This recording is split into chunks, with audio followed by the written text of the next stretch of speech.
Break me down, pull me in. Break me down, begin. Follow the line, hold the line, right here. Follow me down, hold me down, right here.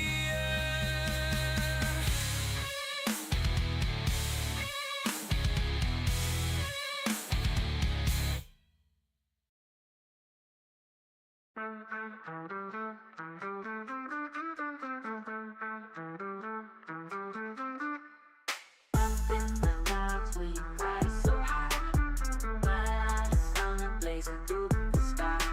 Controllers click, light glows on the screen. The bass drops heavy like a digital dream. We're wired and we're zoned out. This is the game we're all about. My heart roll it, light it up. The beat don't stop and the bass gets rough. Gaming, smoking, vibing through. Mile high stunner, we coming for you. Joystick moves like a rocket blast. Pixels burn fast while the hours don't last. Smoke in the air with the neon glow. Where this game ends, nobody knows. Boom, boom, boom, that bassline hits. Level up life with no regrets. Puff, puff, pass in the virtual haze. We're chasing the night in electric blaze. My heart roll it, light it up. The beat don't stop and the bass gets rough. Gaming, smoking, vibing through. Mile high stunner, we coming for you.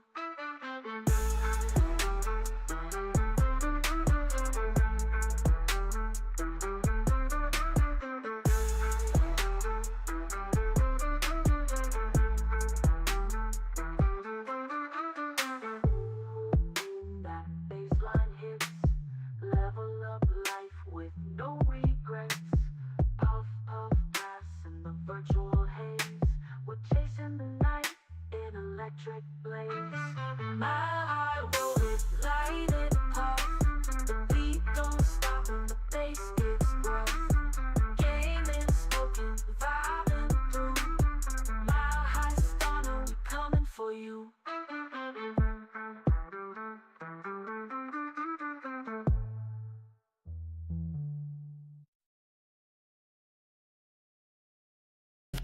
Game on, lights, wild, high score, and no smile. Focus, sharp in the zone. Controllers speak in the code. Eyes wide, tips see high. World spins, colors fly. Pulse beats, double time. Victory tastes so fine. We rise, no stopping. Game on feet, stopping. High score, keep topping. Sky's the limit, no dropping. Lights flash, beats drop. Level up, never stop. Headphones, all I need. Dubstep rhythm lead. Night falls, stars collide. Screens glow, hearts abide. Dreams merge, reality.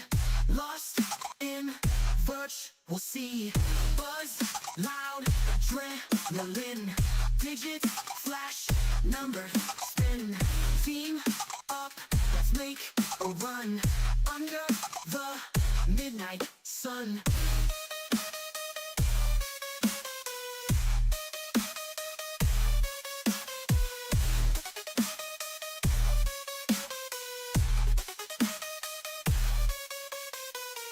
We rise, no stopping.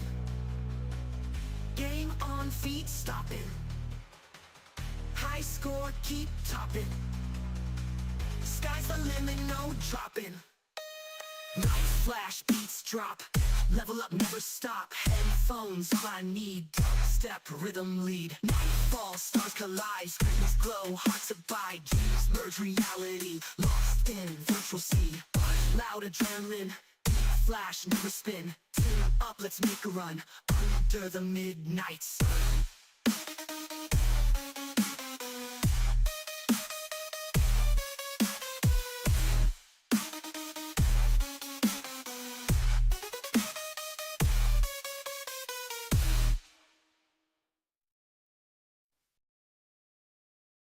What up, Twitch? What up, YouTube? Did you want to smoke, love? I'm good for now. This is the time. Come smoke with me. What are you gonna do? Lay down and fall asleep? No, I'm gonna eat. Well, and eat, then fall asleep. Sorry, my bad. So see, it's the perfect time to be smoking, anyways. I gotta eat the rest of my Alfredo too. Seeing you heat that up and smelling it, I'm like, yeah, I need to finish that. That shit was good. I forgot that you didn't finish yours. Maybe you forgot. I forgot because I forgot that you didn't eat the. No, I meant to reheat it, and I like ended up going to sleep instead. So I haven't done it yet. Well, and you also didn't eat yours at the same time that I had mine out. Just because I left the little too. Speaking of, that after you. Hmm? Have a bite of that after you.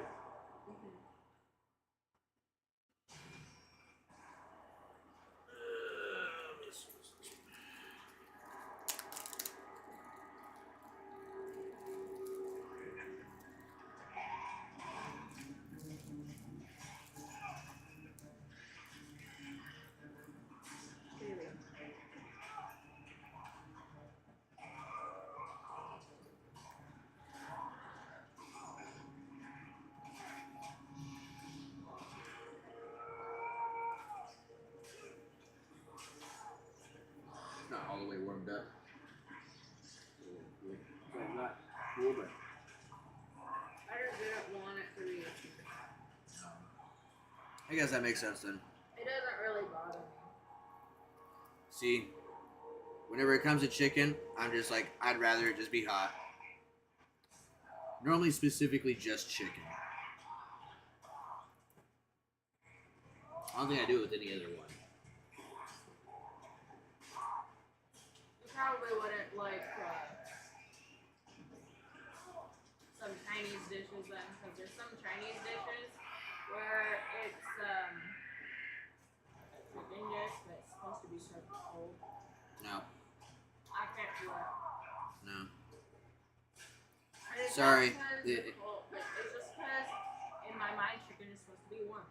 Well, that's how you prevent a lot of sickness, because germs thrive at a certain temperature. So I'm supposed to trust that you are on your temps and your timing, and I gotta put my health and possibly my life on the line for that? No, man.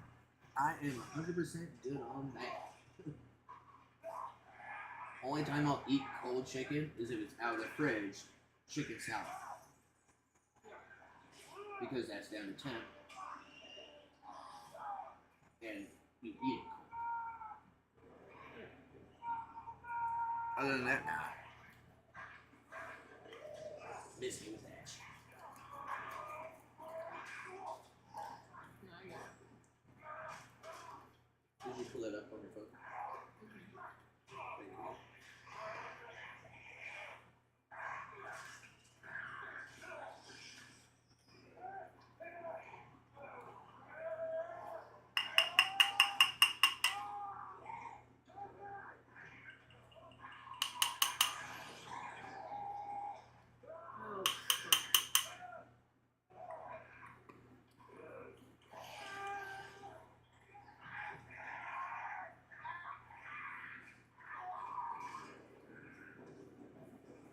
Fuck yeah.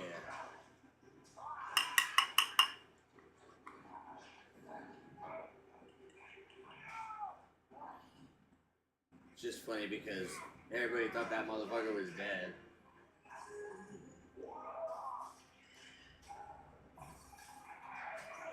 Especially Brienne. Yeah. Arya. See. Well, because those states So- that she left him in, there's no way that he should have survived. No. But the last half,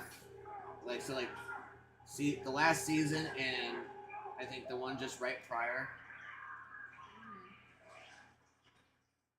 weren't based off of any of the books. Is what they decided they were going to go with. And so you see a turn in how the characters would act to how they're acting. Like there's something you'll see that is dramatically different. People have tried to start a petition to redo the last part, so it was, yeah.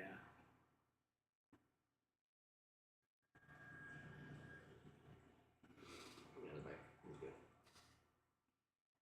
I'll do mine in a second.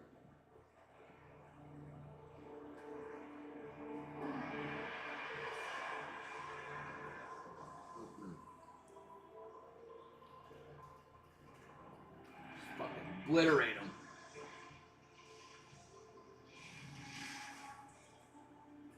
Obliteration. Exodia, obliterate.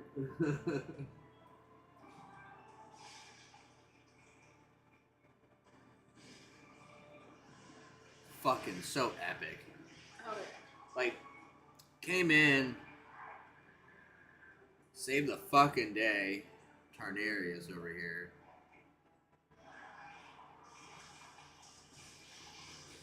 Let me get a bonk snapper, start this stream off, y'all. Cheers. You're staying beautiful, still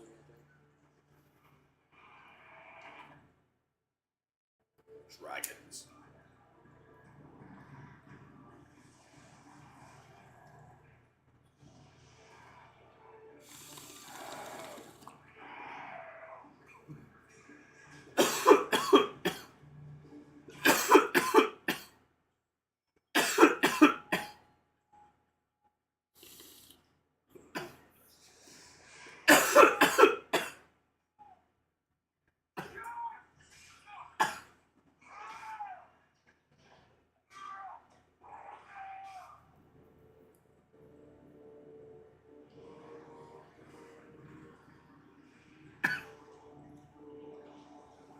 Did you want the Piper or the Bong?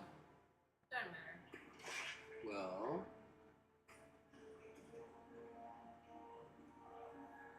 all right.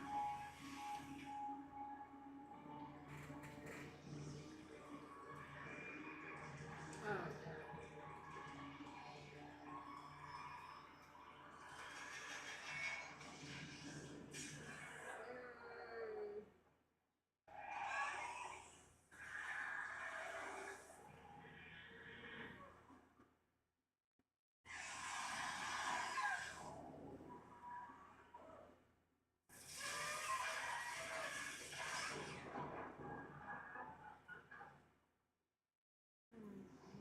Yeah, yeah, yeah.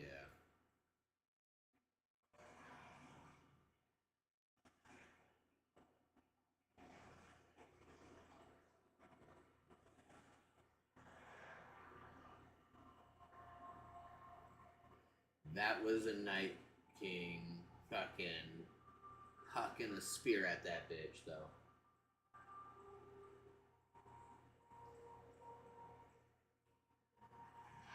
You're just standing there where your other shit could get fucked up too.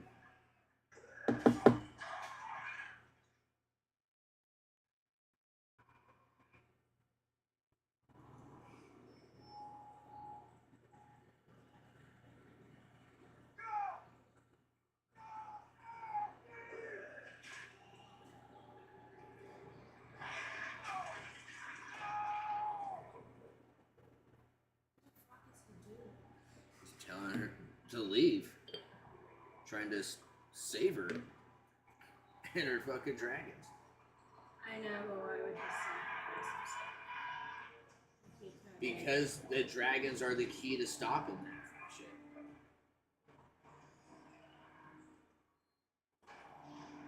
He was standing there long enough. He could have just got on.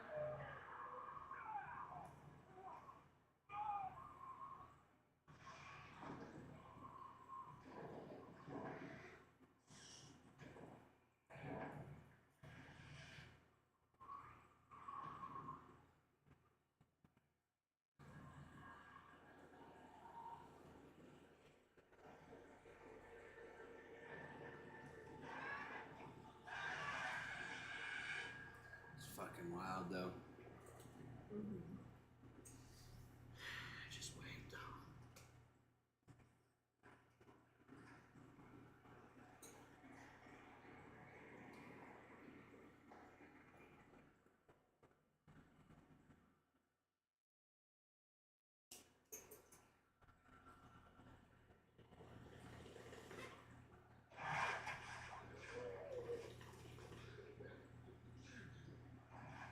That's fucking cold.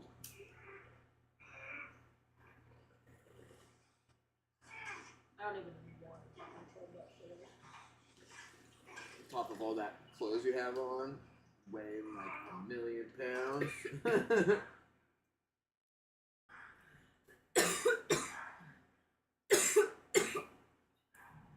Gotta love Game of Thrones.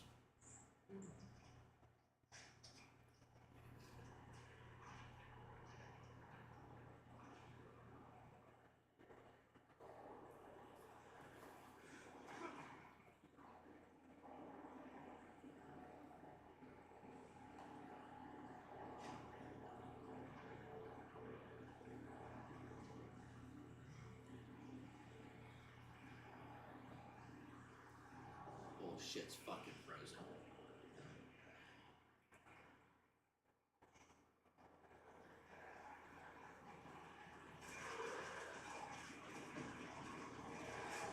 For victory!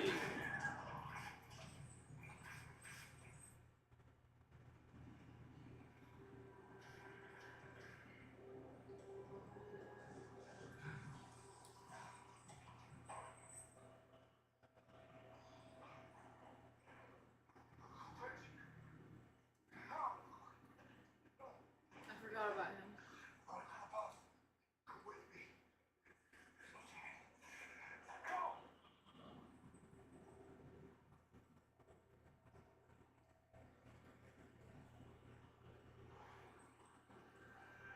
It's fucking crazy.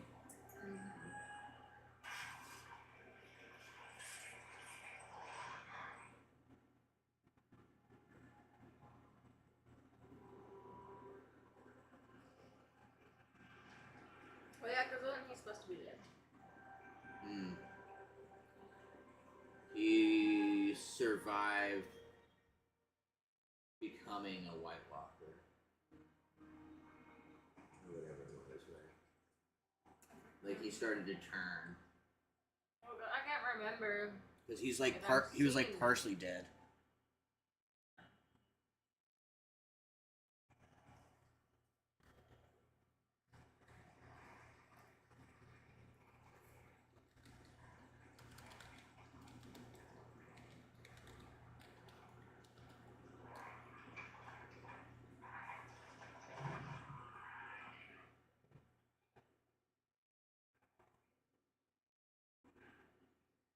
Yeah.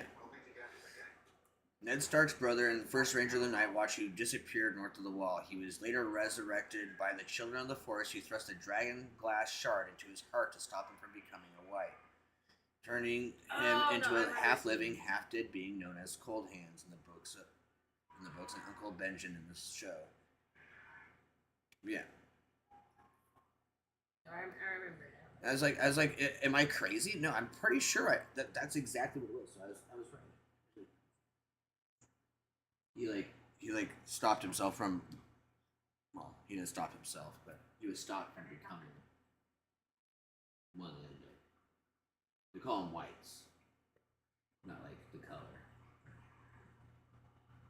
I don't know. WIGHT. Like, right?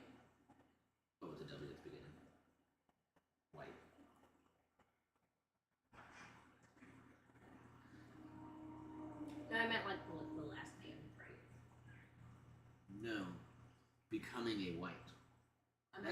that's what the undead are called. WIGHT. They're called white. I know. But not like the color white. That's why I was trying to say like. So like you said right, and it's like right with the W instead. Yes.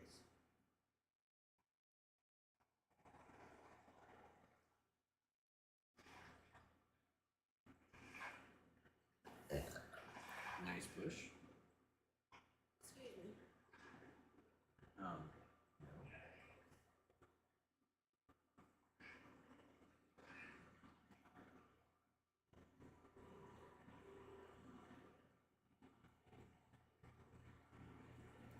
I am curious about what these conservative These would actually be a really good ones- alternative to chips. They're always entertaining. Peach slices, no additives or preservatives. That's the ingredient list. Well, look at what you.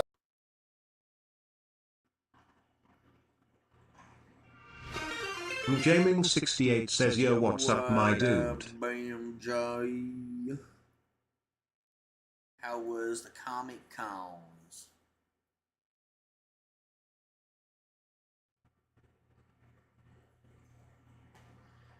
These guys are funny as shit. Just what I found on Twitter. Say something now, MAGA. Say something now, MAGA. Say something now, MAGA. He was a Trump supporter. Shut the fuck up, MAGA. What a dummy. The shirt's Jaming68 says it was fun as. I posted This more is the pics in the original, and this Discord. is the, right. You remember that photo circulating of Trump and his dad? There's in the KKK. Yeah. I still see that. People still pass it around. People still pass around like it's real. Babe.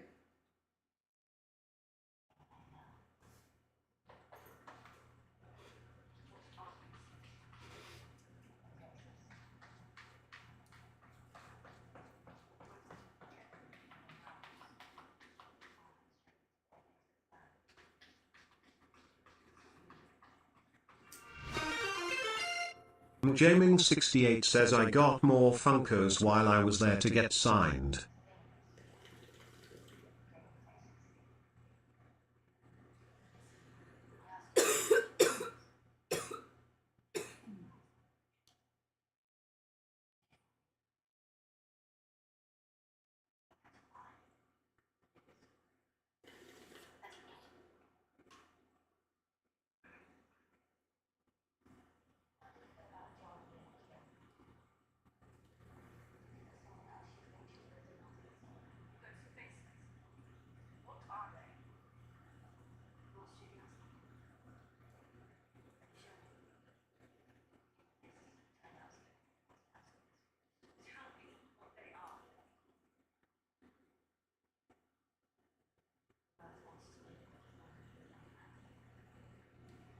I got more Funkos while I was there to get signed. Oh shit.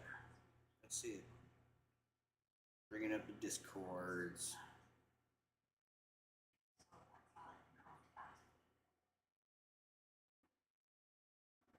Oh, there's Sting. Look at that shit. Fucking Sting. Fucking Coyote. Fucking symbol there, dude. This pop. It's fucking great. Voice actor for SpongeBob, Ice King, Mayor and the Mayor and the Powerpuff Girls, and many more. There he is. With the lady and kids. And there's a Funko. Don't rip your pants. Don't rip your pants. Oh my god. That's great. Mr. Johnny Young, the voice behind Ichigo, Bleach, Yu Tomioka from Demon Slayer, and he's... Jaming68 says he voiced it too, haha.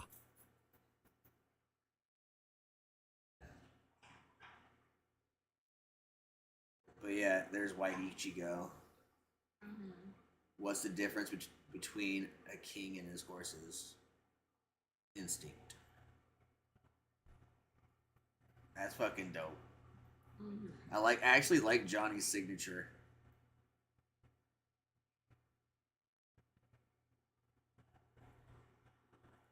His signature is dope. Oh hell yeah! Jaming68 says All that them speech was fucking voices insane. Back in the day, like this is. He voices so many from Hanna-Barbera. Mm-hmm. You got a Ruby. Ruh-roh. Mm-hmm.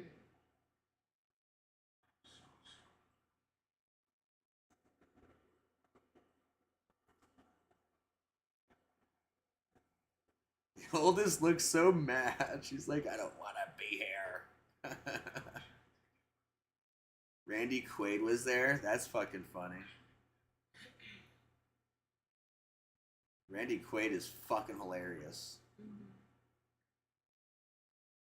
What the fuck? That lady's saying the same thing in her head. What the fuck?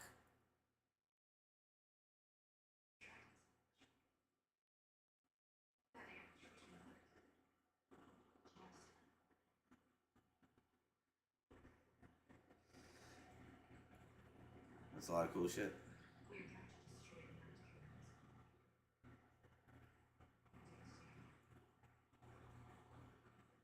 Hell yeah, my dude.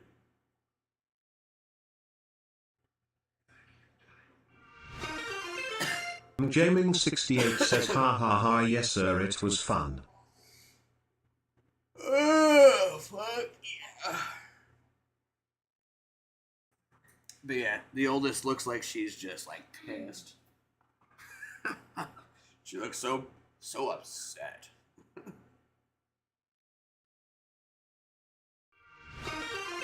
Jaming68 says that speech from Why Did She Go is by far one of my favorite speeches in anime.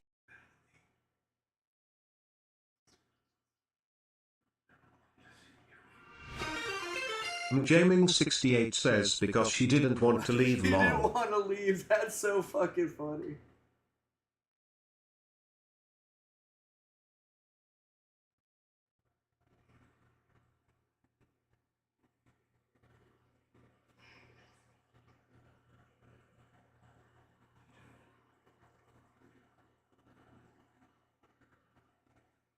She saw his marks though, huh? Yeah, all the scars. Being stabbed in the chest. What's up, Bobby? Did you feed him? He still have food in there. He hasn't said nothing to me, so I'll give him a little handful in a second. Because every time I go in the kitchen, he's been doing what he does. I just wasn't sure if he gave him food.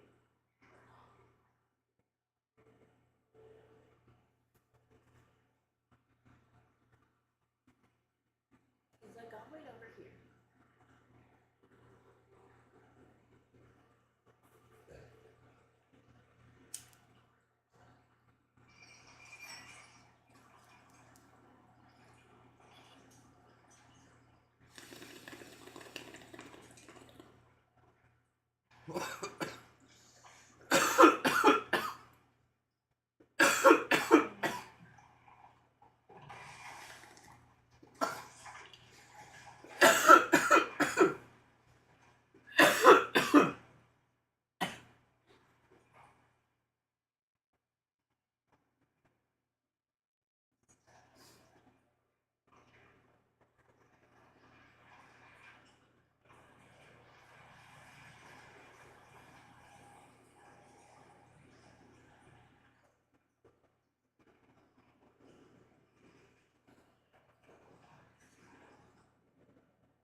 Just wait. Oh my god. It gets fucking crazy.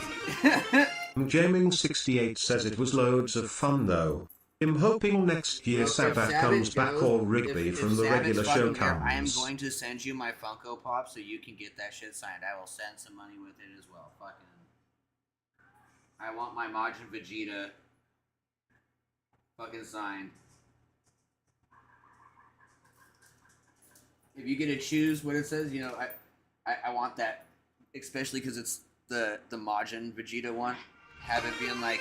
Jaming68 says he'll do it for you too, homie. Ha. It's like it'd be like the perfect little quote for it.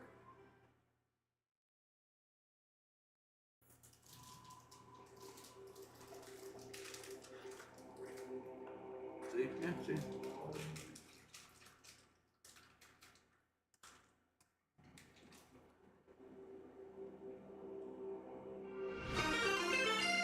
Jaming68 says what quote would you put on there?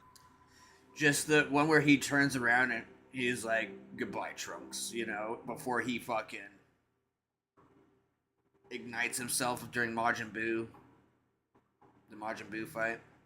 He goes fucking catatonic, fucking explode. Like he goes nuclear completely.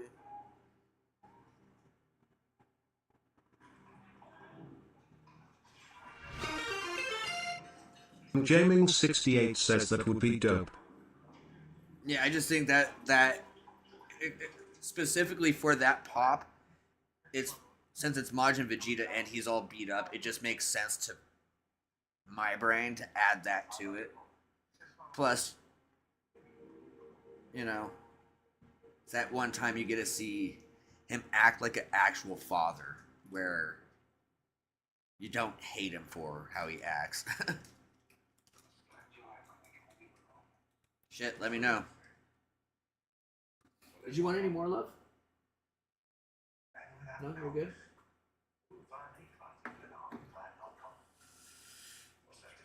Shit, man.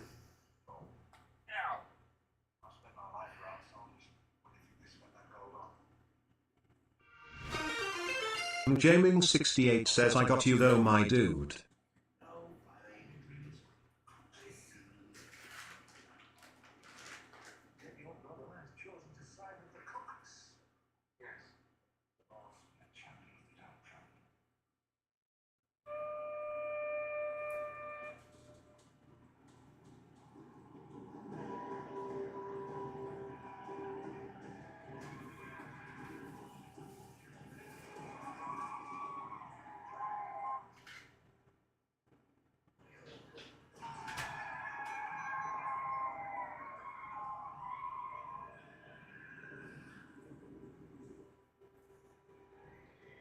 Fuck yeah, dude.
Is the dishwasher clean?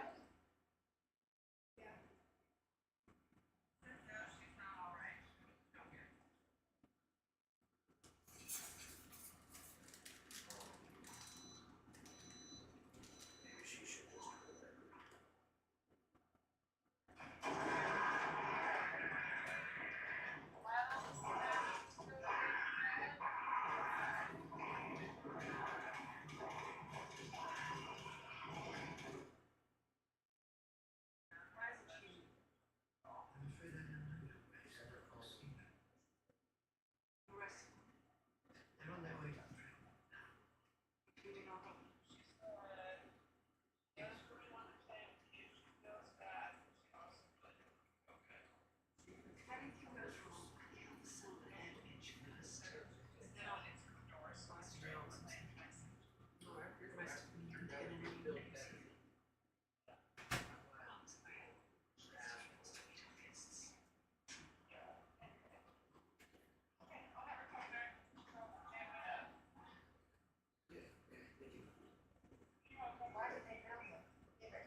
guess no Fortnite tonight.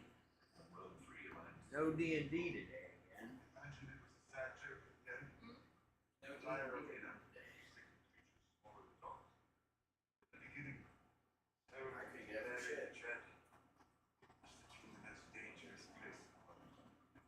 They just get me to get up and go to the bathroom. Make me like move. Splash water. Jaming68 says that's crazy. I sure thought you had D&D tonight. Not in a wake state. I'm not. I'm gonna be grumpy to get me going.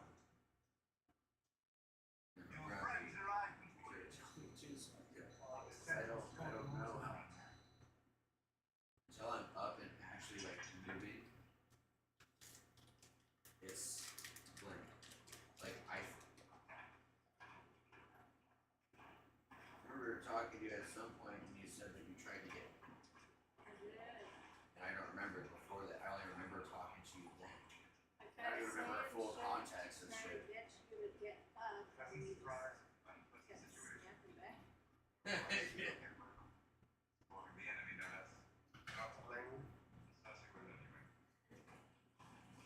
Oh no.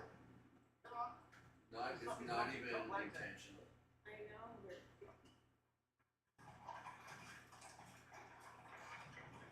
I did tell him, like, it's tough. And I'm gonna make sure you're out. You're up and out the door. Before I start like I start feeling tired right around that time. I try to push through it so I can help. Then my schedule gets all wonky. I have a harder time going back. It was like, where? Catch 22. It's gonna be healthy. But then I start to drag. Wrong times of day.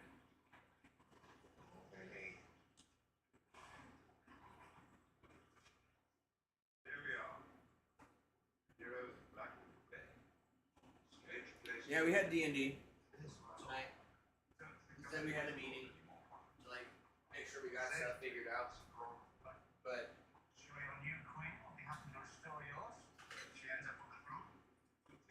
Fudge is busy because it's football season. So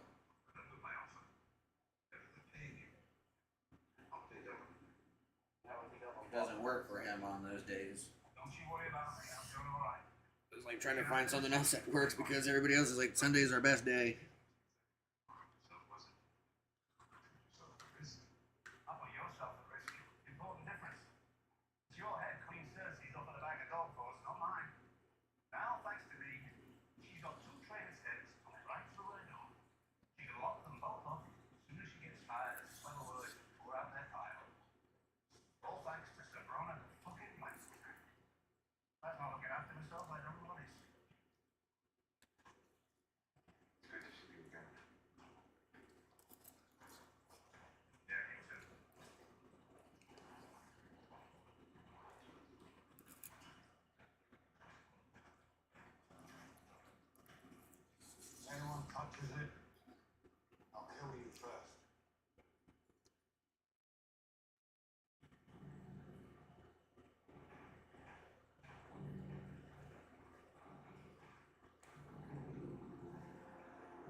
Alright, let's see what this is. I guess we gotta change my title.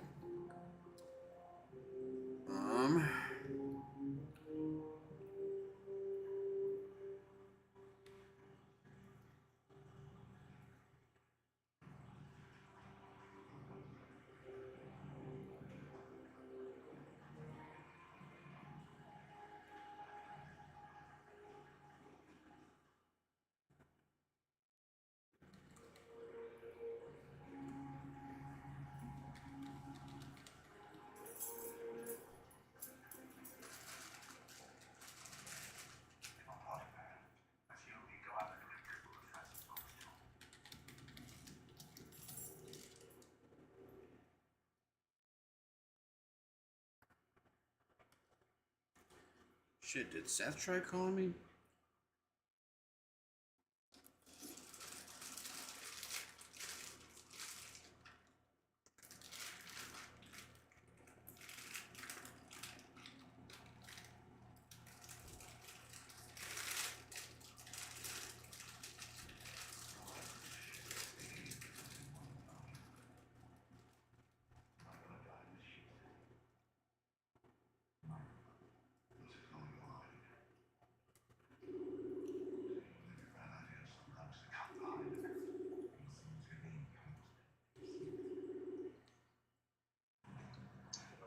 What up? Nothing. We're supposed to have D&D today. D&D didn't happen today. I'm supposed to play with Lila today. Lila ain't feeling good, so she's going to bed early. I'm like, well, today's swell. That sounds like a fucking stupid, isn't it? It's like my day. It's just like what I've woken up to so far. I'm like, alright, well, fuck it. I'm gonna play what I want to play then, I guess.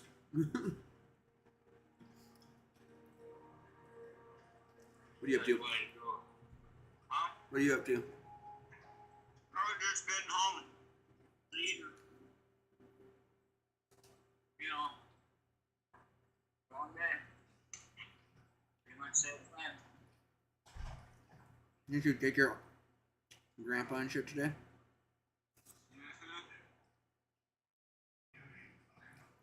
That turned into a fucking never-ending journey.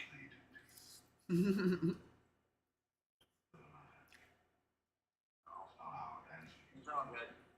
Turn around. Maybe you see. I know. Glad I can help, but like you said, it was just, you know, a trying day. That's all. Yeah, well, when you wake up with a plan, the plan isn't going the correct way, you're like, well, fuck. Because even D&D, I woke up late. I couldn't wake up for shit. I set 5 alarms, could not wake up. Oh, fuck.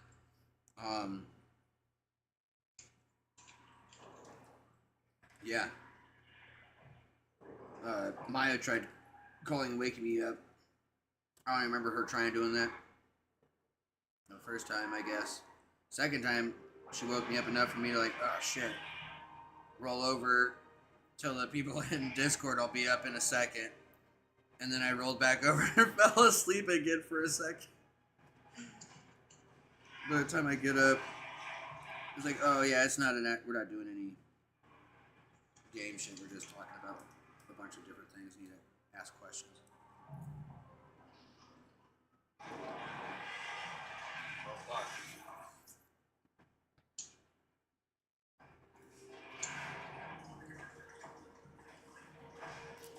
Ask me.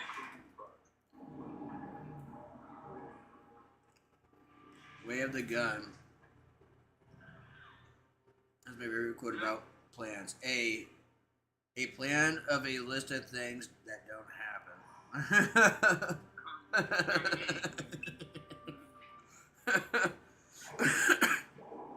That's so fucking true.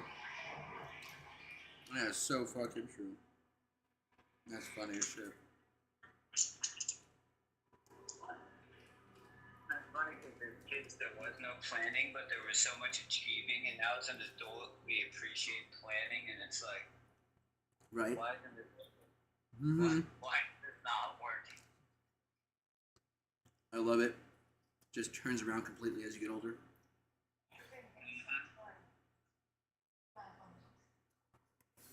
Mm. That's a good one, Tack. How you doing, dude? How you doing, though, buddy? Mm. We are all facing unique.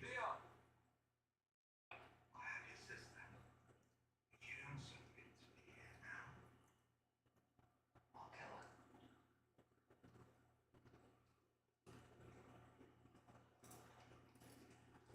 We ought to begin with logic and sense.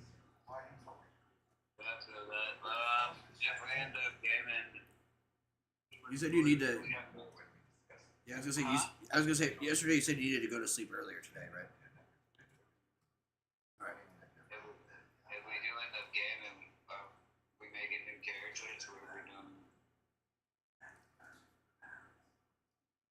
I'm sure to sit down. Who are you talking about in retail? You're talking about classic.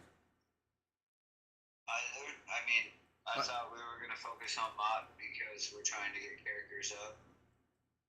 Oh yeah, no. Okay, so you were saying Worg and I was saying DK. No, we were saying that we were gonna make DKs and Demon Hunters and retail if we go that route. Oh, okay. See, that's why I'm all messed up. I'm like, there is a bunch of stuff set in my brain. Yeah. Yeah, but then we decided that we'll focus on mob, Right. so that way we can just get out there and start getting gold and shit like that. Helping the other accounts that we're running to. Yeah, and then on top of that, we can fucking just wait for the new expansion to come out. It's adding a third skill tree to Demon Hunter. Like the primary focus is Demon Hunter and a new allied race. So.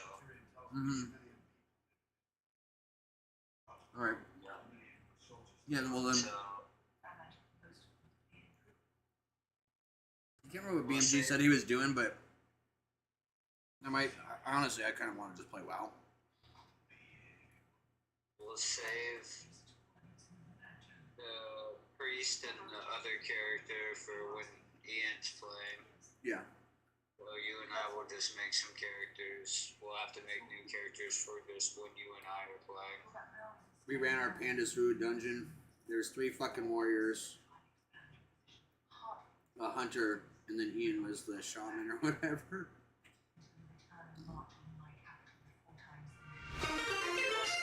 Jaming68 says slay on that. Wow, homie, I'm just slaying on rivals. Yeah, he's slaying on rivals, he said right now, but he's like, slay on WoW. And so yeah, if you want to jump on WoW, bro, pop in.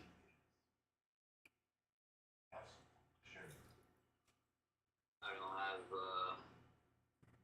maybe like an hour and a half in me. Yeah. Then I'm gonna have to take a shower and start to wind down. As I progress throughout the week, I'll adjust to get off stay up later or whatnot. But I mean, you know how I work. Yeah, no, dude. I work first, man. Yeah.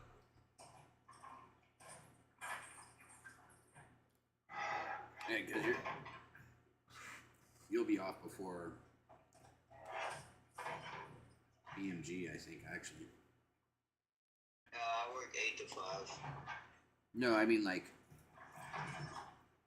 going to sleep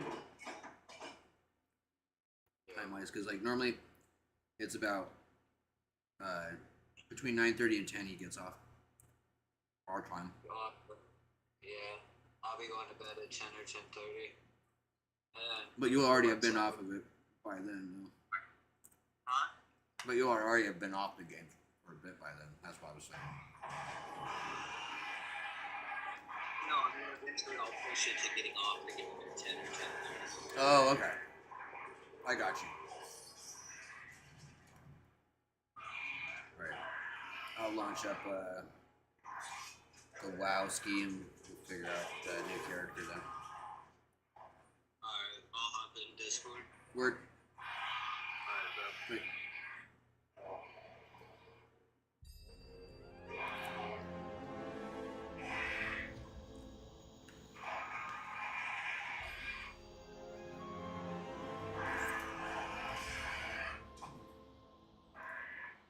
Hey, not bad, man. Sorry.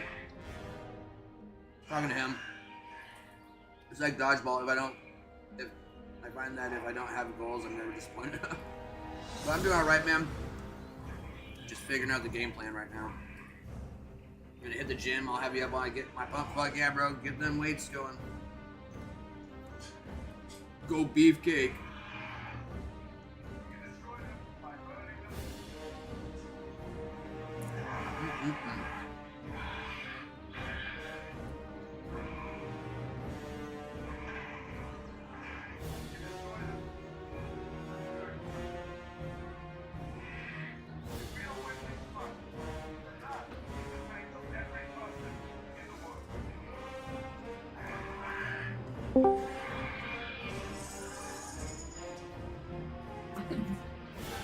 And boom goes dynamite.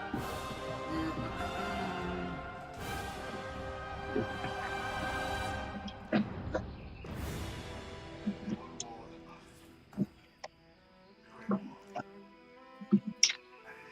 need to trim my mustache.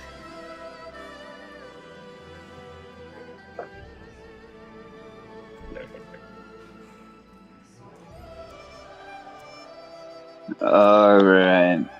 So race? What are we doing? Your choice, bro.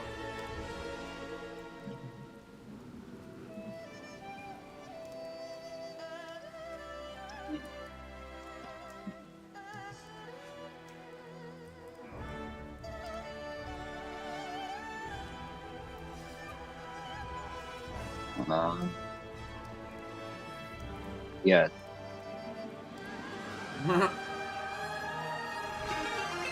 Jamin68 says I just I don't stole this want to MVP be. from a group Well, while we he was gotta be mad. alliance because that's what my cousin and shit is on this, and that was the whole point, Yeah. basically, of me coming back. But Yeah. I just don't want to be fucking human, and I don't want to be Worgen.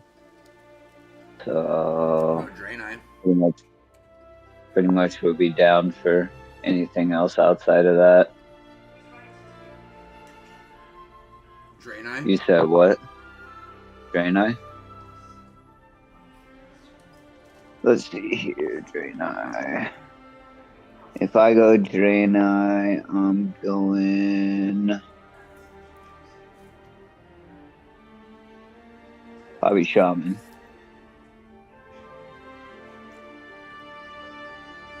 And I'll either go.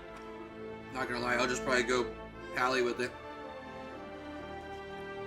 Because I could have a red Pally build and then have another character for either Holy or Prot. I'd probably just do Prot Pally just because it's pretty decent. Prot Pally's fire. Get that consecrated ground shit. I feel that. So we go in Draenei then? Fucking send it, bud. Alright. Do I want it to be some weird elf chick looking thing? I'm being a dude. I'm a dude. He's a dude. She's a dude. We're all dudes. This guy is kind of blue.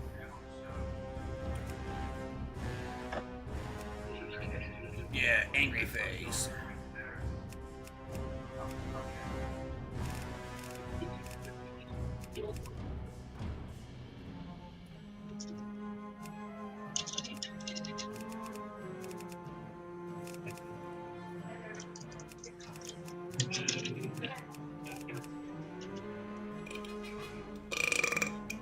Excuse me. So tentacles are facial hair. Got it.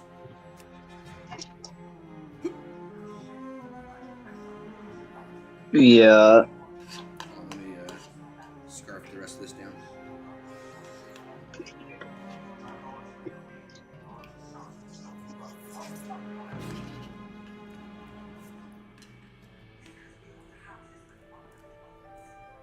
Be right back.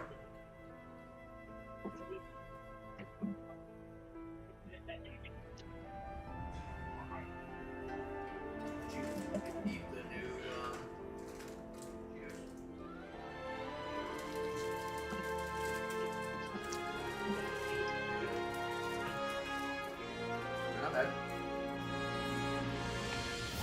She hyped them up a little bit more than I think that they should have been hyped, but they're still not there. My expectations were way higher. I just stole this MVP from a Groot. He was mad. Hell yeah. Fuck you, Groot. Suck fucking toes, bitch. Always breaking my goddamn mine dispensers, you pussy.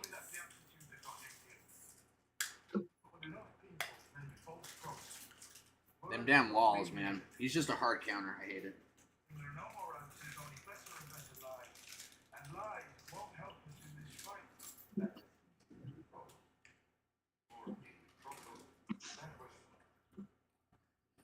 All right.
Yup.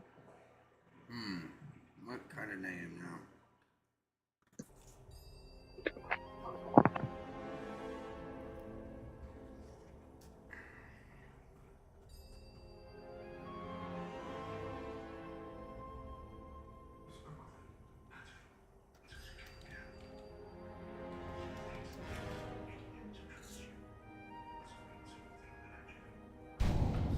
Oh my gosh. Oh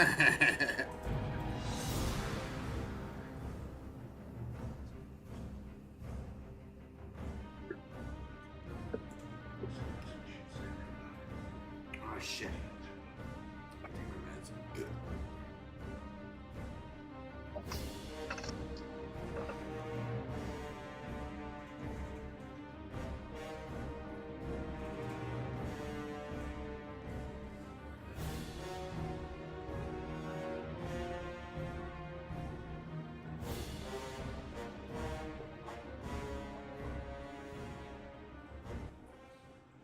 Empowered by the holy light and the undying strength of their convictions, the Draenei led the charge against the demonic Burning Legion in Outland. Now, with the Legion's defeat, they have completed the desperate mission that first brought them to Azeroth. Though some Draenei were... Oh, options.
Still pretty fucked up from yesterday's workout. Maybe a short one today. Hey, don't push your body too hard.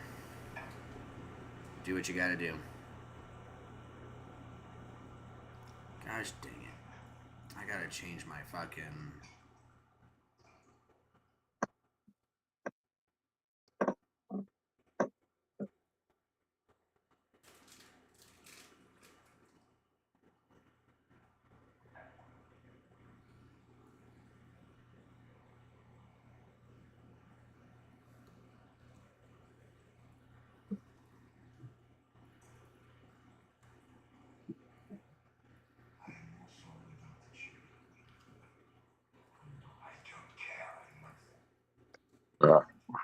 Change that.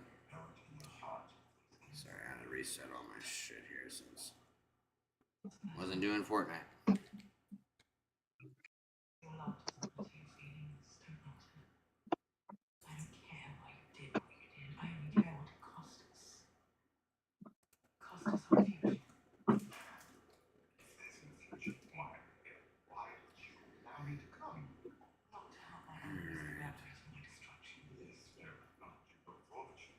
There we go. Interface.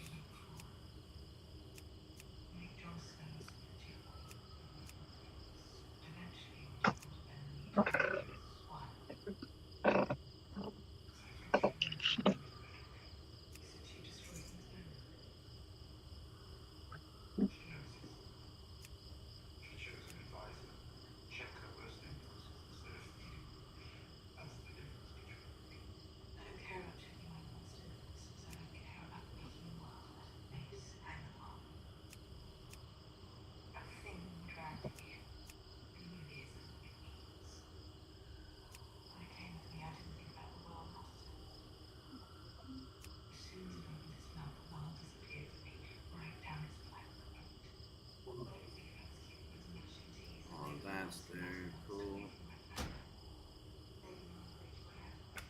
There. Bartender.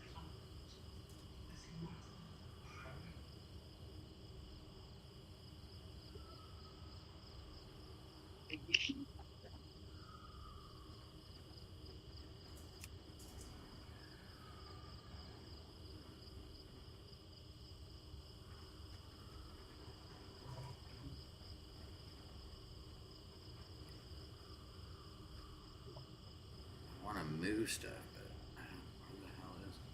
Oh, I've clicked on.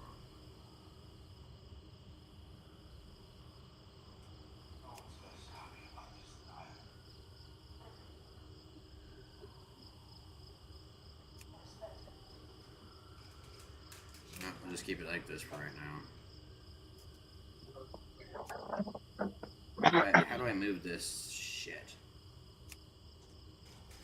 I don't know what shit you're talking about. Oh, the goddamn frickin' chat. Right click on it. Unlock window. There we go. Thank you. No, that was. Thank you.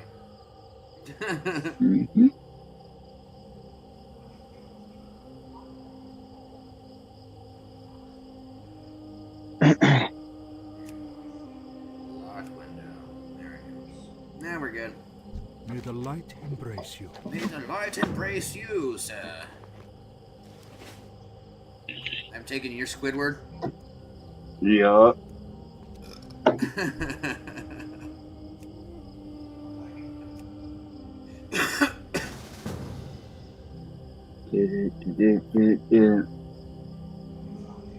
Alright. Just fucking get after it. Let's see, what is this?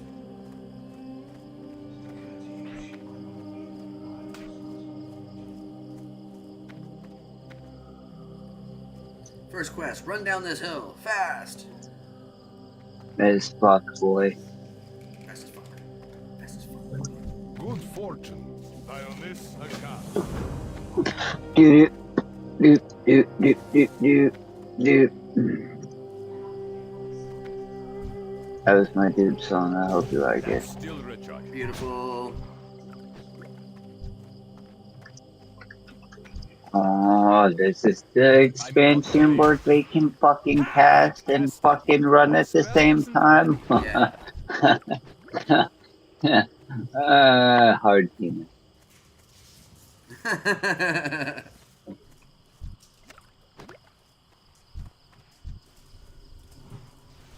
I need to get closer. One more. Where you at? Hey, Mate. It's too far away. I can't cast that yet. That spell isn't ready yet. Alright. Running back.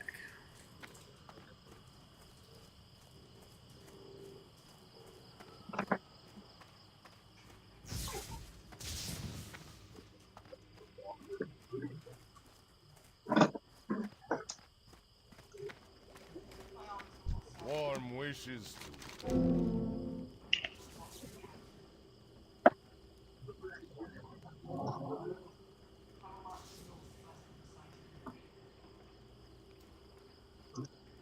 blessings upon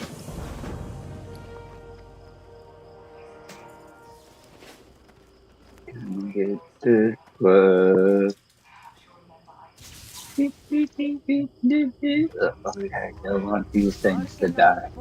Did you get the quest yet? Yeah, I'm gonna go turn that other one in really quick because I think it gives you another quest out here. Well, yeah, it's going to give another chain of quests that are on the other side of that big crystal. I'm just gonna try and fight. Open your heart to the light. Be well. Let's save area.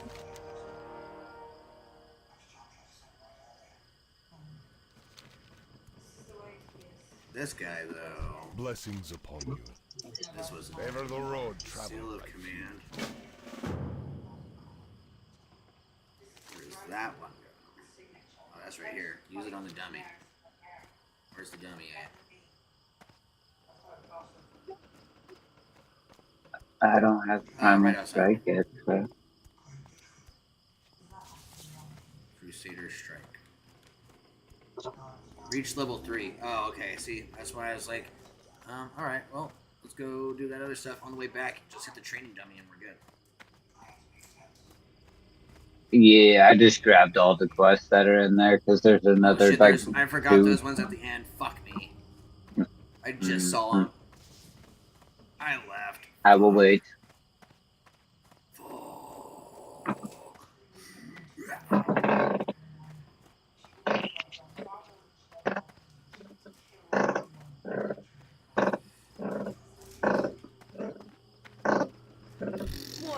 That's what that sounds like.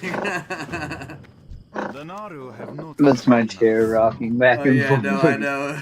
It's just funny because it just sounds like it's all too.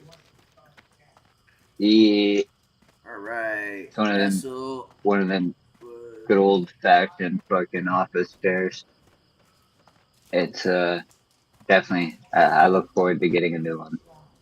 Just this one I just repurposed, if that makes sense. Same. I put a pillow on top of it so I could sit. Oh yeah, same. And so that was my repurposing. I need to get closer. Like, free or buy a new one right now? I'll take free. Yeah. Free's dead. Yeah. It's alright. It's alright. I'm out of range. Dun, dun, dun, dun. Shibidi-doo-doo. Still recharging. That spell isn't ready yet. There's another That's one. still recharging.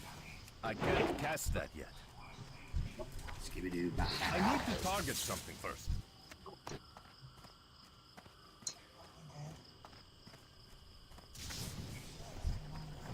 That spell isn't ready yet. Get dead. Okay, another one.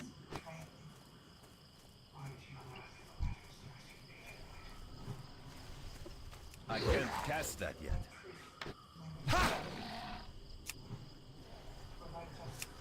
I think we have them all, but you know, yeah, we do. Oops. Draenei, help over here. Bum, bum. Where's the Draenei? I don't understand.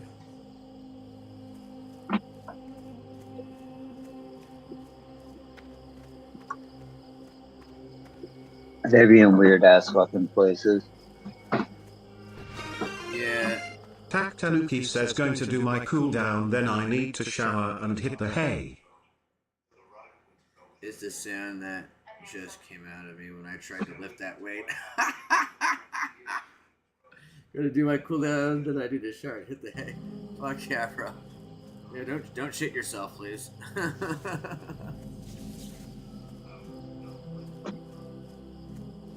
What do we gotta I'm do very down here? surprised how often this topic has been in conversation lately. You know, it is actually kind of funny how many times it has been in conversation lately, not gonna lie. Oh, look at a Draenei survivor.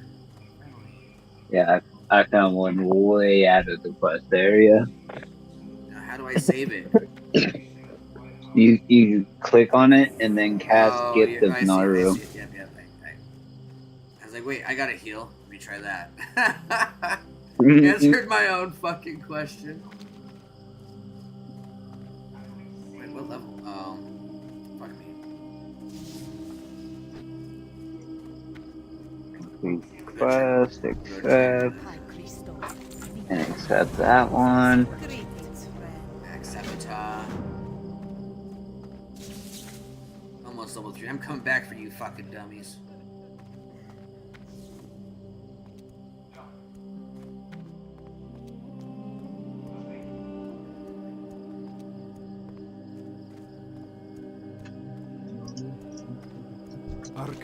Come see.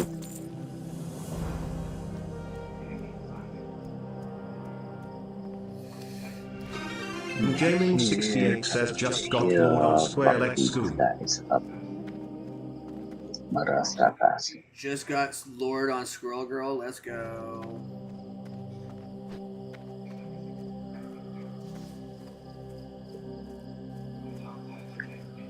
Oh, these little fucking lashers. Yep, I was just over here.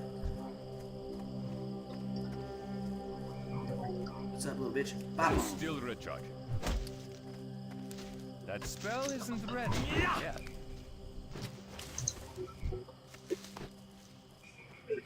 I look very nice survivor. You hunt.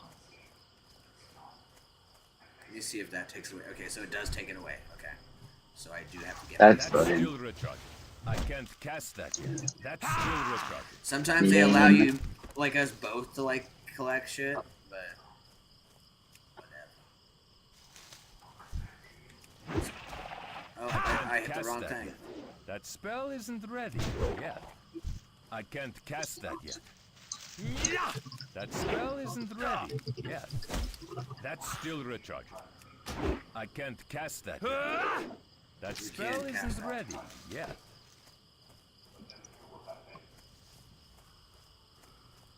Where the fuck did you go? You're over there. Yeah, well, I figure since we got our own flowers that we have to get, I might as well go my own direction.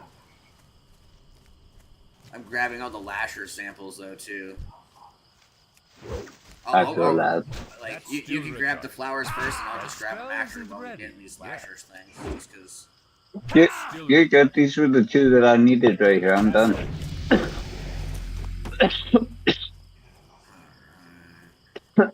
Now, while you get your flowers, I'll kill the lashers. You know what I'm saying? Yeah. We can get the samples.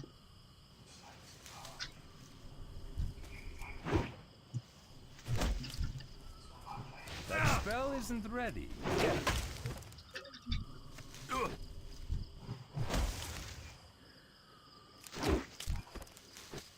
I need one more flower right there. One more lasher. Just It's too far away.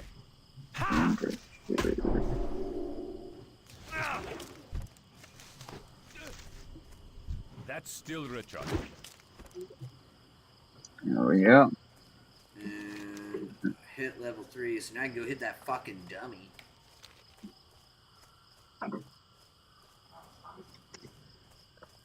Oh, and I found the one thing I forgot I needed to change with my bag on bartender thingy.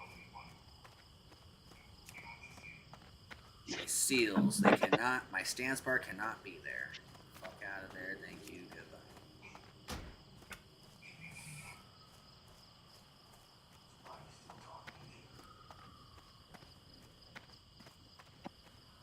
But fuck yeah, dude. About time you got that Lord on Squirrel Girl, man. You've been playing her a fuck ton. Good fortune. Seek the path of the light. Blessings upon You turn it into both people? Seek the path.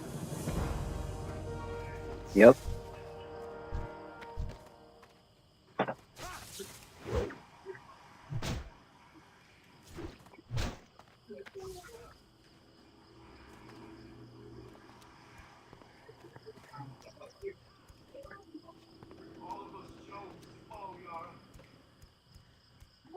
May the light embrace you. Good health, long life. Okay.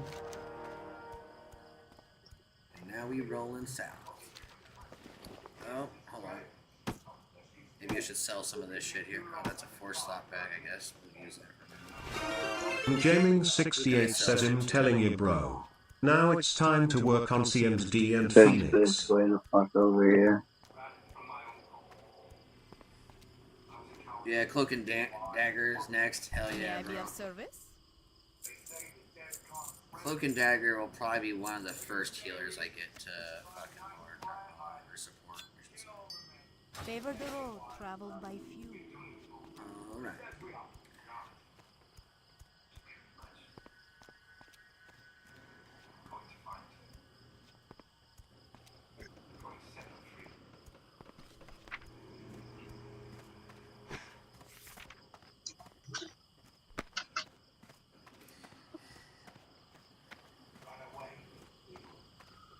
Alright, my dude, jumping off. If I can't sleep, I'll jump back on. Hey, no worries, Tack.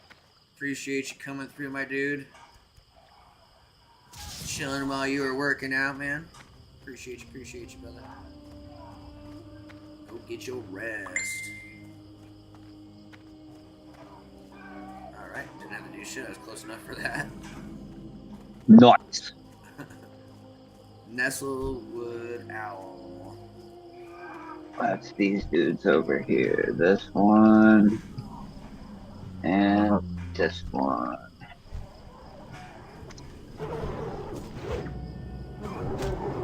I can't cast that. Oh, I was supposed to inoculate him too. Oh shit. Oh, let's see. Oops. Fuck.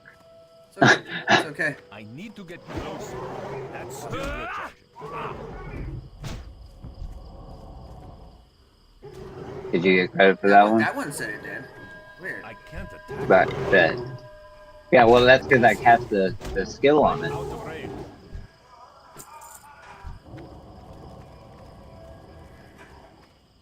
There we go. Yeah. There's one up here. 2 up here, actually. Yep, there's one more right here by me.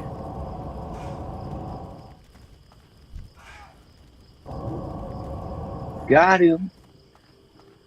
Got him.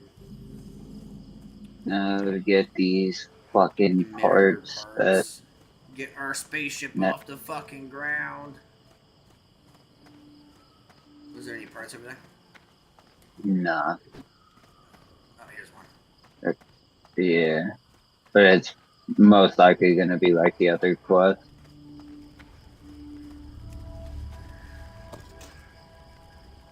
That's gonna be my guess. Don't know.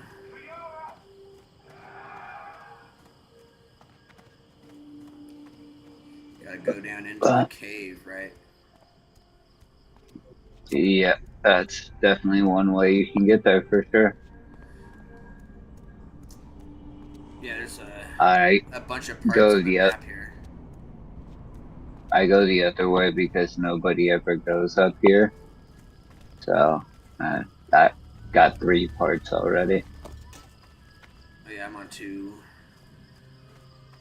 I just got here too. Oh, there's 3 and 4. There we go. Yep, same. It was all right as soon as I exited the cave out there. All right. And running back. All right. I'm parsing back. Oh, porting back. I didn't even. Dude, fuck me, bro. Thanks for knocking my head straight. I got you, my dude. I think for me, I'm just going as quick as I can to see what level I can get to before I end up calling it, you know? Yeah. Not that it's a hurry or that it's even needed to be rushed because there's plenty of playtime, but yeah. It will definitely be a weird dynamic getting home at, you know, 6 and some change. Having to deal with dog cook. I'll be getting on by like 8. Right. Forcing myself to be off by like 9 or 10. Like, fuck me. The weekend's gonna come around. I'm gonna have to go super hard.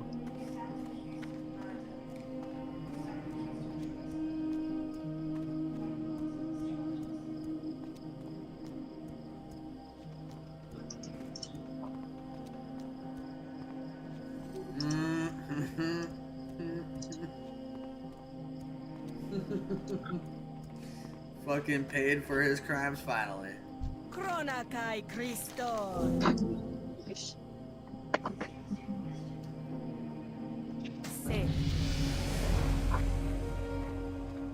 And time for the long walk. Long life. Oh, never mind. This isn't a super long walk yet.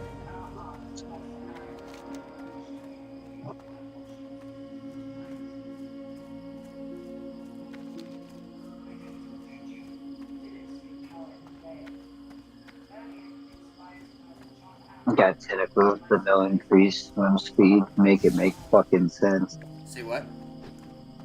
Said got tentacles but no increased swim speed. Make it make sense. At least let us fly. I mean, if we're aliens, give us something special. Not just the. I get we have hoof feet, so maybe give us faster like land running. You know what I mean? Or you know, you give Taurens faster land running too, just because they're fucking meant to be on the ground running. Yeah, this shit never made much sense to me. I was like, huh. I mean, the increased life definitely made sense, but they're not being able to go fast unless if they were a druid. I was like, that's kind of dropped the ball there. Arkenan Poros. Dionis Aka.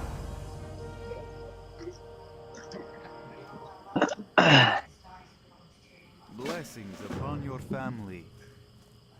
Alright, what do we gotta do over here? Blood elf. Kill some shit with some shit. Let's go. Dead. That spell isn't ready yet. And good night. It's too far away.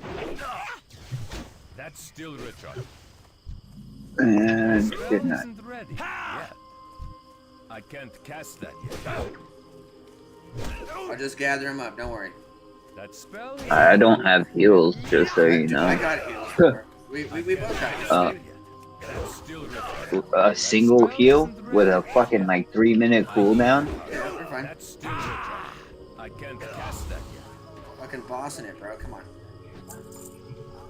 Gotta have faith.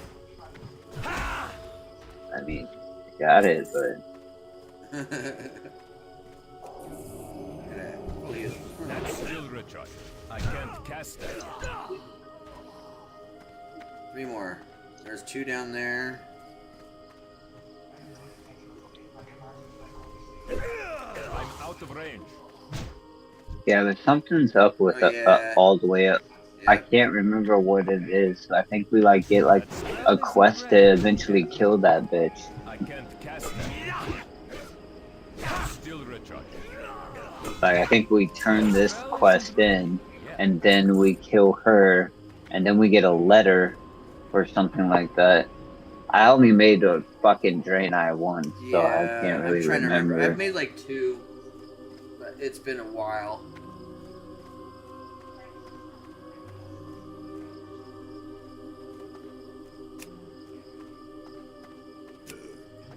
Blood elf pants. Yeah, fuck you, Baelish. You fucking bitch. The Legion will fall. Remain vigilant. There it is. Yep, kill that bitch.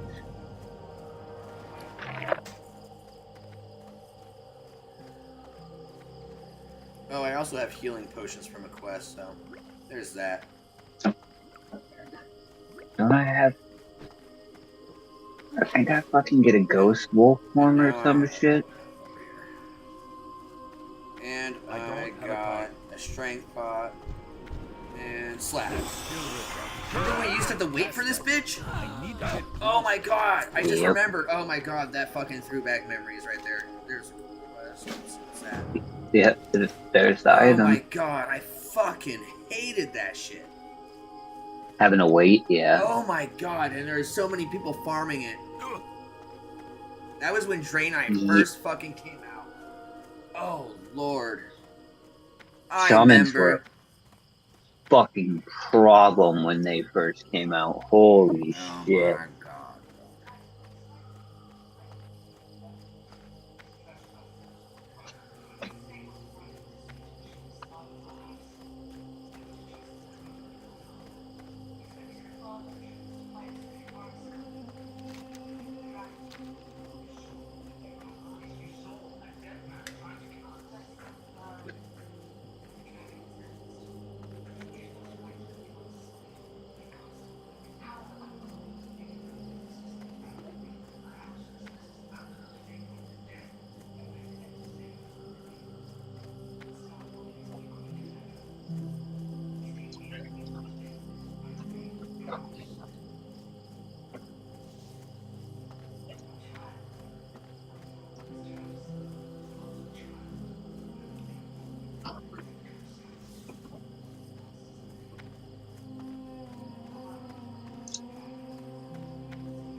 Chronokai Christo. Do not lose faith. May your days be long, and your hardships few. The Naru have not forgotten us. Let's go over to the... Wait, what the hell is this one? Oh yeah, everyone's going west now. It's like, don't we go over there now? Yeah, I was right. This is the long walk. Yep, that's when you put numlocks on, you just fucking go. For me, it is mouse button 5. Yep, time to hit this bong while we run. Sprint, bong, rip. Cheers.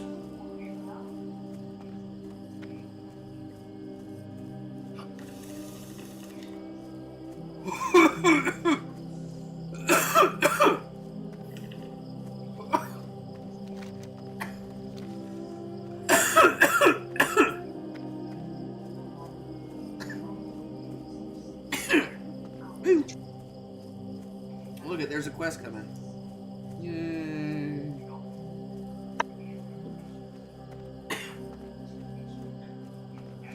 Seriously, this is like the biggest area I think that you run. Like starting area wise, like the most area used with the littlest amount of quests at the like very start. Like you could have thrown more in there. Mm-hmm. I think Night Elf did a good job. Yeah, there's a lot in Night Elf area. Mm-hmm. But there's also a shit ton of quests too. Yeah. And it's an OG which I like. one. It was an OG one too, so like gets its love from the start. I eventually want to make a Night Elfin quest all the way through and just stay on that continent.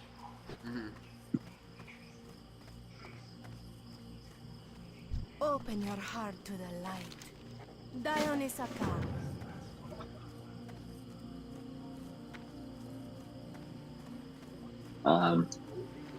Yes.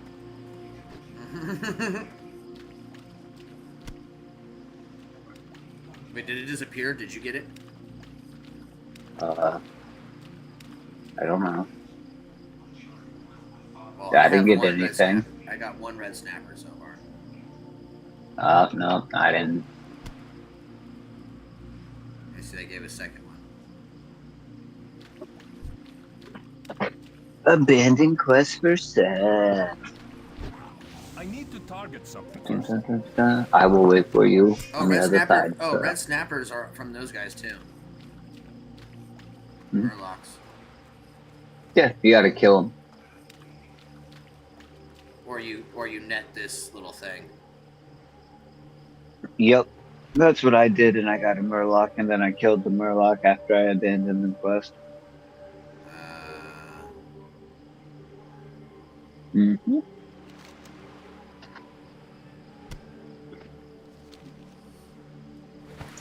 I always look at like XP was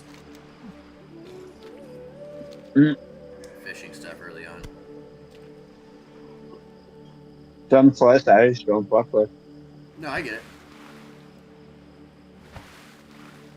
But it's also that completionist part of me. I'm like, I don't, like, I want to do all the quests. I don't know.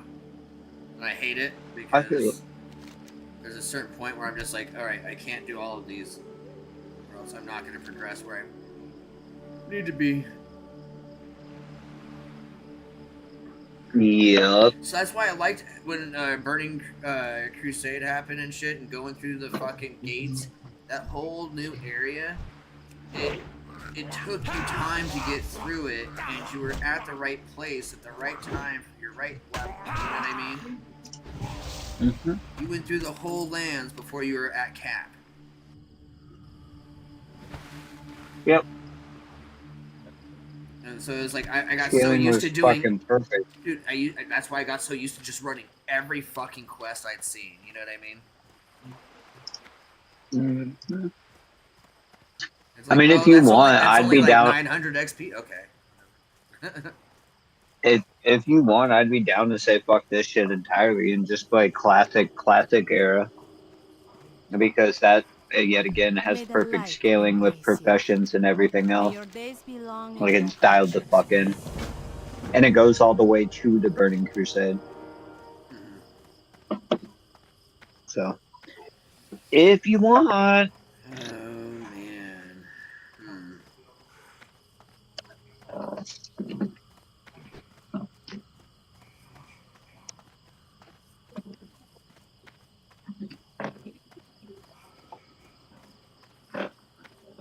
Play Mock with Ian and my cousin. Play Classic with you. Play Retail with you. That will work.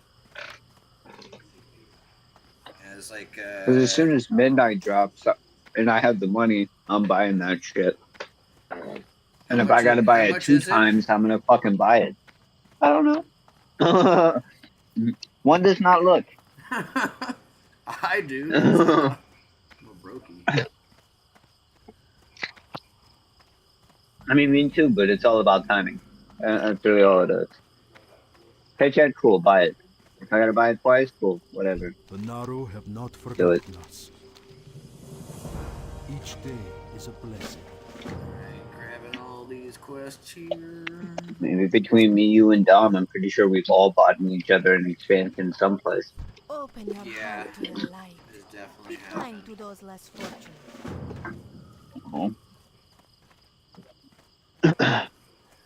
May the light embrace you. May your days be Yeah, long. I tend to buy people more games than anything else, I think. I'm in the same boat. Same. It's like, Fucking same. I'm like, just come play with me. Here. You wish to buy? You Trade? wish to buy? Remain vigilant. Choose my reward. Health, mana. I really don't need it right now. Favor the road traveled by Bandages few. and beyond. May your days be long and What else do your you got for hardships me? few. Oh, let me I make hope you this my find home. something useful. Be kind to those Okay, less let me sell you fortunate. shit now. Sell that. Sell that. Sell that. Can't sell that. I'm really not going to use this shit before I get out of here, so I don't know why I have it.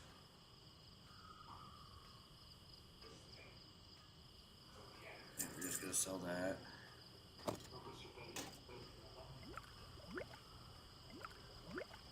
Cool. Safe And journey. then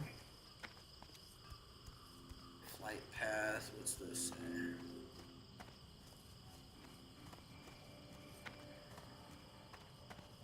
Warm wishes to you. Dionys Akka. Sorry, I'm outside with the pub. No, you're good, you're good.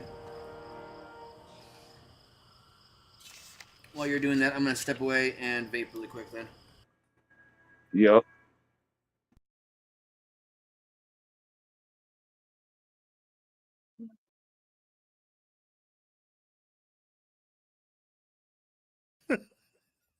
Because he's stupid. You can double check everything on ChatGPT and Grok. Hey, you can ask it, is this picture authentic? They can track down the picture, where it was taken, everything. They'll find the original picture. Yeah, find the original if picture. it's been altered. Yeah. No impulse Major control. news, a new uncovered photo of the alleged Charlie Kirk shooter shows him wearing a Trump costume in 2017. This image is going incredibly viral on social media right now, and it's a post from 2017. It reads, "Happy Halloween, so weird." 2017. What year are we in? It's 2025. It's 8 years ago? It was so long ago. This kid is out trick-or-treating. Yeah, talk about missing context. So he's got his political beliefs already established, and he's trick-or-treating. Yeah, but if you look at the costume, he's riding Trump like he's a horse. Yeah. It was denigrating Trump. They're It wasn't not a Trump trick-or-treating with the costume. boys this year. Off Let's they see. go. Hashtag Trump costume. And right there is the Look at- alleged suspect. He's riding him like a horse. Yeah. That was the costume. That's How just- are you a MAGA supporter if you got Trump like a horse and you got him pinned between your legs and you riding him like a horse? That makes you a MAGA supporter? Did you do your research, Harry? Harry, this is the guy that said Joe Biden, there's no cognitive decline. He's sharp as a tack. This is the guy that said that. Harry's got cognitive decline. Yeah. Tyler Robinson. If you zoom in, you can see that his Yeah, why is Trump's face green? Trump is a horse in the costume. He's riding him like he's a horse. Yeah, see, he got chaps on, huh? Yeah. He even got the thing around his neck or in his mouth. Yeah, this dude right here is such a clown. Yeah, he's just an idiot. Halloween costume that year is a Trump costume. Now this comes after days of people on the right speculating that the shooter must be this crazy liberal with all of these insane ideologies, but the alleged shooter is wearing a Trump costume reportedly back in 2017. What a fool. He said 2017. What a moron. I said, like, remember Bugs Bunny? What a maroon. Yeah. What a moron. What a maroon. Yeah, so only a Democrat would say something like this. Only a Democrat will believe a MAGA is shooting MAGA. That don't make any sense. MAGA supporters shooting MAGA supporters? Only a Democrat would say that. So again, I'm not here to establish a motive. We have no idea why this guy allegedly did what he did. We'll learn in the next days, weeks. Charlie Kirk's killer, Tyler Robinson, he's not black. He's not trans. He's not Muslim. He's not an immigrant. He is not a Democrat. Meet Charlie Kirk's assassin, Tyler Robinson. He is a white, Christian, conservative, Republican male with a gun again. And He never statistically, when all of this was going on, when Fox News started declaring war, when Jesse Waters and Laura Ingraham, which recklessly tried to rile up their base that somehow the left was in charge of this. Somehow the left was in charge of this. If you don't know the left is behind this, you're a moron. He knows that. You actually think a MAGA supporter went and shot a MAGA supporter because he's spreading hate? And he's not a Republican. He's not a registered Republican. His parents is. His parents are Republicans. But he hasn't. They said he hasn't participated in the last 2 election cycles, and his party is unaffiliated. Yeah, but I don't know where they're getting his Republican from. Yeah, but there's evidence that he's not Republican. I'm sure that. Statistically, I knew that this was probably a white male, as all shooters are, and this seems to be. She never heard of Chicago, Baltimore. Yeah, majority of violence in this country is gang violence. Yeah, and those are Republican MAGA supporters. Yeah, in gangs. Exactly. A majority of the shootings are blacks and far left people. You're trying to attribute this just to white men. You need to dig a whole lot deeper than that when it comes to white men, when it comes to violence. Yeah. Usually it's because of type of ideology. Yeah. MAGA grown terrorism. MAGA is a culture that embraces unrestricted access to guns. The man accused and convicted of killing Charlie Kirk's grandmother came forward and said that he is MAGA, his father's MAGA, his mother's MAGA, and that she doesn't even know a Democrat. The fact that the man comes from a white Christian. My whole family was Democrat. Yeah. So you would think me being black, I would be a Democrat right now, but I'm not. Yeah. I'm Republican. Yeah. You know what I think? What happened to that kid? That dude went off to university and it just radicalized him. It changed him. His whole family is Republican. Yeah. Yeah. Republican, conservative, MAGA, I heard gun the chair, using so I family. came back. Fucking A right. Susan, I'm like, oh, he's back. Okay, so what do we gotta do here? This dude wants us to fucking fly to. So fuck that. Do that later. Yeah, no. So southeast, there's a hearty thanks. Here, I'll just go that way because it looks like there should be a quest over here too, and it's where our stuff is to do the 2 quests.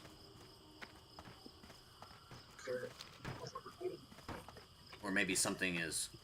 Yeah, no, there's a quest here. It looks like maybe. See, it's hard to tell if it's just my questies saying, "Hey, there's a future quest over here," or if it's actually a quest.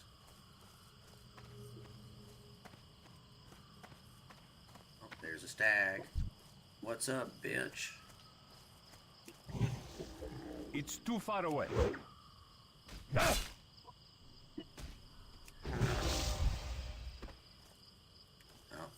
nothing there. That's you. That spell isn't ready yet. I can't cast that. Does it show a quest for you on the mini map right now? No. Okay, so it is future then. I need to get closer. That's still recharging.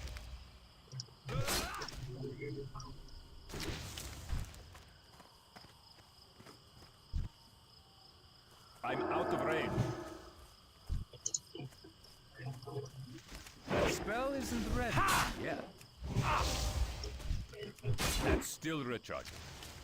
I can't cast it. I don't have a target. Oh, I forgot about these slasher vines just being lame. It's too far away. The what? These trapper vines. Yeah. Just being a pain. Oh yeah.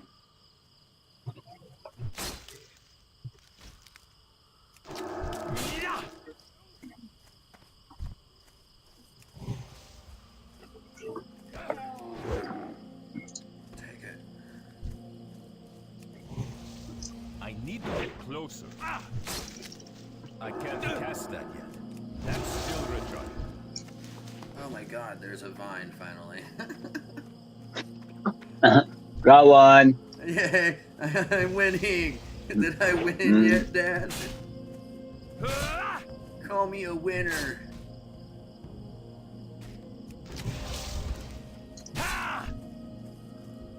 It's too far away.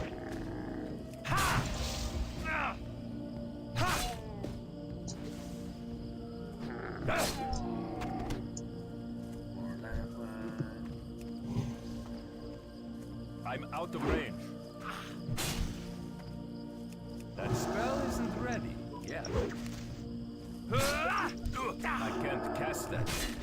That's still recharging. Damn It's too far away. That spell isn't ready yet. That's still recharging. I can't cast that yet. I need to get closer. That spell isn't ready. Come here, you little yet. bitch. I can't cast that yet.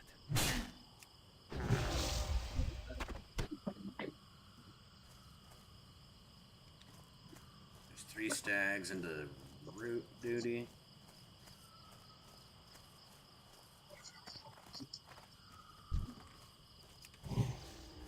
That's still recharging. That spell isn't ready yet. I can't cast that yet.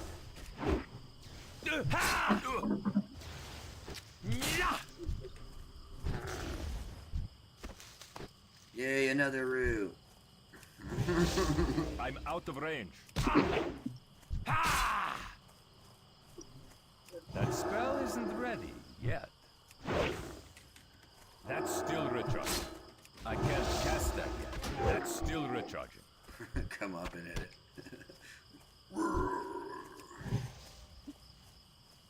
What's Staggy Boy? Here, let me see it one more time. Get over here. That spell isn't ready yet.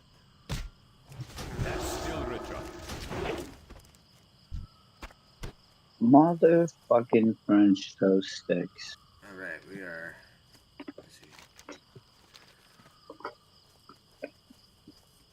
Well, we're running through these fuckers like nothing, so I mean, at least that's nice. Yeah.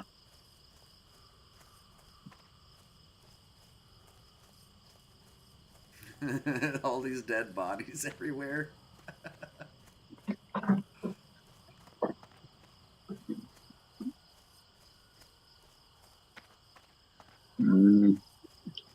I need a It's fucking a big plant. area. Alright, straight ahead there should be even more.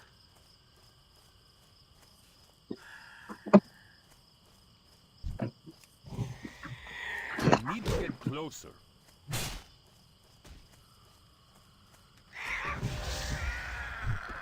Oh, I got another skill. Boom.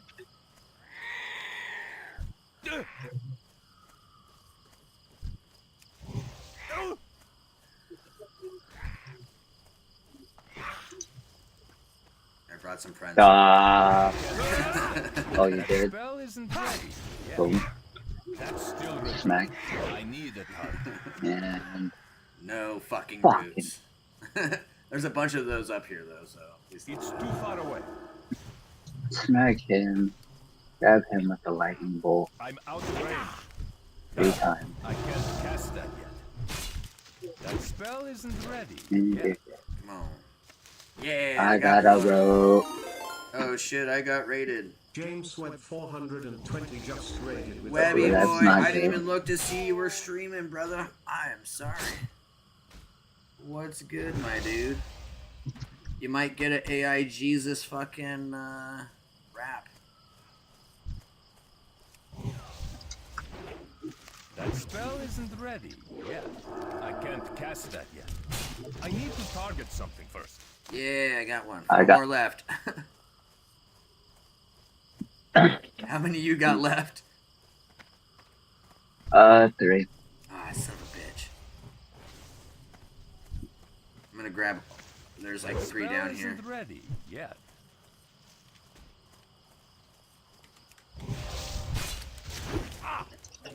I can't cast that. That's still recharged. Oh, now I have 3 more. No. Oh shit, here comes AI Jesus. Cast that yet. James Webb 420 says all good, my Heavens man. open wide, Spell isn't a ready raid from Jane swept 420. What a sight! 5 viewers marching in. Oh, what a show! Jane Sweep's Son of a army, bitch. let's get it going. Hallelujah, we've been raided with viewers in tow. It's They've too far away. invaded. That's still recharging. Fuck your broken vines. I want full fucking vines. What is up, though, my dude? Jamin68 says ha ha ha ha ho. What is good? What is good? Oh, there's a lasher up top. Do you have 2 quests to the left? Or right, I mean? I don't have a target. No, I have a quest for these lashers, and then after that I'll have 2 turn-ins, and is there a watch, and then 1 to the northwest. Oh, because I know we come to this place here, but it shows 2 quests on there for me, so I wasn't sure if that was just on there's a quest. There's 2 quests in here. Yeah, that's what I meant. I can see them now. Yeah, it was to the right. I should have said to the east. No, I'm not sure. They weren't popping up on my mini-map until we got close enough. See you later. And I'm zoomed out all the way. Go with honor, friend. Yeah, see, I'm zoomed out all the way, but I fucking have that questy that like kind of shows shit from further. All right, so I like questy and classic WoW, because then it actually like works 100%. So if we sweep down the beach to the east, we will find more lashers as well, or the root duties.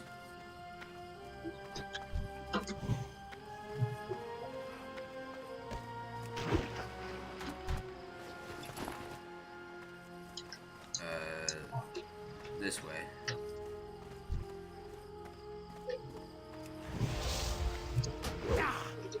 Yeah, I was just grabbing this bit. I can't cast that yet.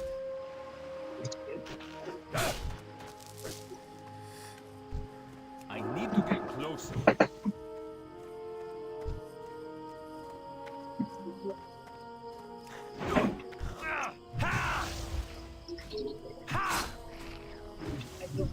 That's still recharging. That spell isn't ready yet.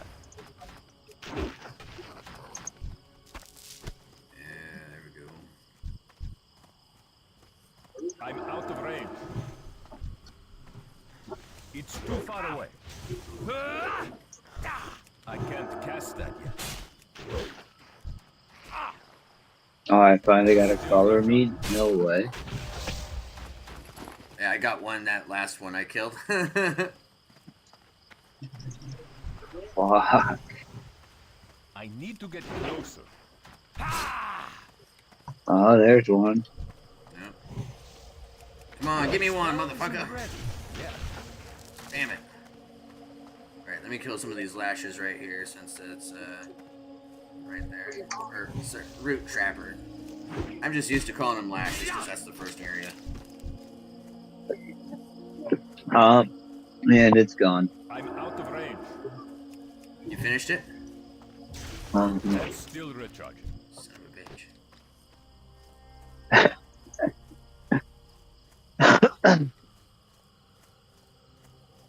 So there's supposed to be more lashers.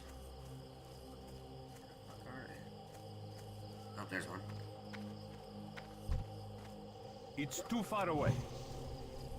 I can't cast that yet.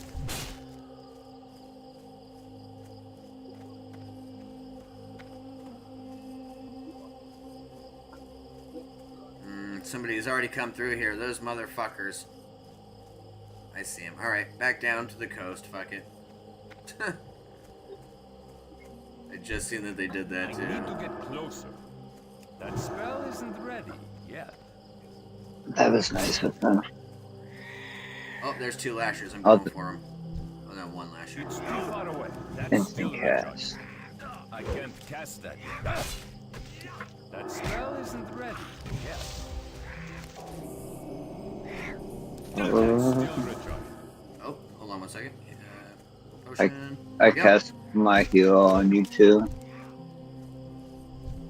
That spell isn't ready yet. Oh, 2 more vines. There's 2 lashers right there. Out of range. I can't cast that. Oh yeah, there is. That's still recharging. I can't cast that yet. Come on. Yep, one more route. One more. Let's go. Oh, there's two things over here too. Perfect. I need to get closer.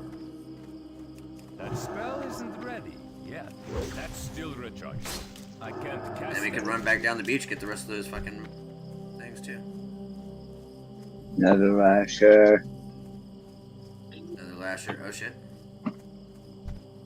It's too far away. That spell isn't ready. And another one over here too. Oh. Yeah, that's it. That's done. Okay, going down here. That. Map and compass. I can't cast that. Hey, get back here, bitch. Stop running. That spell isn't ready.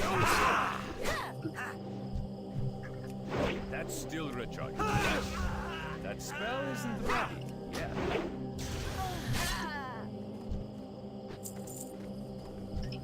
That's still recharging. I can't cast that yet.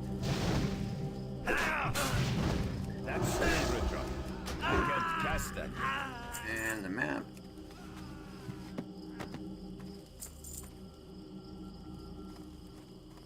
And we got the other one over here. Get the compass. I'm out of range. That spell isn't ready yet. That's still recharging. I can't cast that yet. That spell isn't ready yet.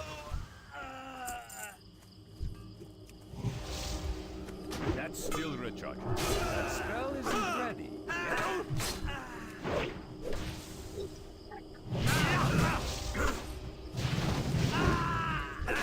I can't cast that yet. That spell isn't ready yet.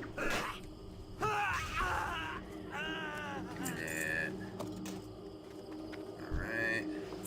Head back down the coast and turn these in.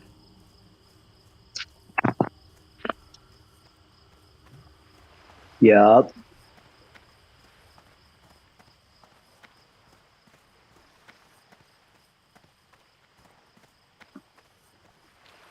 Okay, well. Oh, look, there's one.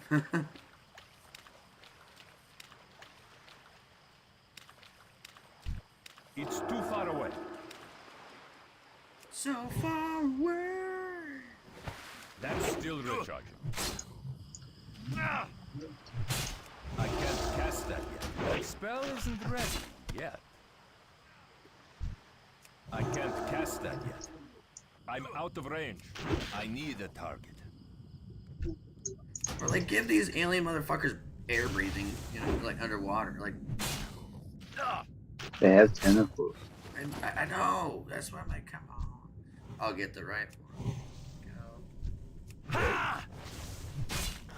That's still recharging. That spell isn't ready yet. That's still recharging. I can't cast that yet. I need to get closer. That's still recharging. We're bringing you with us, Mr. Crab. That spell isn't ready yet. I can't cast that yet. That's still recharging. I can't cast that yet.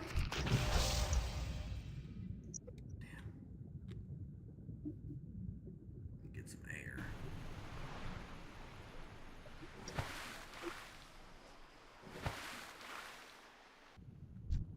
I'm out of range. That spell isn't ready yet.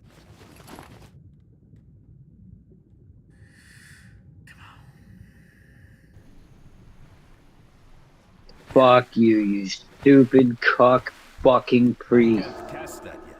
I need to get closer. God damn it, you're fucking annoying the shit out of me. There's a body back It's a... That's a book right there. Oh my god, you should be used to it. Go fuck yourself twice. Preferably the fucking long way. Suck the dick from the back. It's too far away.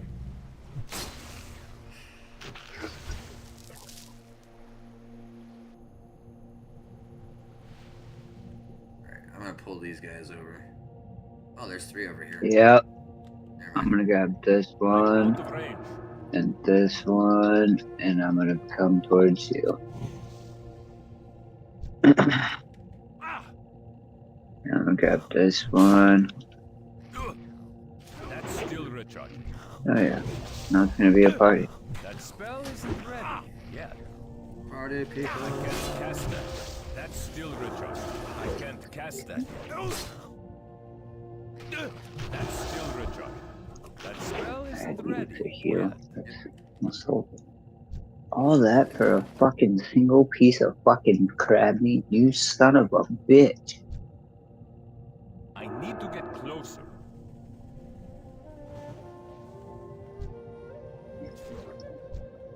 That's still recharging.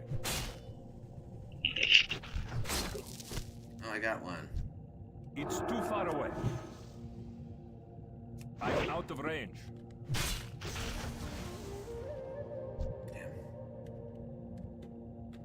Fucking finally. Yeah. You got it done. Okay. How many more you got? I need to get closer. I see another Fuck over here. my asshole with fucking no lube. Damn it. Cast that yet. That spell isn't ready yet. That's still ready. There's a body Spell over isn't here. ready yet. You're way the fuck over there doing thing. That spell isn't ready yet. I can't cast that yet. That's still recharging. I can't cast that yet.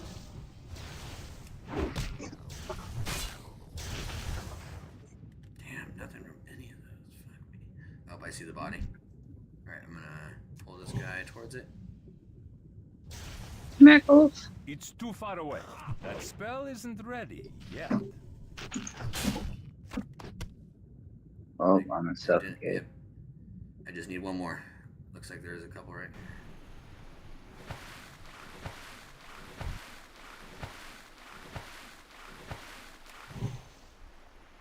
Be nice if there was some on the fucking beach. I forgot what normal movement speed felt like. Fuck. One more. Come on. We got this. Get it. Get it. Get it. That's still recharging. That spell isn't ready yet. Oh, come on. One more. Come on. Stop doing this to me. Oh, yep, there's one close to the beach. This is gonna be it. Yep. It's gonna be the winner. Why? Because it's on the way back to the turn in. Yep. I'm going following you. I leveled anyways. It's gonna be the fucking winner. Oh, there's a fucking another one on the beach. Son of a bitch. There's another one on the beach. We caught the spawn. Fuck yeah. I'm coming.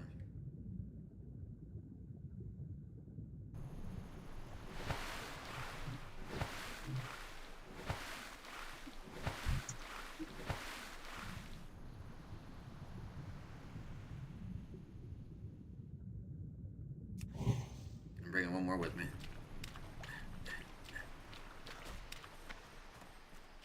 I've made a collection of bodies here. That spell isn't ready yet. I don't have a target. Cool. Turn in.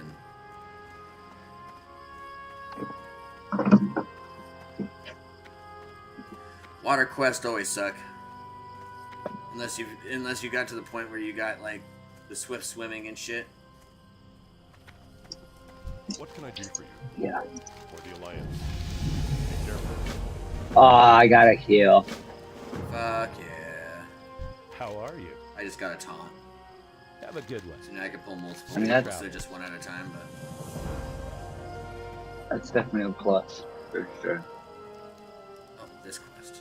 I don't know how What's I on your mind?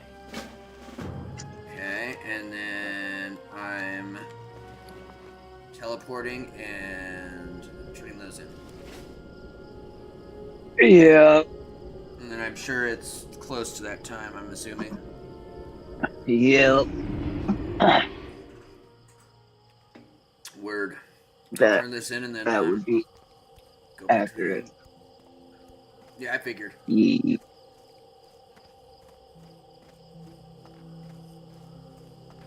Definitely a good time. I was gonna call it at like 8 or 8:15, but this works out. Oh, she teaches first aid too? Cool. Train me in first aid too. I will probably do mining and jewel crafting on this one. Arcanon Poros. Safe journey. I mean, that's Be kind to logical. those less fortunate.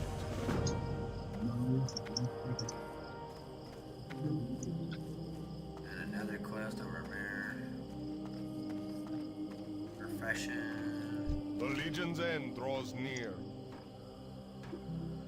Mining. Train me in mining. Train, yes.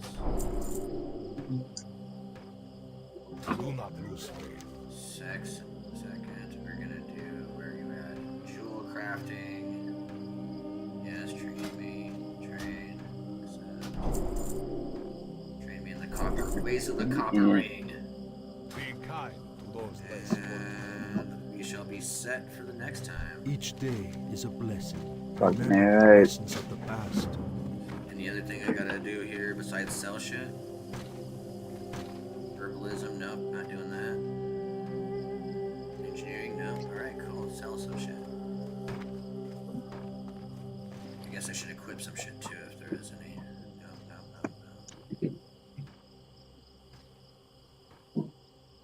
Alright, Bert. Well, I will hit you up when I get home from work, see what you got going on. Hell yeah, brother. Alrighty, well, I'll talk to you tomorrow, bro. Yes, sir. Have a good night. You come back sometime. You too, bro. Later. Peace. Alright.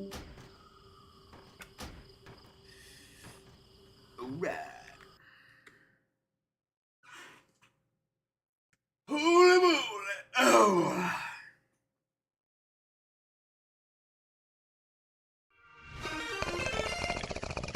Hit a ball. I still got stuff in my bong. I'll hit that first. Jaming68 says hit that bowl. Because I gotta still empty out the last one. Ripper time. Cheers, bro. Jaming68 says ripper time cheers.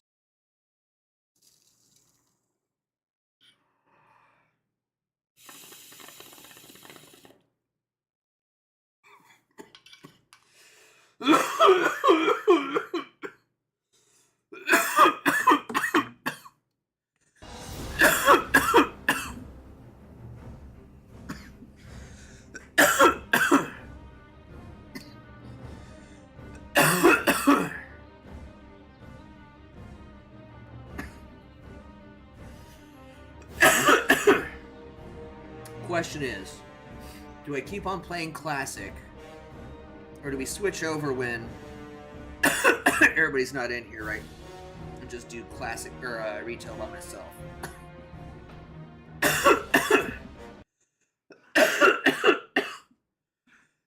I will definitely smoke with you, Dabbit. Shit. I'm gonna relaunch retail. We'll just do that. Woo-wee.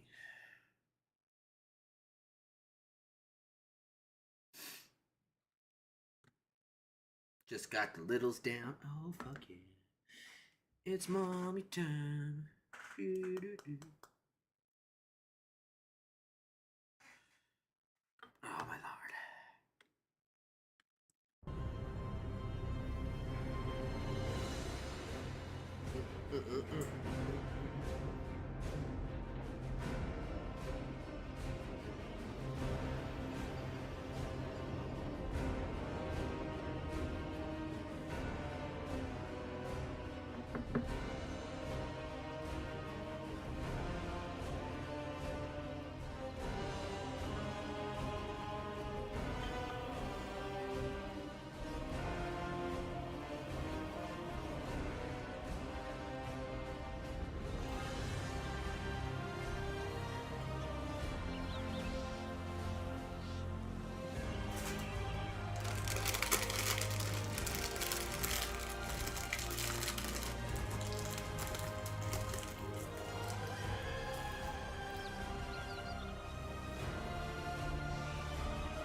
You wish you could play WoW. Don't you have? I thought you had WoW. Or did you not have WoW?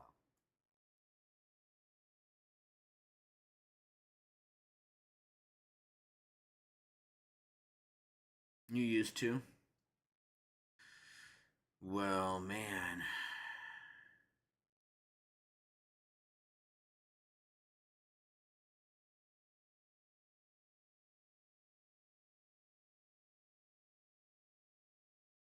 Yeah, my buddy gifted me 2 months. And so I've been playing because of him.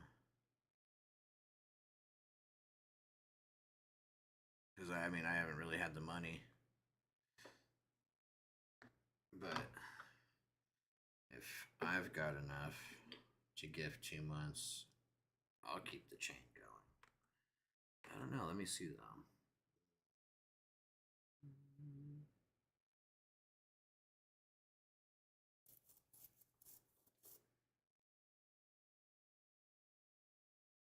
They got the new expansion coming out.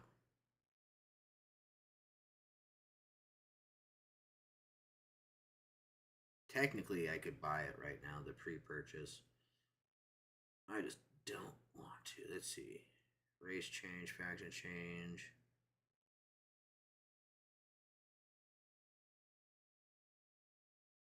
You get a free trial still. Where's it's $12.99 a month.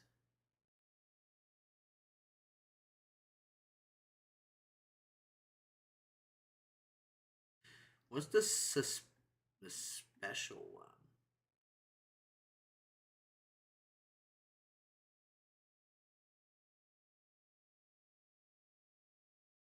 What's that?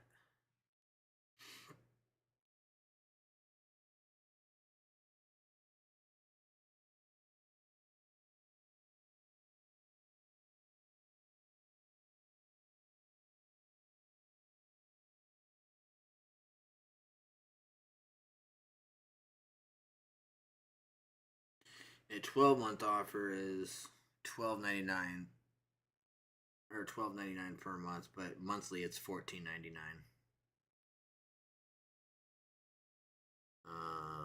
Let's see. What does the other one say? Is it just the same thing? Yeah, I think it's just the same thing. I think right now you get something though. I don't know.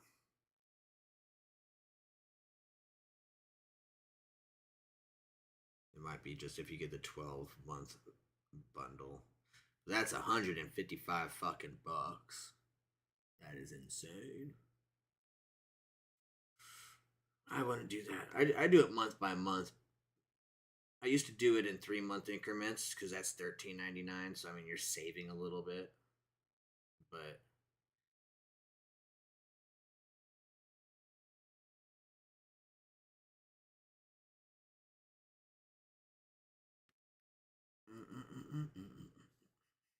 I gotta look because there was. I don't know how he gifted me 2 months.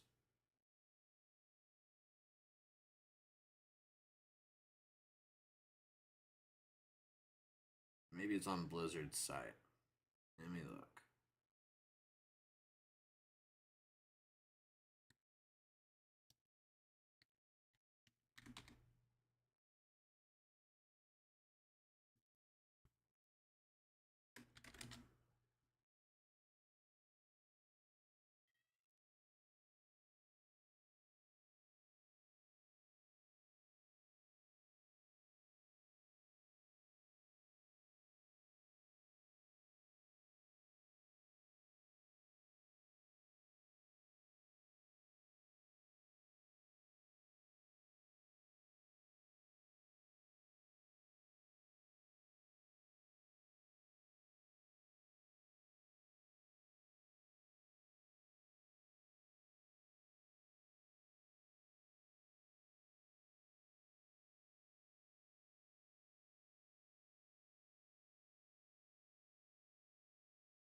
I'll have to ask him.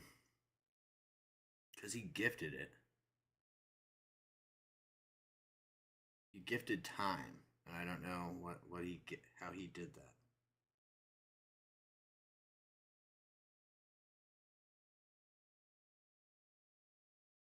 No worries, ma'am. No worries. I'm trying to decide what to do here. Probably just jump on the demon here. Jaming68 says since spooky season is upon us, I got like a list of pretty good free horror games I must start playing here soon. Bro, if you got any multiplayer ones for us both to get down on, let me know. I will totally run some spooky games with you, brother.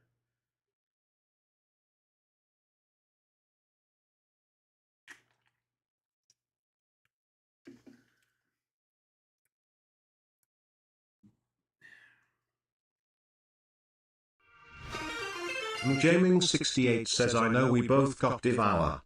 Yeah, I got that. I got Faz. I got a lot. Different horror games.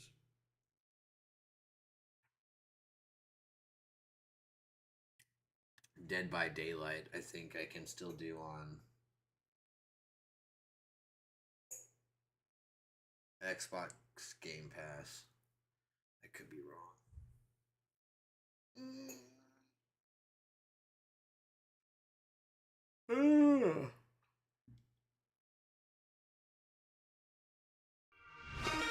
Jaming68 says I think I sent you a couple of multiplayer horror ones way back when. Yeah, I added a bunch to my library. I just don't remember. I got a list. You know what I'm going to do? I sent this list to Seth the other day. Jaming68 says I can't remember thought TBH. I got like 100 and something games, so.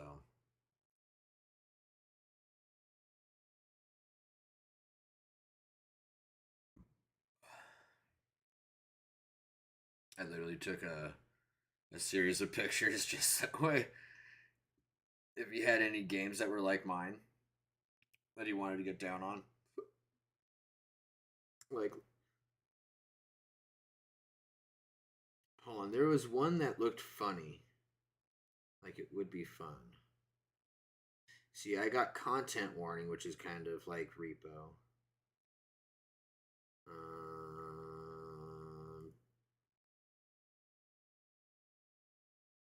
Deadly broadcast.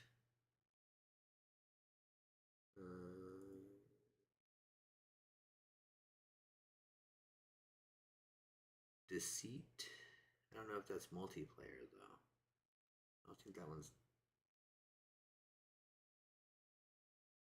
Demonologist. Forgot about that. Devour, yeah.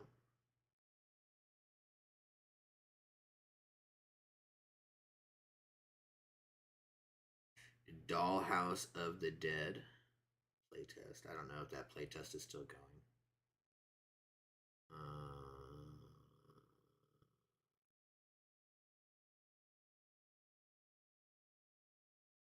Fears the Fathom. The Forest. I have Sons of the Forest as well. The Forest, though, is a great game. Sons of the Forest is fucking dope. What is that? Get Stuffed was an interesting looking one, if I remember right. Let me look. Yeah, Get Stuffed. You should check that out. I mean, it's not really scary, but it's definitely in that creepy genre. How's the games? Oh, I just switched over from classic to this because I didn't have anybody to play with. So I've been kind of keeping my solo playing to either I'm jumping on my paladin, but if I'm not feeling like that, I'll just jump over and start playing retail. But brother, if you are trying to get on, I will switch over to the pandas. Let's see what else we got.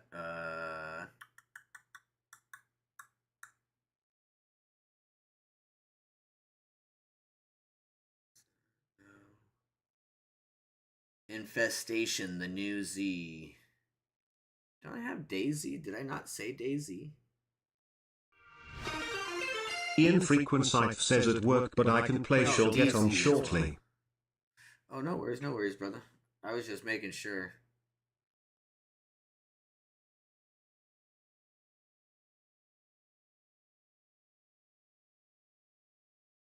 Let's see here.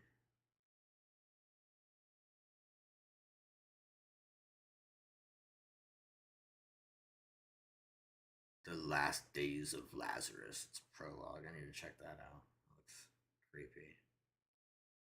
Lethal Company. That's a great one. Ooh, man, my stomach.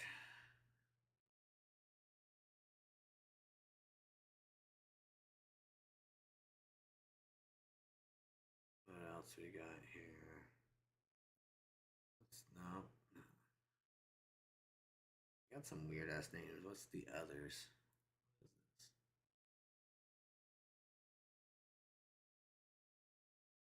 Oh, this is kind of like a Dead by Daylight one called The Others. Jaming68 says I'm probably gonna watch all of Naruto up to the end of Shippuden here soon. I've been meaning to re-watch it for the longest time. Seth literally just restarted it. I've been thinking about restarting it. I was gonna start at. Well, we already did. My daughter and I already started regular Naruto because I wanted her to, actually understand what was going on. Prop and Seek. Dude, see, like, Prop Night, man. I wish Prop Night still existed.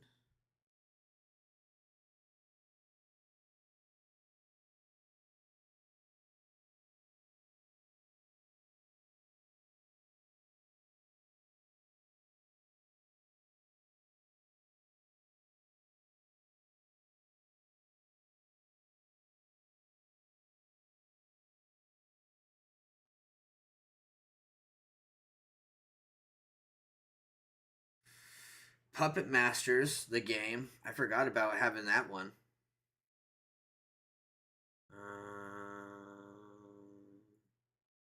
Sorry, I'm still going through all these different ones. Reminiscence. I think that's a solo player, though. Requiem. That's an old one. Holy shit. That's an MMO, though. That's set in a fucking creepy ass world. It's very dark.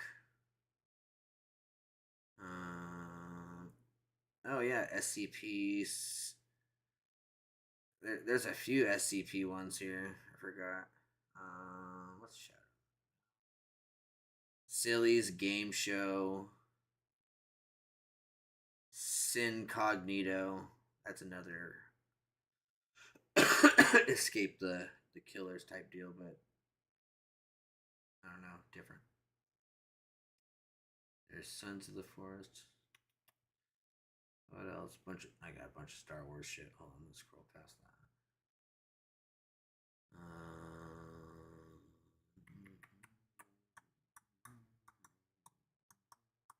What's Undawn?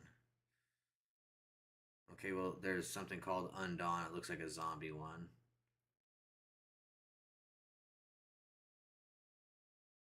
Unfortunate Spaceman. It's kind of like Among Us, but 3D. That's funny.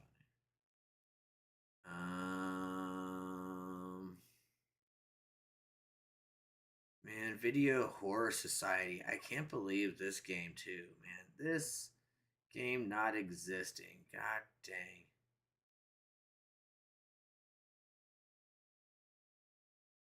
Like, so frustrating. It got sunsetted, like, and it was such a fun little one. Vigil. That's one I want to check out too. That's the voice activated one. Or no, not voice. If you blink, you have to have a webcam because every time you blink, the character gets closer to you. Every time you look away.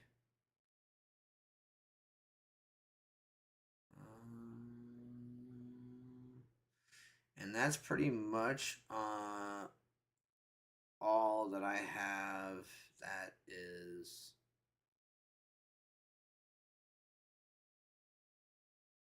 scary related in this sense.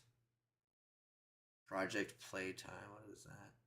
Oh, it's like Poppy, like that. Those creepy ones. Gaming68 says I also have the others.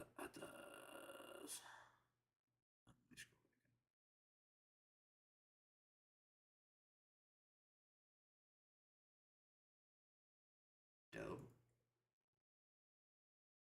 It looks pretty simplistic here. Let me reinstall it just because it's only 2 gigabytes. I'll check it out. You know, there's plenty of things out there. I could look into more too. As long as only if you're interested, man. That way I'm not like, I know there's a lot of fun single player ones that I plan on checking out as well. But I figured there's some pretty fun fucking multiplayer ones too.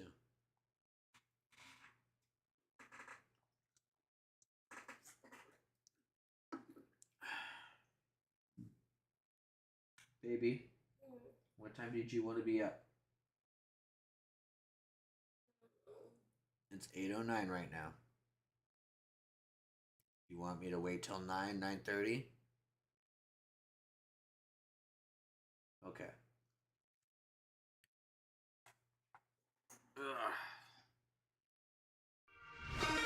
Gaming68 says I mean him down to do some multiplayer ones along with the single player one. Word. I mean, why not?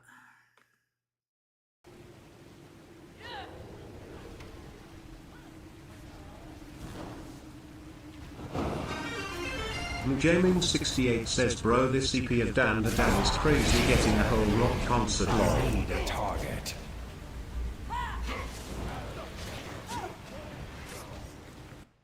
Bro, this episode of Dawn to Dawn is crazy with the whole rock. I have not seen new episodes. I actually got to watch the new episodes that I have been missing. I've been watching Gachikadu or whatever it's called. Gachikuda. That's what it's called. That fucking one's dope as fuck, bro. I've been digging it.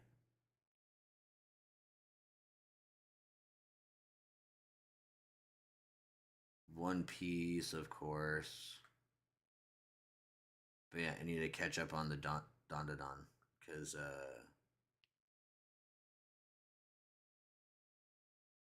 I was waiting for new episodes at the time and I just haven't gone back.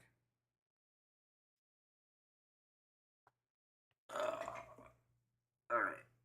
I gotta use the bathroom really quick. I'm gonna toss up a video for a moment while I use the bathroom, and I might as well step away and vape as well at the same time so I'm not wasting time. Stepping away again.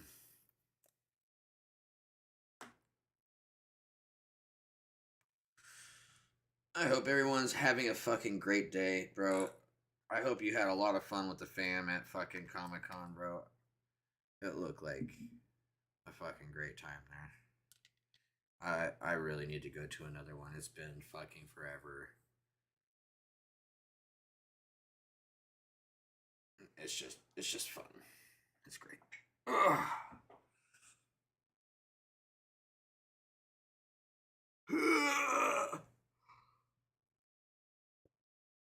All right, I shall be back.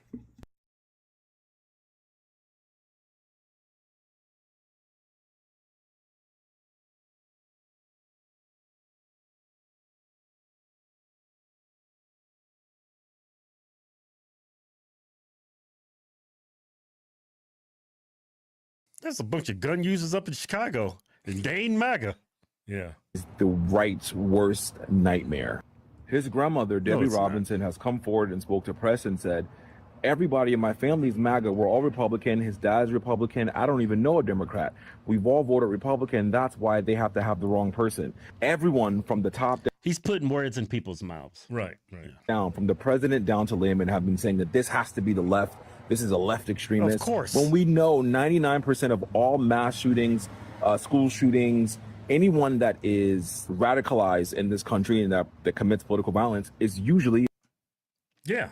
This dude is nuts. There's people on the left. The last couple of mass shootings inside of schools has been, what, trans, right? Yeah, but he says they're usually MAGA. Yeah, he's saying they're white, but he's leaving out a lot of details. A lot of these people are left-wing nuts or being bullied in school. You trying to attribute mass shootings to just Republicans. That's just idiotic. Yeah. You don't make any sense when you say stuff like that. Well, Kevin, he probably doesn't even realize what's going on up in Chicago. All these inner cities, all this gang violence. You think he's that stupid? I think you give him too much credit. MAGA and usually right wing.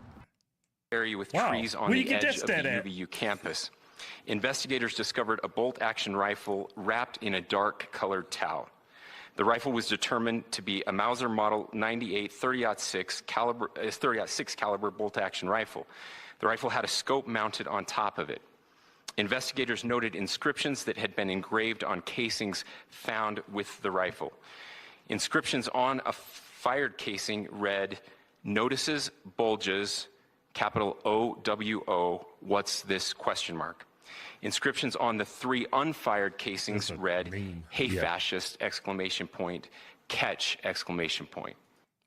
On one of the bullets was inscribed fascist. So he's obviously anti-fascist. Yeah, and who's always using that term about Republicans? Antifa. Democrats. And The left. Yeah. And it sounded like that first statement he said, bulges, that sounded like something I read on It's to troll transgender memes. Yeah. But a high school friend has come forward and provided an interview. Suspect's high school friend says Robinson was the only leftist in a family of very hard Republicans, which makes sense. It's Utah. In a phone interview on Friday, one of Tyler Robinson's high school friends who asked to remain anonymous said that the suspect was pretty left on everything and was the only member of his family that was really leftist. The rest of his family is very hard Republican, the friend said. Around the sophomore year, the friend said, Robinson became more extreme in his political views and would always just be ranting and arguing about them. Wow. Well, obviously, the guy's a Democrat, or he swings left. Ain't no Republican gonna go out to some gathering with a very popular, probably one of the most popular Republicans or people that's been affiliated with the Republican Party in history and shoot him. Only a Democrat would believe that. It's because they don't have no brains. Yeah, that's. I'm speechless. Yeah. People are stupid. They really out here think a MAGA supporter is out here. Well, Keith, they're not stupid. They know what they're doing. The media, now those sub-Saharan clowns you showed me, they have no idea what they're talking about. They can't help themselves. They're just morons. But the people in the media and the press, they know how stupid their constituency is. Who watches their network.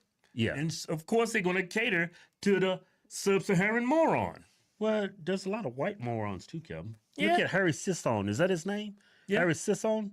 Sisson something, yeah. Sisson. Yeah, Harry is just as dumb as a black sub-Saharan. Crazy. Idiots.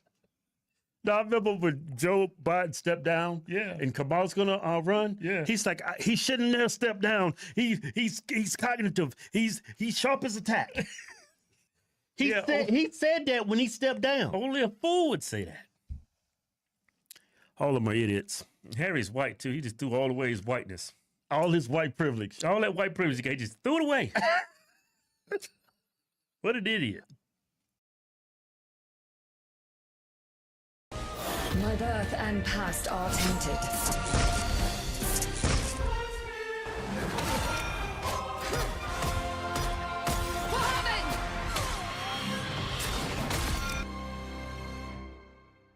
Starting at $4.49, you can get one, make it a double, or go for 3 delicious patties. Go as big as you want with my Bonus Jack combo starting at $4.49. Now you can say you're loving it and actually mean it. Get so much more. Welcome to Jack in the Box.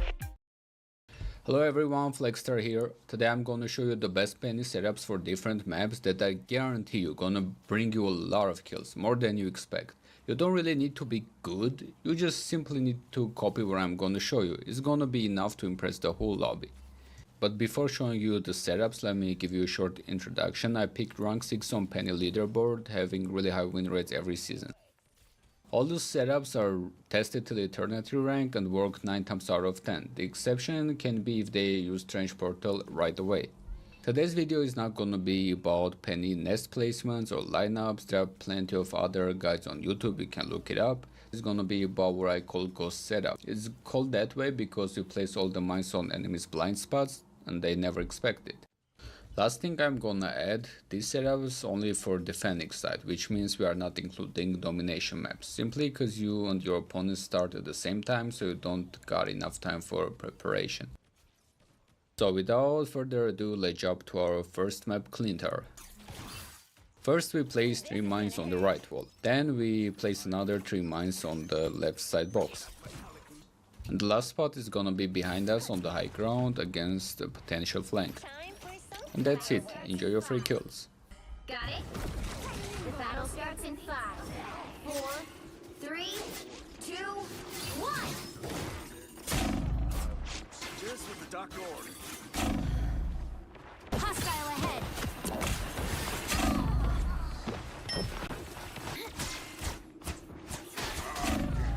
Much better. A little help. 3, 2, all you need to do is capture the mission area. Got it?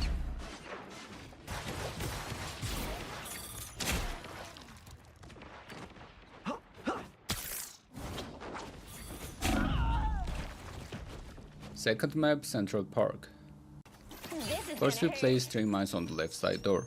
Then we place 3 mines on the right side rock near the stairs. And the last place is gonna be on the rock a little bit further. You need to stop them from securing the mission area. Needed that boost. I'm hurt.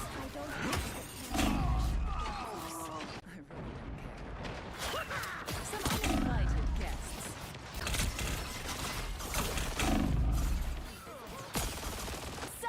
I suppose that helps.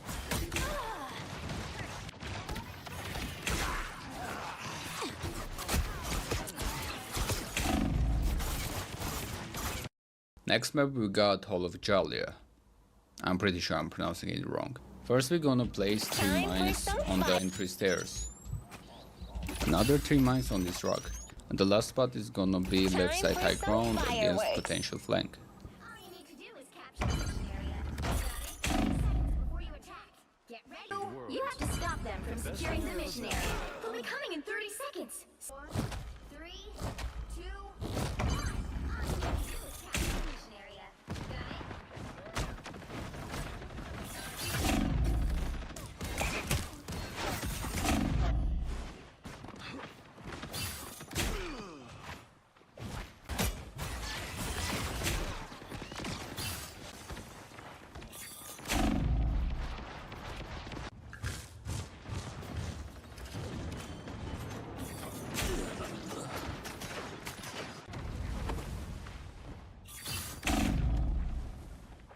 Next map is gonna be Spider Islands.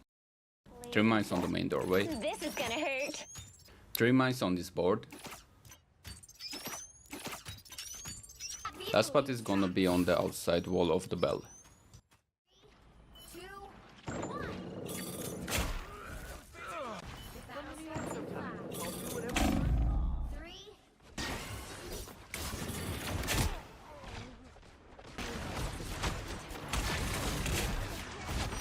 I accidentally deleted the pack that I was gathering huge amount of clips for months, so I don't really have clips to show you for the third spot, but you just gotta take my word for it. Next map we got Araco. We're starting off by placing 3 mines on this panel. Next 3 mines on this panel or wall or however you wanna call it. And the last spot is gonna be in front of the portal against the potential flank.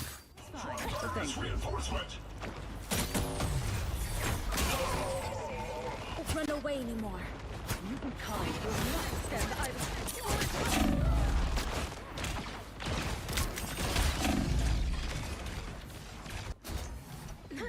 Step aside.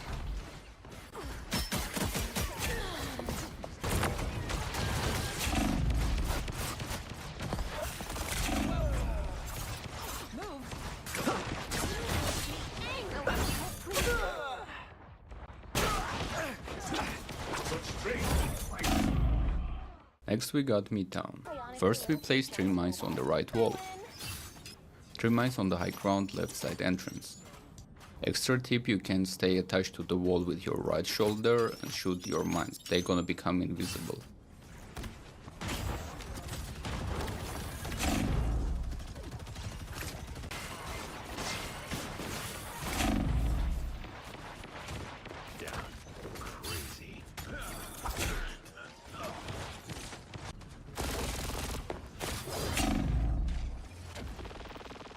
And the last map we got Yggdrasil. I'm gonna be fully honest with you, it's probably the worst map for the ghost setup. You can somewhat make it work, maybe place mines against the flank, but it's not gonna be as consistent as on other maps. Although I would suggest you to just stack your mines with your nest. If you still wanna go for the ghost setup, you can try these spots. 3 mines on the wall in front of the entrance, 3 mines on the right side a bit further, and the last spot is gonna be for the right side flank. And that's pretty much it. This is my first time making content like this, and it took me a really long time to make this. So if you've made this far, consider to like and subscribe to the channel if you enjoyed the content. Let me know down in the comments what you think about setups, if it worked for you, if you didn't, or maybe if you would like to add some other tips that I didn't mention in the video. Love you all, peace out. Now we gotta go help people customize and save hundreds with Liberty Mutual. Maybe where's the golf cart? There it is. Only pay for what you need. Liberty, liberty, liberty, liberty.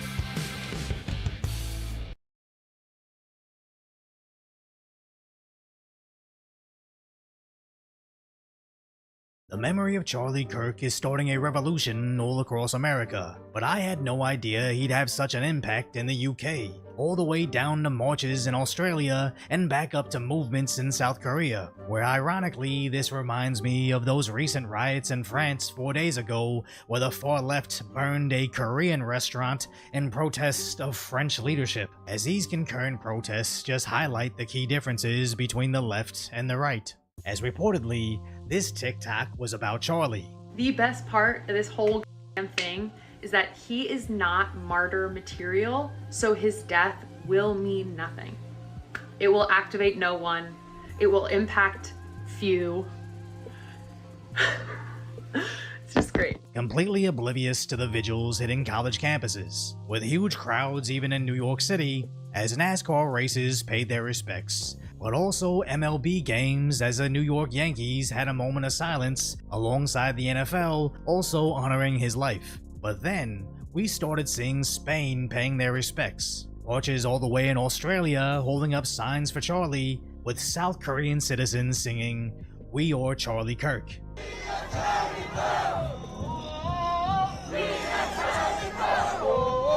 Where we all knew the assassination of Charlie Kirk was going to ignite American conservatives and moderates, but nobody could have imagined he would become the face of freedom for the entire planet. As at the UK's Unite the Kingdom march, which was reported as 110,000 people, but was more likely millions. This is the counter-revolution. There's been a globalist revolution for 20 years.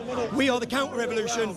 It's not going anywhere, mate. Carrying posters of not only Charlie Kirk, but his entire family, as they all rallied behind his memory. To Charlie's family, we all pray for you, and we hope we honour his life.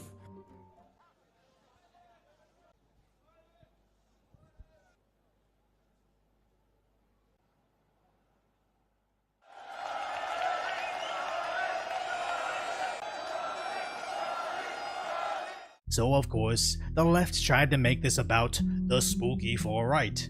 What you're seeing here is probably the biggest far-right demonstration ever held in Britain.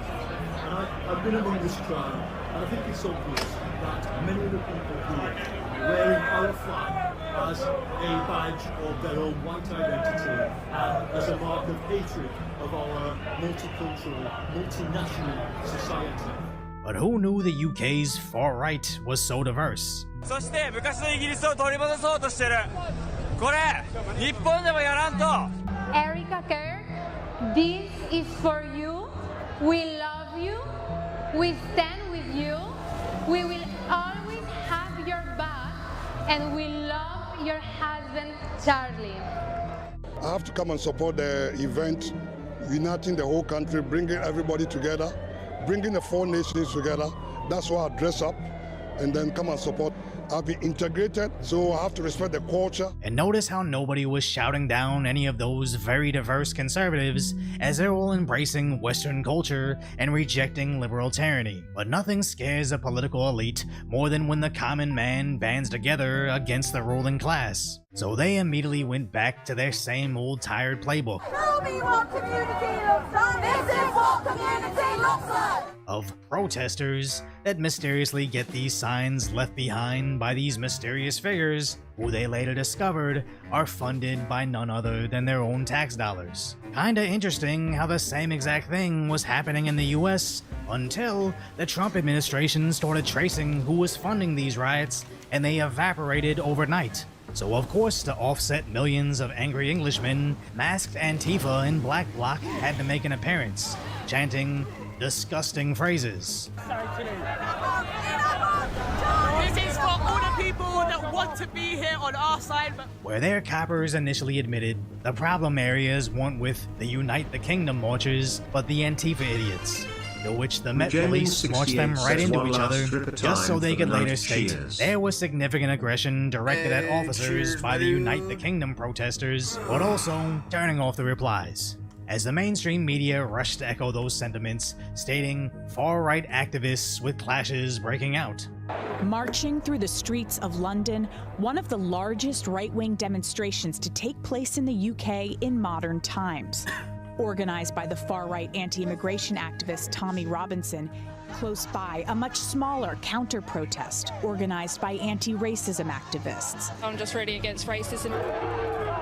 So close at one point that right-wing marchers began throwing things at them and pushing Jalen68 police. says I got to work tomorrow, but it'll be in Police said a afterwards if you number of its wanted to officers say were on something. assaulted by the right-wing demonstrators, Dorica, and that 25 people were arrested.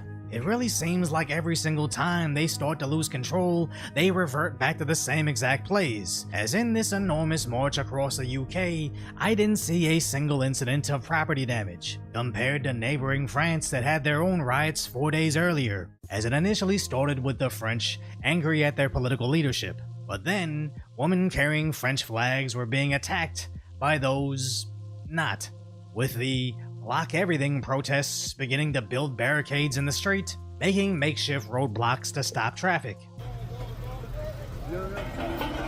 And then burning buses to stop the streets, as sadly, that wasn't the only place they used fire on the freeways, as they specifically burned a Korean restaurant, later attacking the responding French police with trash cans.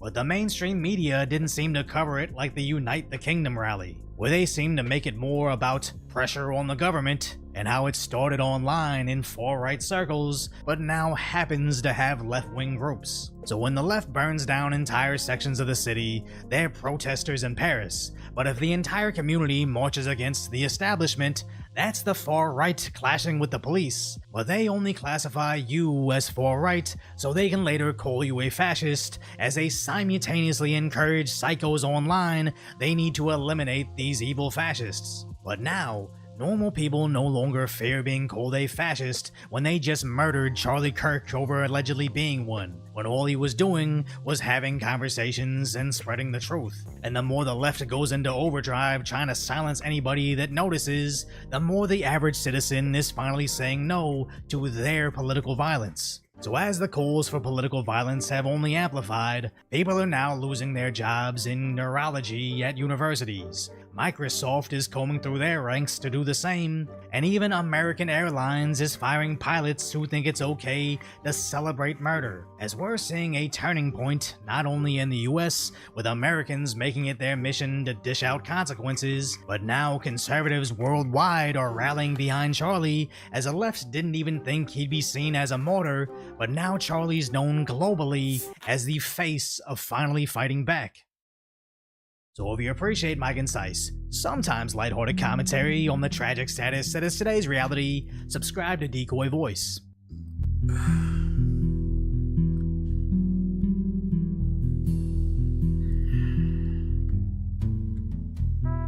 Alright, Let's see. Guys, stop what you're doing and head over to Fabletics, because right now everything is 80% off. That's right, everything, including their all-new Dawn Pant, the pants that feel and look better than jeans. The lightweight, do-it-all one short and jogger. The training, performance tech fundamental short, lined, unlined, and inseam options. Shirts, tees. Okay, with Season 3 in full effect, there are even more ways to get geared up very quickly, pushing your gear easily over 710 plus if you follow our previous guides as well as this final gearing video to highlight some endgame progression. If you're looking for a nice starter guide to the expansion, definitely check out this video we have on screen, but let's not waste any more time. Let's jump right into the new stuff. All right, let's be real. Most of us gamers either don't have time to cook or we just end up living off fast food and snacks. Listen, and I'm back. A game changer. 50% waste in time simply completing the story mode. First up, one of the fastest and easiest ways to get a big power spike in Season 3 is by simply completing the story mode quest for Mana Forge Omega. This quest line becomes available once you finish the War Within campaign, so right outside of the raid, you will pick up a quest that asks you to kill Dimensius the All-Devouring. The good news is you can do this on any difficulty, but the easiest way by far is to just talk to this NPC outside of the raid and enter it in a story mode variant. This lets you solo the last boss with a group of AI to just get an understanding of the story going on. Your reward will then be an enchanted runed Harbinger crest. And now, normally, runed crests are locked behind, Mythic plus 7 keys, higher tier delves and stuff, so getting one quickly and completely free is definitely a head start. So from here, all you have to do is go to the crafting section in Dornegal, combine this with the spark to boost it up to 704. Now don't worry, this can be boosted up and recrafted to 720 gilded item level once you get enough gilded crests. So no matter which route you take, this quest can save you some time in grinding and get you that hero track conversion much faster. Now let's talk about the single biggest power spikes you can get this season, which are your crafted 720 spark gear and key best in slot pieces. Now a quick little tip is if you don't play World of Warcraft that much, do not ever spend your gilded crest. Just simply save them to funnel directly into your spark gear.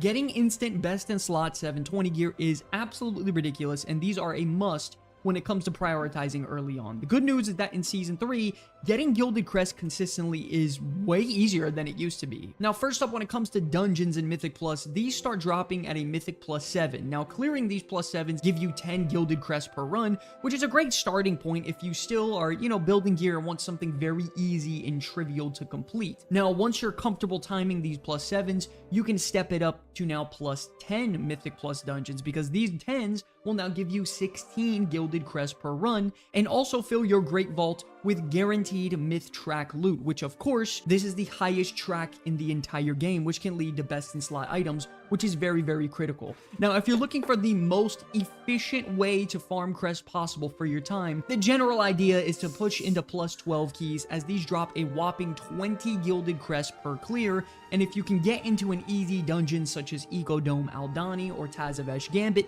they honestly aren't as hard as you'd think to clear. Of course, there's some difficulty check here, like absolutely, but these are the easier dungeons to complete. And if you could start getting 20 of these guilds a run, your item level is going to shoot up very, very quickly. Now, if you also want a completely different path to gearing, or don't want to deal with the timed pressure of Mythic Plus, once a week, you have the Tazavesh hard mode. That is going to be your answer. This is the mega dungeon, a weekly lockout on hard mode. If you clear it, you get a total of 30 Gilded Crest in one single run, a Myth Vault item in your Great Vault, and more. That means you could do this plus your delves every single week for a total of 60 Gilded Crest, which is a great option for getting away from Mythic Plus if you don't want to, stress about all that nonsense. You can simply just take these crests, buy your enchanted Gilded Crest every single week for your Spark, and make your 720 pieces. Also, if you manage to do a deathless clear of the full dungeon, you'll be rewarded with a free Myth Track piece at the end as well, which of course is a very big upgrade. Now, if you prefer solo content pretty much completely, or you just don't want to touch Mythic Plus, like we were saying,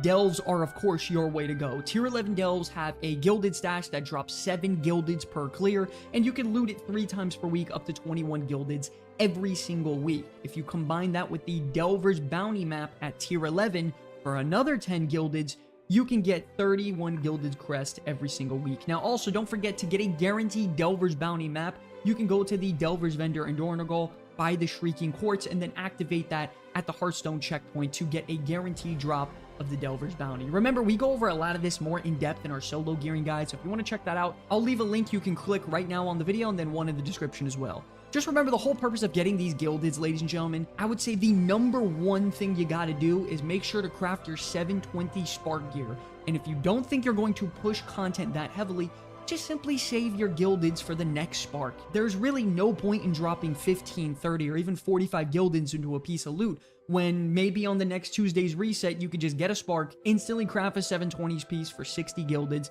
and then you'll be good to go. So just remember, it's probably better sometimes to just be patient rather than sending all of your crests immediately.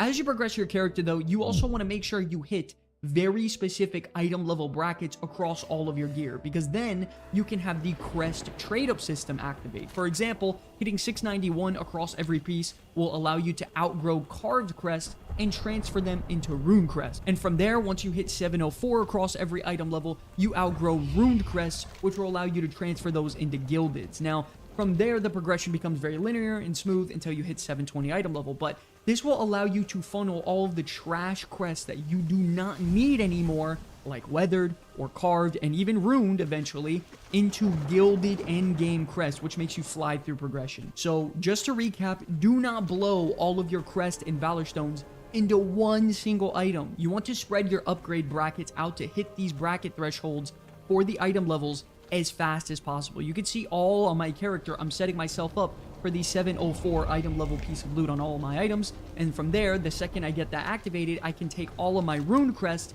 and funnel them into gilded, which is pretty much just going to make everything gearing and trivial at that point. So number one, hit your item level brackets. Number two, unlock the trade ups and then convert them into everything upward. Now, if you played last season, you'll probably remember the Collector's Bounty bonus event that happened. Now, this is going to be coming back in patch 11.2.5 in just a few weeks, and when this event is active, we're going to be getting additional rewards pretty much across the board. Not only that, Blizzard boosts the item level of heroic and myth track gear by 2 item level tracks. So right now, it's probably a good idea to start stacking up your runed and gilded crest as much as possible during this time, so when the bonus event is active in just a few weeks, you can start funneling that into all your gear. If you combine that with, you know, the crest 3-to-1 trade-up system during the event, you could probably get like 5 to 10 item levels the second you log in and recraft all of your spark gear. We don't have exact details of everything that's confirmed, but we can go ahead and assume that it's going to be at least very similar to last season's.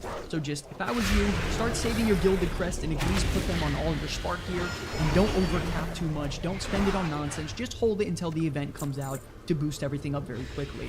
Then finally, a lot of this upgrading and gear changing costs a lot of valor stones, which can sometimes be hard to come by. Now, if you've been running your bountiful delves, you should have stockpiled a good amount of radiant echoes. Now, don't forget about these, as these drop a really good amount of valor stones as well as key fragments, which can be used to make bountiful keys. So head on over to any of these radiant echo events going on in the world, activate the event to earn some extra valor stones if you need them. Now, moving on to everyone's final part, the end game gearing checklist to 710 plus item level. Starting off, you gotta run the story mode quest after finishing the War Within campaign for a free 704 crafted piece of gear, which you can recraft later to 720. Don't forget, you can farm your gildeds when it comes to Mythic Plus for +7s at 10 gilded crests per run, +10s at 16 gilded crests per run, and it also gives you a Myth Vault, and then +12s for a whopping 20 gilded crests per run, which is absolutely insane. Additionally, if you want to get away from Mythic Plus, I completely understand. You have Tazavesh hard mode, where if you complete it, you get 30 gildeds. And then if you complete it on a deathless run, you will get a guaranteed myth track piece at the end of the dungeon, which is phenomenal.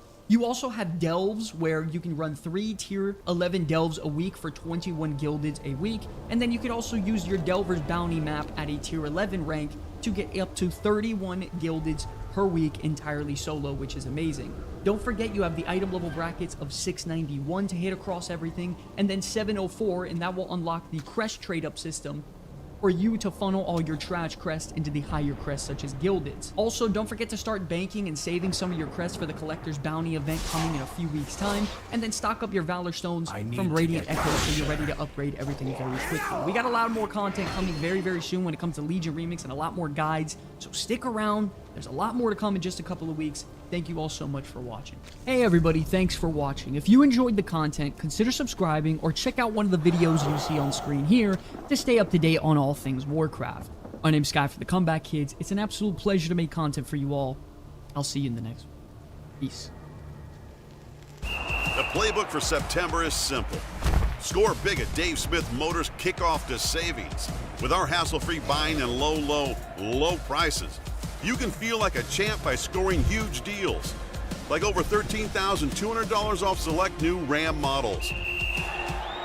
Don't fumble this chance to save big at America's only national car dealer. Visit davesmith.com and call 800-635-8000 today. Dave Smith Motors, where friends meet.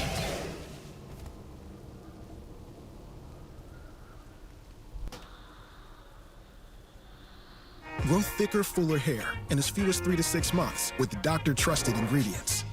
Hims prescription hair treatments are formulated with finasteride, proven to slow down hair loss.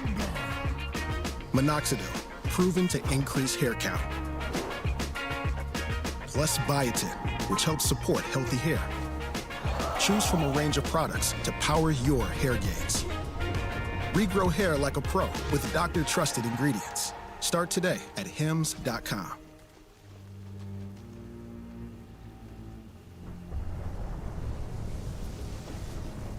Welcome to the channel. If this is your first time here, my name is Nexor and this is Nexor Reacts, and make sure you hit that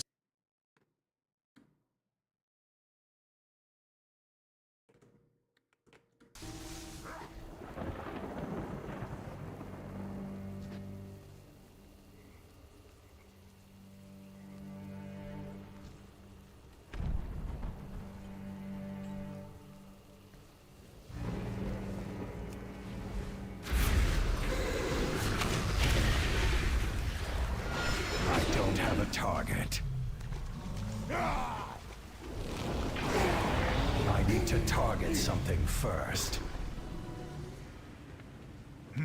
We are outnumbered, but not outwitted. Do not succumb to the darkness. What does your mission require?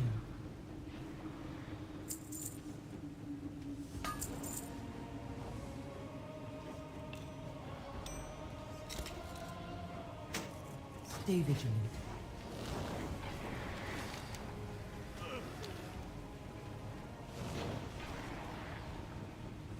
The Shadowpan welcome you. Our fellowship is our strength.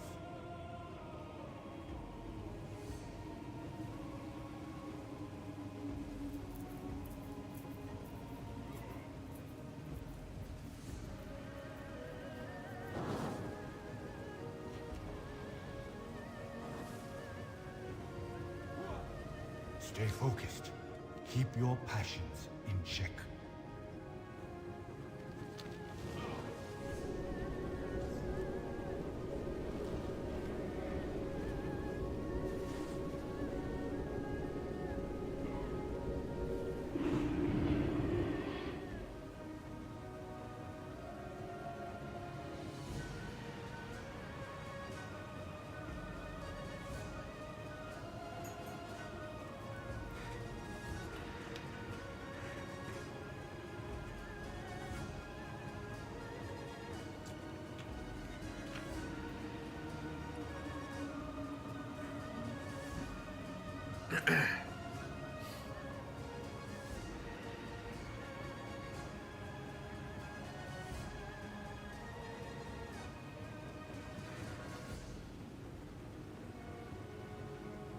Oh yeah, we were taking a rip for BMG.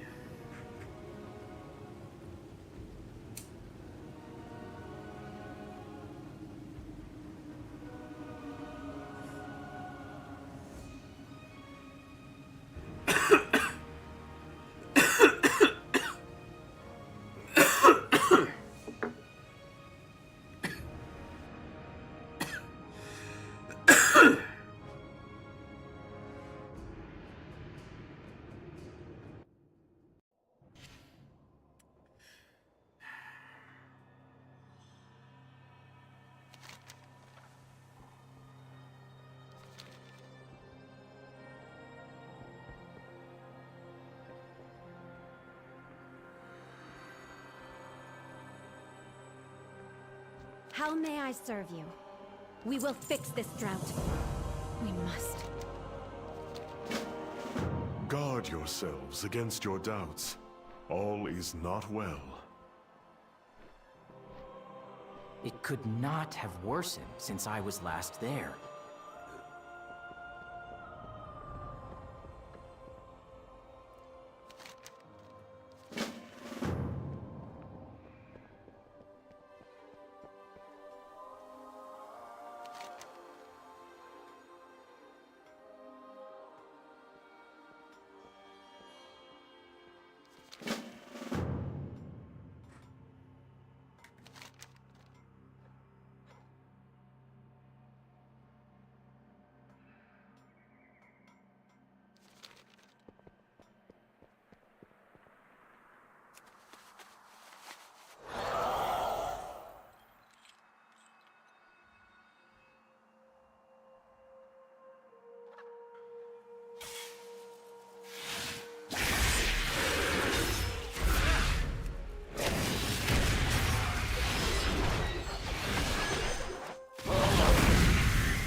I don't have a target.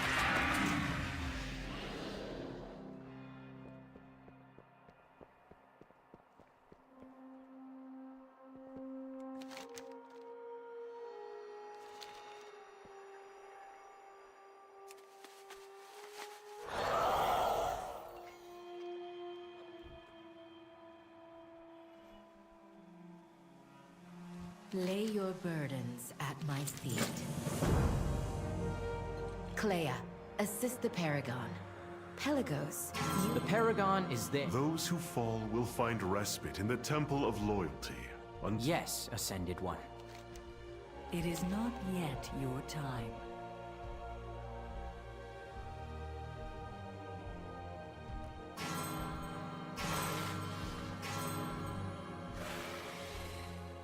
I need a target.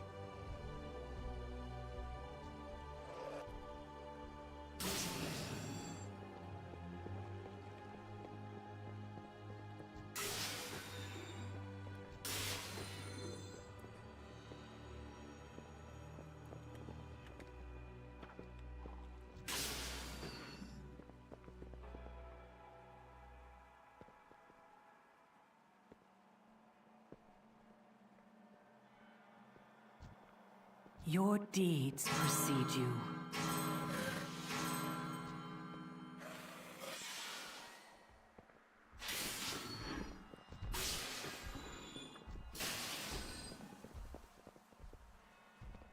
Bear your soul to me.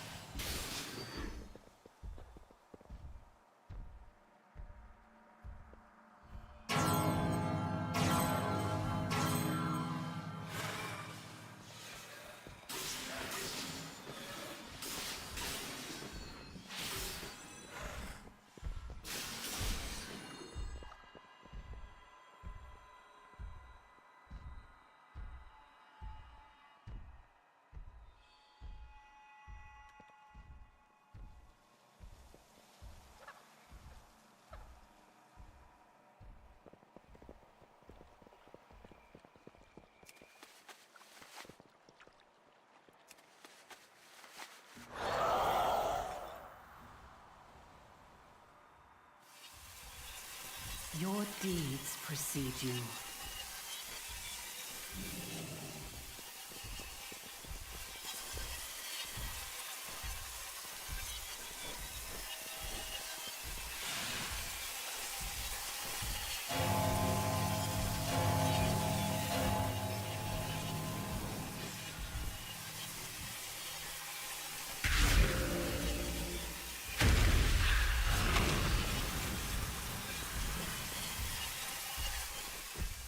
Can I assist in your meditations? It is good to see you. I can't attack that. If there is anything I can do, please let me know.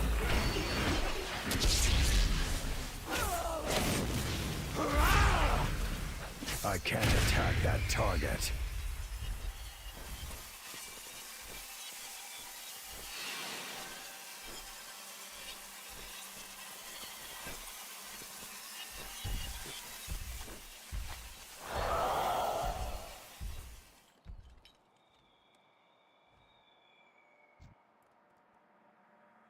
What is your purpose?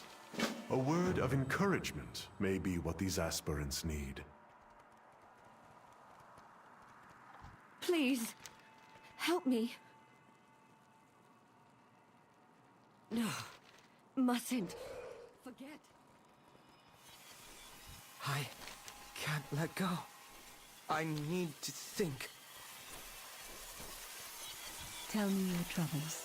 By the Symphony's grace. Please, help me. Please, don't go. Are we all lost?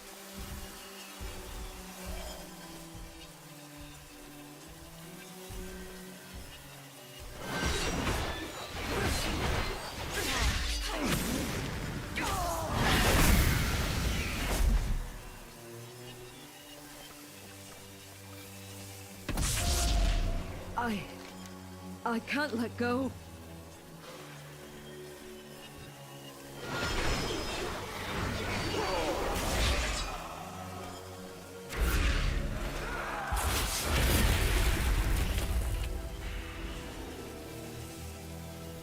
Your deeds precede you. So alone.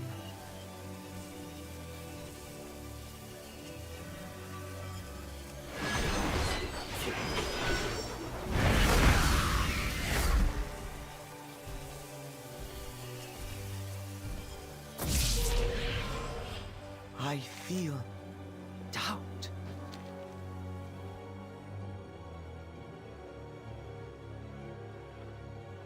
I feel doubt. Is there no hope? So be it.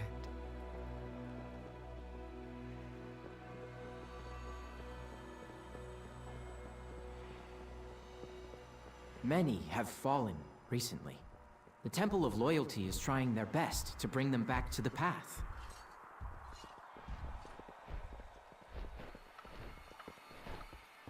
Is there no hope?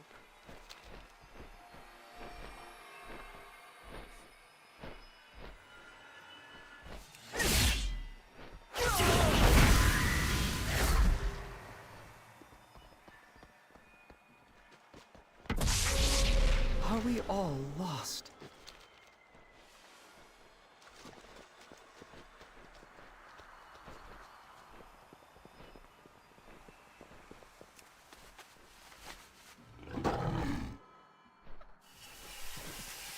Bear your soul to me.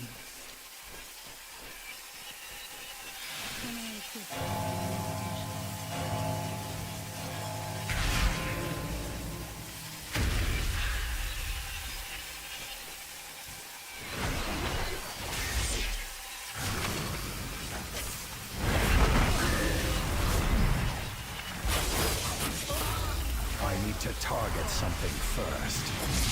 I don't have a target.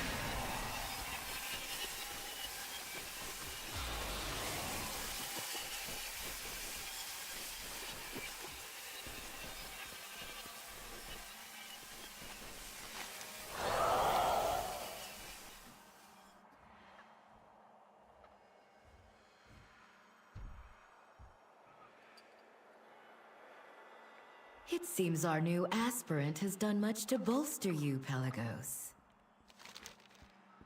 Go in service. Please seek out Nikolon and ensure his well-being. It is unlike him to tarry.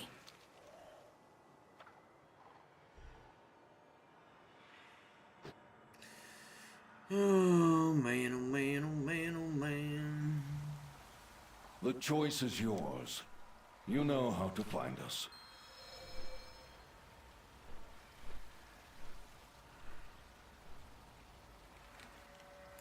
What are you doing, you dumb little bitch? I would have words with Iridia. Oh, I was just thinking, what you just saw, I am not alone in my malcontent. Give a fuck, you treasonous son of a bitch. Just look at the state of this temple. All these aspirants, their anguish.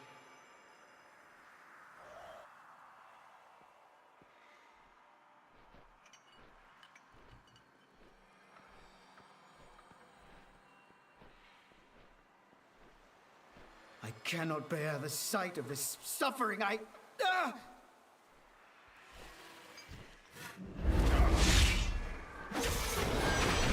need to target something first. I need a target. Even my own doubts grow. I must report to the Temple of Loyalty.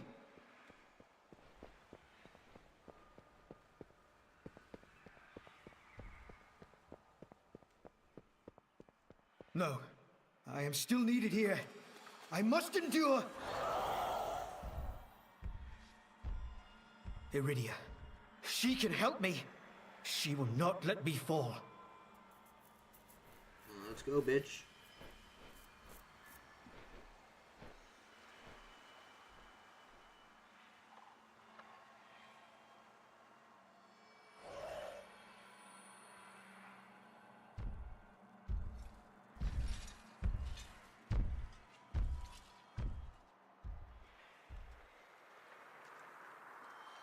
What is this? Feeling? No!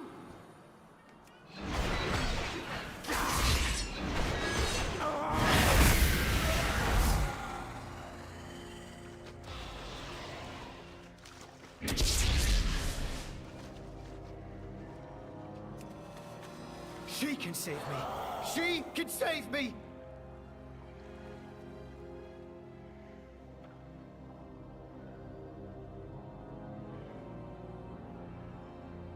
Disciple, what is wrong?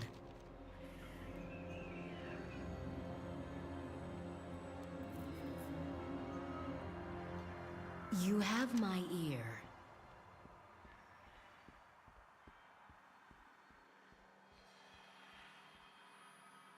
Our temple can bring you peace if you let it. All burdens ease with time. Pelagos, mind the stewards. Aspirant, come with me. We will put this disciple's pain to rest. Thank you. Thank you.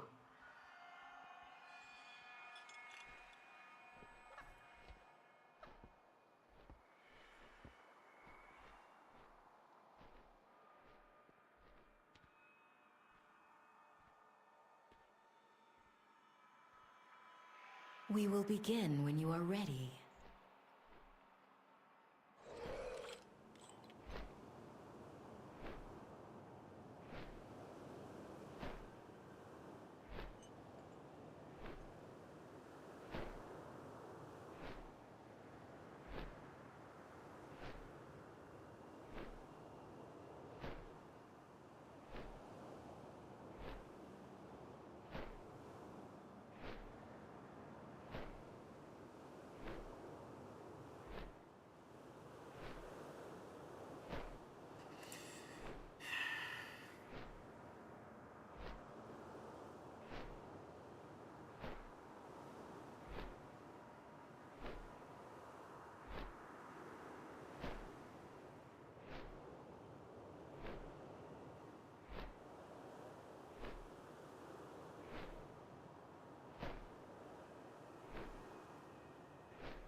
That's what I wanted to look at.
So first you need your user ID if you're not already logged in, how to find your player ID, open the game, select your avatar in the top left corner, open your profile, open the info tab to find your player ID.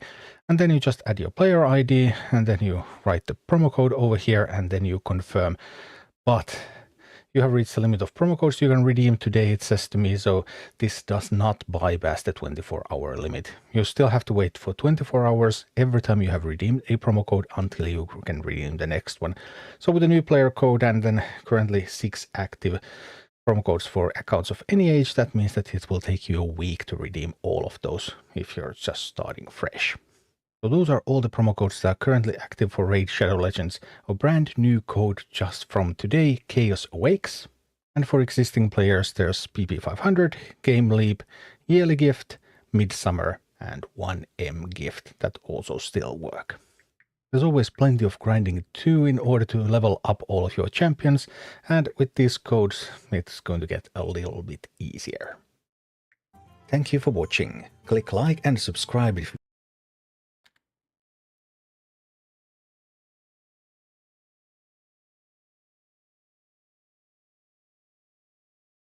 fresh. So those are all the promo codes that are currently active for those if you're promo codes for account. So with a new player code and then currently 6 active promo codes for accounts of any. So with a new player code and this does not bypass the 24-hour limit. You still have to wait for 24 hours every time you have redeemed a promo code until you can redeem the next one. So with a new player code and then currently 6 active promo codes for accounts of any age, that means that it will take you a week to redeem all of those if you're just starting fresh.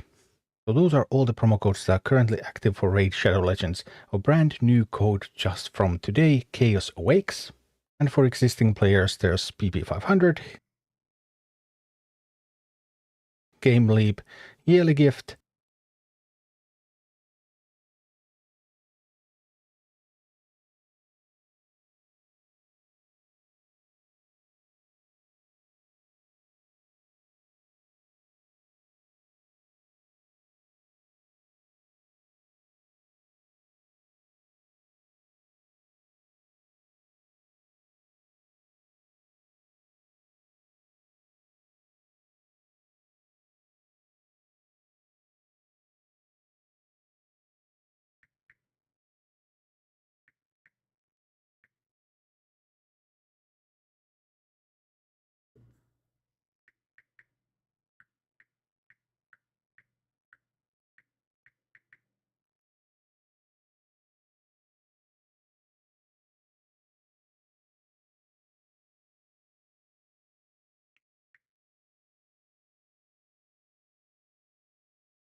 In here, up in here. What up?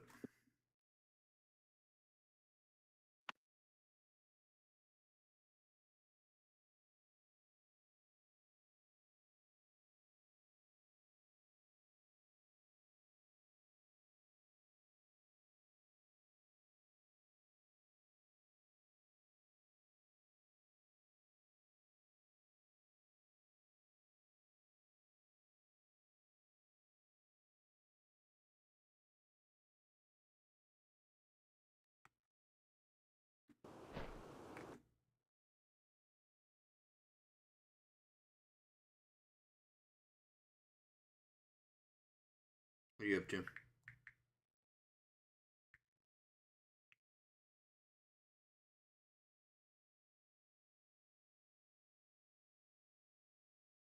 Hello?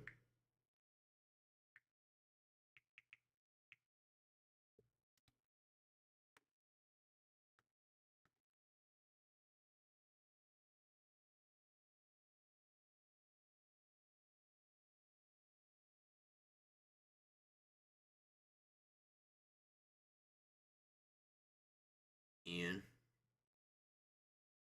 Still, man. It's like, what's up? What up?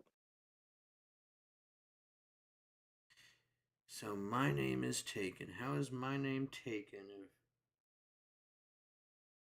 Mile High Stoner's taken? Yeah, well, it's because I'm trying to, like, disconnect. I'm trying to get my account on this game.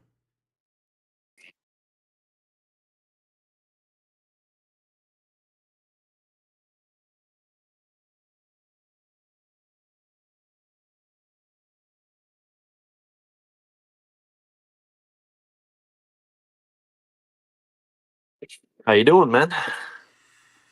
Not bad, man. Just kicking it. I was just trying to figure out this shit. Now I'm just like, well, fuck.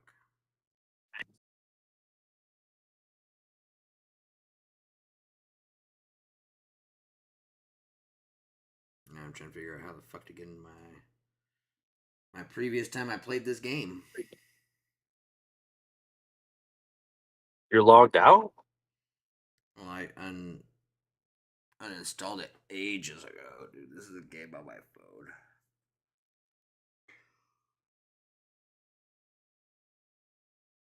Huh.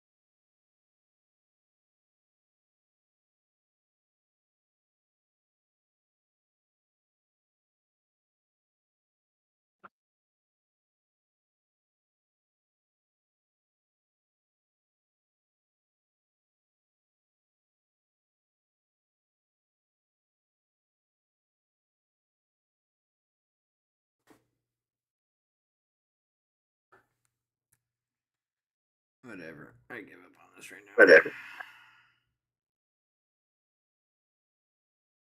Fuck it.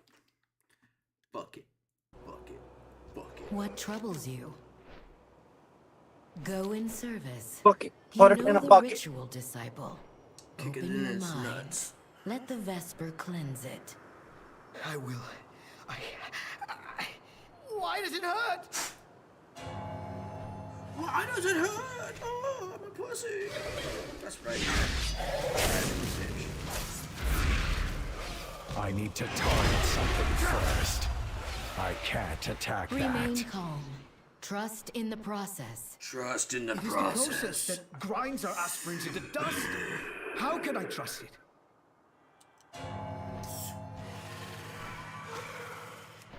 What's up, homies? Here, let me do this. There is only one path for you, disciple. That is forward, through this pain. How can you endure this? How can you watch them suffer, unmoved?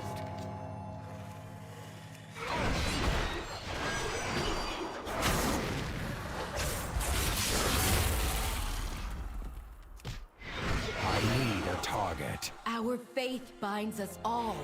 This is the path we were chosen to walk. We will all fall, all of us. That is where the path leads.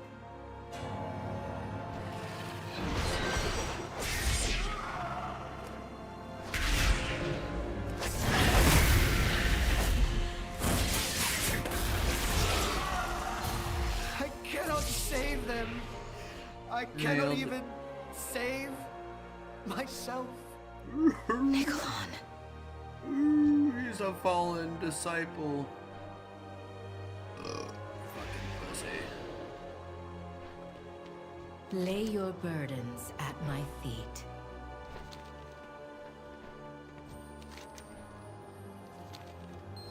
If this is truly the only way, then I will find another. I cannot help you now. Perhaps the Temple of Loyalty can. Like 12. It is already too late. 6. They are coming, and I will stand. So were you hopping on? What were you doing, sir? Yeah, soon. You have my ear. Nothing I've just been doing work stuff. Iridia, the wards, they've... I am off tomorrow though, again. So, you know, we kind of missed the other grind day. I don't know if you're gonna be up early. I know that voice. No. No, this cannot be. Oh, I mean, anytime, bro. I mean, I'm cool to sacrifice sleep to grind. That's just what I gotta do. But anytime, bro. I don't have a target. I know you're 3 hours behind though, so it's tricky. Yeah. Because when it's 1 for me, it's like 10 for you, you know. So. Yeah. I need a target. Definitely be tough.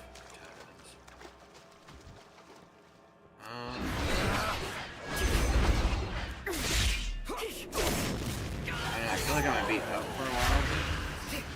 At the same time, I could get tired here. I was just talking about tomorrow. Yeah, no, that's what I'm saying, because I don't know what time I'll be off tonight. I get you. Yeah. I mean, if you're up late tonight, I mean, I'll be home by like 12:30 your time. So yeah, I'll be up still. It's like, yeah. See, I thought you were So we'll be able off. to. Nah, work. Yeah, no, I thought you were off. You know, because you said you're off soon. So I thought. Oh yeah. It was yeah. soon already. Yeah, I picked up an extra shift tonight. That way I could be off tomorrow. Oh yeah. Oh, speaking of, I gotta get this lady up. Oh yeah, you still gotta leave, huh? What? No. She's passed out. She works on Sunday. She works in the morning. She Oh, just wanted okay. to be up between 9 and 9:30. Give me a second. Gotcha.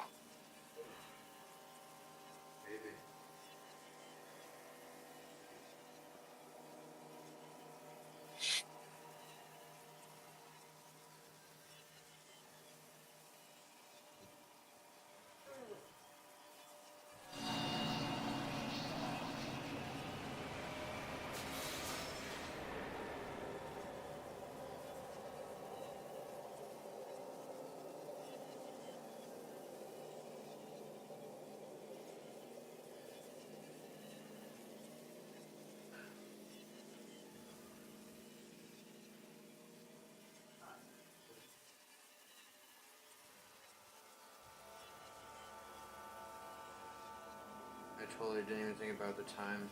I need to go get a pizza. Oh yeah, go get one, guy. That sounds good. Well, no, the place is closed. It's 9:22. There's no other place I'm that pretty serves positive pizza. They're closed. Yeah, they close at 8. That's lame.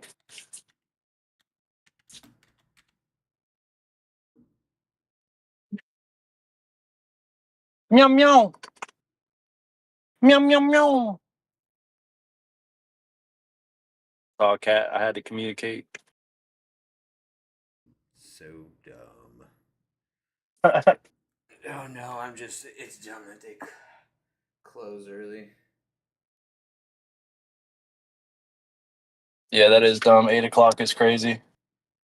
Right? Fucking, what, they got grannies making the pizzas? Bedtime early? I'm saying. Only old people buying their fucking food? Right? I got bad news, Stoner. Oh no, did you poop your pants? That'd be a little bit better, I think. Oh shit. I'm kind of, I don't even honestly don't even want to tell anybody, bro, but I kind of need to sulk and taste defeat. But you know how I sports bet, right? Yeah, did you lose? I got fucked over really bad today, bro. Ah, fuck. By the app. Like, they fucked me, bro. They kind of stole my shit. I'm not gonna lie. I'm not gonna explain how. It's a long story, but all I'm gonna say is that there was a glitch, and I thought I had guaranteed money, and I dropped like $400, thinking I was gonna get like, you know, hella money back, and the bet ended up like, ended up losing, bro. So I lost like $450 today.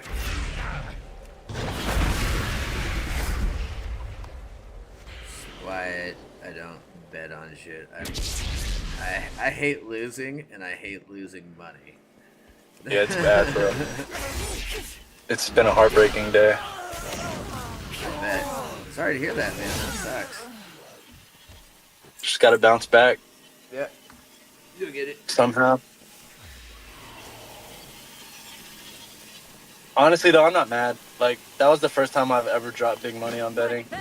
I have friends that are down like thousands and thousands of dollars, so I can't be that mad.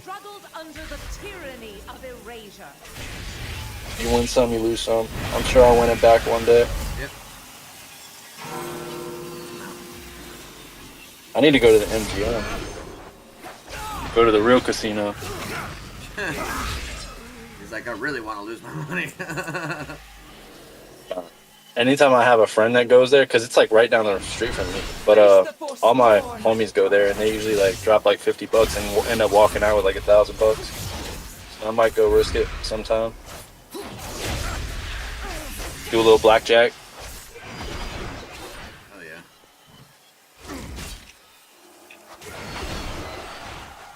I know you've been to Vegas, right?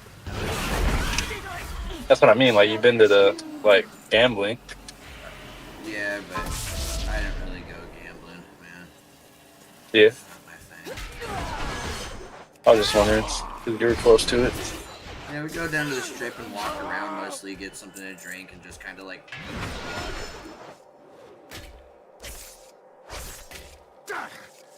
I need to target something first.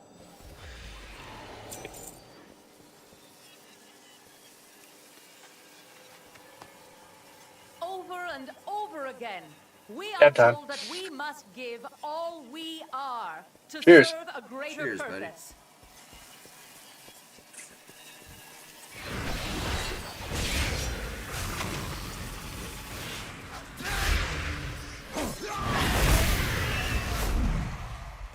Forget how fucking beefy these fucking demon hunters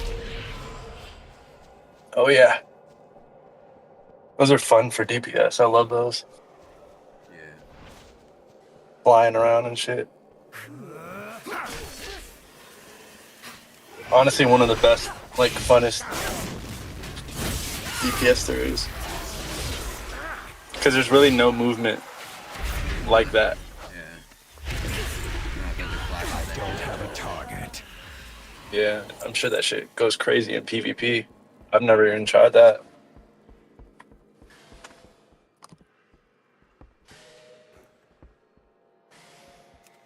Bless you. Bless you.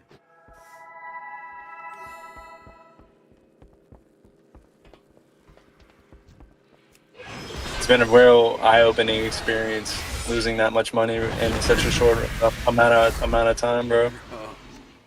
Don't get me wrong, we've gone gambling and shit and lost money, would man. have you It sucks. keep your memories. Your Yeah, it just motivates you to. It just motivates you to work harder, though. You know. It just motivates me not to fucking go to the goddamn fucking casino. Well, that, You know? that too. But I'm just saying, if you do lose it, it does motivate you to go get more money. I mean, yeah, I mean, like, I feel like they should teach statistics in school more frequently. Oh yeah. Because if so, people would not fall to gambling as like an addiction as easily. I feel, because if you're educated about something when you're younger, like, you're less likely to honestly gamble. To latch onto it. Yeah, that's my problem. I feel like I do have a little bit of an addiction to that, just because of like my competitive nature, and addiction just runs in my fam. So it's just like one of those things. To offer another path. One of those tangs.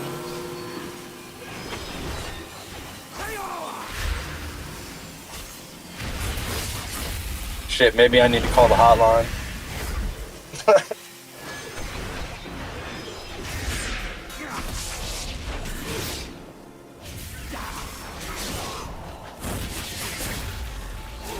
You're gonna get Black Ops 7 when it comes out? Oh, I don't know, man. I haven't bought a Call of Duty in I don't know how long, and I'm probably gonna get it. I just want to play some Search. Join us and be embraced. Resist, like the good old and days. You will be swept aside. Did you play 6 at all? Yeah, I had Cold War and 6. I played a bit. Oh yeah. Yeah, 6's multiplayer was really fun. They had a lot of like the OG maps remastered. The map selections just all over the place.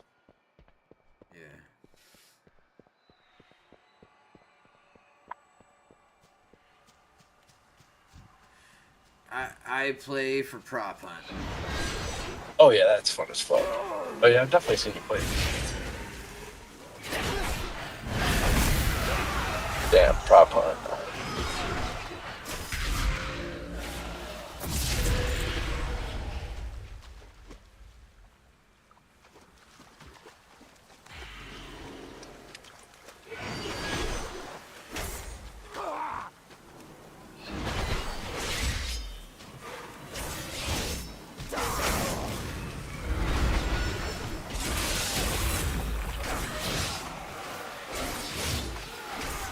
Damn.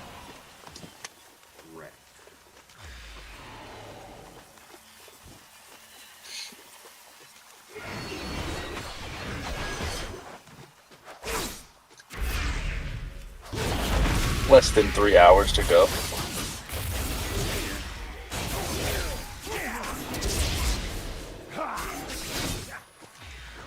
It's been quiet as shit, that's for sure. That's good for you.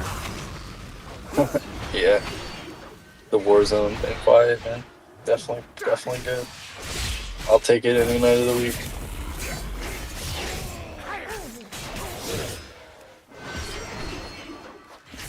What's good now is we're getting into that like rainy part of the season where I'm at, so it's people can't really go. Exactly.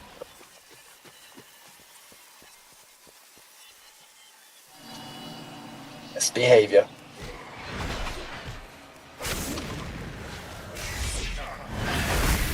I need a target. Have you been I know you don't really watch WWE anymore. I don't either. But I do like see clips of like, what's going on and stuff. What the hell is going on with Brock Lesnar on John Cena's dick?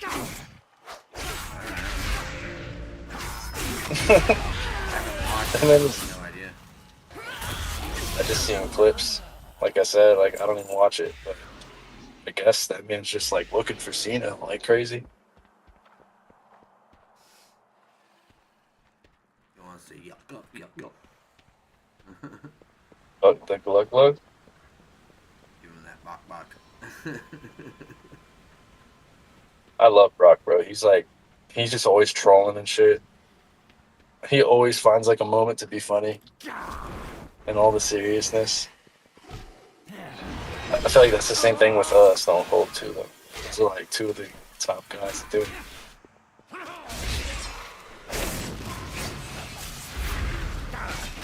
He fucking like mooned the crowds, like his pants ripped. He did like a F5 to R-Truth because he wouldn't shut up. What, baby?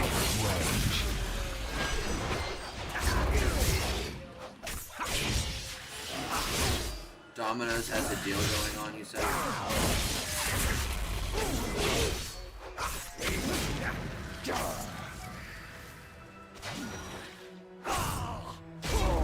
I need to target something first. Sorry, say that again.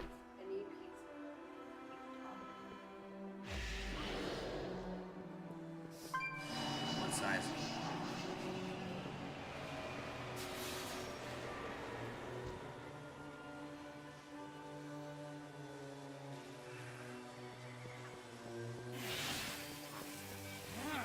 Not a bad deal.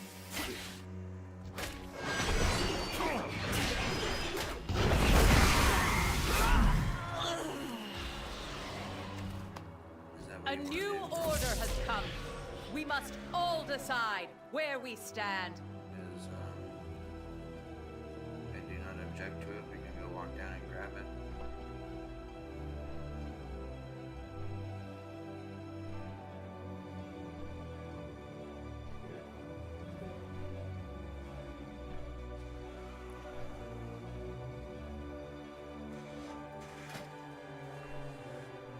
I'm sorry, say that what?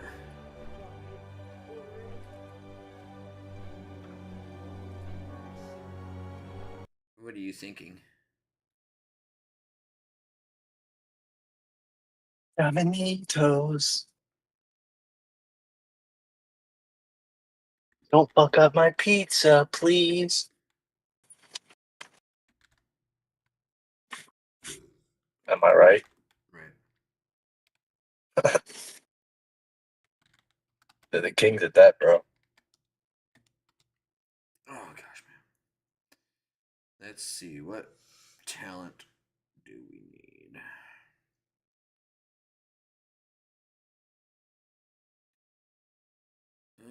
Why is things being so slow?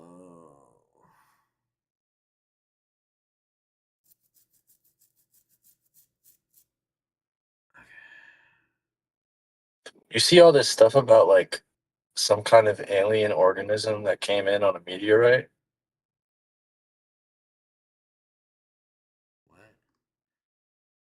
Like, I don't know, like a meteorite hit Earth and some dude found it, and like I guess there's some kind of like life form growing on it.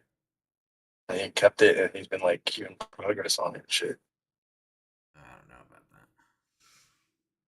I always think stuff like that's AI, but like it looks real as fuck. Or some people be just good at CGI stuff and making shit. Sure. Could be like a friggin' Japanese guy or some shit. Working his magic. Could be the Sushi Dragon. Shit. Which one did I do? Raid. I'm assuming I did the first one. Oh, fuck me. Let me look. Got all of those so far. All of those. Got that. Got those. Got these. I need one more here.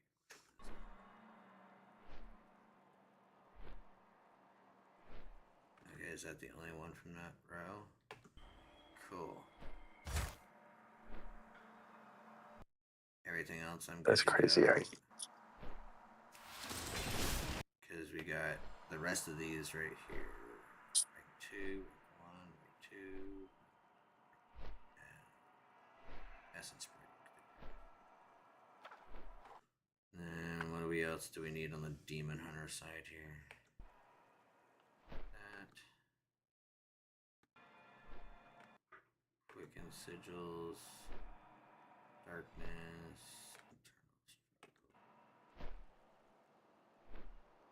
we want there? Pitch.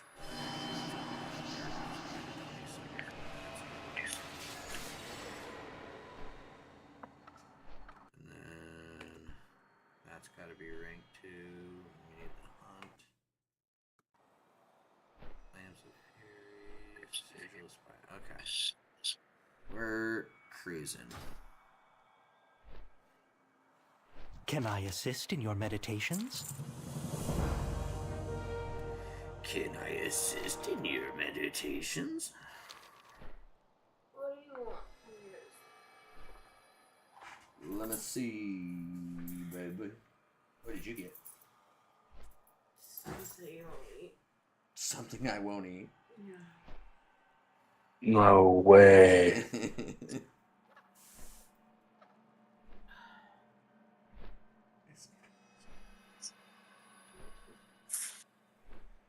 Don't want to share your pizza.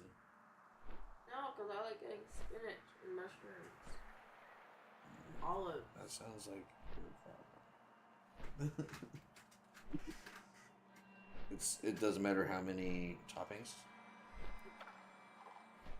You can get any size except for extra large.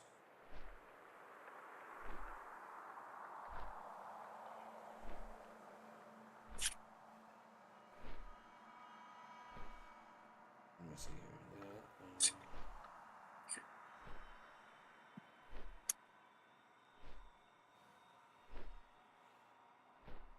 It seems pretty fire. Add feta to the top.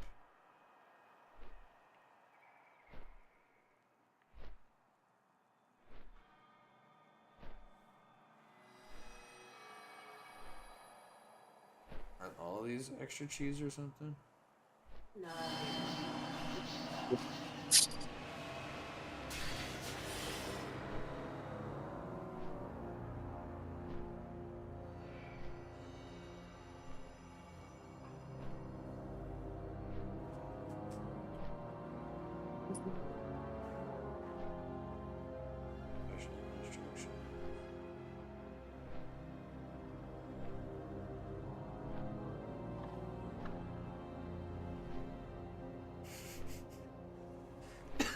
You were saying that the NFL is rigged, right?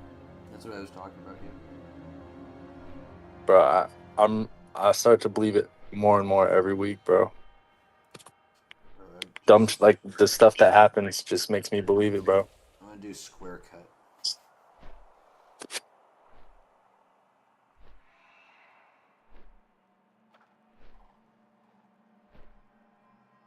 And if they bring it out, not square cut, I'm getting another pizza.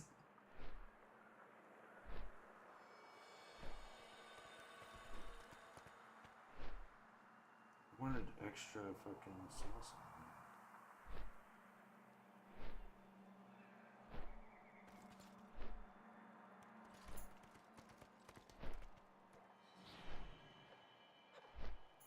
Oh, there we go. Edit. Extra. Aha. Found it.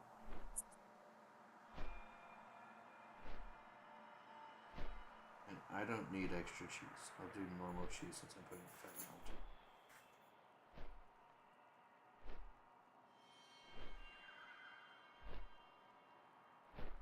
The arms feel heavy. Add to cart. Yeah.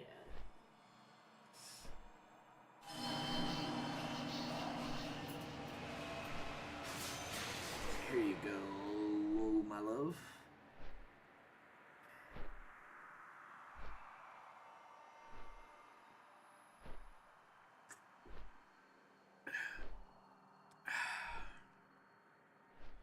What's up, bubbies? You want up here? You want up here? Come here.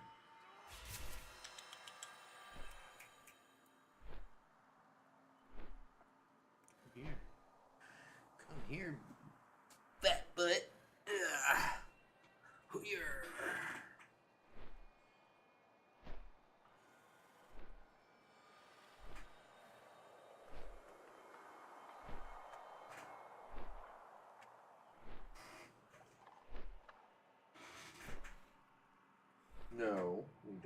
start chewing on that shit. Thank you. Do you want any sides, love? I didn't think we needed any sides. I was just asking. Might as well just keep it cheap. I mean, that's pretty decent. 20 bucks. 20 bucks for 2 pizzas, any size. 2 large. Any amount of toppings. Like, fuck yeah. Especially because I like tossing feta on top and having all these extra shits up on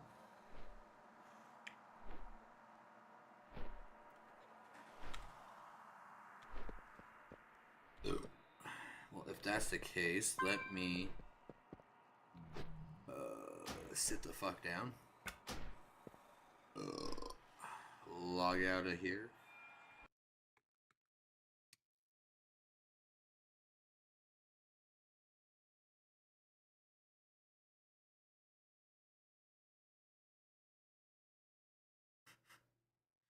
Look at it. She looks so upset. So upset. Because she didn't want to leave. I thought that was great. She was having such a great time at Comic-Con. She just didn't want to leave. Like, look at it. She's right there. She's all happy. See?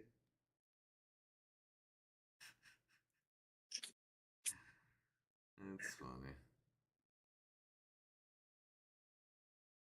I still think it's great that he got that picture with Sting.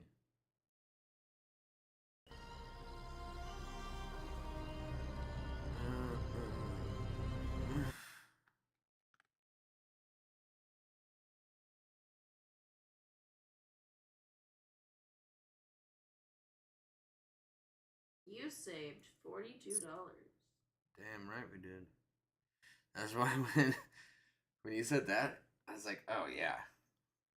Totally, because that's one of those deals that you don't get for I never many cashed days. them when I got the deals. Right, so that's what I'm saying. I'll put on TikTok's darkest rabbit holes with Nuxor. Beep. Throw that bad boy up here, y'all. Just give me a moment to get out of here. Go get this pizzazz.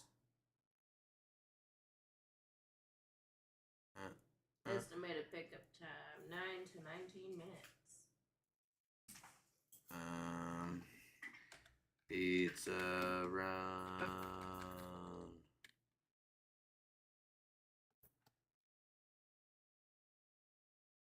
Boop, boop, boop, boop, boop, boop, boop, boop. Where are my glasses? Over there on the back side of the chair.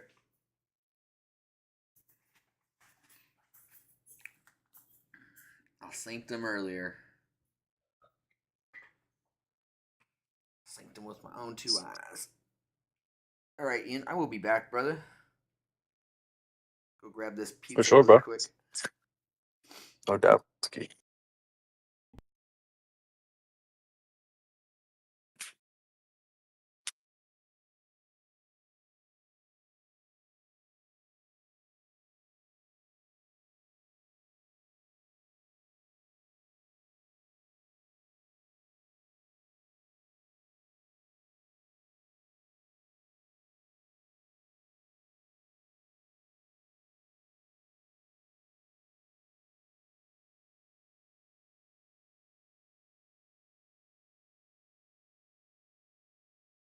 That subscribe button and join myself and the Awakened family, the best family on YouTube, and also hit that like button now just to get it out of the way so it doesn't interrupt anything later on in the video. So with all that being said and done, buckle up, we're heading into the most unusual videos I managed to scrape off the net today. Let's go.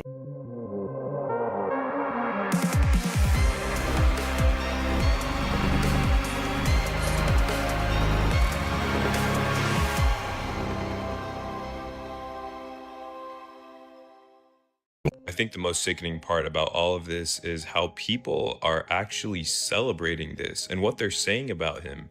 I mean, I truly believe demons walk this earth. Also, this person needs to be investigated, saying Charlie Kirk is coming. I hope he gets evaporated, and then replies with a tweet saying something big is happening tomorrow.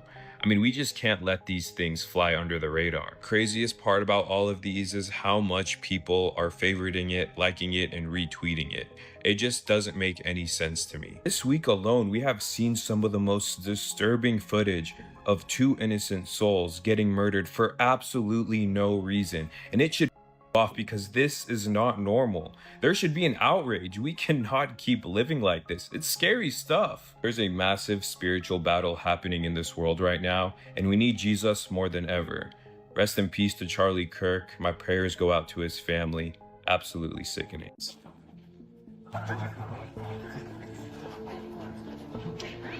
There were some shots.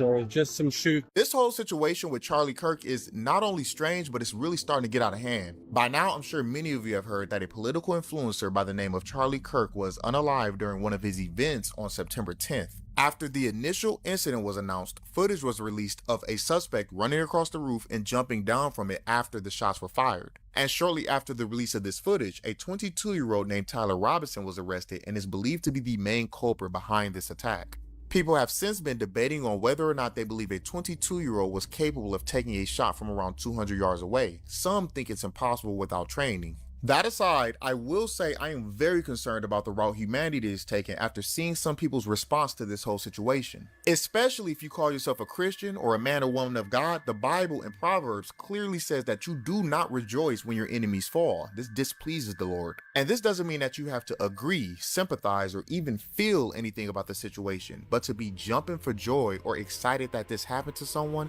is the result of a hateful heart, and the people of God know that we're called to love. Starting off on a very dark note today following the recent news after Charlie Kirk, and let's be real about this, we are in some very dark times right now with no clear end in sight. But as we continue with today's compilation, we'll be taking a deeper look into the situation. More details are emerging that, let's just say, don't seem to add up. Holes are starting to appear in the official story and something just isn't sitting right. We'll keep following this closely over the next few episodes, so make sure you stay tuned for those deep dives here and well, just see how this evolves. But for now, how about we shift to some more breaking news from across the internet today. Take a look.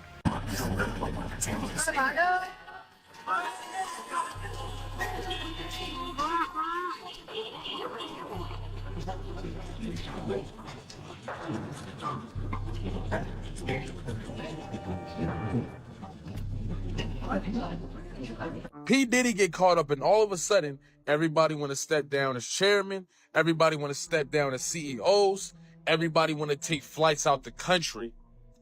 Pay attention, y'all. Pay attention to the people who don't want to be in America. Pay attention to the people who are selling their assets. And watch. These are the people that are on those lists. I'm telling you. Aldi, the supermarket chain, is considering selling edible insects to help families afford protein. This stuff drives me nuts, Esther. It's absolutely disgusting. I'm sure Bill Gates is over the moon because that's been the plan all along, to get us to stop eating normal food and to eat bugs while the elite at the top eat their Wagyu beef and lobster and watch all the peasants at the bottom eat insects and rats because it will save the planet, apparently.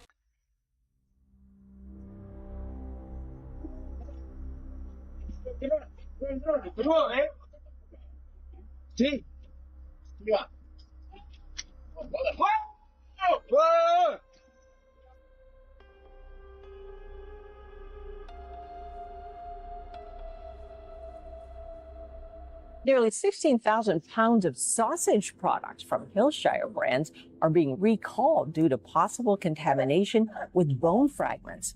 Pennsylvania is one of 6 states where stores receive this smoked sausage made with pork, turkey, and beef. So Hillshire Brands, the company responsible for Hillshire smoked sausages, recalled a lot of meat. What's crazy is some publications say bone fragments, while the rest say foreign objects. Somebody need to make up their damn minds, because foreign objects and bones are 2 different things. They also claim the foreign objects are only in 16,000 pounds of the sausages. So I'm guessing they figured that out by doing what? They are urging anyone with these sausages to trash them immediately. Foreign objects that enters the body cause massive damage, sometime to the point of no return.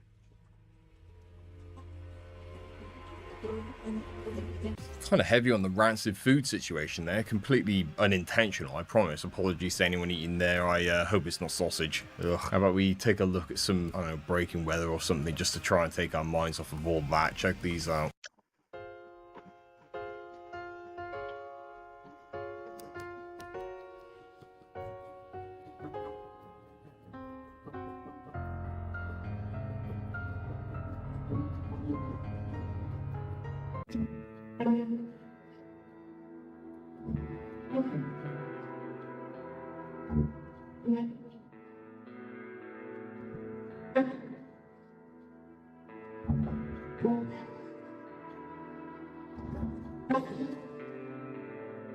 Ladies and gentlemen, I want you to look at this video and look into them clouds, and I want you to tell me what you see.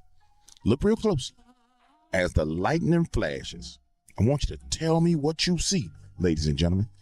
Because I'm telling you, every time I look in clouds like that, I see something that weighs about 500 pounds. What do you see?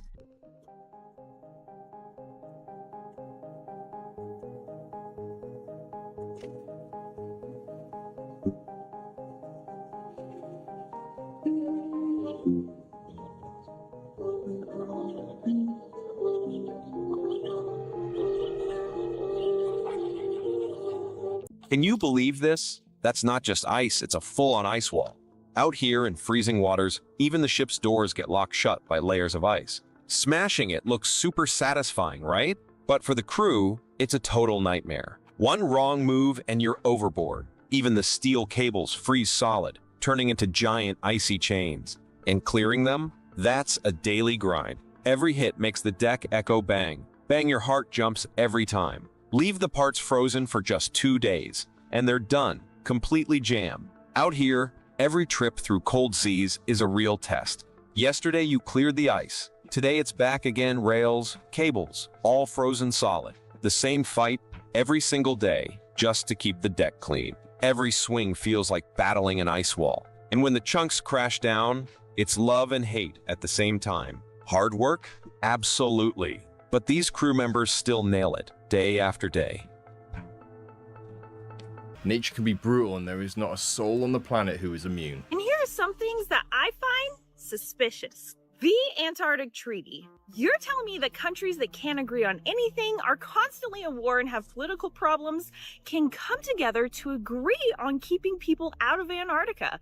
What are they hiding down there? Let us know what you find suspicious. I realized that the way you get money is not thinking about money. The way you get money is being on time. That's how I ever got any opportunity or got to be next to anybody I wanted to be next to, or people that I needed to be next to and I didn't even know I needed to be next to them. Being on time. Being on time is key. Ska vi ha en särskild övning möjligen? Hälso- och sjukvården.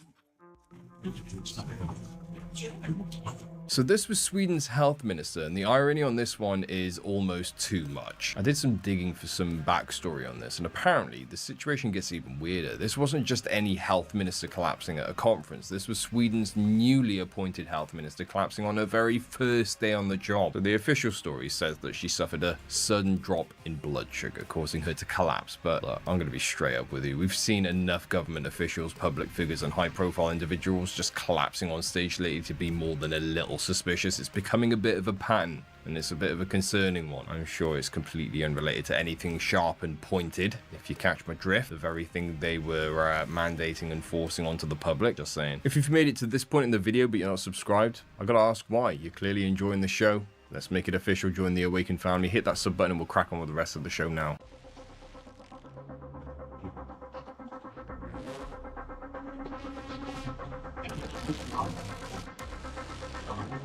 Motivation, sir? I have an indication, yeah, but we'll let you know about that later.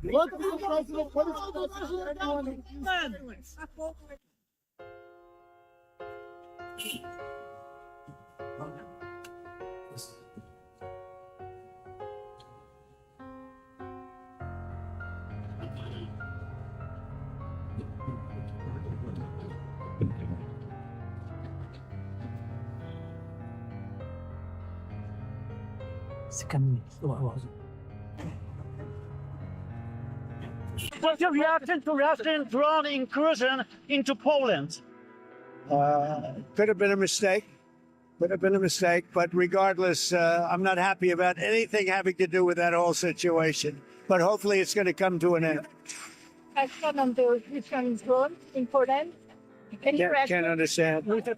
There are growing questions swirling around President Trump and his relationship with Jeffrey Epstein. Just moments ago, the president weighed in on an alleged birthday letter and drawing written to Epstein. It's not my signature, and it's not the way I speak. And anybody that's covered me for a long time knows that's not my language. It's nonsense. And frankly, you're wasting your time. All you do is trying to get off the great success of DC and about 200 other things we've done that are so successful. And we have more on the whole Epstein birthday card scandal and controversy coming up soon. And let me tell you, that rabbit hole goes very deep, and it's exactly as disturbing as you can imagine. But we'll get to that later on in the compilation. Let's leave the politics alone for now, and how about we head into our UAP segment of the day, featuring the latest breaking news, updates on disclosure, and recent sightings from across the wondrous World Wide Web. I've gathered all the latest here so you stay in the loop, though somehow even this topic has become just as politicized as everything else in the mainstream media. But that's another rabbit hole for another day. Check these clips out. I have a name for you. Go ahead. Glenn Gaffney, CIA. Glenn Gaffney, CIA.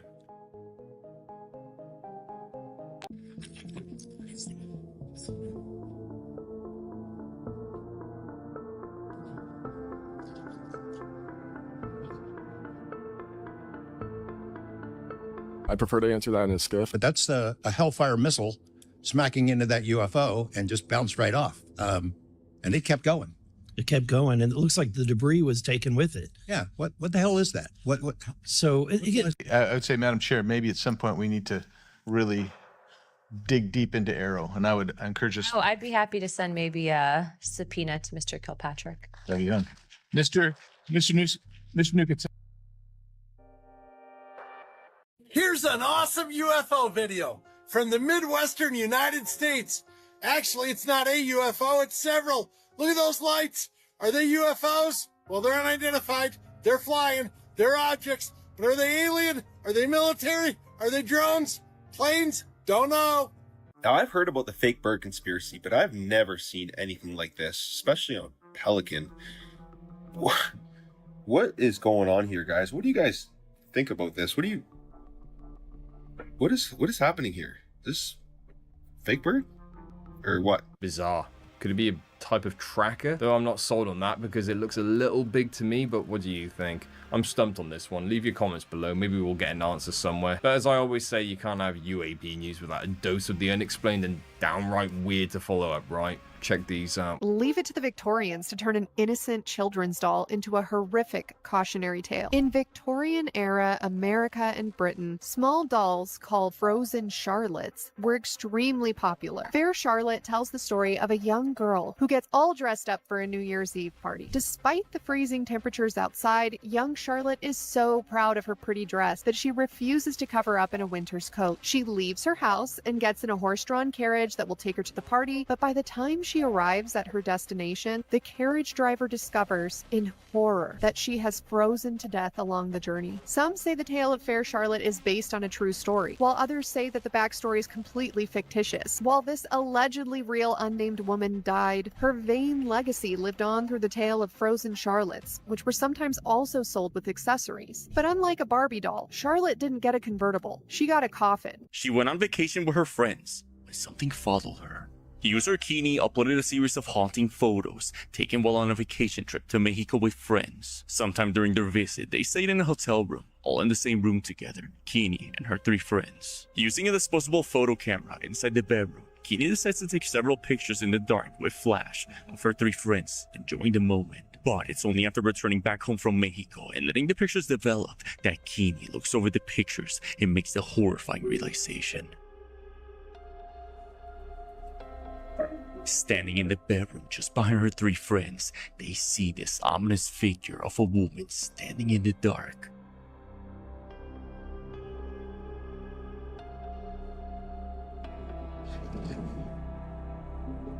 She mentions the picture was taken in the dark, and it was only the 4 of them staying in that room. So, for this reason, Kenny has no idea who or what was in that room with them that night. There's nobody at that bar. There's no one touching that. That's a boo-boo. Are we serious? Nobody's touching that. Nobody's in that car. What? No, you're dancing. Huh?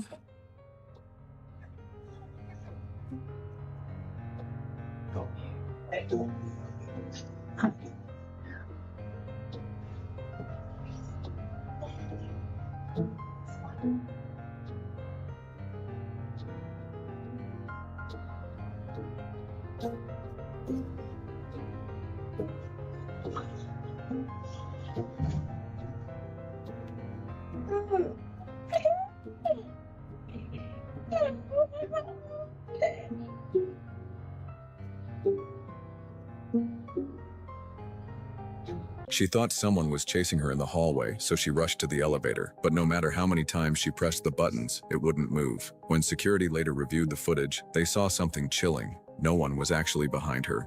They then searched her room and found it in disarray, with clothes scattered and luggage left behind as if she had fled in a hurry.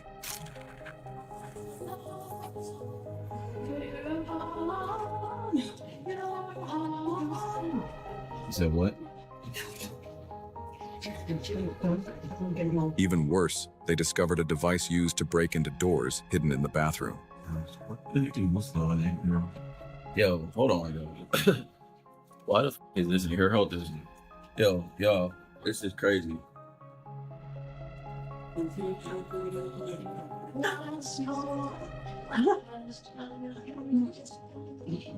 After testing it, they went back to check the cameras again.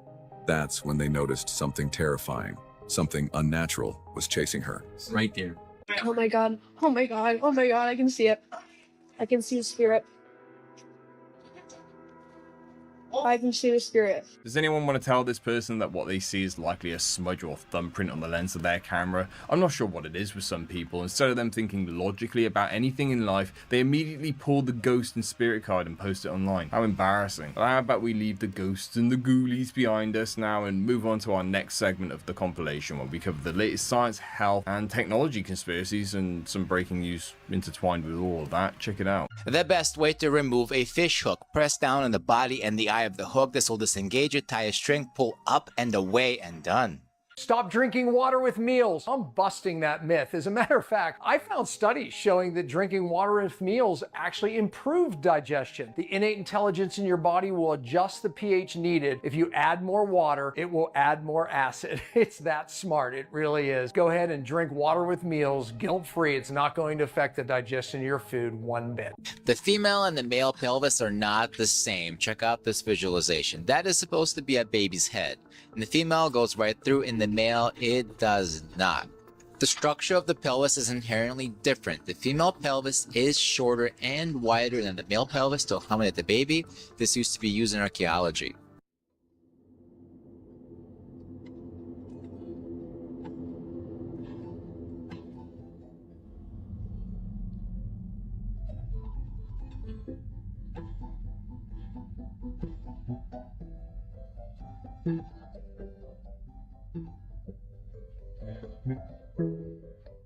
Toilet paper non-toxic solution. When they bleach it with chlorine, it creates dioxins right into the bloodstream because of those fragile tissues and the formaldehyde. Big danger. Here I am in Whole Foods. I'm bringing you the solution. Right here, whiten without chlorine bleach, and it doesn't bring in all the chemicals. This is the cheapest one that I found and the most effective. Solves the problem. There you go. Brought you another solution. Example of a subtle finding, but a huge problem. If you see this, it's time to visit a cardiac surgeon. I'm talking about these pulsations you see on your nail bed when you press on it. This happens when there's a leaky aortic valve in the heart, which means there's backflow in the blood. That means the heart cannot function and pump blood properly. That means you got maybe 2 years if you don't fix it. I can bet on at least 50% of you checking to see if you had this one. If you do, consider this your PSA to get that checked ASAP. Can't be too careful these days. A very special thank you to all of my amazing channel members and to my Patreon supporters too. You guys rock. Honestly, you keep this channel alive and thriving, not just for myself, but for everybody who watches too. And honestly, my appreciation could not be expressed any more than that. Thank you so much for your support. If you too are interested in joining either one of those platforms or even both, if you so please, I mean, you can do that. It's all linked down below in the description, so go check it out. Cheers.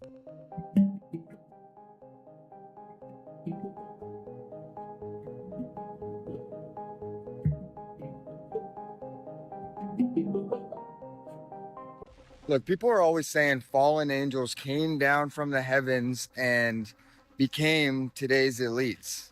I need y'all to know that it's not about literal angels with wings coming down that fell down from heaven. In symbolism, angels mean higher wisdom. So fallen angels means that the higher wisdom got corrupted with greed, control, dominance. The elites aren't some winged being. They're just people with higher wisdom using it for bad intentions. The story isn't even about them, it's about us. And what happens if you let your ego run wild?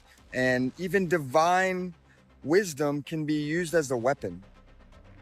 I love y'all. Angels are not the elites. Fallen angels are not the elites like everyone thinks. Stop taking the Bible literally. The Bible is all symbolism. I love you. Have a great day. So everything is frequency, everything is resonance, but we don't see it, we can't usually measure it, and so it's easy for us not to believe in this stuff. We only believe what we can see with our own eyes and touch and so on. The five senses, we're reduced to the five senses. But the heart is not reduced to the five senses. The heart works on frequency, resonance, and electromagnetism, all together harmoniously to create this miracle that the heart does. It's absolutely magical. So the heart is not a pump. It is a tuner. It is a resonator. It is a very complicated piece of machinery that our Creator has designed. Hidden date of birth explained. We take the true birthday of Christ, we compare it to when you were born, and that's how we find your hidden date of birth. And your hidden date of birth tells you what your heavenly self was called to do. Because I believe when we came here and were born, that we passed through a barrier that caused us to be imprinted with energetic impressions and personal preferences and desires that express themselves in different unique ways and unique combinations. That's why we can all be similar and yet so different. Because of our hidden date of birth, we can connect more closely to our authentic self in abundance. A lot of this technology as well is kind of like astral, like voice to skull technology, voice of God technology. We know that entities will loop negative thoughts in our heads. A lot of our thoughts are not our own, they're coming from entities. And they play on, any insecurities or unhealed wounds that you have. So, I don't know, for example, you've got a big abandonment wound, you'll be in a relationship, these entities will be like, he's going to leave you, he's going to cheat, he's going to, like, constantly, So they're like opportunities, so they amplify these things. And it's the same with the implants. I think the entities do that. I think a lot of this technology that they place on our heads or everywhere is also feeding these thoughts into us. Look, people are always saying that the elites are reptilians, but is that really about lizard people in suits, or is it all symbolic? Personally, I believe it's all symbolic. The reptile brain is the oldest part of us. It's all about fear, survival, control, domination. When the elites are acting like reptilians, that just means they're ruled by that primitive part of our brains, and it's all power and no empathy. So it's not literally about scales and tails. It's about humans that are stuck in the lowest frequency, controlling the world through fear. The elites are not reptilians, actually. It's all symbolic, just like everything else in the Bible. Anyway, I love you. Have a great day. I haven't ever come across a video that echoes the same sentiment I have about these lizard people theories. Personally, I believe it's more of a metaphor, you know, for cold-hearted, cold-blooded humans in power rather than something to be taken literally. And yes, before anyone goes rushing to the comments saying, but there are countless people who've seen people morph into lizards. I'm going to be clear with you, right? That's all hearsay. It's interesting, absolutely, but it's not evident. That said, I will say this, I've come across a very credible source, someone who in her early years claimed she was exposed to horrifying things at the hands of the royal family. Allegedly, that's her claim, not mine. She said she saw with her own eyes the late Queen Elizabeth morph into a lizard right in front of her. Now personally, I believe experiences like that could easily be the effect of a child being drugged or psychologically manipulated. You know, trauma, fear, suggestion, and substances can warp perception in extreme ways. This is just a theory. Again, I'm not stating this as a fact. It's another wild story from the depths of the internet, but I think a lot of these testimonies from victims who claim they've seen powerful figures shape-shifting might be better explained by drugging, coercion, or severe psychological stress rather than literal reptilian being. I'll let that sit with you. Let me know if you disagree in the comments. This is just my hot take on the matter, not meant to dismiss anyone's experience, but to offer another perspective worth considering. If you're born on the 1st, the 10th, or the 28th, you're a natural born leader. If you're not leading others, or at least yourself, to a vision for your life, you are miserable. Now you know, if you're born on the 1st, 10th, or 28th, and you're miserable, it's because you're not leading anywhere. And that's why the heart is so important. It radiates a field 20 to 30 feet away from your body. So when people come into that field, their body picks up that frequency, and some of them react positively to you, and some react negatively to you. And you wonder why. I haven't said anything, I haven't done anything, but they pick up on your frequencies. You know what's crazy to me? Your funeral will be packed out. But when you were alive, you couldn't get half of them people to show up and show out for you. They will bring flowers to your grave, but never give you your flowers while you were alive. They'll cry over your name, but never spoke life into you while you were still alive. Funerals do not prove love. It proves regret. Real love shows up before you're in the casket. So life is also sometimes about you making small decisions. I'm no longer having bread. I'm done with pizza. I'm done with candy. I'm done with cheesecake. I'm done with soda. And the more you're able to show that you're able to drop things, the level of confidence individual goes up to say, if I'm able to drop these things, maybe there's something good around the corner waiting for me. Maybe I am about to do something big with my life. Maybe I do deserve this bigger life. If you're trying to force yourself to be positive, that's exasperating. That's very stressful. But instead of forcing yourself to be positive, observe your thoughts. Observe both negative and positive thoughts, and you see that all experiences by contrast. You can't have one without the other. It's like a pendulum can't swing only in one direction. It has to swing in two directions. Hot is meaningless without cold. Pleasure is meaningless without pain. Joy is meaningless without suffering. We are mentally enslaved. We enslaved to brands. We enslaved to like a Benz symbol. We enslaved to chains. A woman is enslaved to the concept of diamonds are a girl's best friend. Like girls in London don't even wear engagement ring. That's all been programmed into us. When we born artists, we born free, and then we held down by society's perception of us. We just don't want to be embarrassed. I think Kanye gets a bad rep for the wrong reasons. Being labeled crazy for speaking hard truths, truths a lot of people just aren't ready to hear,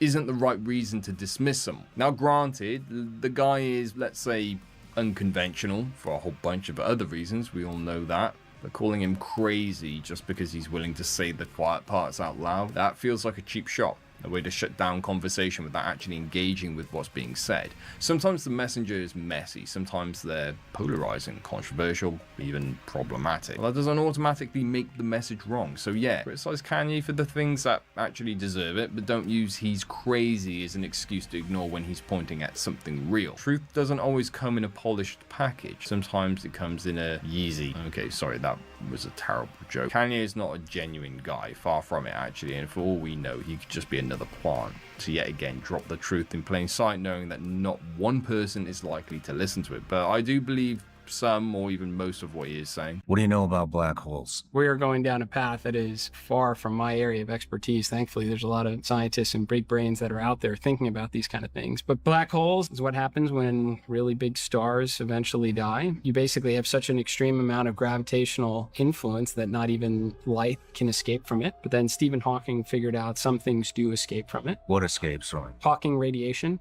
Actually, it's named after him. Basically, whatever is consumed inside this black hole will slowly, over some extraordinary period of time, gradually radiate out of it, and the black hole will disappear like it was never there. In 2006, WHO has been examining the coastlines of the world, looking for evidence of tsunamis that have been right under our noses. In the last 20 years, we've learned and been able to perceive a whole lot more about the coastlines of planet Earth. Identification of Holocene mega tsunamis was based largely on, again, chevrons, a new term for coastal landforms attributed to mega tsunami runoff. Madagascar chevrons were linked to an Indian Ocean crater identified by ocean floor topography and splashes of iron, nickel, and chrome fused to foraminiferal tests in nearby ocean cores. Did you know that all Atlantic salmon is farm raised? You can see here on the label, it says farm raised, but also on the label, they say coloring added in feed. Atlantic salmon, farm raised salmon, it might say raised without antibiotics, but it is swimming in all sorts of pollutants, PCBs, polychlorinated biphenyls.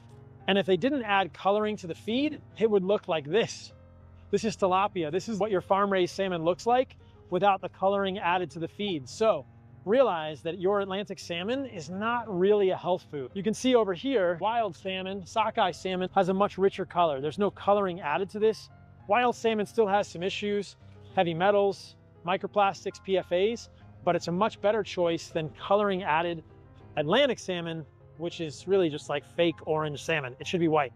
I think we could say that, did they find nanodiamonds? Did they find microspherules? Did they make this up about the Carolina Bays? No, they didn't put forward necessarily any claims about the Carolina Bays. They just said that in 15 Carolina Bays that they examined, they found this layer.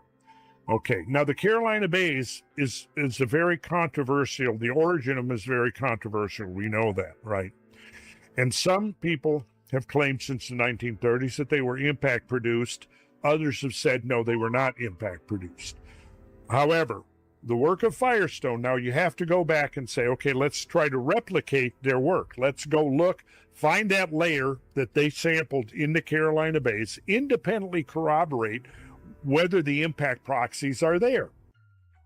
Come get water 9.5. Water's not just water. Listen.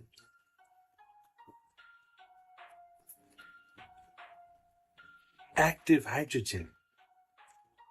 Thank you for watching.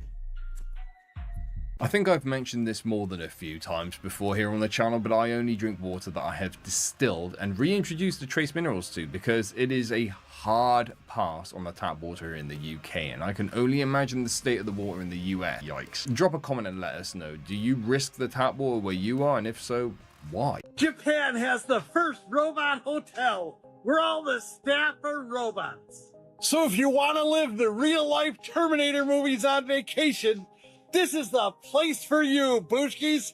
What could possibly go wrong?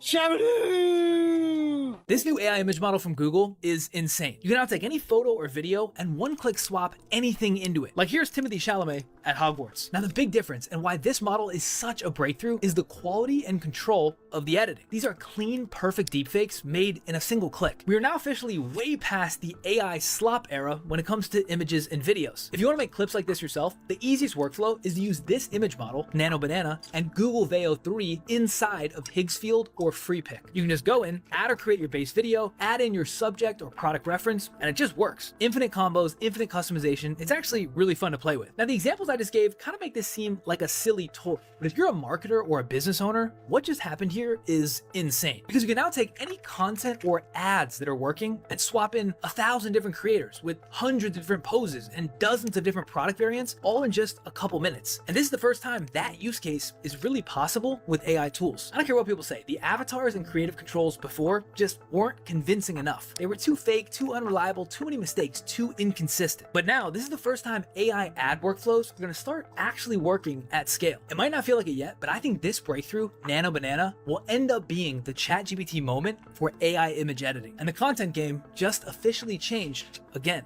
Apple just literally broke the internet with new iPhones, new AirPods, new watches. I'm gonna break it all down for you really fast so you don't have to go watch the whole 2-hour keynote. First up, the iPhone 17 lineup, the Standard, the Pro Max, and the brand new iPhone Air. They literally just dropped the new iPhone Air like it's a MacBook. The regular iPhone 17 starts at 256 gigabytes, so thank you, Apple. They're saying that it has a brighter display, a A19 chip, and a center stage selfie cam that literally follows your face around. Then there's the iPhone Air. They're saying that this is now the thinnest iPhone ever at just 5.6 millimeters thick. It's made of titanium, it's only eSIM, and somehow it still fits a massive screen and battery in it. Apple's obviously now trying to turn the iPhone into a Pringle. The Pro and the Pro Max just got a triple 48 megapixel camera, a vapor chamber that cools your phone so it doesn't melt while playing Fortnite. And finally, we just got new colors like Cosmic Orange and Deep Blue, which is a translation for every single tech YouTuber just fainted. And then there's the AirPods Pro 3, the world's best noise cancellation, live translation in your ear, and a built-in heart rate sensor. Basically, they just turned the AirPods into a Fitbit that slaps. Last on the list, there's watches. The new Series 11 finally tracks your blood pressure, the Ultra 3 can text through satellites, and the new SE3 gets an always-on display and 5G. I am most definitely going to be upgrading my phone, but I really want advice if I should get the orange one or the blue one. Apple has just unveiled the new iPhone 17 model. Among them, an all-new version, the iPhone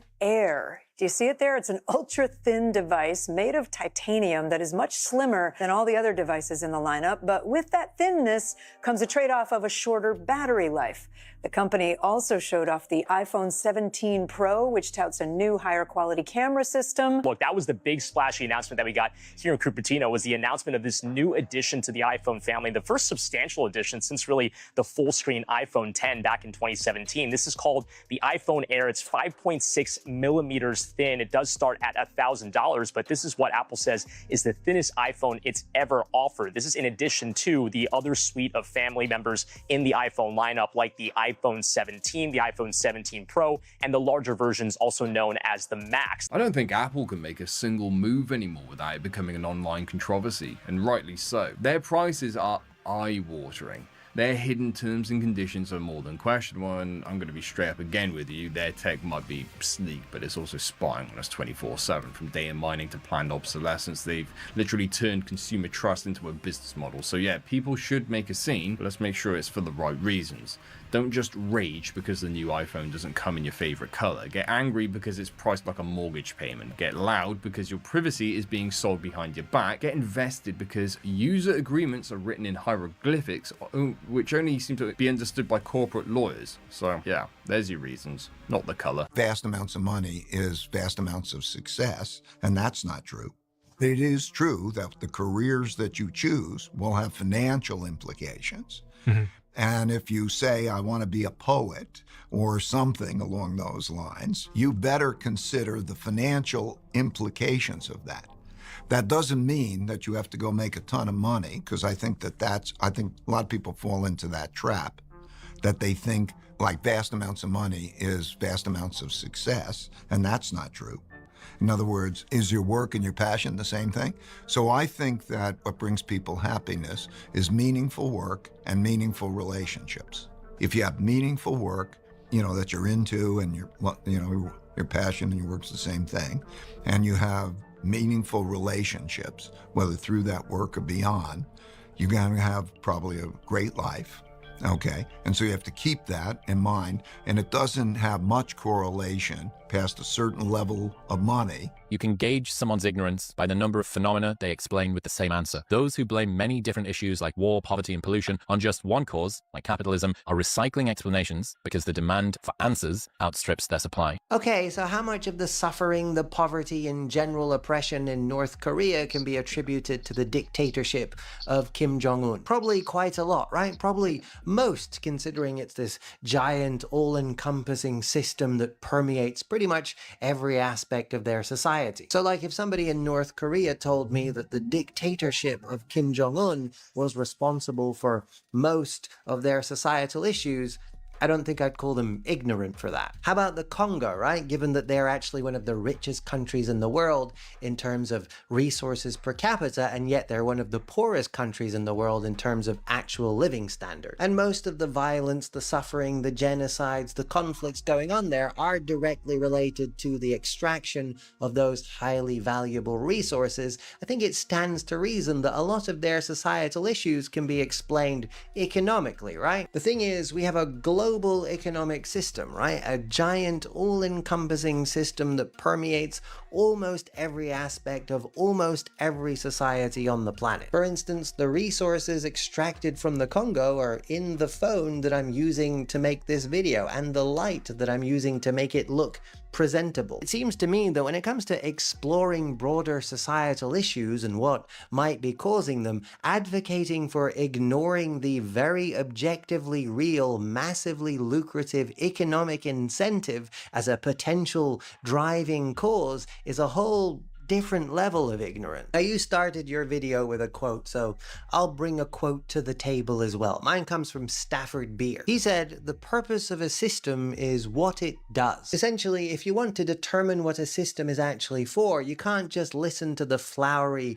rhetoric used by the people in charge of it, which in this case would be rhetoric about freedom and economic growth and job creation and technological advancement and innovation. It occurred to me saying all of that if you want to argue that attributing all of these negative phenomena to a single cause, being capitalism, is ignorant, then you also have to concede that attributing all the positive phenomenon, economic growth and prosperity and what have you, is equally ignorant, is it not? This argument is very easily turned on its head. Anyway, if the purpose of a system is what it does, what this system has been doing is increasing wealth inequality, eroding the middle class, creating a functional ownership class, incentivizing poverty and destabilization in the developing world for cheap access to resources and labor, incentivizing wars and conflicts in a way that's very profitable for a very small... What did you say, love?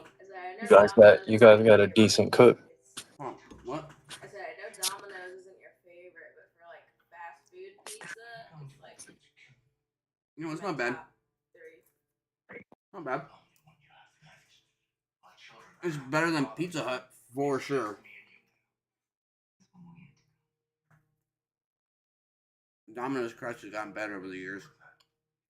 Small group of super wealthy people. I mean, the American military budget for 2026 is set to be over $1 trillion, and about half of that goes to private corporate contractors who manufacture weapons and equipment and tech. It incentivizes overproduction and wasteful consumption because maximizing consumption is more economically beneficial than actually utilizing resources effectively, which obviously leads to unsustainable levels of pollution. And arguably, it also causes certain levels of growth and innovation and job creation. The question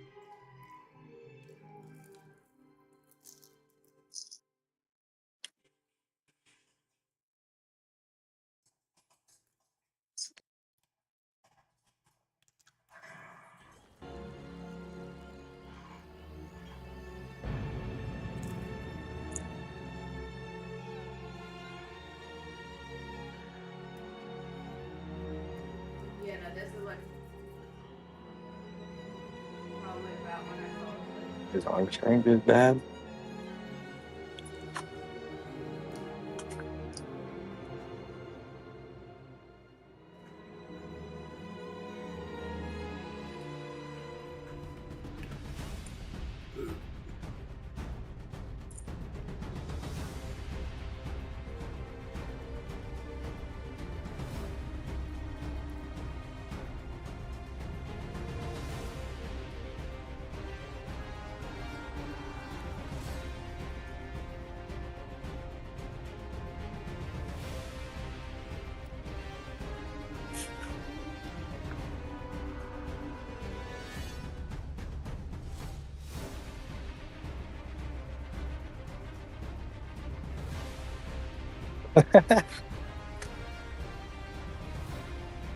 What up?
He's a Targaryen.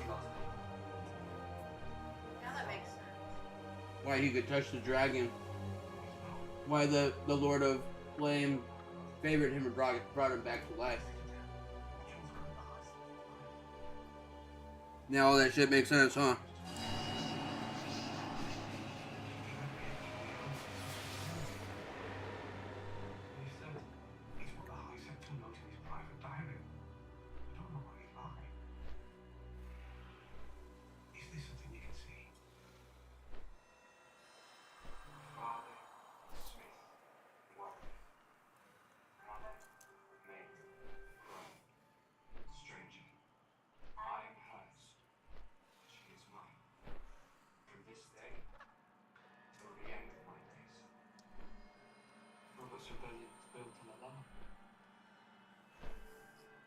Apparently 50 Cent is Balrog in the Street Fighter movie. No, He's like one of their characters. That's pretty sick. I haven't watched it.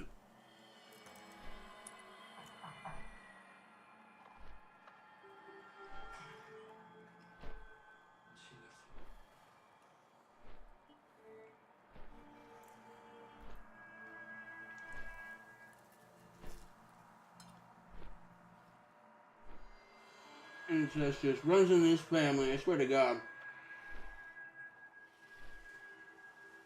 Her brother. How he was with her.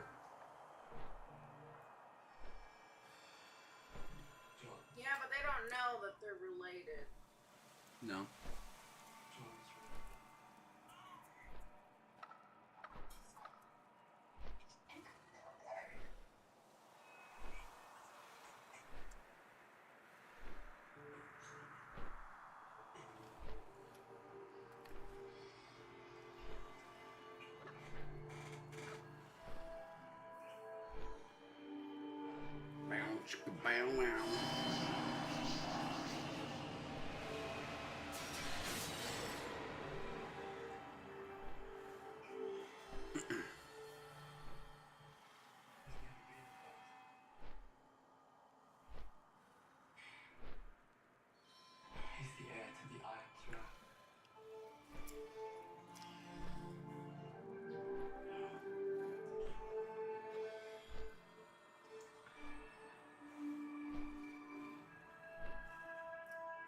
He's sitting there watching? What the fuck?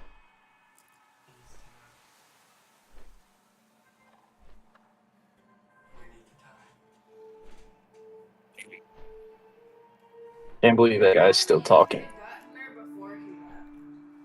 Look, guy's still talking. Face Banks. I don't know much about him.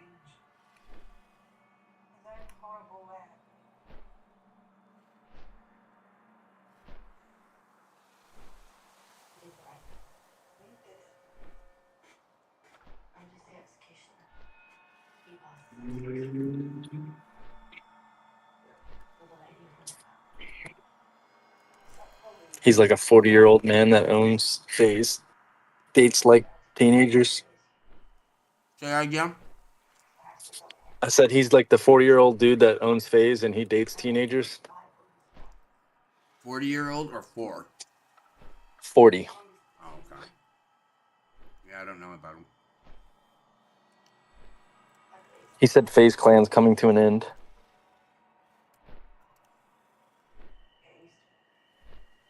I never fed into the phase bullshit. It never made sense for me.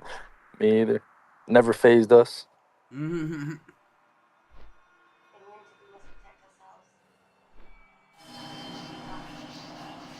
I always thought it was corny. Yeah. Ever since I saw it the first time. Because I used to like that brand Famous back in the day. Because I was a skater. And I thought phase like ripped them off. So I always hated phase. Mm-hmm.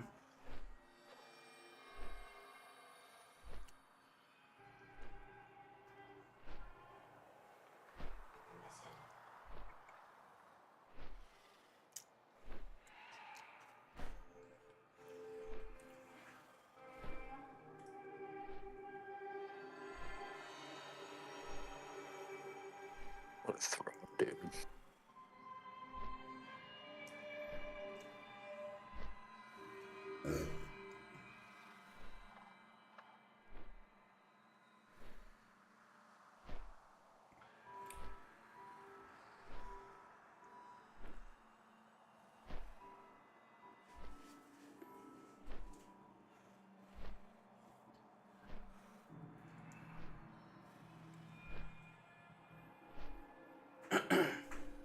So Icewall does end. Yep. Oh, I'm talking about in Game of Thrones. In real life too. In real life too. You're stupid.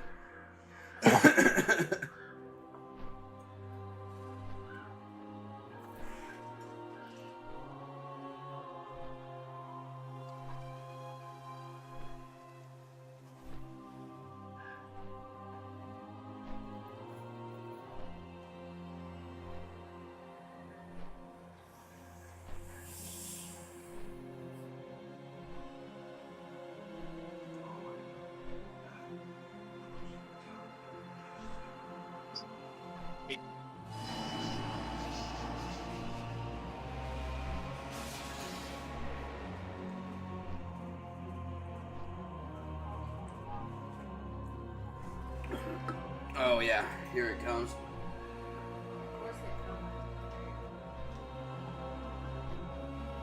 Why is he busy banging his relative? Wait, so Technically, her brother, half brother. yeah, that's what I thought. Different mothers. Yeah. Same father.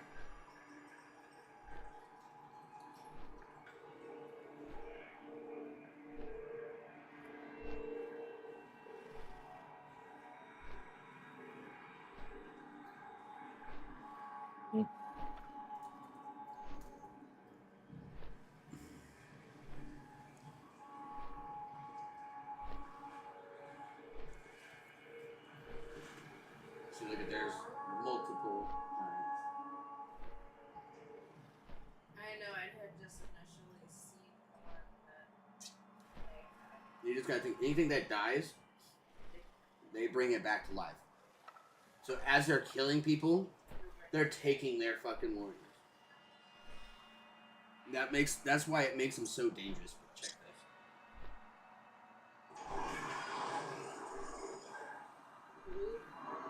Yeah. it's terrifying.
Imagine seeing that shit in real life, though.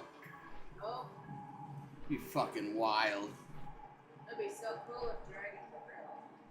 Yeah, it'd be dope as fuck until it eats you. If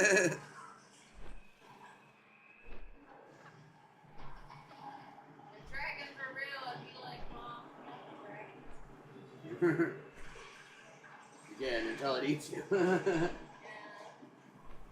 Depends on how big they got to. Yeah, but I feel like with beasts like dragons, I feel like your sense of loyalty will be there if you were like I was gonna have a natural instinct though, just like tigers and shit. Like people own tigers and they still get attacked by them. I mean, there's always gonna be a natural instinct that overrides. Lizard brains are a lot more basic instinct. You know what I mean? Lizard brains. Well, like you're not gonna convince an alligator not to eat meat. You know what I mean? Yep. Like they're gonna eat what they're gonna eat. Like a dog, you can get to eat pretty much whatever you want it to eat. You can get them to eat a lot of shit. People make purees of their own and have vegan dogs. It's horrible, but again, you can get a dog to eat pretty much whatever.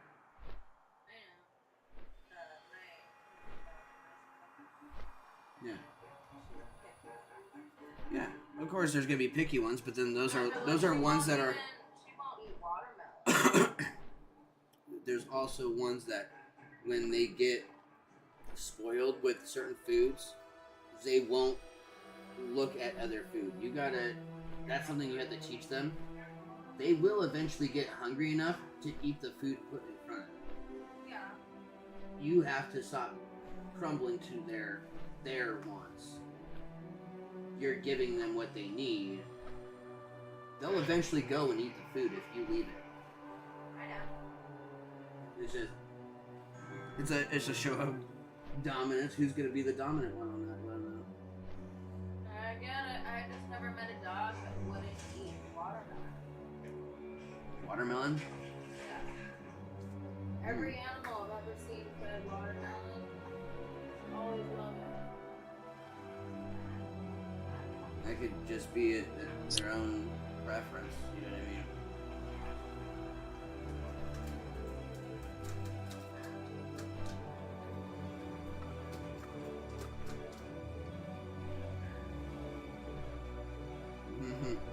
Reminding her of herself when she was that young.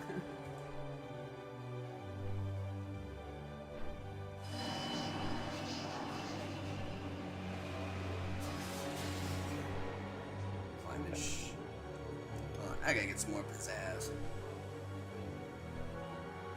Little brand doing his shit, you know?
See, she wouldn't have hesitated.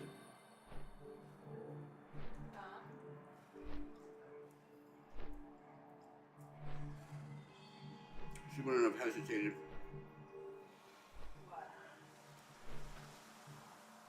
Calling out to her brother.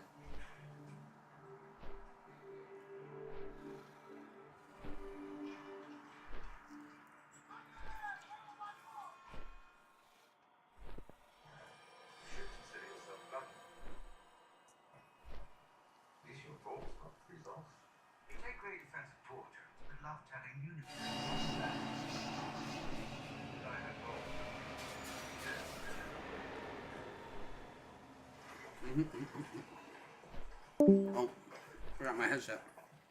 Oops.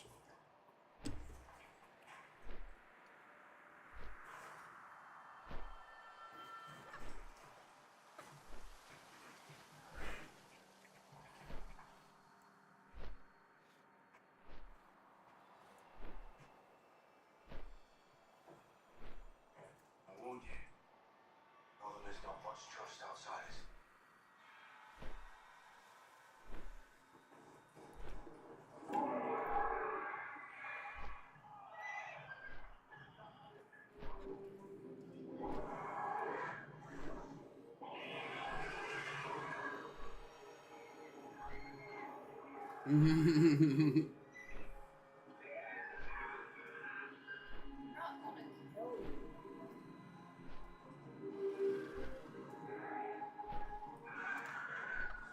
Might eat your goats.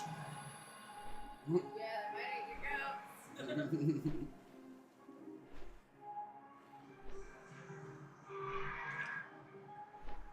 Talk about a That sight. giant red tree, though. Alright. Let's talk about a sight to behold. Mm-hmm. Especially since they've been gone for how many? How long? Right. That'd be fucking wild. Like, could you imagine if dragons, like, if they ever really existed, like, if they just came back all of a sudden?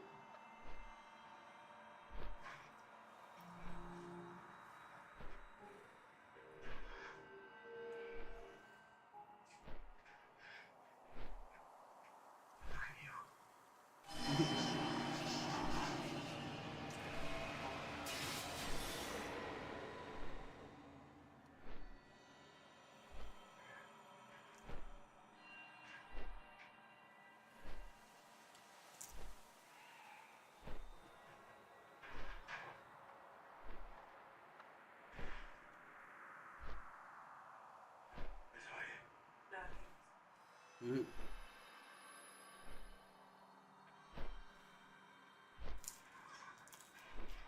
Queen Daenerys, House Targaryen. My sister, Princess Stark, the Lady of Winterfell.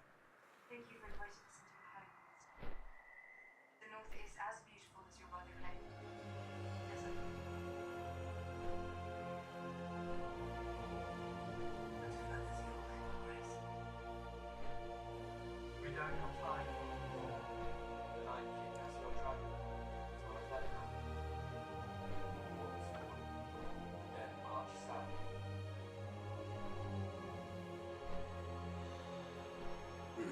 Thanks for being a party pooper, Brown. He's technically not Grant. I know. Sorry. Crack-eyed Raven. We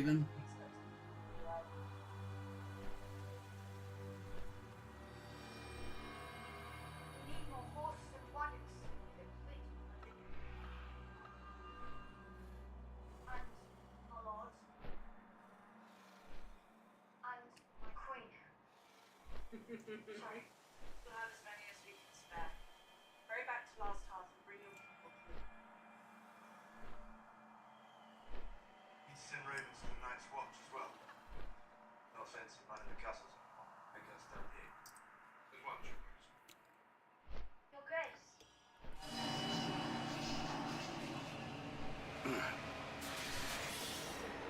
That I knew. He left Winterfell a king and came back. Bitch. Not sure what you want now. My lord. Nothing at all. It's not important. Not important. We named you king in the north.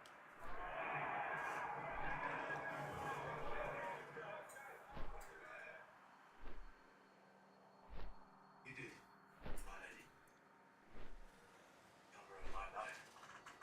I'll always be grateful for your faith. When I left Winterfell, I told you we need allies or we will die. I have brought those allies home to fight alongside us. I had a choice. Keep my crown or protect the North. I chose the North.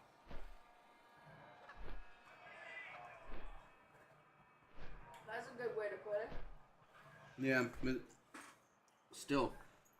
If anyone survives the water cup, we'll have Jon Snow to thank.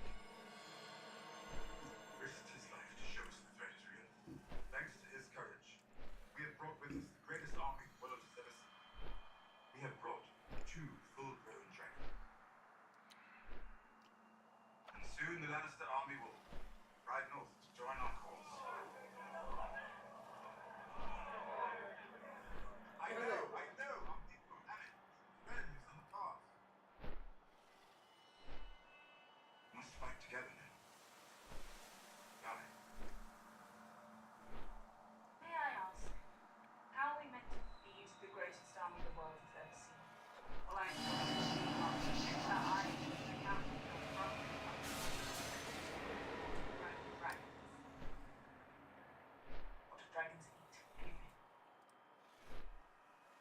Whatever they want. Mm.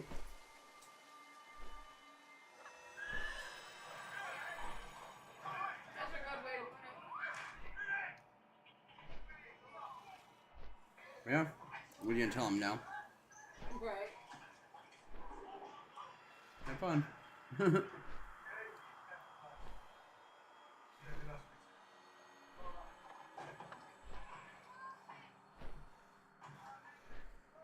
these the last of the wagons?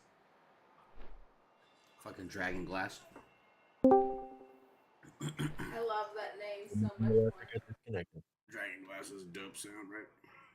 There's I mean, I know it's just obsidian, but it just sounds so much. well, it's obsidian made differently though.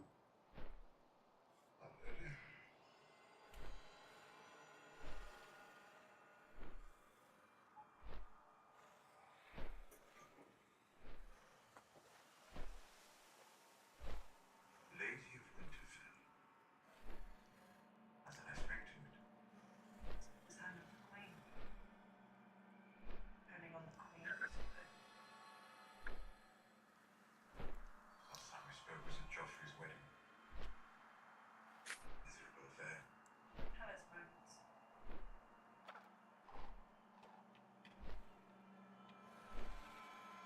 Apologies. Yes, it was a bit hard to explain why my wife fled Robert's off for the king's marriage. You both survived. And he underestimated you.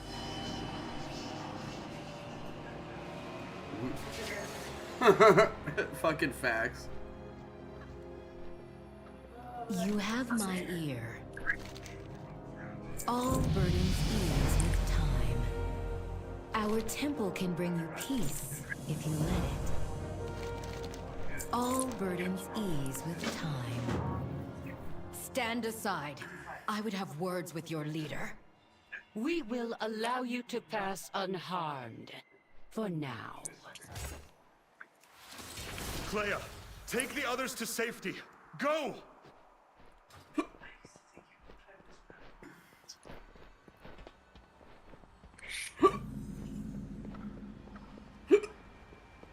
Not a fucking fish.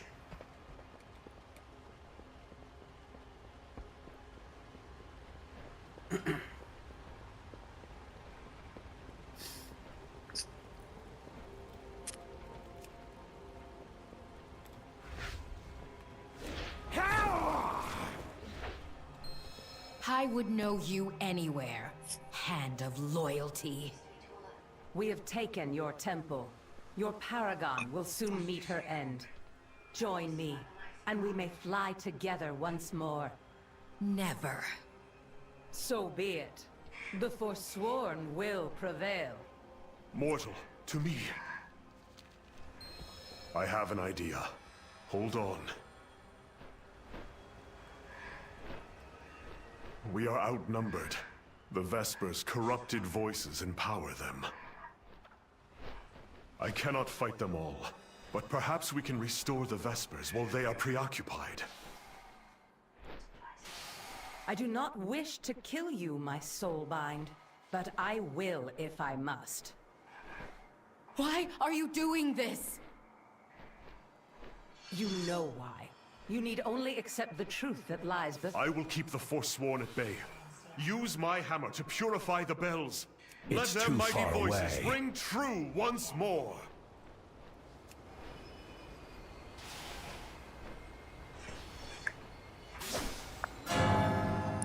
What truth could possibly justify this slaughter?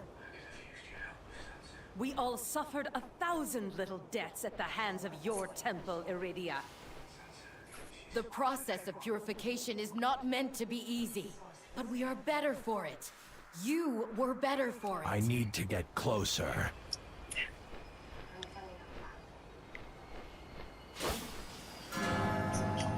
Only one left. Stay focused. Stay focused. And yet, I cannot remember my past life, my family. We must forget in order to ferry souls without judgment. You know this. The path is broken, yet you follow it blindly. I will force your eyes open.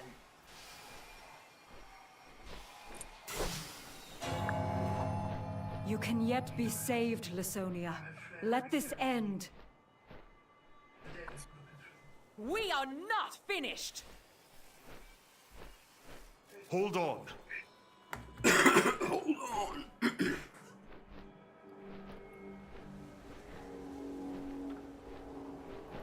Try to save her all you like. She has seen the truth.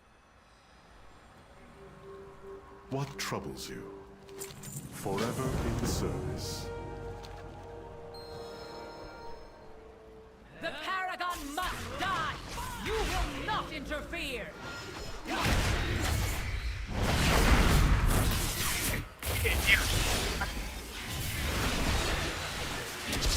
More take, all of you!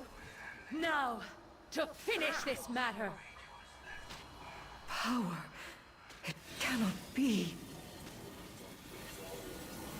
You were foolish to test a Paragon's might. I will know your truth.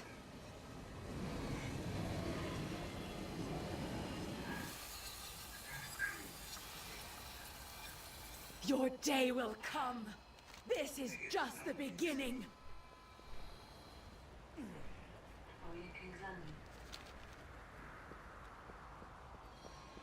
What? What is that? It is an echo of her deepest held memories. It will reveal the truth behind her treachery.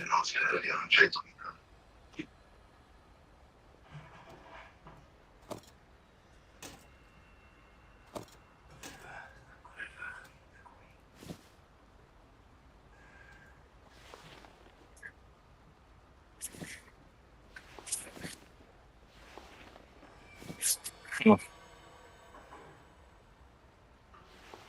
20,000 men. Yes, Your Grace. Few died in transit. They cheated at dice. Maybe I cheated. I won't cheat. They weren't good fights, she wanted. Horses. This house. And elephants. No elephants, Your Grace. What does... I was told the Golden Company had elephants. They are excellent beasts, Your Grace, but not well suited to long sea voyages. In any event, you are most welcome here in King's Landing, Captain Strickland. Forward to fighting on your behalf, Grace.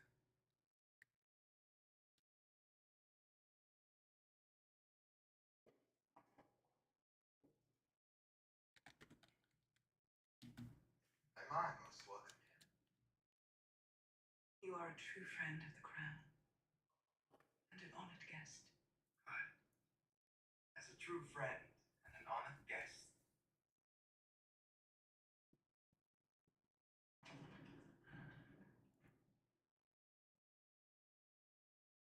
I was hoping we could talk in private. That's our agreement. Wars sometimes last years. Mastery over haze. Crit mastery.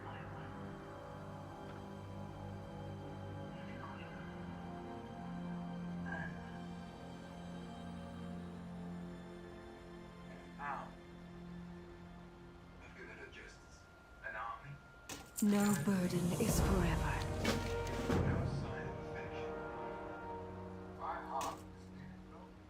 Oh.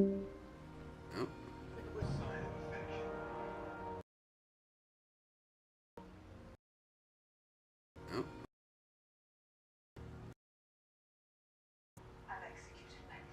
Farewell.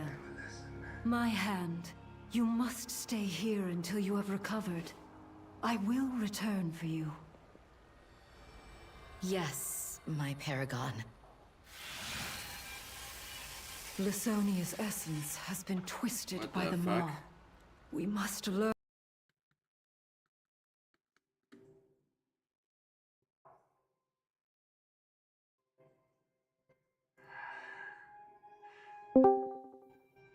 What the hell?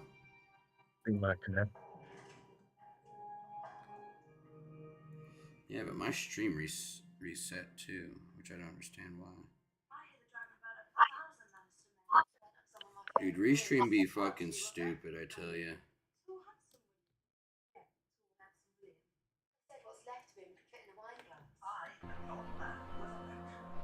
You said it's messing up on your end? On Twitch, it, like for restream, it'll stop it and reset it. I just don't understand why. Ah, Archon be praised. Our friend is whole. Whatever the challenge, we shall rise. Forsworn may attack again. We need to warn Heroes Rest. I will warn them while you finish your mission. But Clea, please, come back to me. Always. Always. Way.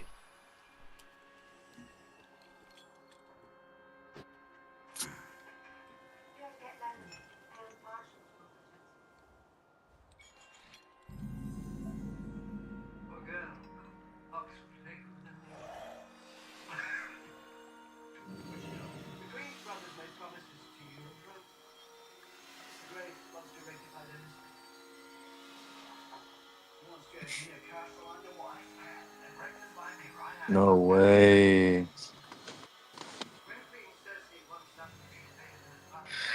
I freaking they just moved us over from like contractors to W-2 employees. So like they got us clocking in and clocking out now.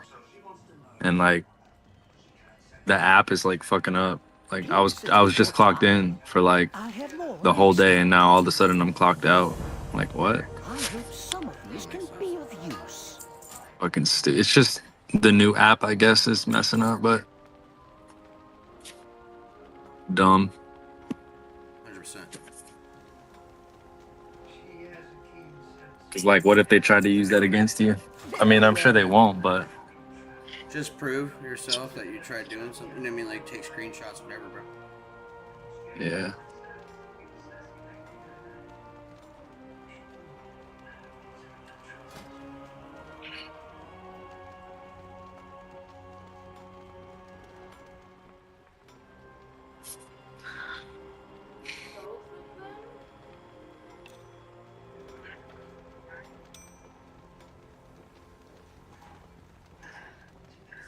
Need sustenance, bandages, a wet cloth.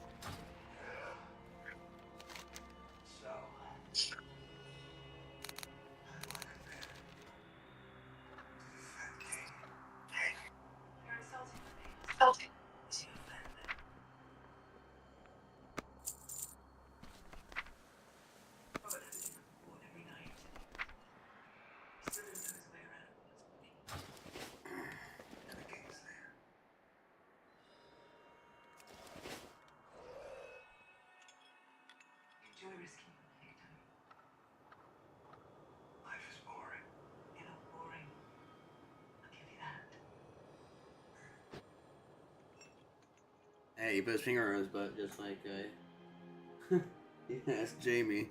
He's like, she like it in her finger in her booty. Access to the locus is currently restricted. Leave me to my work.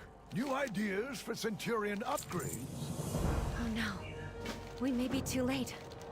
Clean up, Was that a Nemesis unit? Do not want to talk about it. But yes. I need help.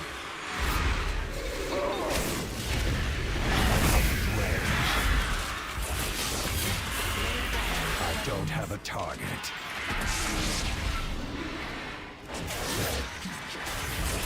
Well, I need a target.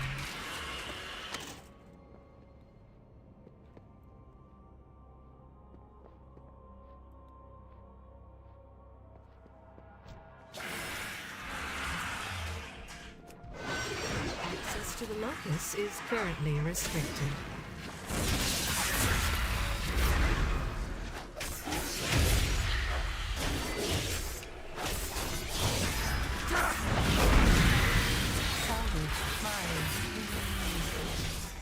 It's too far away. Exit consciousness.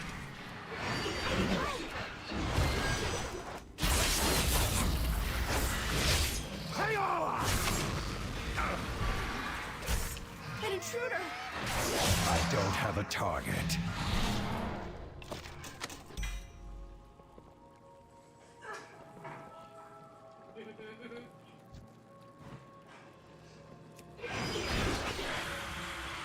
I'm out of range. It's too far away.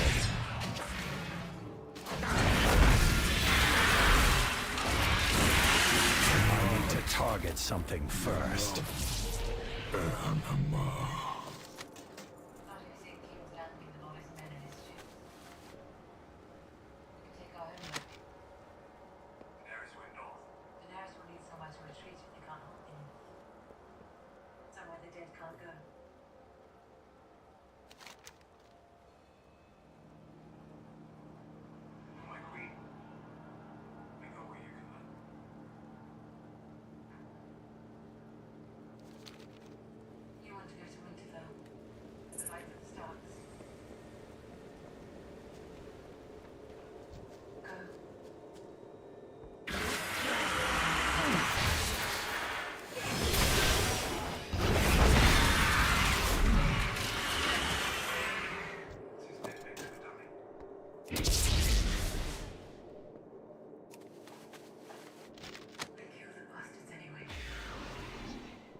Protect me.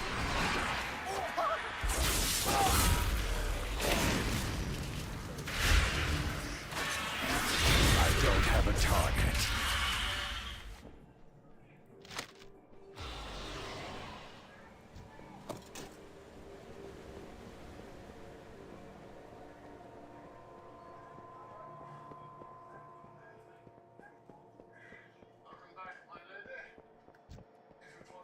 Your conduct is unacceptable.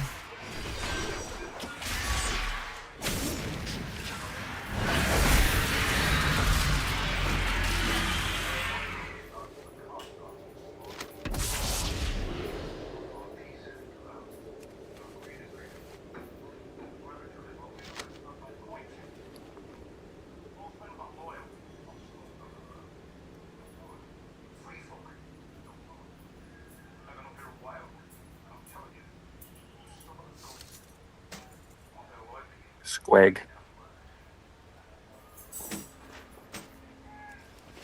Oh man, oh man.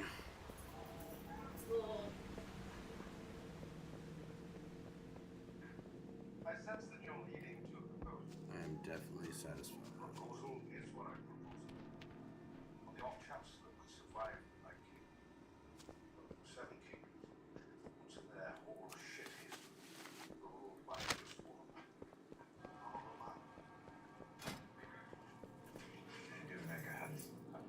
You overestimate our influence. Jon and Daenerys don't want to listen to lonely old men. Not that old. So does him. Our queen respects them. Of course you do. Respect is how the young listen. So we don't remind them of nothing lasts. You have forced my hand.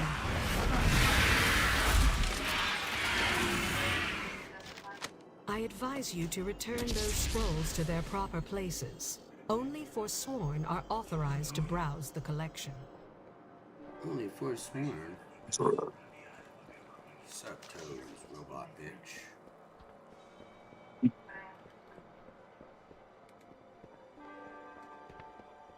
What marvels exist on your world? I have high standards. You must meet the conduits are active. Yeah, you broke your arm like Supply shit. I gave you. This dude's superhuman on Facebook. Flying elbow drop onto marble rocks. WWC CM Punk style.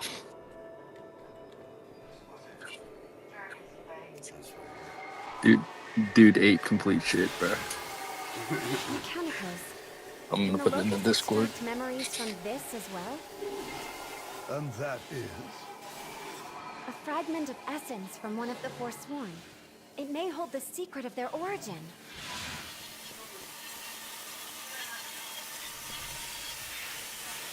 Ah, the locus is functional once more. Some say I am particular. I say thorough. Oh, good. Locus did not explode. Lasonia's memories of the Forsworn are scattered among the rest. Simple enough to collect Forsworn memories. Others can go into the archives. Should not explode. Probably.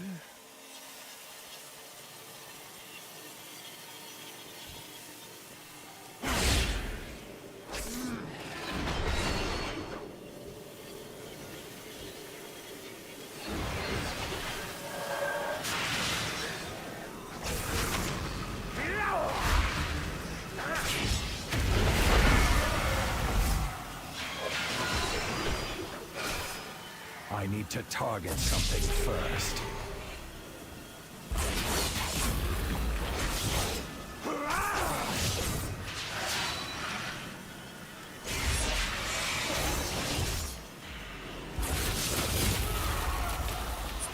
I need a target. I don't know. I respect the military and all, man. Some, like, most of the time, but some of that shit is just so corny and unnecessary sometimes, man. The shit that they be doing. Like, I'm watching this air show, like, footage. Like, I get you guys want to be like robots and in character, but like, you don't gotta do that for every action. Like, remove the ladder from the jet, act like robot.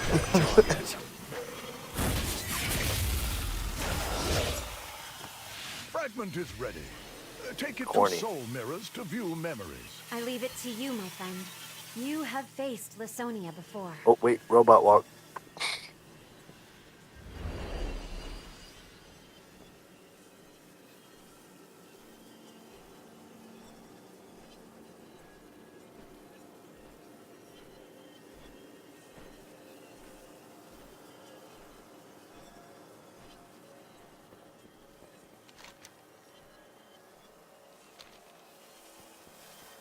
The future of Bastion is in our hands.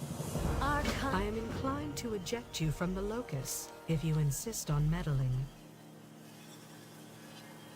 I'm going to reprogram her if it is the last thing I do. Go on ahead. I need to protect the Forge Light Prime.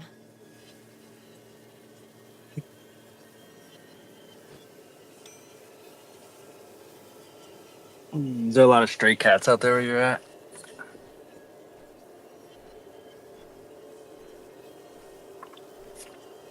Stone man. Wow, my fucking thing's been muted this whole time. We don't really got stray cats. Like, there's some out there, but for the most part, people take care of their shit. You got stray cats with the homeless people because the homeless people think they can take care of these animals out while they're homeless. Yeah. And then they can't. Yeah, they're everywhere here, but they're good to have around in the city because they'll they fuck just up take. some rats, bro. Yeah, exactly. They're a very efficient hunters. In the cat kingdom, Yeah. they are literally the most efficient. They have like over a 75% catch rate. Yeah, they run the streets and the sewers over here. That's for sure. It's like, you kissing my mama. And your sister. That What if the dragon can tell? What if the dragons could tell? For sure. That's exactly how I was thinking it too. Because the way that he was looking at him. He's like, bitch, I fucking know. Alright, increase your mastery. What do we got here? Reduce the thing of darkness.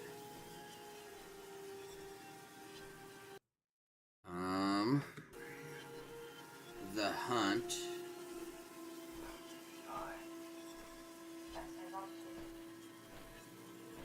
Oh, I'm totally on the wrong tree. Wow, I'm a dumb fuck. Got those, so all of these and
I can't attack that. I can't attack that target. I can't attack that. Trust in the process, aspirant. All will become clear in time. I feel more of myself slip away with every moment. How long ago did you endure this? Long enough that I remember that there was pain, but not so recently that I feel it. This too shall pass. I need a target.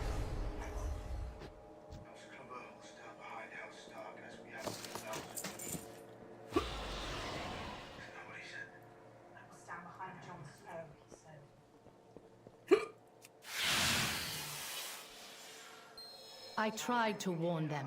Such reckless insistence on the path at all costs. It will destroy us in the end. What would you have me do? Follow me. Together, we will set the Kyrian on a new path. Together, we will make right what the Archon has made so wrong.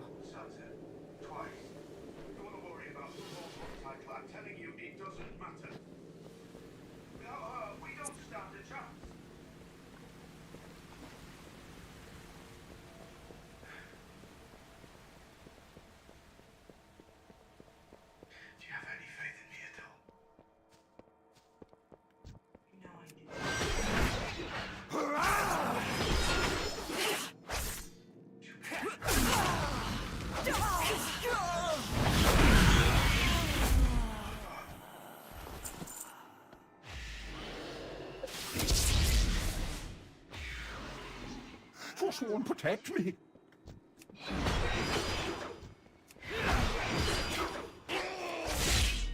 I need help. I don't have a target. I need to target something first.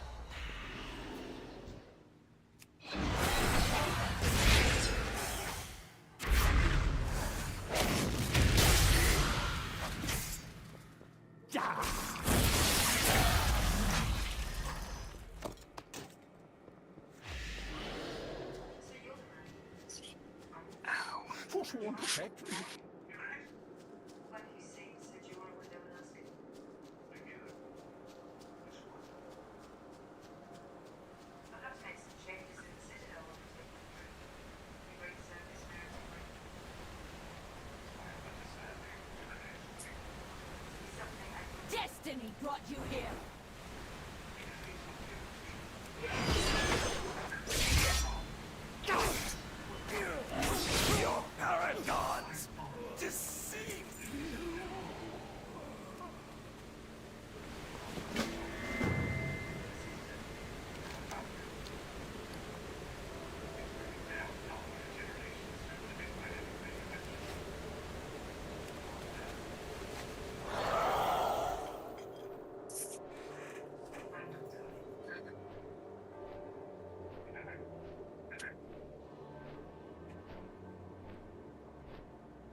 They really put Jesus Christ in Skate 4. Who's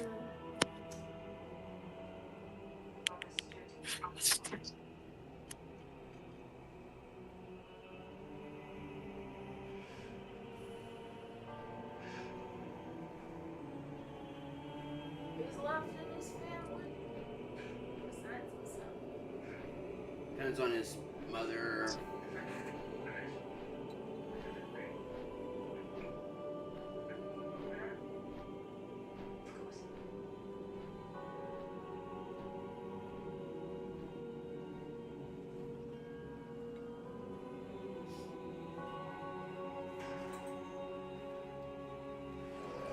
I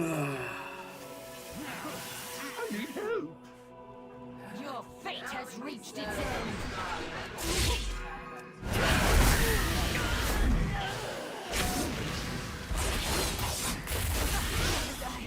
Misled.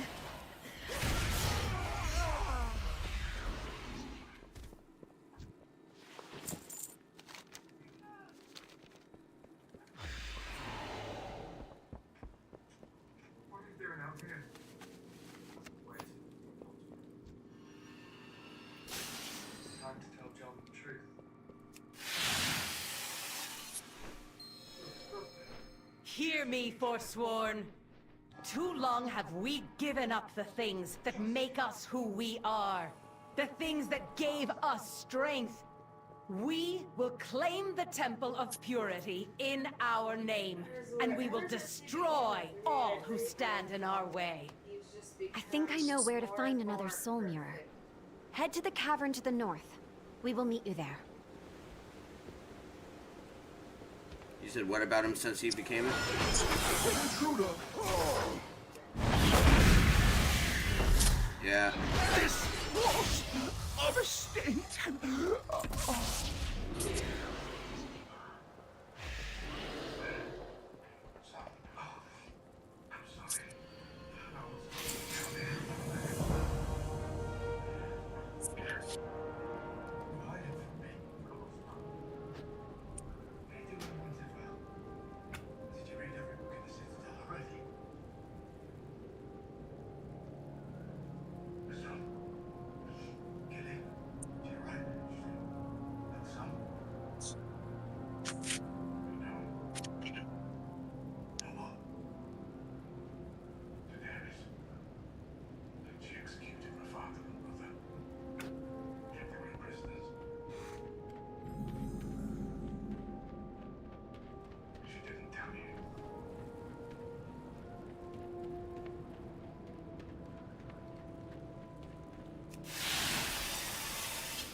Uther, deliver unto Bastion the reckoning that are the Forsworn.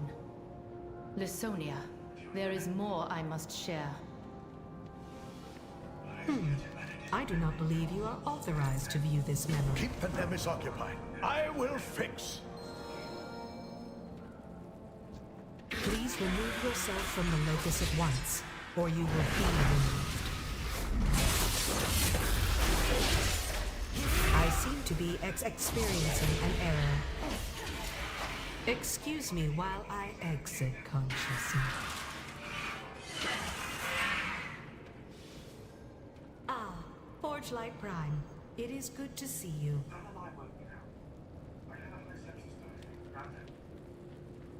How may I assist you?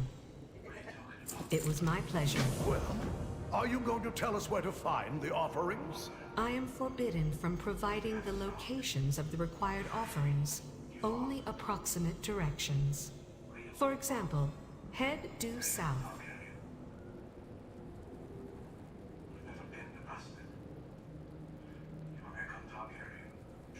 That shit's crazy. You fucked your sister.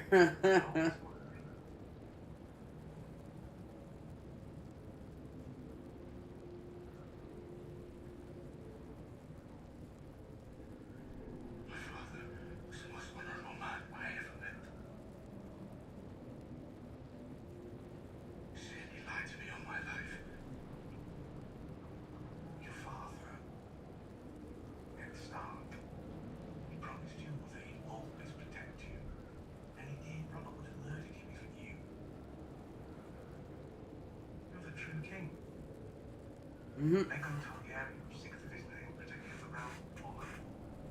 Huh.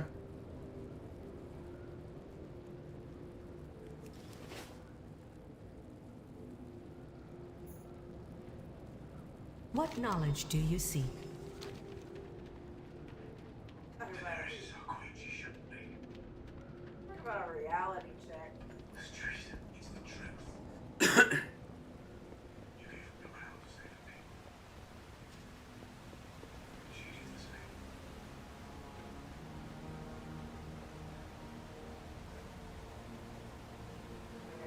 If she wants to honor the line of succession. Well, that was her whole thing, so if you're saying that's how it's supposed to be, then you should follow it yourself. And she should follow it herself. Right. Stop! I sense a ward nearby. The Forsworn abound. Be on your guard. You are very close to your destination.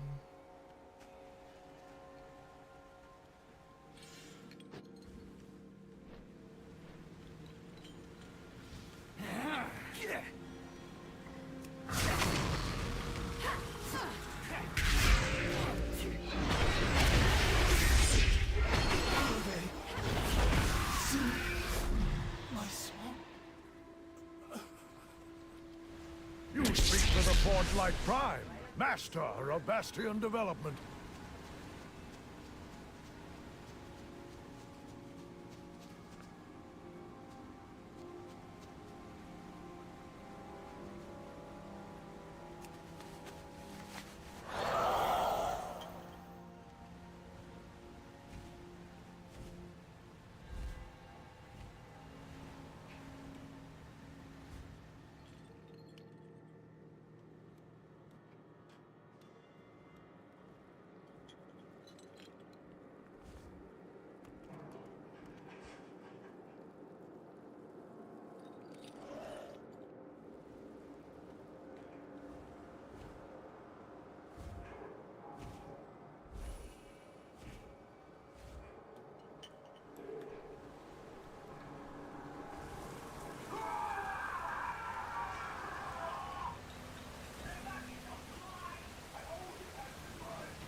Fucking idiot.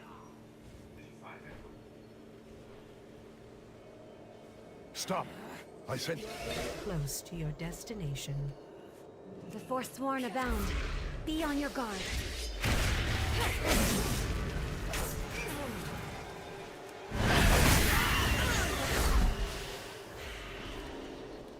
You were arrogant to come here. I need to get closer.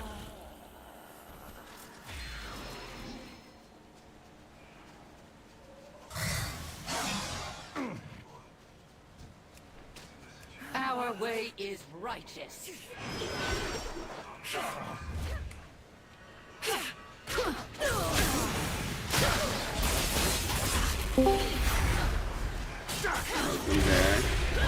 One's a bit, oh.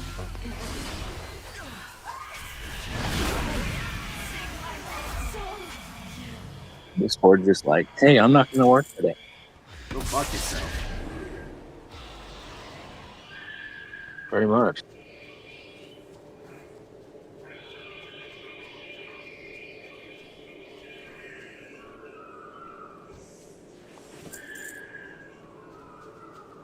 I need help!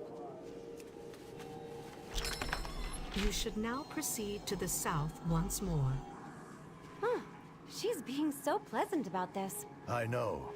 This is how Nemesis is intended to behave.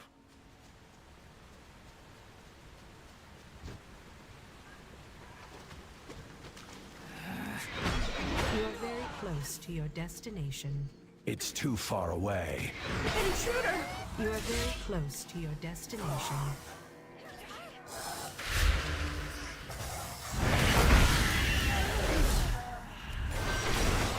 They will applaud me when I end you.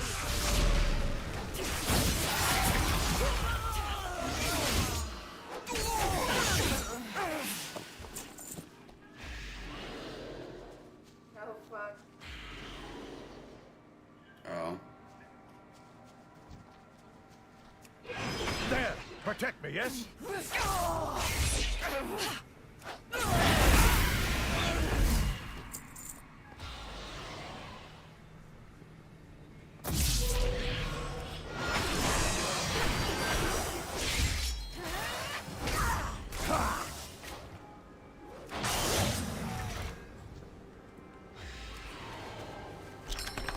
I will await you at the entrance to the Vault of the Archon. It is again south of your current location.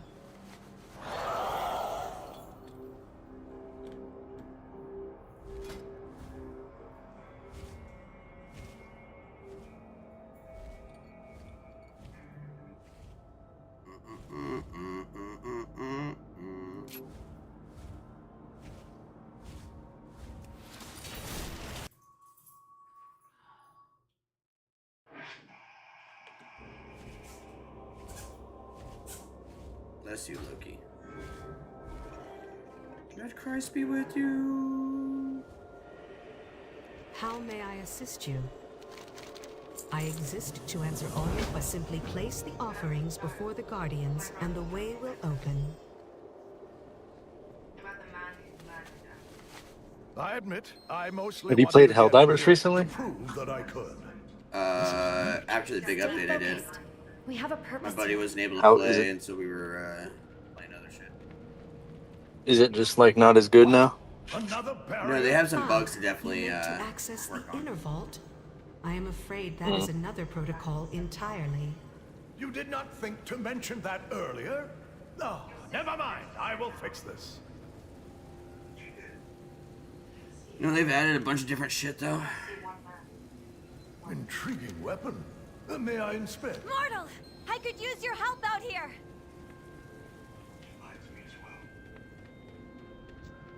I need to get closer.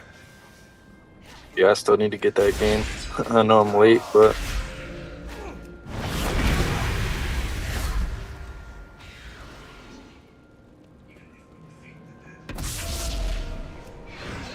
What is the Archon hiding from us? might see how much it is on the Neba. You are a sign of the winds of change. It's funny, Seth was like,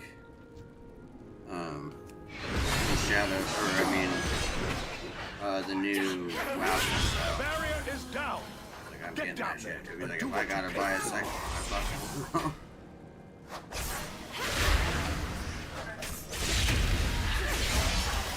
When the fuck is the second, or when is the next expansion coming out? The new one? Yeah. I have no clue.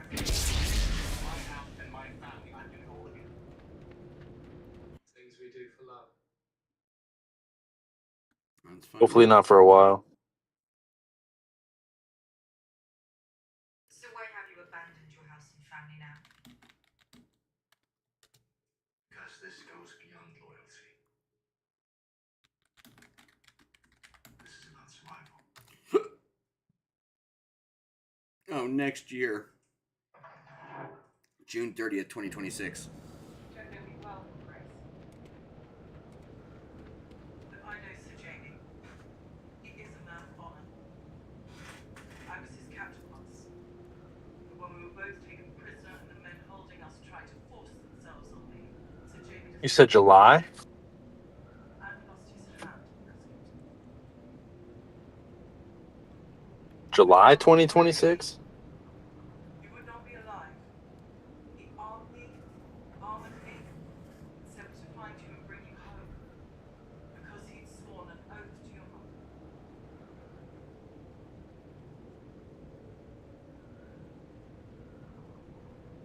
Vouch for him. I do.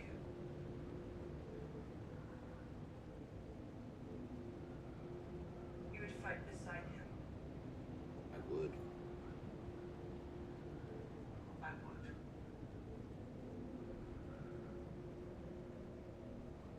I trust you with my life. You trust him with yours. You should let him stay.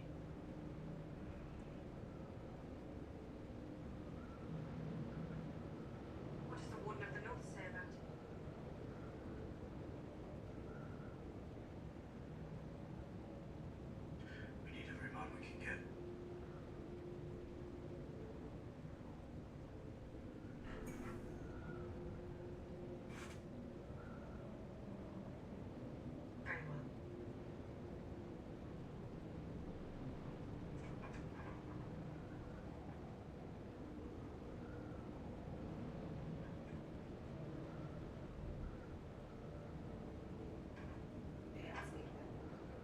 It's a fucking nice sword, though.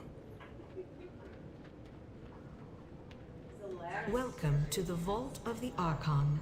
Please state your purpose for our records. Just how many of these did you build? Please present archived memories to the corresponding eye to view them.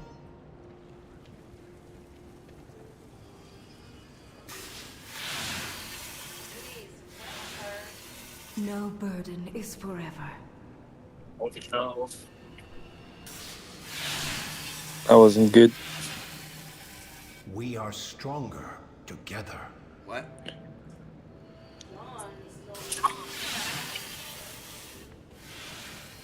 My charge is sacred.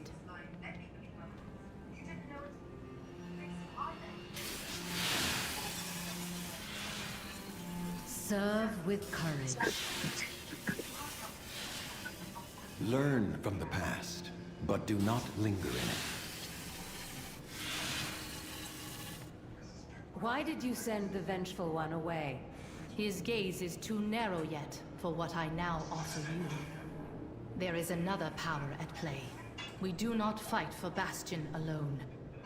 Once you have taken Purity, we will make our move.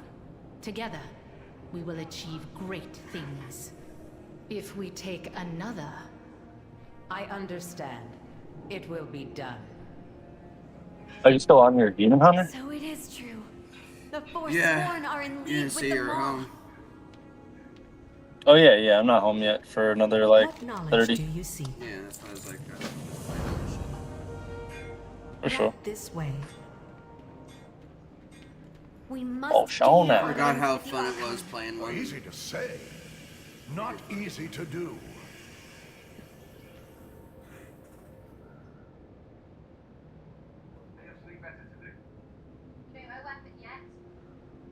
Just as soon as I'm done making a few thousand of these. Make mine first. Make sure it's stronger than this. Strong enough. It's going to be safer down in the crypt, you know. Are you going to down the pit? But you're a Hello, Locust Keeper. And greetings to you, Vault Keeper. You fought them? Some of them. How many? Few. Was enough. What are they like? Bad. Allow me to show you the way. Our purpose is to serve. I simply demand perfection.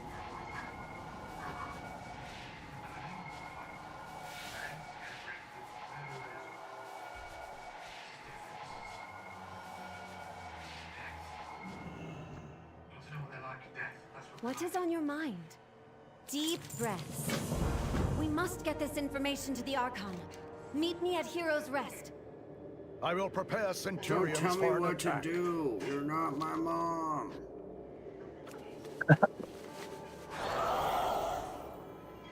I see kitty cat eyes.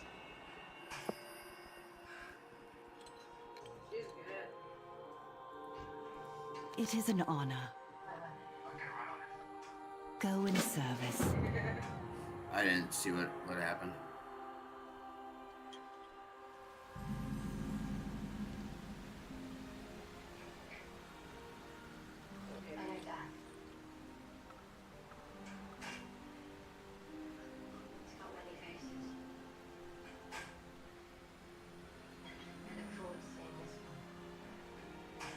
I love how white rims look on cars, especially like white cars.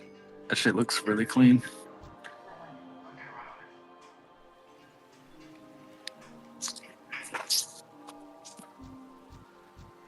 Super slept on look, like the white on white. Shit just gets dirty fast looking, you know. Yeah, you probably just have to have like a car wash membership and get it washed like every day. Every fucking day.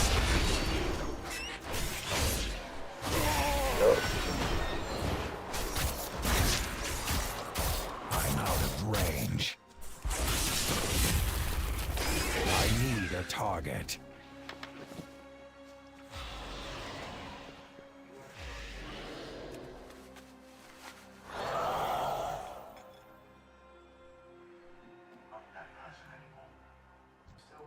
What shall we learn from each other? Go in service. It is an honor. May you succeed in your trials. I wish you enduring resolve.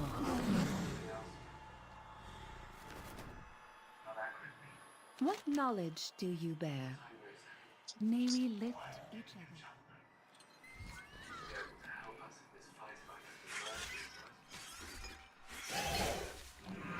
I don't have a target.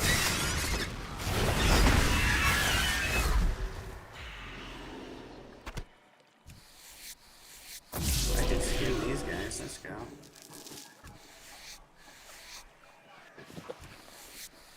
Bagel. Bagel gang. Bagel.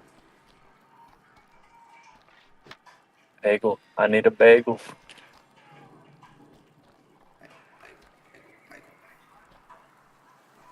What am I supposed to fucking touch here? Over here. What the fuck's over here? It's a slobber ball. Oh my god. Oh no. I gotta get my swabber ball. Oh no.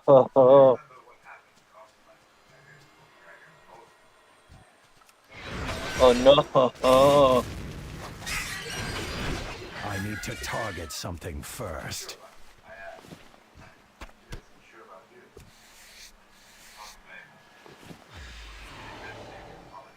Gosh.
What is on your mind? By the Archon's will. May we lift each other. May you succeed in your trials. Go in service.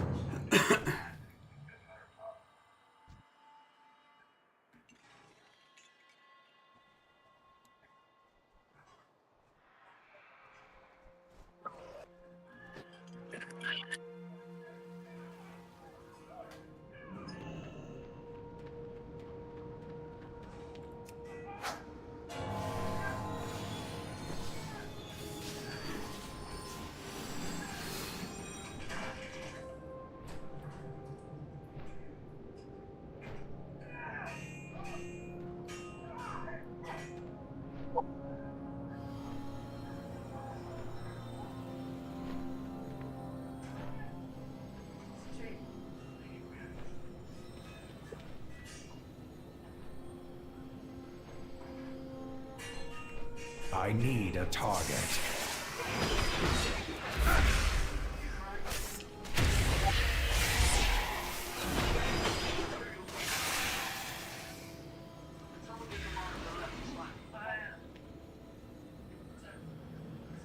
I don't have a target.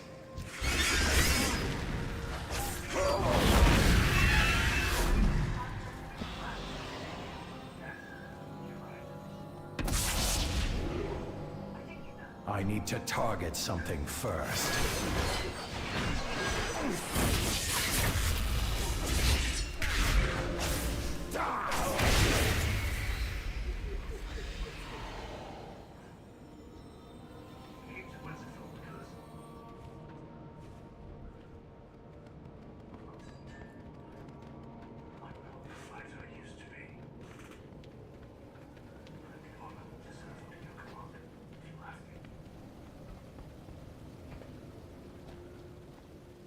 We walk this path together. By the So many Archon's wild will, kitty cats. I wish you enduring resolve. By the I'm gonna have to Archon's adopt will. one. I don't think those are words here. Right? You definitely wouldn't normally say shit like that.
Allow me to help. A steward's job is never done.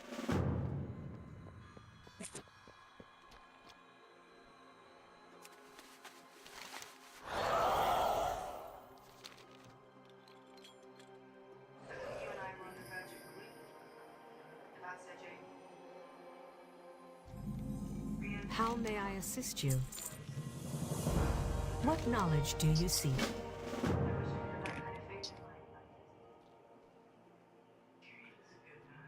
I will be your shield. He's never anything but decent.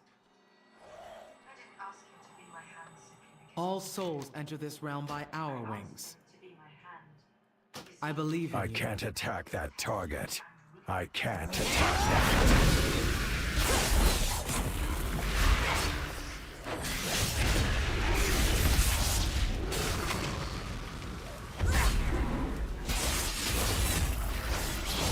I can't attack I that will target. be your shield. All souls enter this realm by our wings.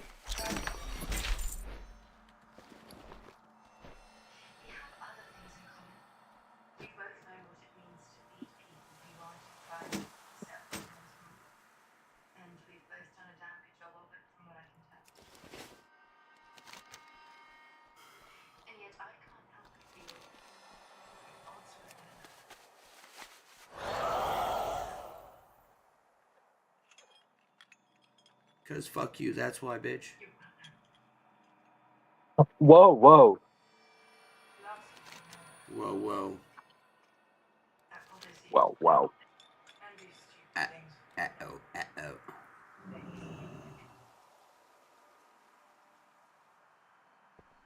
All my life, I've known one goal. The Iron Throne. Taking it back from the people who destroyed my family and almost destroyed yours. My war was against them. Until I met John. Everybody from 303.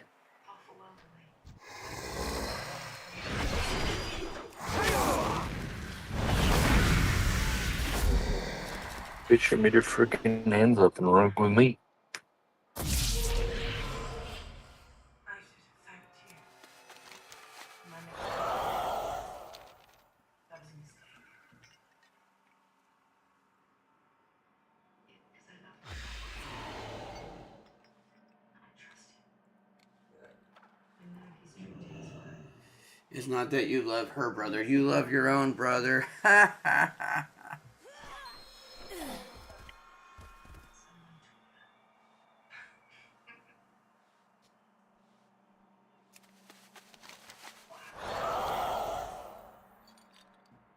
We defeat the dead.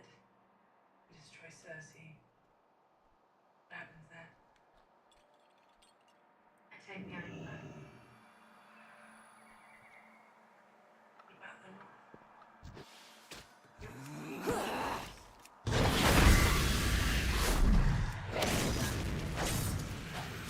I need a target.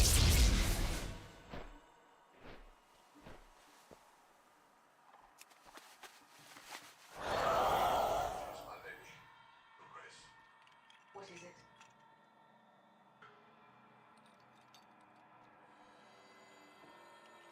How may I assist you? It was my pleasure.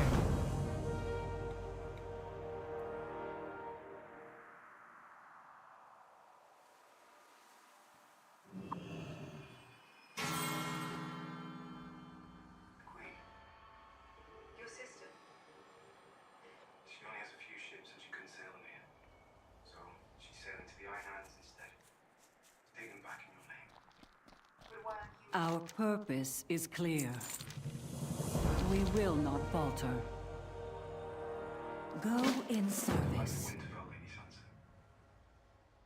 May wisdom guide your path.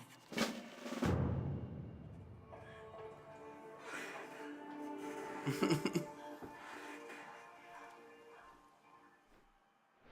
is probably so confused.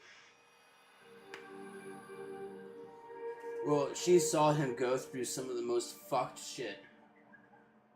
And is probably the only one that truly knows the pain and fucking torture he went through. No, I meant.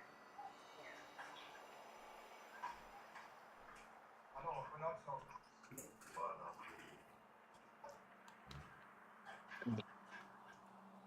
look, I've been through most of my years without ever getting near a fight.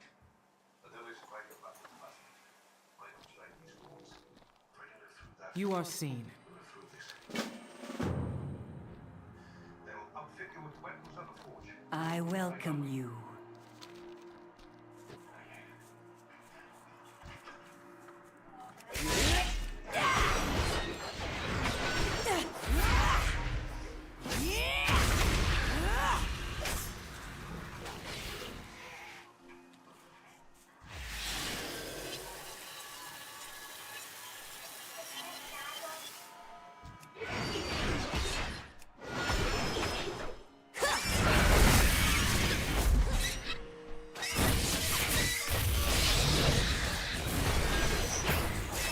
Yeah, I should be home by 12:30 your time. Word, bird. The bird is the word.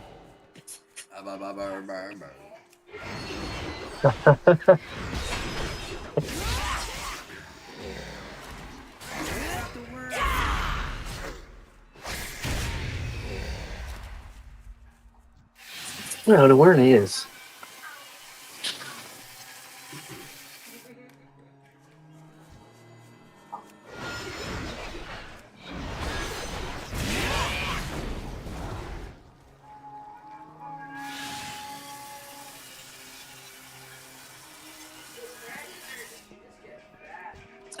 Scar. Who? Scar and them. Who? Well, she could. I mean, she is Sam's lady, so she could have got fluffed up a bit.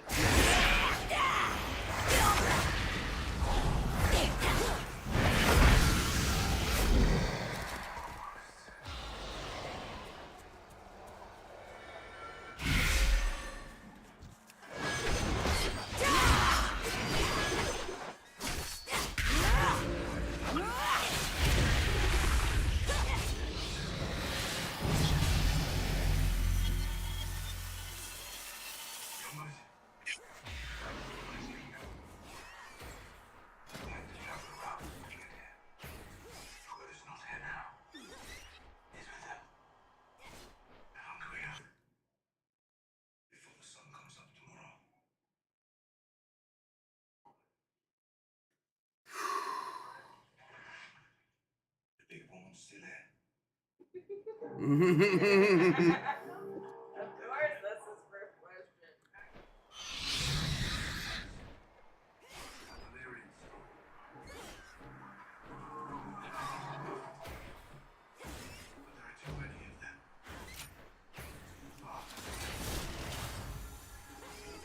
Our enemy doesn't tire.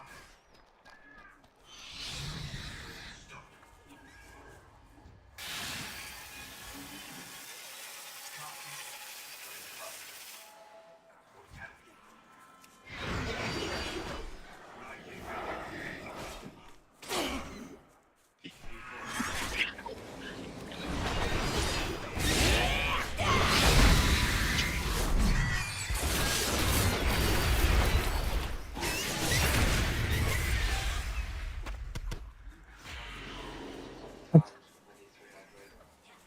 You know, Taylor and Kelsey are dating. Sure. The football player and Taylor Swift. Yeah. And you know how she has that song 22? No, I don't listen to her, honestly, so I can't 22. say. Yeah. I don't either. Sure. Regardless, what's up with it? I was just gonna say someone made a joke that said because she's dating the Chiefs player and the Chiefs are 0-2 and they were like, I'm feeling 0-2. That's funny. They just like remixed it. That's funny as fuck.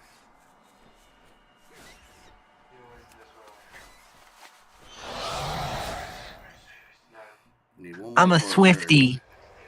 I knew it. You heard it here first, guys. Ian's a Swiftie.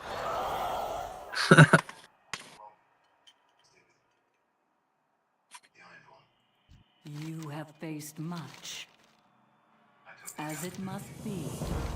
Dubs in the chat for fucking Ian.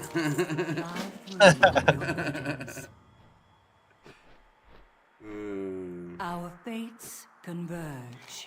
Where the fuck did I gotta go? All the way over at the end here? Cool.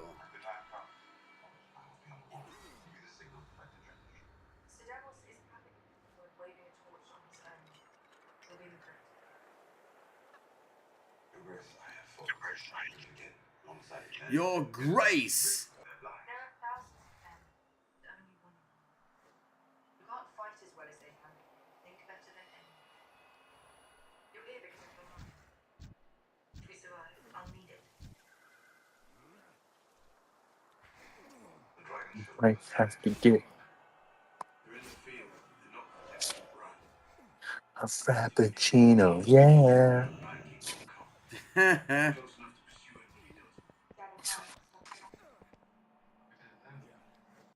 What is this? Special edition gold sauce at McDonald's? What is that? Gold sauce? No idea, bro.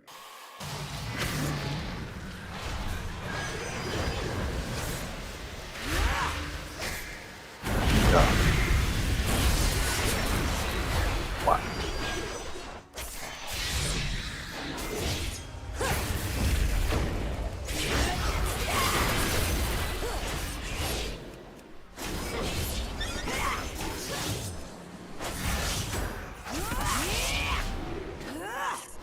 That sounded crazy.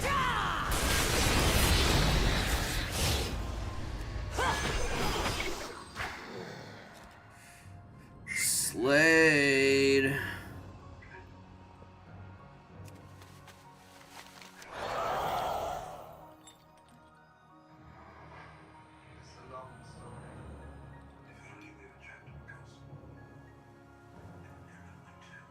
What knowledge do you seek? Slade. More than a gift, gotta go south. Gotta turn that bitch in.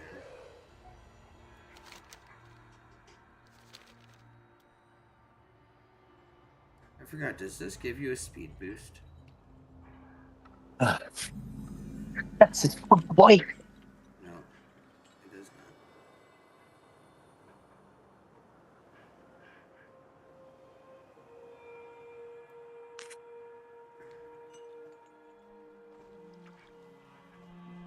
Oh, that's water. Tell me your troubles. I will reflect on this. That stoner bear picture is so legendary. I have a group of them I made. Are those all AI? Yeah. Oh yeah.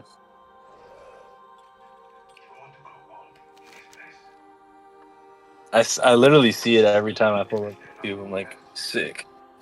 Yeah, the past few days I've had it as that one instead. The super high detailed one. Yeah.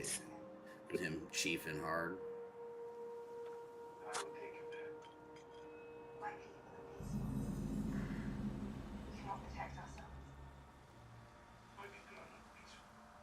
You are seen. You are seen. May wisdom guide your path. Where the fuck is this person?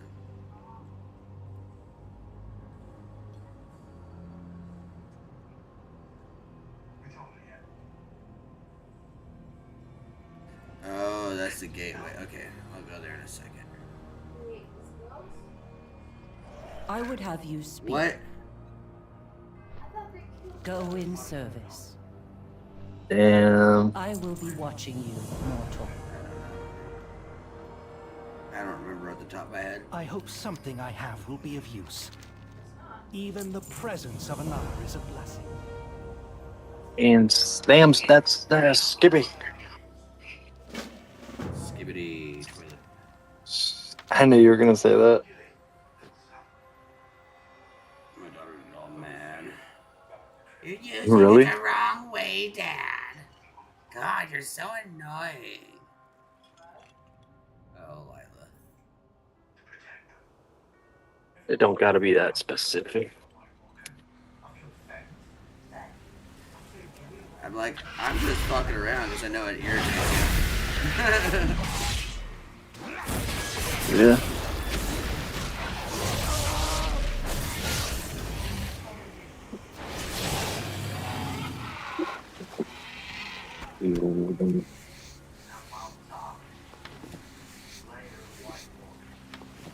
I almost thought my Louis V was gone. Oh, shit. That would have been bad.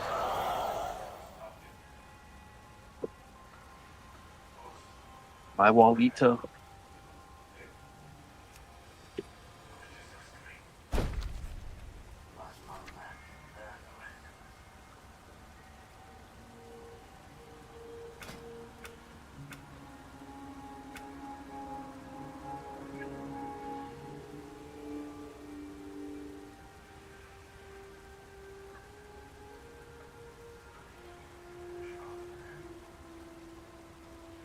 My Walito.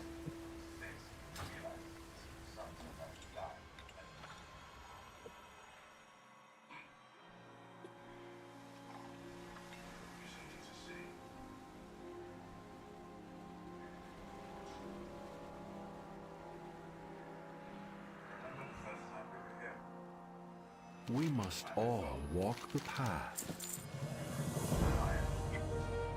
I can't attack that. Damn. Bro. What? That's crazy.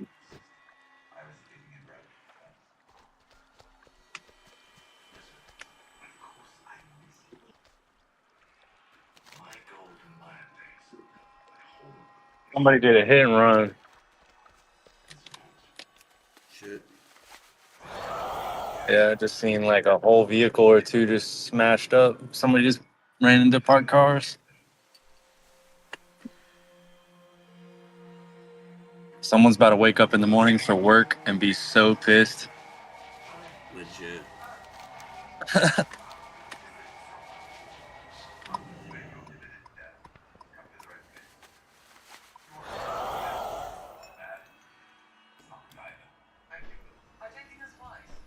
The drought holds strong. It's around here, We don't must slow find a down. solution. Archon's eyes upon you. A steward will aid you in summoning Polemarch Adrestes. Choose one to be your companion.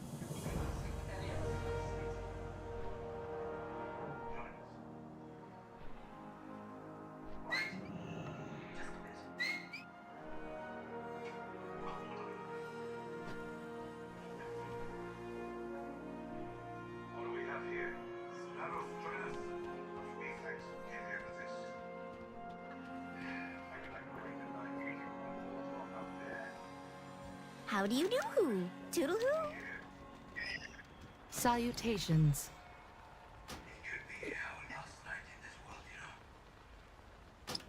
Yes, well, I'm glad you're here.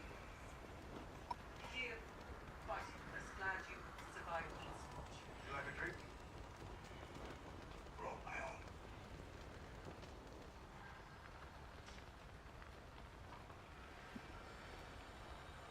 Farewell.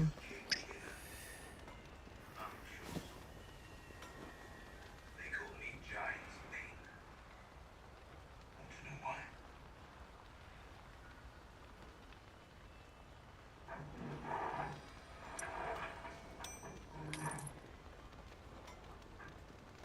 I killed the giant when I was 10. Then I climbed right into bed with its way. Do you require assistance?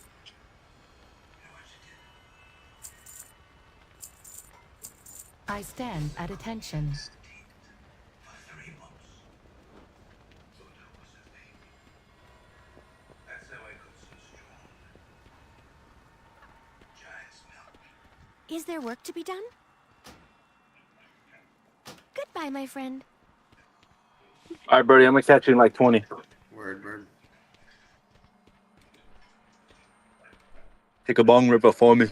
Cheers. Yes, mortal. Yeah, definitely smoke. Go in service.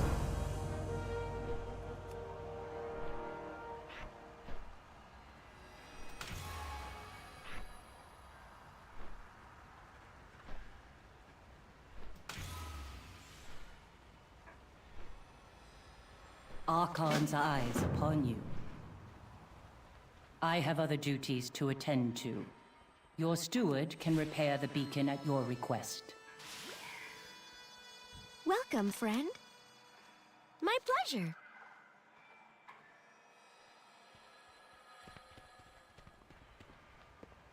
You never used to shut up, now you're just sitting there like a mute.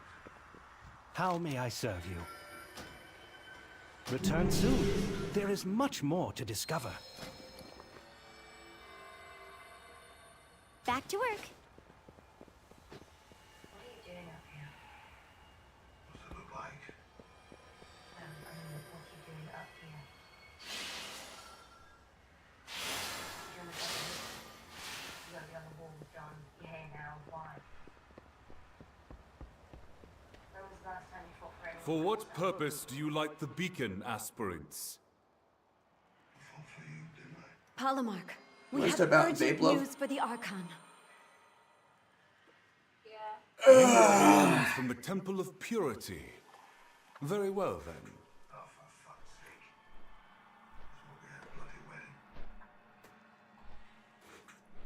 My lady. Good to see you again. I'm sorry we passed the way we did. Was he on your list? For a little while. That's all right. Lord of Light goes together, they say. This is his moment. When Light Thorns isn't here anymore, I hope you know how to understand. Because if you are, Lord of Light's gonna wonder why I brought you back 19 times just to put you down and juggle this fucking wall. Where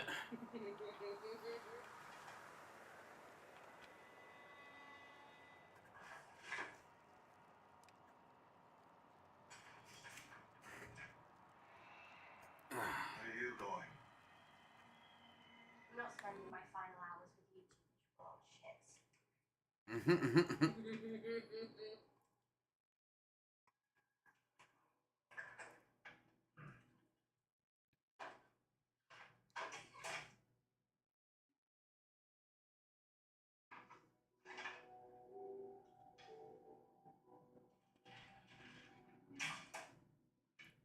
Question is, what kind of jobs? Do these jobs sustain the lives of the people doing them? What kind kind of growth, what kind of innovation, what kind of prosperity, who is benefiting really? See, it seems to me that when the wealth created seems to all be going to one place, but the problems created are distributed a lot more equally, what you've got there is a system that creates inequality. Now, arguments against talk like this usually tend to revolve around personal agency. You know, telling people they should work hard and persevere and develop good habits and try their best to improve their life. Now that is good personal advice, but in a political conversation, it's also completely irrelevant. A political conversation has nothing to do with your personal journey, right? It's not a conversation about your morning routine and your workout routine and how you keep yourself motivated and the books that you read. It's a conversation about how to structure society and the systems that govern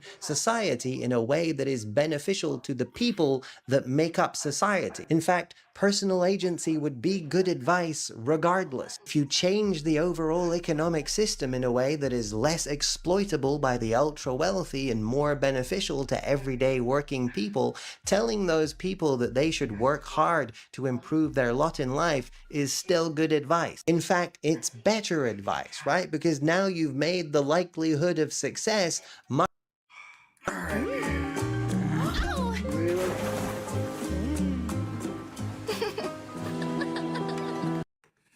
Host of Timcast, Tim Poole, joins me now. Tim, we're awaiting Erica Kirk's remarks, which should be incredibly emotional and extremely powerful. In the meantime, tell us what you know about this shooter. Well, I know much of what you have reported, what everyone's reporting, the statements that were made to The Guardian that he was a leftist. Someone has posted a video claiming to have gone to school with him, and they called him your typical Redditor. And anybody who's familiar with the social platform Reddit knows it is dominated by liberal left ideology. But what's interesting now is there is this gaslighting campaign among prominent liberals to claim that this guy's actually a right-winger, that he's from a Christian conservative family who loved guns, and in fact, he attacked Charlie for not being conservative enough. And they've tried making similar claims pertaining to the man who tried to kill Donald Trump, Crooks, in Pennsylvania. But it is absolutely absurd. I've been dealing with this since the beginning of my career. I have dealt with physical assault attacks from the left, from violent extreme leftists. We called them the Black Bloc back during Occupy Wall Street. This was covered extensively when I was actually championed by the left for documenting Occupy Wall Street, and I was physically attacked by leftists. Even to this day, the death threats that we receive, the security that I have to have every day, it's tremendous. And I don't see the same thing among my liberal counterparts. They don't require the same degree of security. So it's a gaslighting campaign, in my opinion, because in order to maintain the lie that the right is more violent, they do several things. They try to gaslight us in situations like this, that a conservative would shoot Charlie Kirk. He was the greatest tool in the arsenal of conservative values. And they go online, they use these NGOs, these nonprofits, to claim that a run-of-the-mill moderate conservative is the same thing as a white supremacist who wants to overthrow the government. They're so far removed from each other. That's the game they're playing now because they don't want to take responsibility for the rhetoric. The rhetoric they say every day when they accuse us of being Nazis or fascists or far right. They say this so that, as you've already pointed out, when the violence happens, no one likes a Nazi, right? But let me add this. I think the reality now that I've unfortunately had to deal with, that we are all seeing, is that this man who shot Charlie was much closer to mainstream Democrat than any of us wanted to believe. I woke up to posts on Instagram from people that I thought were my friends that I have known for years. And mind you, they're liberal, but I always considered them to be moderate liberals, not particularly active. And they're posting messages saying Charlie deserved it. He got the world he wanted. And they know who I am, and they know that he was my friend. And I don't understand how these relationships can be repaired. Even friends of mine who are not political, who are, telling me I'm sorry, this happened, they're saying on their Facebooks, there are people posting celebrating this that they didn't even realize were political. And I don't know how we recover from that. So how did that culture begin? You're familiar with the internet, you're familiar with Antifa, you understand the militancy that you see and you encounter when you go into these precincts. This kid raised with good parents, it seems like, lives a normal life in Utah. How did he snap like that? It's really hard to know, but I've talked about it quite a bit in my research. I'll try and keep it as succinct as I can. The algorithms of social media starting in the late 2000s, in LexisNexis data, you can see the words like racism, white supremacy, fascism skyrocket in their usage in mainstream newspapers and online publications. This was likely due to the big tech platforms prioritizing algorithmic feeds. That is, they were going to show you content that got more engagement. And to the average person, a story of injustice and racism generated anger. Anger is the most likely to generate some content to be shared. It's the most likely to make someone share content. And so what we instantly saw were websites that were posting articles, say, about politics, realize if they write about police brutality, racism, or some kind of social injustice, they will get substantially more clicks, shares, and in turn, money. There was a really good example. It was reported, Mike.com, for instance, originally started as a Ron Paul libertarian website. But as they began posting police brutality videos and made more money off it, the narrative shifted towards left-aligned ideology. Now, what do you think happens to a young man who is 13 years old on Facebook or on one of these other platforms, and the algorithm is showing them nothing but social injustice, leftist ideology, and they may be normal, they may be in a Christian conservative family, but every day they open their apps, whatever platform they be using, they see nothing over and over again. Racism, white supremacy, racism, over and over. And they see these messages from Democrats saying, we can't tolerate this, we can't let them win. Eventually, their whole world, they live in a paranoid delusional state where they would accuse Charlie of being racist, of advocating for slavery, exemplified, in fact, by Stephen King posting that Charlie Kirk had advocated the stoning of gays, which he never did, and Stephen King was forced to apologize for. These ideas that they spread through lies and fake news are crazy. You know why? Because the guy lives alone in a cabin in the woods in Maine and just stares at a screen all day. I mean, he's like the perfect example of someone getting spun up by these demonic forces online. That's very interesting analysis. Thank you so much. This is even a more challenging issue than I even understood. We appreciate it, Tim. Thanks for having me. I appreciate it. Click here to subscribe to the Fox News YouTube page to catch our hottest interviews and most compelling analysis. You won't get it anywhere else. One upfront payment, 12 months of weight loss. I have struggled with my weight since childhood. Diet and exercise was extremely difficult, leaving me sore and sliding backwards. I've lost a total of 20 pounds so far. After 3 months, I've lost about 16, 17 pounds, which is more weight than I've been able to lose in a really long time. It's made me feel a lot more confident and do things that I enjoy. I don't get out of breath anymore doing normal activities like I did where I was around 200 pounds. Weight Loss by Hers offers access to compounded GLP-1 injections. Simple, all-in pricing. Ongoing care included at no extra cost. Free shipping right to your door if prescribed. Through Hers, your weight loss plan is personalized to your goals. Plus, you get access to unlimited messaging with a licensed medical provider. No insurance required, no in-person visits, 100% online. Take the free assessment to get started today.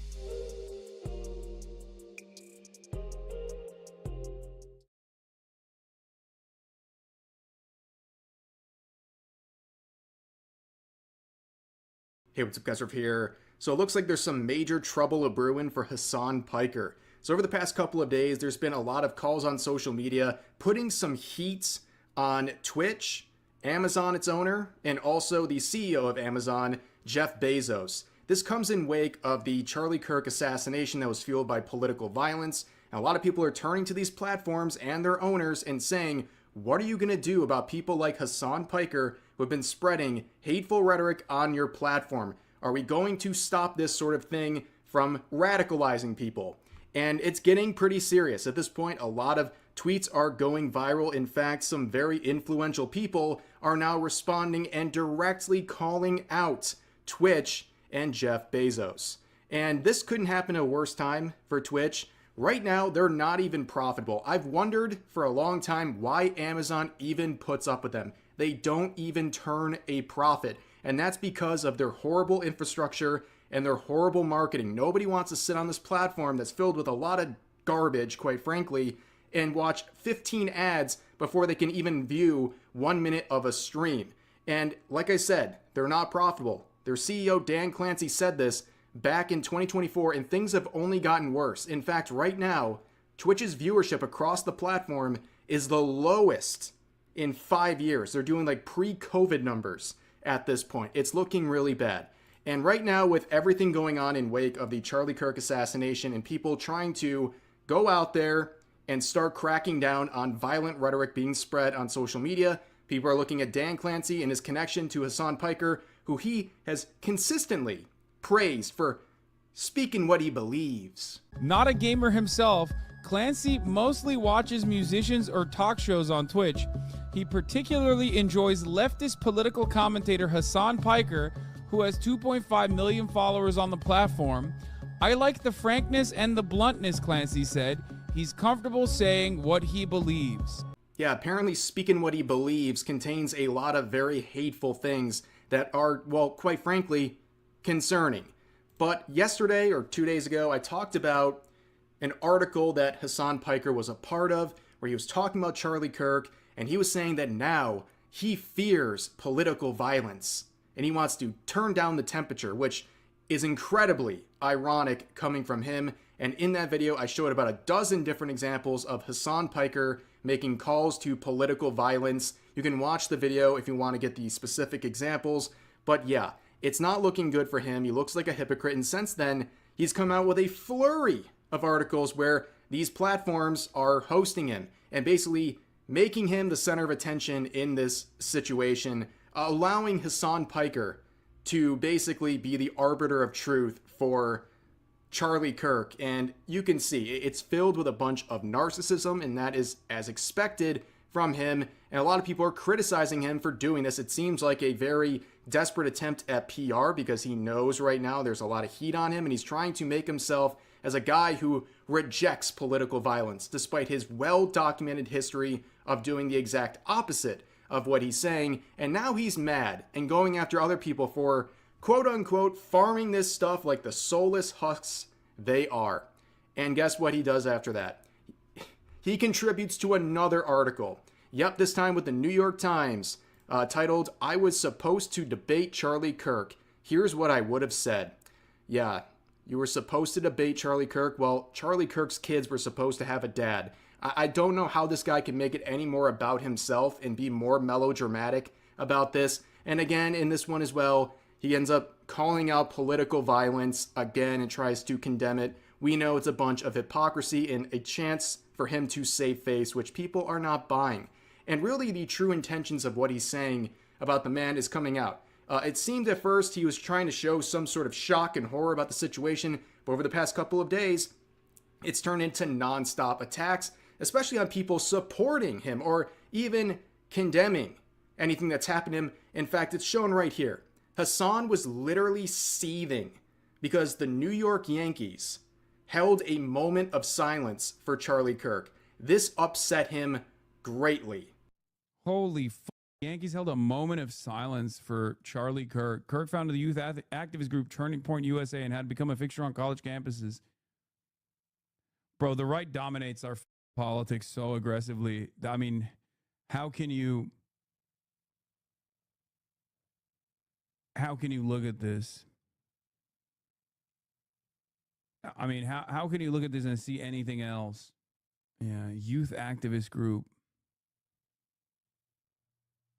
Stripping its ideological convictions of all of its meat until it's just a right-wing activist with a youth group. Together. Yeah, look at this totally normal guy getting upset about someone getting a moment of silence at a sporting event. And by the way, for those not familiar, there have been countless major sporting events all across America and the world as well that have also held moments of silence. So I don't know if Hassan's just not seeing that, but there's also vigils all over the place. One that was just insane to show the level of influence. There is a clip of hundreds of South Koreans in English chanting, "We are Charlie Kirk." And you can like his views or not, but you can't deny his influence and how this assassination has opened a lot of people's eyes. And a lot of people have had a very intense reaction to this. It's not just the wackadoos on social media making threats and encouraging further political violence, a lot of people are mourning and commemorating and at the very least condemning what's going on. But Hassan Piker is very upset about that, and he's upset that he doesn't have the influence this guy had, and he's just seething about it. And it really shows his true colors right here. But again, a lot of people are calling him out on social media. There are countless posts, compilations of all of his crazy statements over the years, making a demand to Twitch to do something. You can see Tectone sharing one of the many videos he's been sharing about Hassan recently. But something interesting happened here. So Madam Savvy would quote that and say a ban would not be enough. She wants Dan Clancy to step down and Twitch to make a public statement about this, and maybe even a third-party investigation into how he's allowed to curtail their rules so much. And also, she was saying down here, she might actually make an account and just read off Hassan quotes and then endlessly play it back until it gets banned for his own words for glorification of terrorism. It actually sounds like a great idea. Very funny one. They would definitely ban it 100%. They don't even care about being viewed as hypocrites at this point. But there was another development. Elon Musk would reply to that previous quote saying, "What's up here, Jeff Bezos?" directly tagging the CEO of Amazon, who owns, of course, Twitch. And it's getting an incredible amount of attention, and this is a pretty crazy thing to see. Again, you don't have to like Elon Musk, but he's obviously an influential man, and directly calling out Jeff Bezos in the name of Hassan Piker and Twitch is a wild thing to see. And who knows if we'll actually get some action, but there have been some cooler heads to prevail, or so we think. Here's Jenk, who is making some tweets trying to condemn people celebrating Charlie Kirk's death and condemning further calls for violence and saying, hey, I talked to some right-wing friends today and realized one of the biggest problems is that they're only seeing the crazies that are saying disgusting things about Charlie Kirk. And then Tectone says, the biggest problem is your effing nephew. That's right. This is Hassan Piker's uncle. In case you didn't know, this guy's from the Young Turks. He's a political commentator. And yeah, the Nepo baby accusations are very, very real when it comes to Hassan. And it's very ironic for him to be trying to make these calls for peace and to condemn the crazies out there. But then he says nothing about his own nephew. And he's very aware of this. All of his posts are being flooded with this stuff. And he's a hypocrite as well. I watched this section from the Rubin Report where they were playing clips from him, of him mocking Charlie Kirk just years ago when he was attacked by Antifa. And he said he was smiling because Charlie wanted to be a martyr so bad. Well, now he is. But he couldn't even, you can see he got very upset about hearing his own words and even said, that's not me, with reacting to a recording of himself. It's crazy. But also, we have this right here. He's saying, I'll work with anyone on the right to appeal to our better angles. Well, you should start by firing people like this. This dude works for them. And when J.D. Vance said, say a prayer for Charlie Kirk, he quoted it and saying, did it work? He said, I'll be honest, I'm not seeing any evidence to suggest his neck didn't just do that on its own. Another one saying it's a fake false flag initiative, and he's on Epstein's Island right now. Pretty insane and disgusting things. I don't know why you would ever employ someone like that, but if you want to really start kind of crossing the aisle, so to speak, I think getting rid of this maniac is probably the first start. But overall, this is something that's very simple.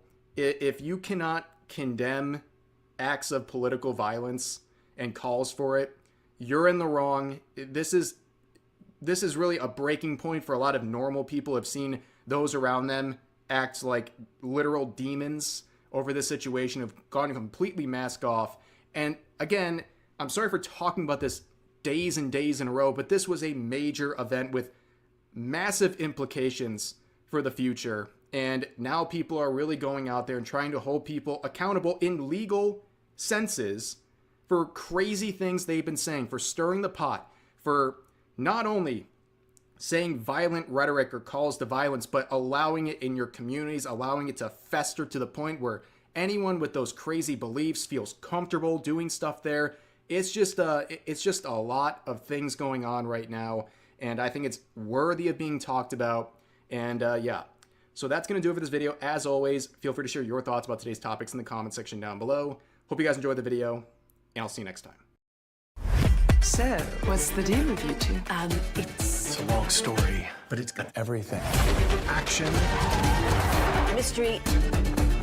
romance, Killer drones. international espionage, Head slap. a surprise wedding, Lots of fighting. huge adventure.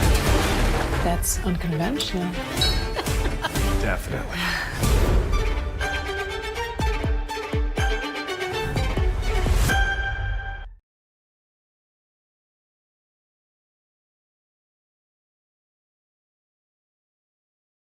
Ready to lose the hat and regrow the hair?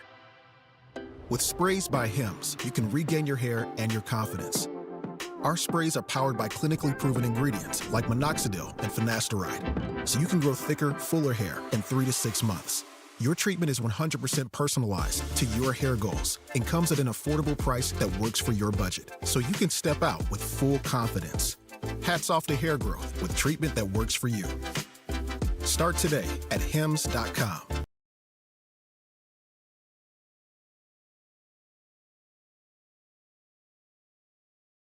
Hello guys and gals, me Mutahar, and ooh, Windows is dying next month.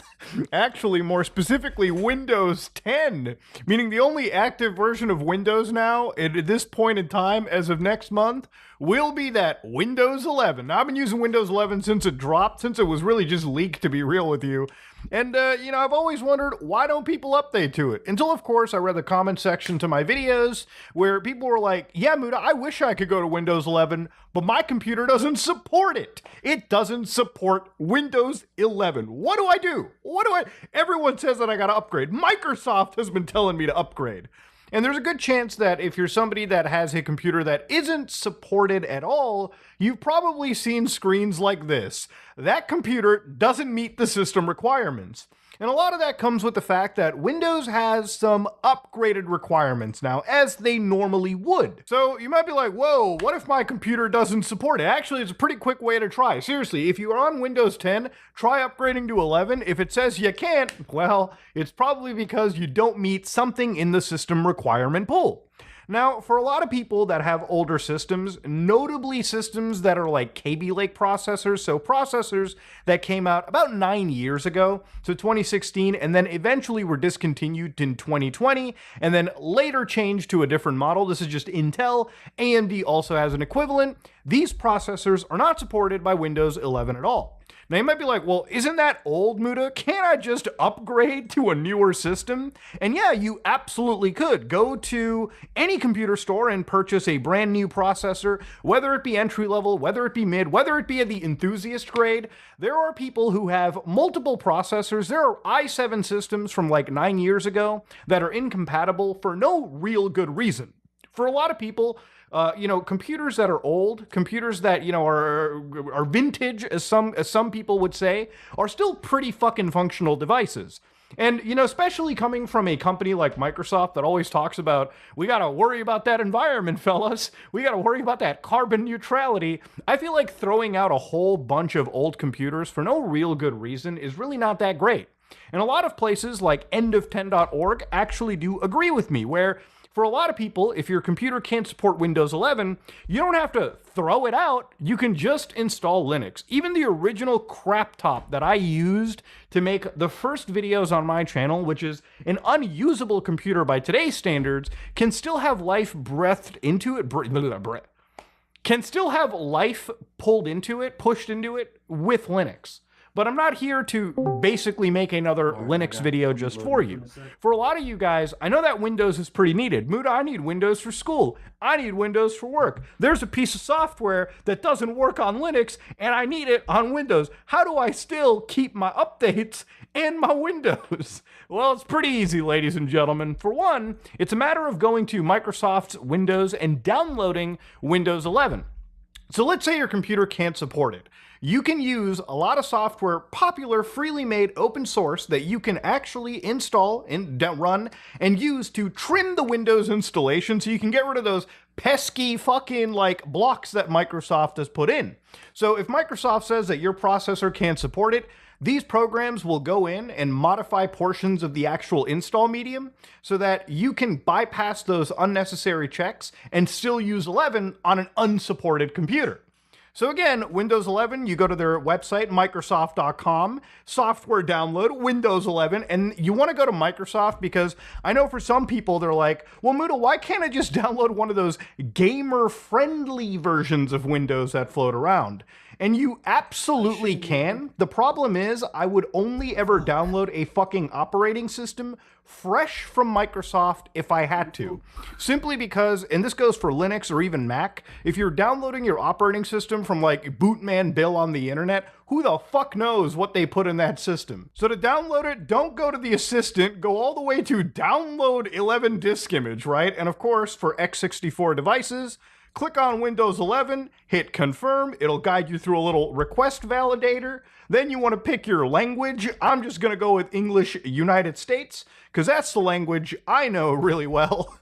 And then, of course, the further you go down, it'll give you a 64-bit download. And you might be like, but Muda, where's the 32-bit? You fucking knew there was no 32-bit, because my dumbass installed Windows 1 and upgraded all the way to 10 just before Windows 11 dropped, which took that whole novelty away. Yes, Windows 11 is only 64-bit. If your system is a 32-bit computer, then my brother, you might have to consider actually upgrading your system, okay? You were just living too far in the olden days. Now, Rufus is a software that I've shown you guys before, but basically it's a way for you to take any flash drive, put it into your system, and then basically burn an image file onto it. And when that image file is burned, you can then boot through that USB and install any operating system. But in this case, this is mostly for people that are on Windows. Now, in order to build this Windows 11 ISO, boys, it's pretty easy. Once you have the ISO file downloaded and you've downloaded Rufus from their website, in whatever manner, provided it's over a version of 4.6, just get the latest version, like it's 4.9. Don't go out of your way to find something wild. Now connect a flash drive to your system. Anything will do as long as it matches basic read and write speed. Remember, you're not running a game, you're just installing an operating system. So I've got a 64 gig banger connected. Make sure you select your ISO file, so click this, and more importantly, also click that little check mark button. And what this will do is it'll actually do the image checksums for you. Remember, when you're downloading any operating system, whether it be Linux, whether it be Mac, whether it be FreeBSD, whether it be Windows, always make sure that you're downloading something that is actually a legitimate piece of software as opposed to something that, you know, Jim Bob put together for the sole purpose of hacking people on the internet. Now, once you've verified that your Windows is fresh and proper and halal, you want to make sure that it's standard Windows installation, keep everything the same, GPT, UEFI, and of course hit that big old start button. Now, this is where the real magic comes in. So with Rufus, you can actually remove all these requirements right here. So 4 gig plus RAM, secure boot, and TPM 2.0. And of course, you can remove the requirement for an online Microsoft account. If you want to make things even lazier, you can go down and make it set up a local account for you. So I'll just call myself Muda. And then, of course, set regional options the same as the user, meaning the computer that you're on right now, which if it's your main computer and everything's set up right, you can just copy those options as well. Disable data collection, so get rid of all the privacy stuff. You might still need to remove more telemetry, but that's a separate issue. And of course, disable all that automatic device encryption if you want. Now, of course, once all this is done, you can hit OK, and it'll tell you everything on that flash drive will be destroyed. So as long as you're comfortable with that, hit that big old OK button, and you're good.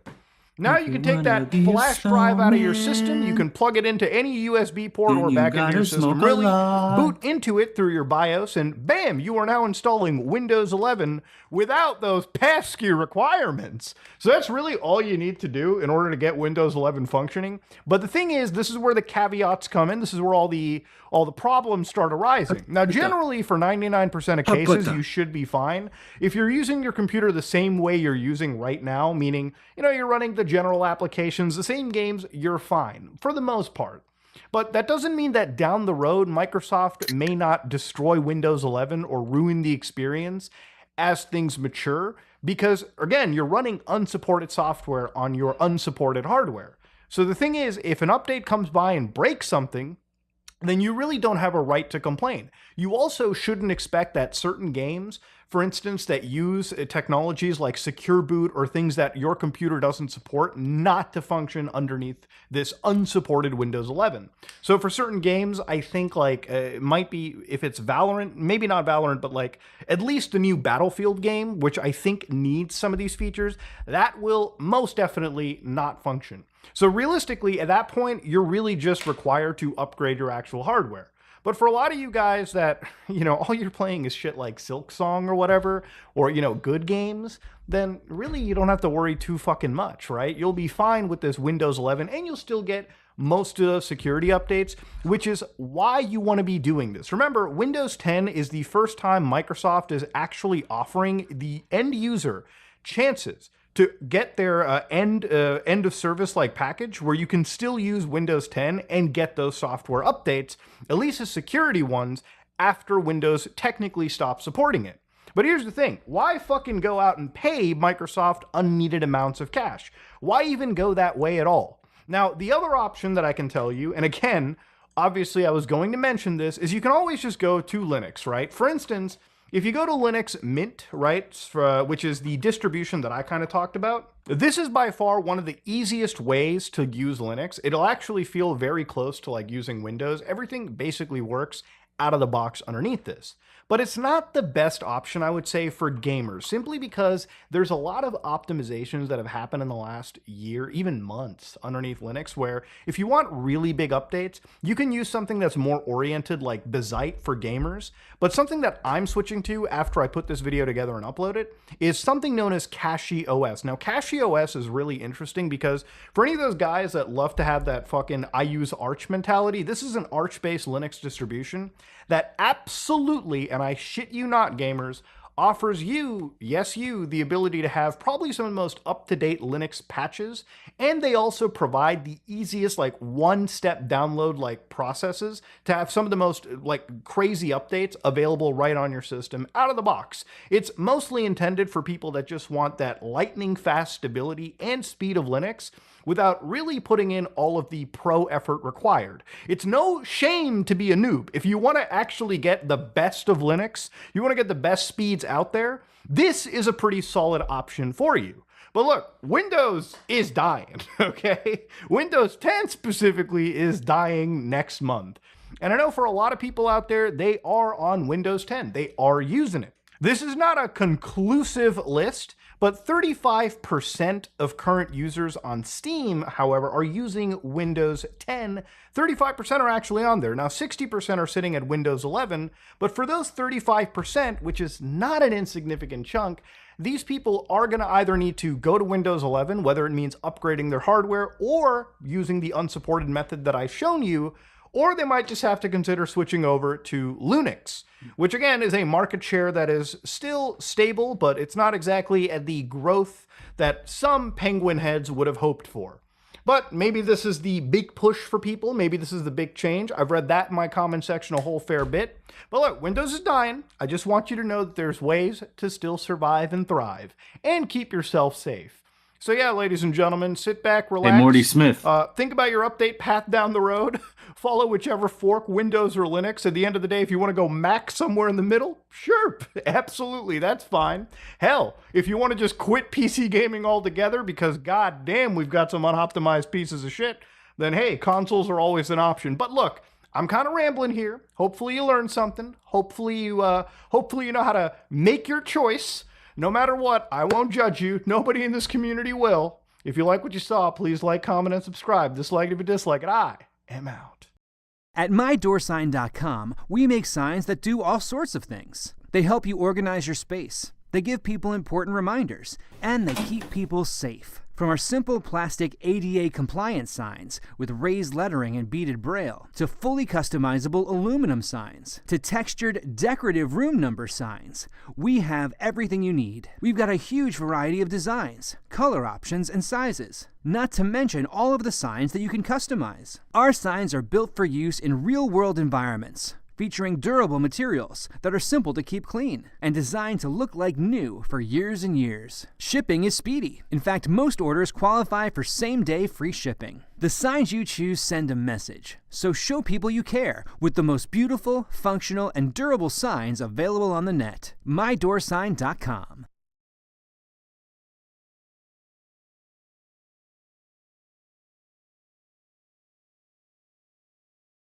Grip, stability, precision. That's the essence of driving. Lawfin. This here's the individual who shot Charlie Kirk in a photoshopped image. Here at the bottom, you can see the original image. This image is photoshopped, and this account posting this photoshopped image has over 5 million followers. Look at the views on the photoshopped image, 1.5 million. Look at the views on the truth, 164,000. Under that, he says, original version, while the propaganda version above it gets 10 times the amount of views. This gives plausible deniability while pushing propaganda. After Charlie Kirk just got shot in the neck and killed, these people on the left are out here lying about this individual trying to control the narrative. The truth is, the bullet casings had anti-fascist writings on them. Who's always talking about the other side being fascist? Oh yeah, that would be Democrats calling Republicans fascist and Nazis and everything else. Regularly, consistently. Their rhetoric is deadly at this point, quite literally. And rather than taking accountability, they're taking it a step further and lying and pushing propaganda to try to muddy the waters about who this individual was. These people are despicable. Do not fall for the propaganda. That image of him wearing that Trump shirt is photoshopped. The evildoers responsible for my husband's assassination have no idea what they have done. They killed Charlie because he preached a message of patriotism, faith, and of God's merciful love. But they should all know this. If you thought that my husband's mission was powerful before, you have no idea. You have no idea what you just have unleashed across this entire country and this world. You have no idea. You have no idea the fire that you have ignited within this wife. 10 cents. Amazing. The cries of this widow will echo around the world like a battle cry.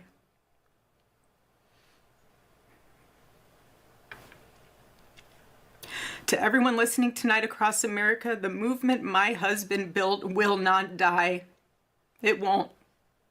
I refuse to let that happen. It will not die. All of us will refuse to let that happen. No one will ever forget my husband's name, and I will make sure of it. Are you sure, Morty Smith? It will become stronger. John's relation to Daenerys. What? Daenerys is his aunt, not his sister. Still fucking family. I know, I'm just...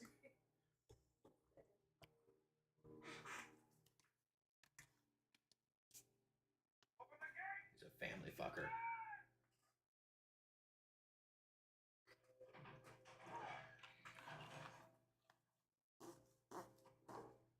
Oh shit, man, my stomach.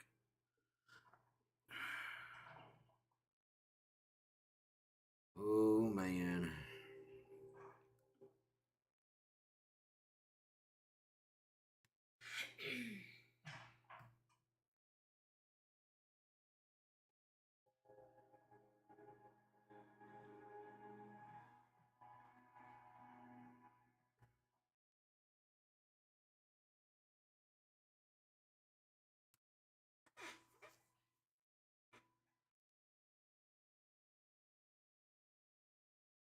Maybe.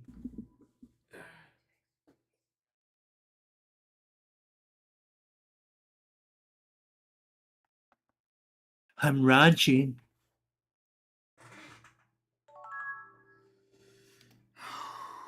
You're launching. I'm ranching. Well, I got to 57. Got a handful of levels going. It's your highest one. Oh, I don't know.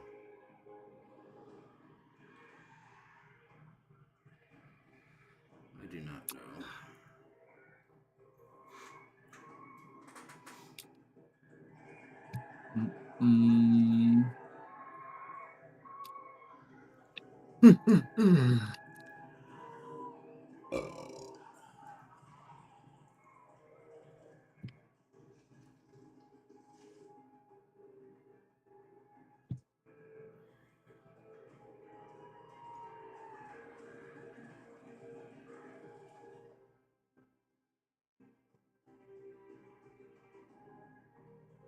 That looks cool.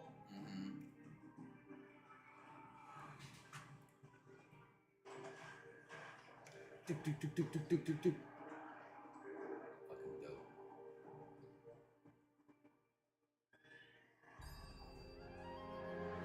Could you imagine being on that fucking battlefield? Fucking direwolf at your side as you're fucking running into battle.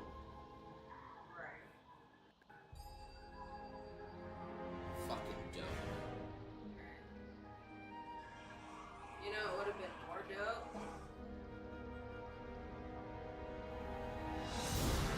If Arya's direwolf came back before that happened.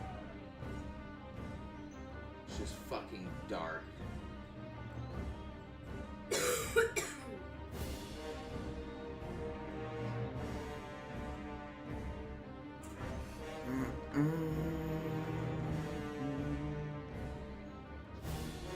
Alright, which one am I doing? Hemp Panda, that's right.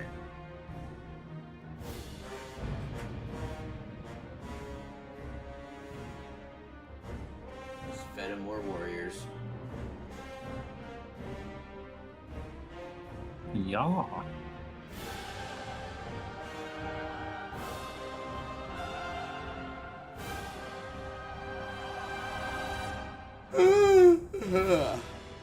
Baby, did you want to smoke?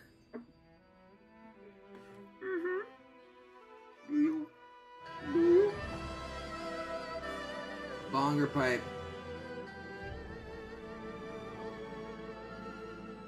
Bong Julio? Alrighty. I am bunghole. I am the great I need weed. I need weed for my bunghole. Bonghole. I need weed for my bunghole.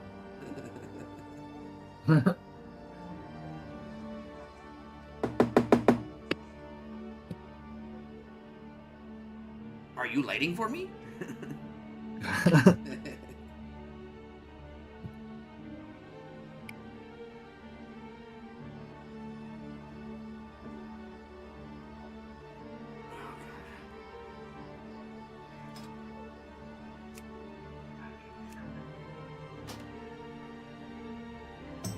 Almost time for me to get another ounce of dabs.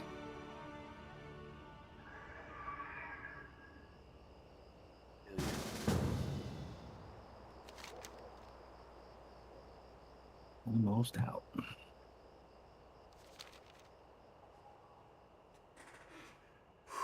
Man, oh man, my stomach. Pizza. Fucked you up? I just had bubble guts.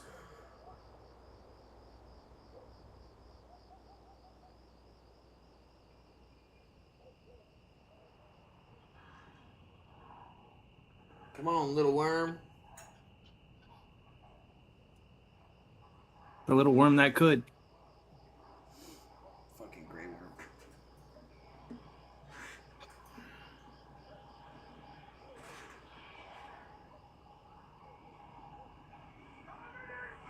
Bro, I love those double shifts. That shit is so easy.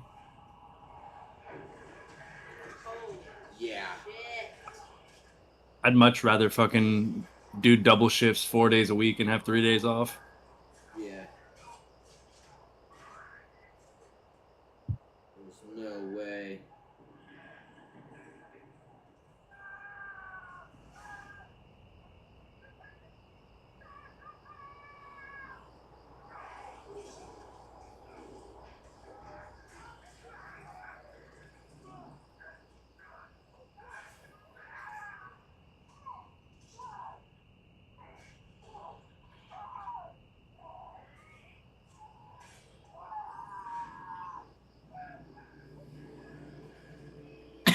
Fucking dope as shit.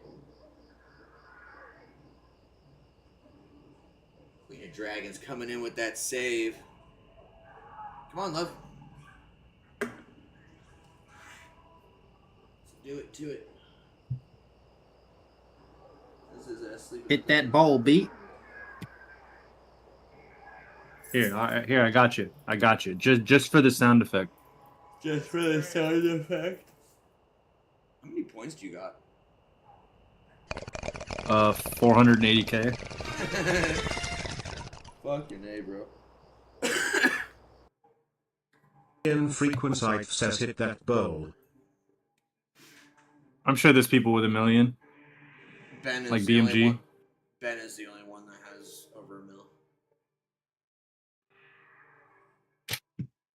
That motherfucker be working like 12-hour plus shifts, leaving me on before he goes to work. Yeah.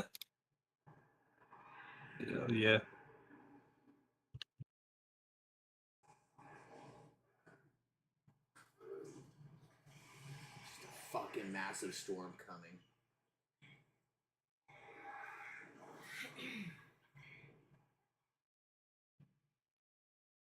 Look at that shit.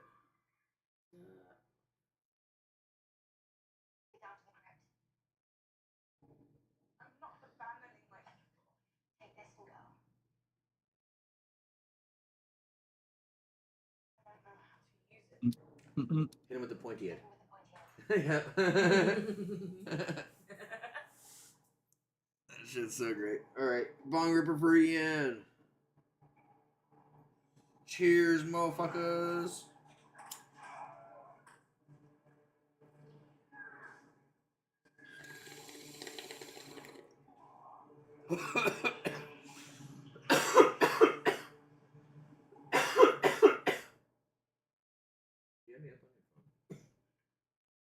Yeah.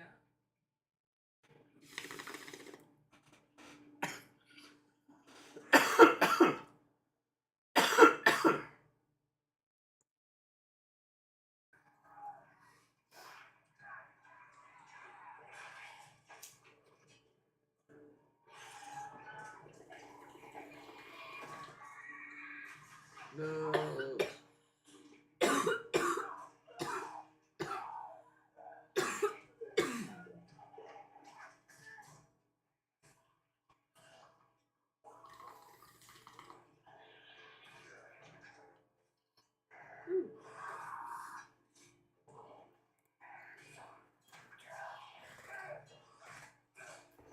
What fit? What the hell?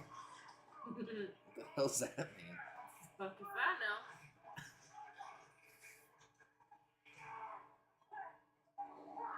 Sam over here fucking fighting.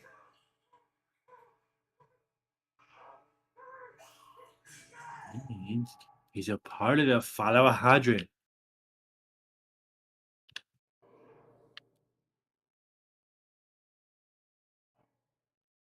Alright, let's see here. It means Fuck.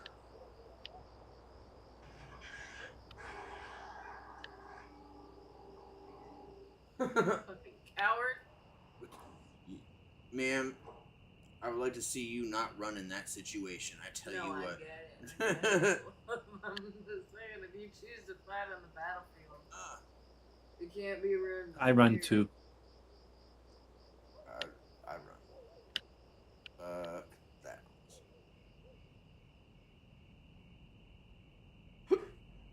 They did a terrible job with the ground right here.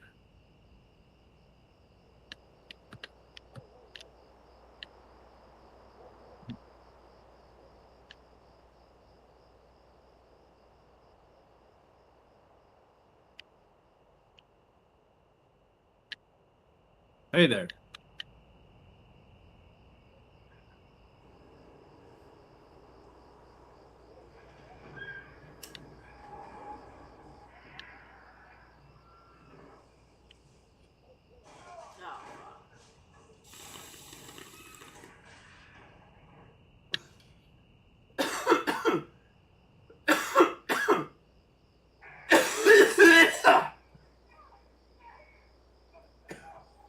Oh yeah. Woo.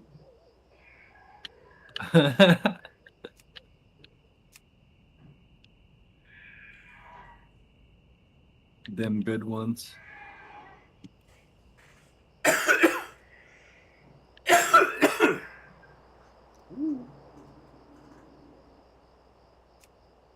Hashtag cranked.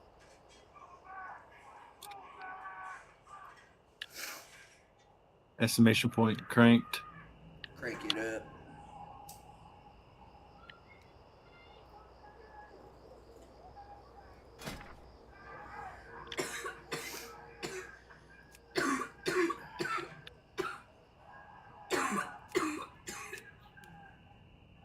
Rage fire.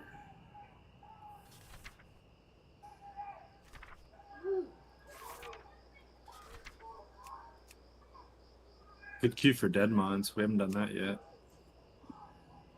Yeah, no, I was looking at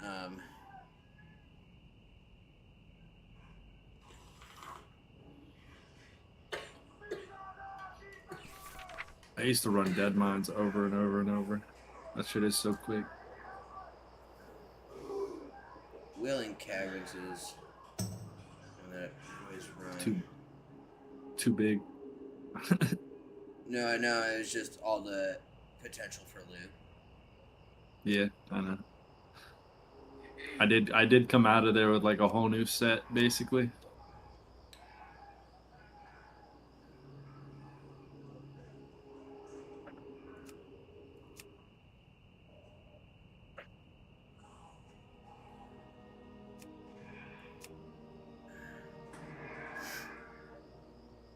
Mines, let's see here. They got the rock slicer. That's what I need is the rock slicer out of that one. And that is out of Admiral Ripsnarl.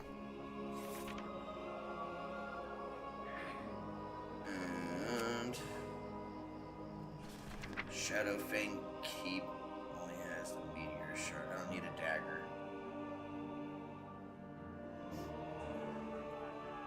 So Dead Mines is really the only one I really need to run until I get that rock slicer. Oh yeah. Is the axe? Yeah, two-handed.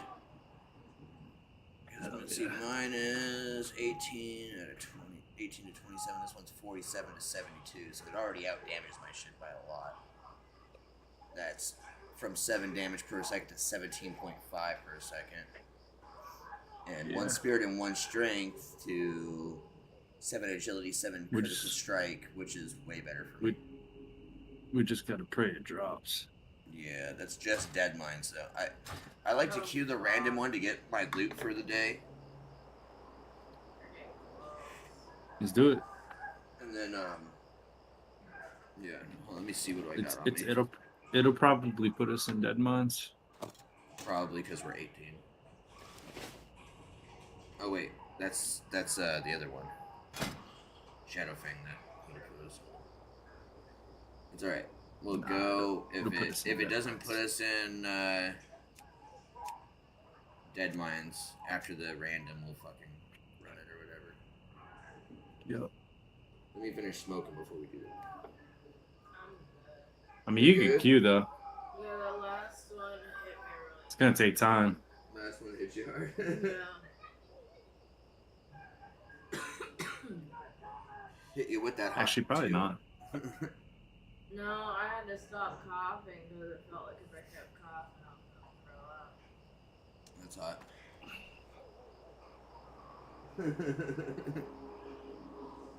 That Draenei Shaman looks fire. Oh, that's a priest.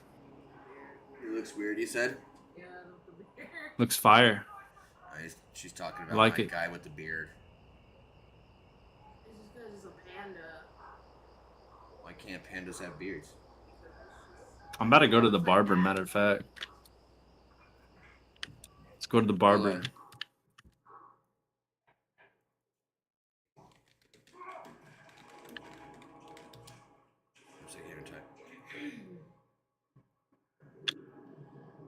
Barber, The barber, get me some new hair. That's AI. But see, I always think of it like this. See, that looks more. But I can't make his hair gray, or else I would. But I know. But you see how. Like, if it looks like it's a part of their actual fur, like there's like a long part of their fur. You can make his hair gray if you go to the barber. Probably. But will it I'm make there just right now. Will it just make his beard gray? I can change my from male to female at the barber now too. Yeah. That's sick.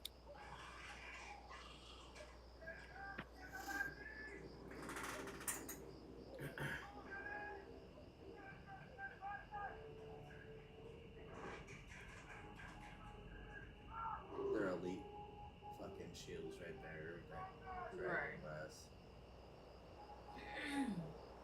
Dragon glass fucking spears.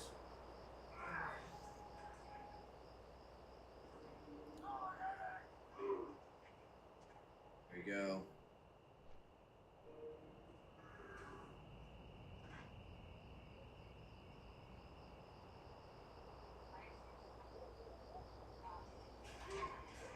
Shit's wild.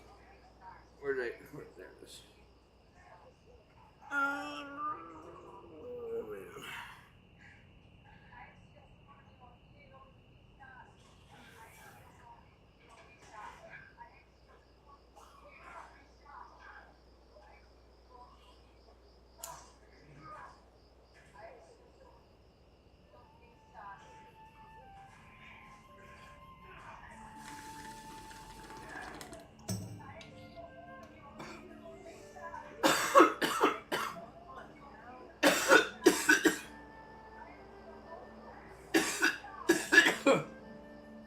Holy shit. Talk about timing.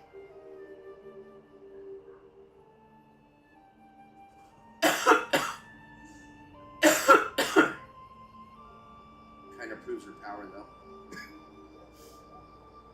Yeah, that's true.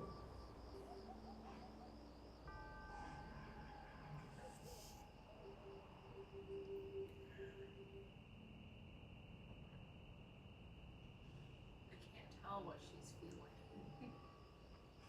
Surprised that it actually happened, probably.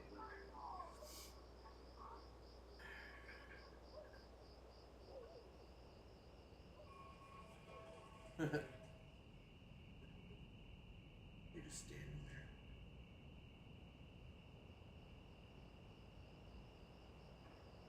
You, man, I can't even imagine that.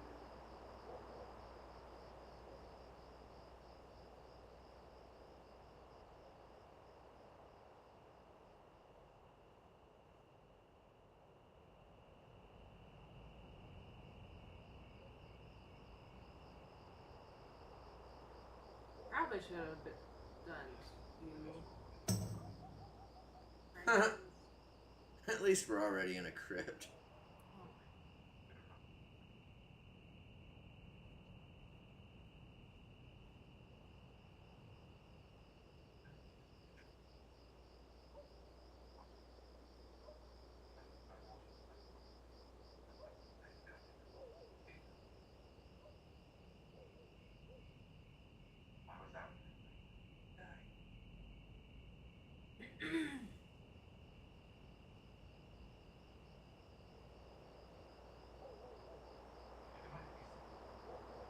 Another thing.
old do I have to be to get fucking 20? Okay. Almost there. Ribbon chaser has been found. Where? It's 4:20 in 4 minutes. Bet.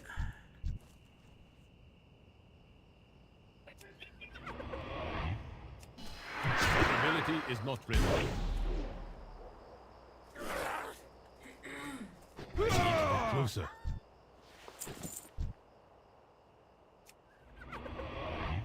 Not ready yet. I not do that.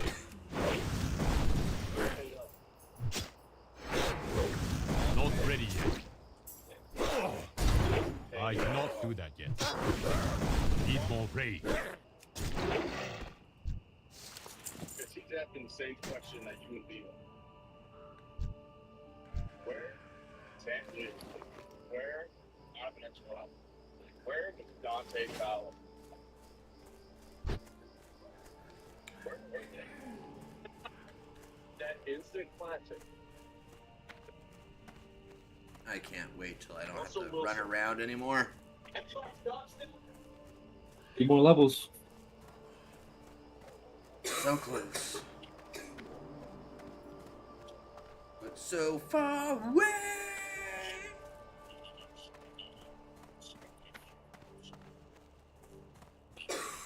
This shit is so fucking wild, though.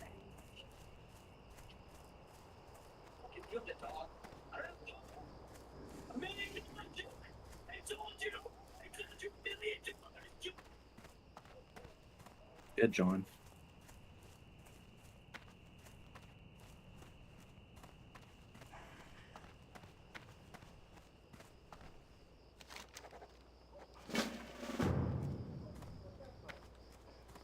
Just wait. Hey there. Have a good one.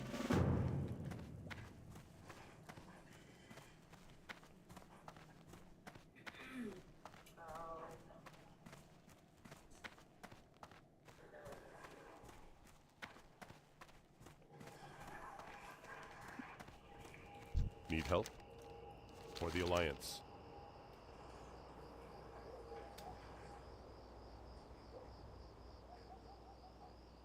Be careful. Light touch you.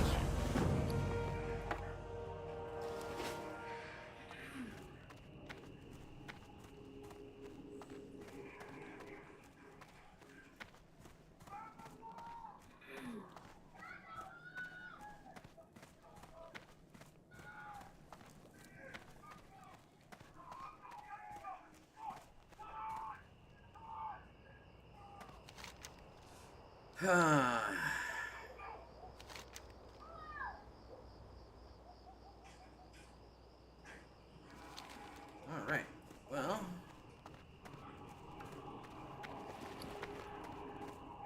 Time to head back to where I was. Go turn those in.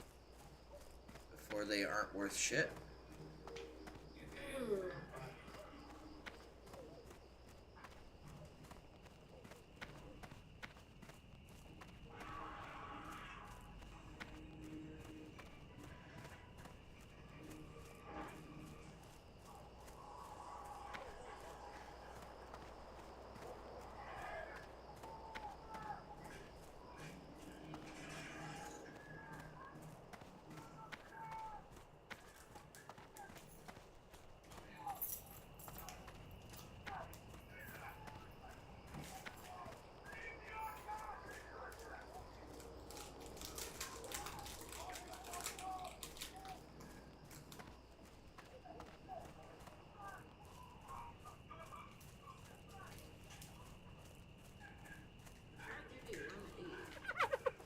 It is what it is.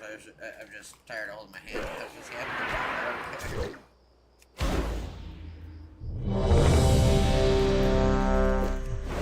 Damage this time.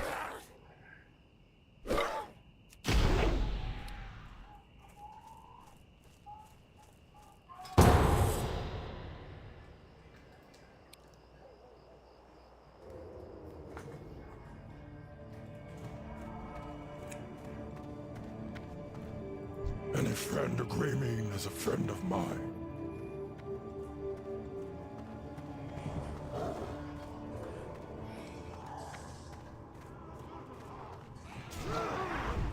out of range. Not enough range. I do not have a target. I need a target. That ability is not ready.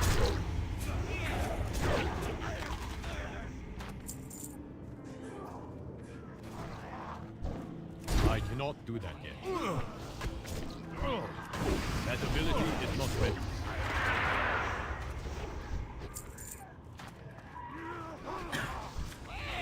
Not ready yet. I cannot do that yet. It is too far away. Not ready yet. That ability is not ready yet. Not ready yet. That ability is not ready. I cannot do that yet. I need to target something first.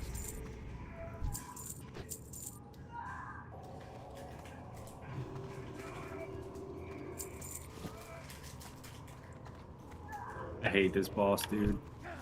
Not ready. I cannot do that. We're gonna kill him fast though. Not ready yet. I cannot do that yet. Need more range. Not enough range. That ability is not ready yet. Not ready yet. Fucking wrecked. Bye. What's your story? Bye. You wouldn't want to see me when I'm angry.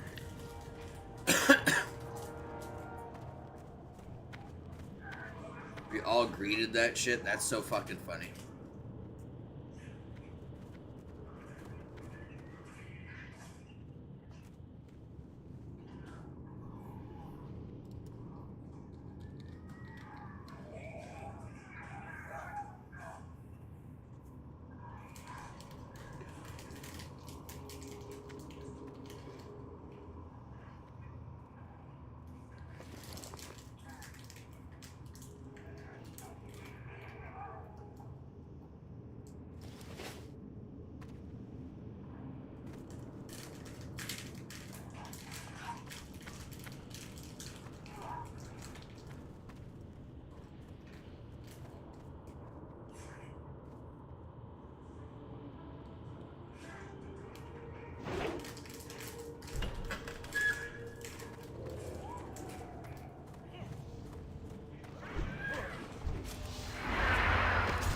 That ability is not ready.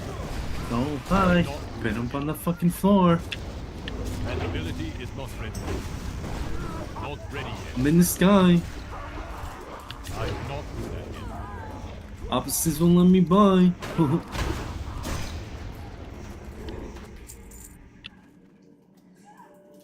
+3 hit. I've never seen that before. That ability is not ready. That's a Not stat ready now? yet. I cannot do that. Hit? Yeah, +3 hit. I need a target. I thought it became one at a certain point. I have never seen that in my life.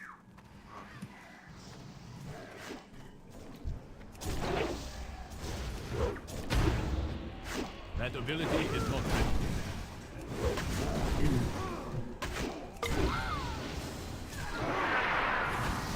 I cannot do that. I need to target something first.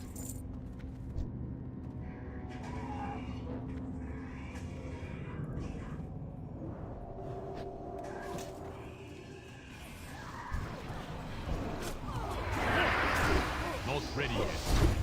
Not enough range. That ability is not ready. I need to be closer. Need more range. I cannot do that yet. Not enough range. Need more range. It is too far away.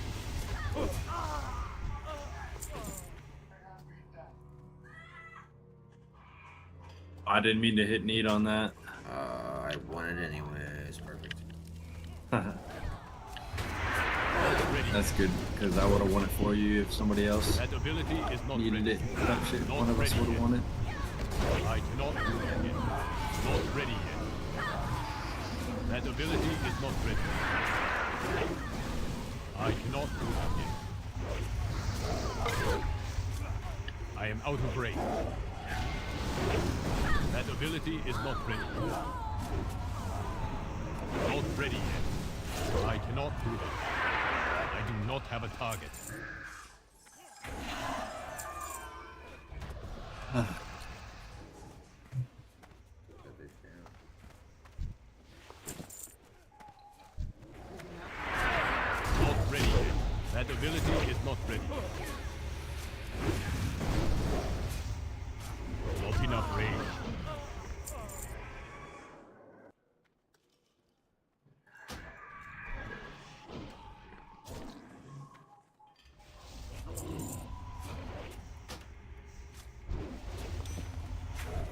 I cannot do that yet.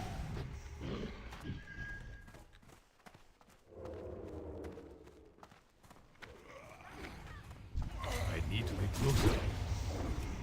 Was I supposed to go turn something in down there?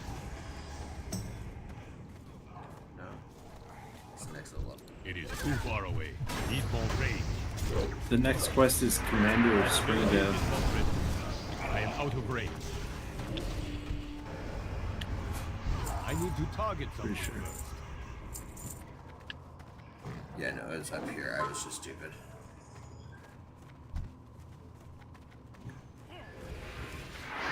I cannot do that yet. Not ready yet. That ability is not ready. Not ready yet. I cannot do that yet. Not ready yet. Not enough range. I cannot do that yet. That ability is not ready. I cannot do that yet. Not ready yet. That ability is not ready. Nobody dies. Need more range. Not ready yet. That ability is not ready yet. There's an axe right there, 51 to 77. Need that shit. Yeah. Let's go.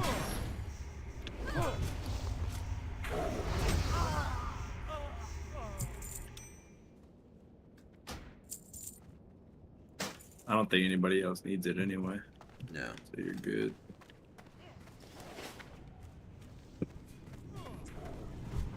I cannot do that yet.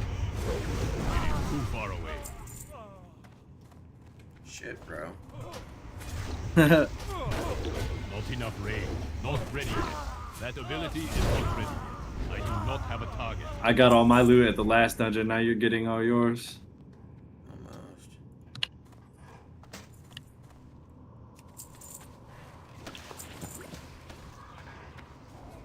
Chip it up in one. What can I do for you? Chip it up That's in enough coming for me today.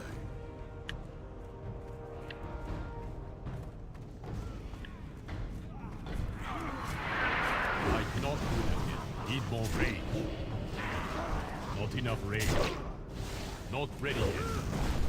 I need a target.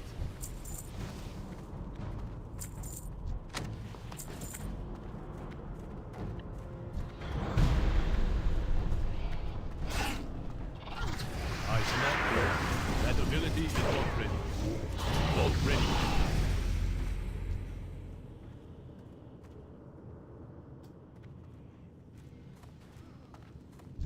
I am out of range. That ability is not ready.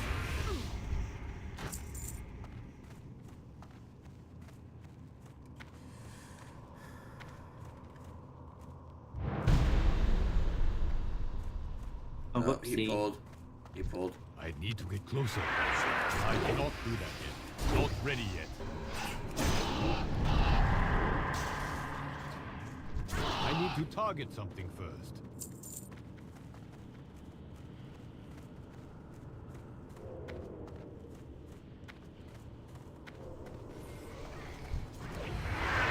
That ability is not ready.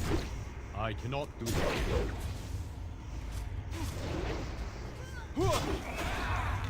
Need more range. That ability is not ready. Not enough range.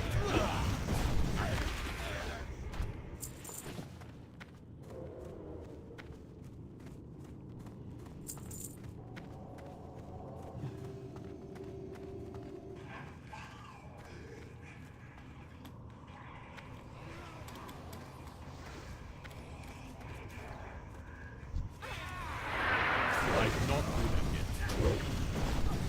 Not ready yet. That ability is not ready.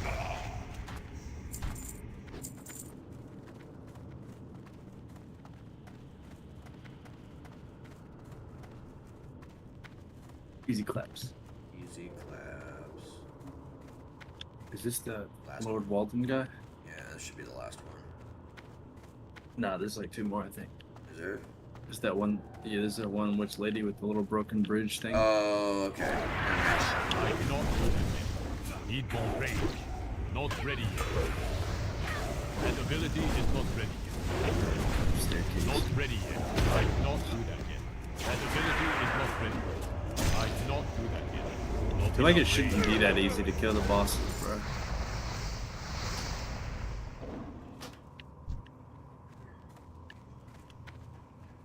Super easy.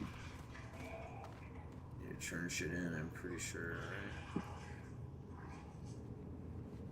right? Get Gavin or get going. As soon as he opens it, I'm pretty sure. Good day.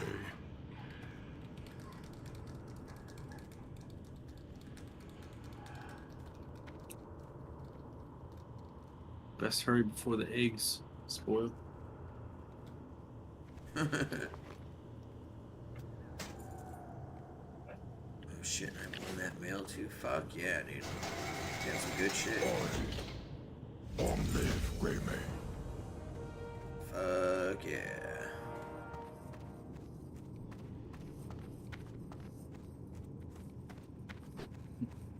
Got the mail, time to smoke on some kale. Yeah, yeah, yeah.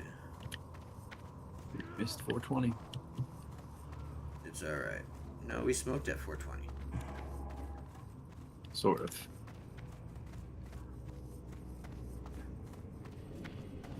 Well, for you it was 420. Yeah.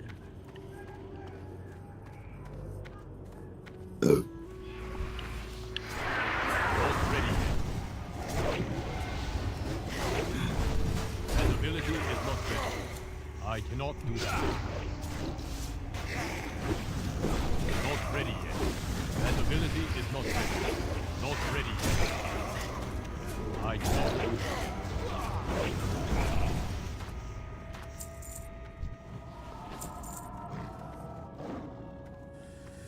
It is time to act.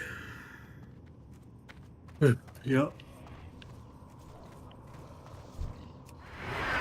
more range. Not enough Yeah, range. this is the last one right here. Not ready yet. Yeah. Need more range. Not enough range. Get her! Charge! I cannot do that. That ability is not ready. Not ready yet. That ability is not ready. I cannot do that. Not ready yet.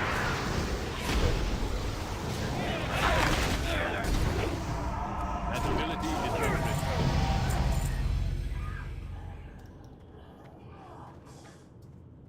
Ready? 1, 2, 3.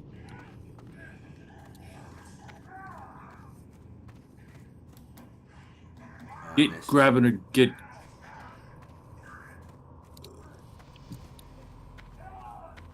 Walled up for far too long.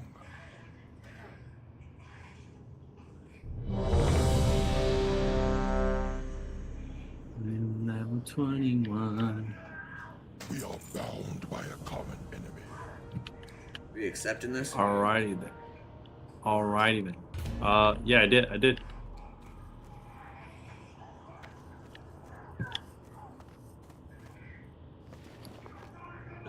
Do I have to go back to the entrance? I feel like I have to go back there to turn in a quest for some reason.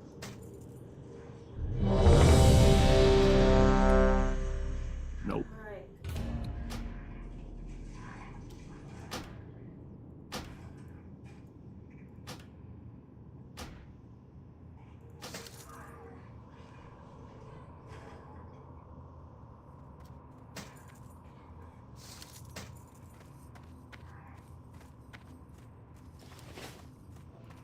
I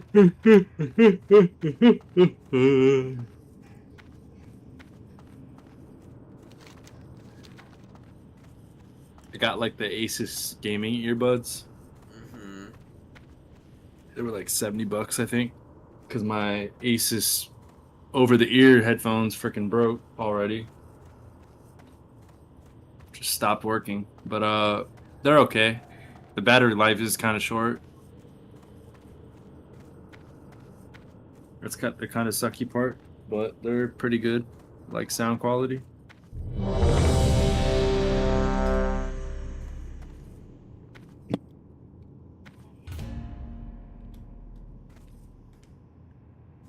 did I?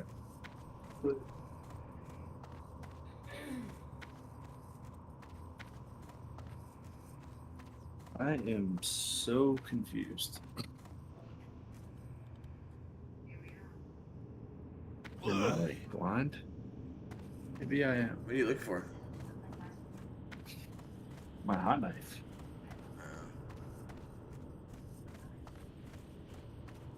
I need my hot knife to dab guy.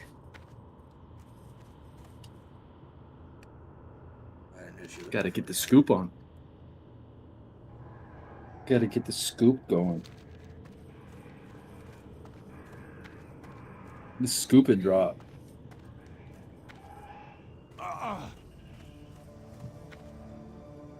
Of that gelinade indica. Look at, I'm almost matching. I just need pants that are red. I guess I'm. Oh yeah. We got the shoulders and everything now. Yeah, I only have one ring. I don't have a necklace or a head.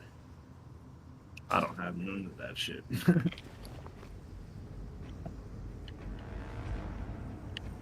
And I have probably the ugliest top armor I've ever seen. And bottoms too, not gonna lie. Ah, shit. While I was gone, somebody killed it. Motherfuckers. I cannot do that yet. I'm not ready yet. I need a target. I need to go sell shit. Need to go sell shit before we get pulled into the next one.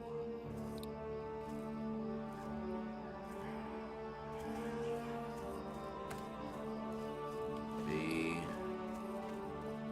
Sell that. Sell that. Sell that.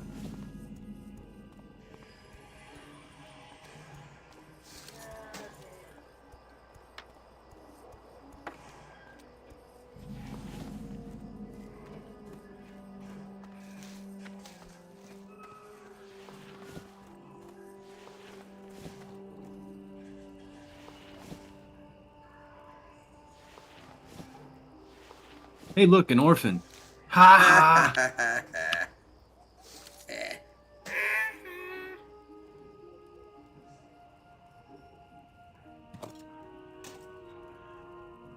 Everybody in point and laugh. Light be with you. And also with you. Everyone point and fart. Yeah. Fart on them. If you can, Safe shit. travels.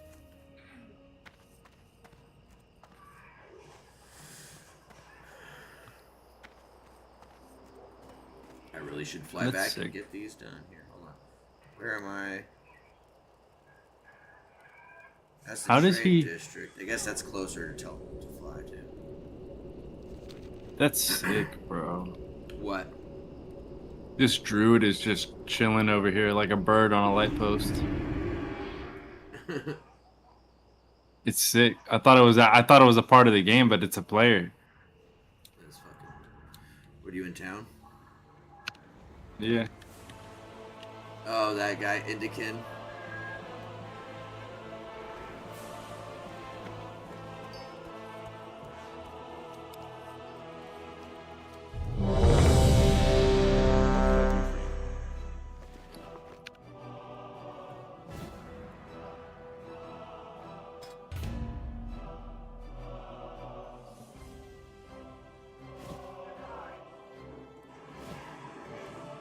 Yeah, that's super sick, though.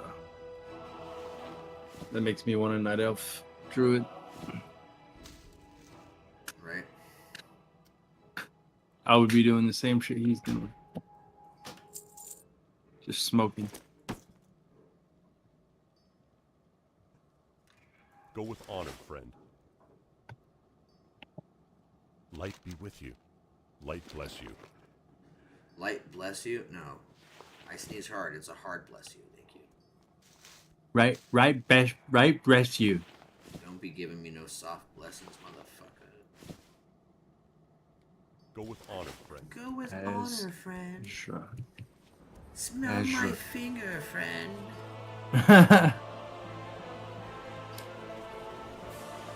Pull my finger, friend. That was like my fucking dad's fucking dad joke my entire growing up. Oh, bro, I used to do that all the time. I still do it every once in a while. Gotta make sure I got a good fart on it, though. Pull my finger. Burn. Stepped on a frog.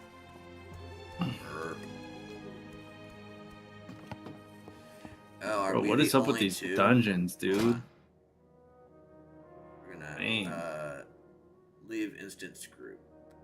It's because people keep leaving, bro. Fuck. We're leaving the instance group.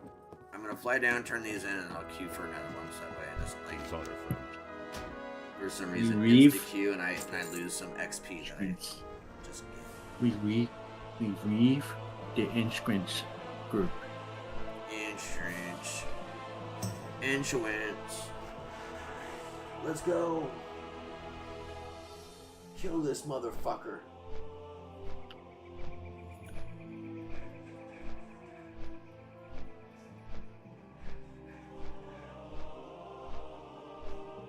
End this war, motherfucker.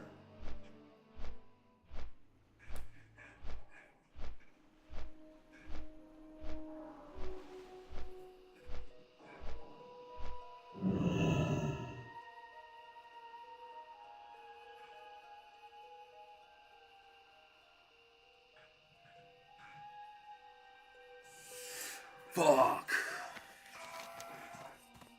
Fuck. Fuck.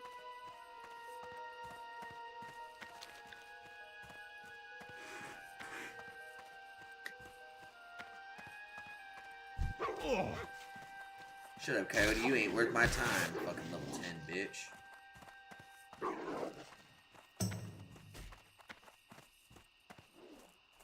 You level 10 conehead. Get out of here.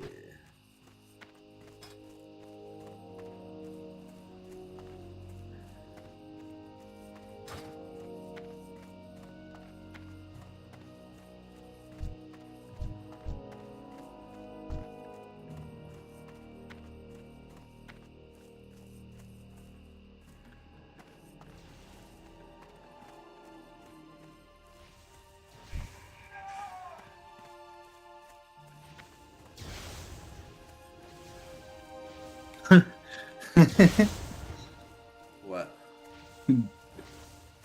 Just this random ass picture of this game. Discord. I'll just put it in the memes. No. I'm just gonna put it because I don't think it counts.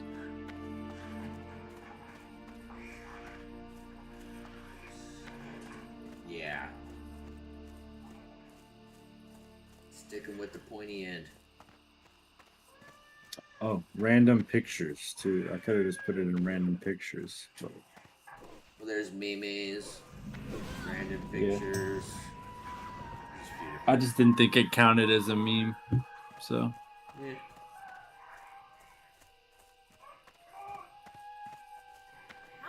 Still funny.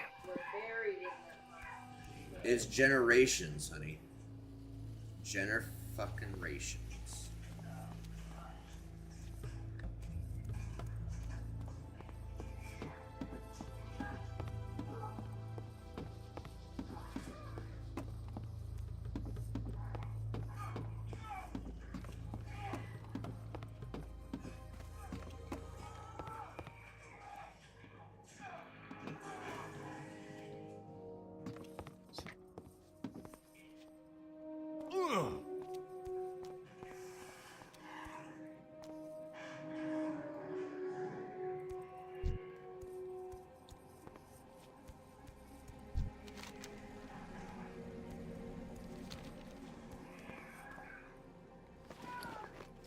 Oh, I put it in the bank. God damn it.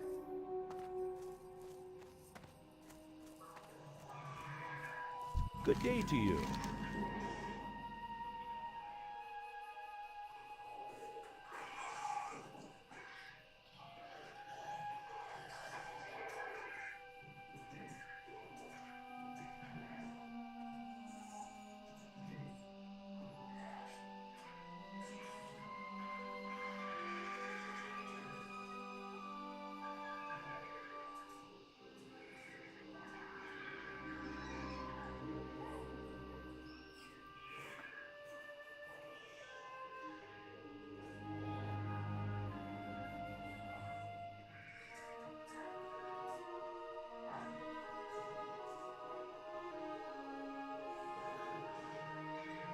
Does she even have a weapon on her?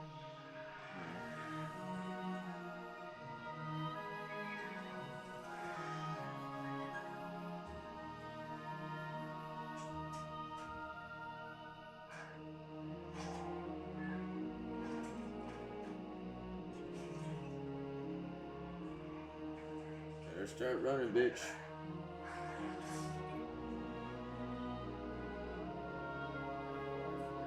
Yeah. Homie coming in. What can I do for you? Have a good Fuck me, man.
Now she's got a weapon.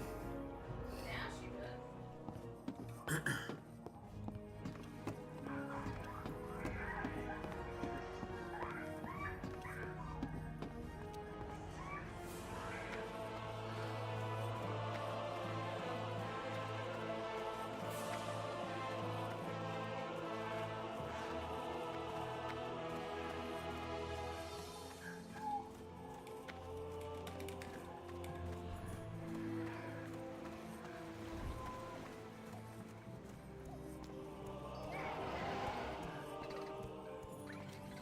greetings.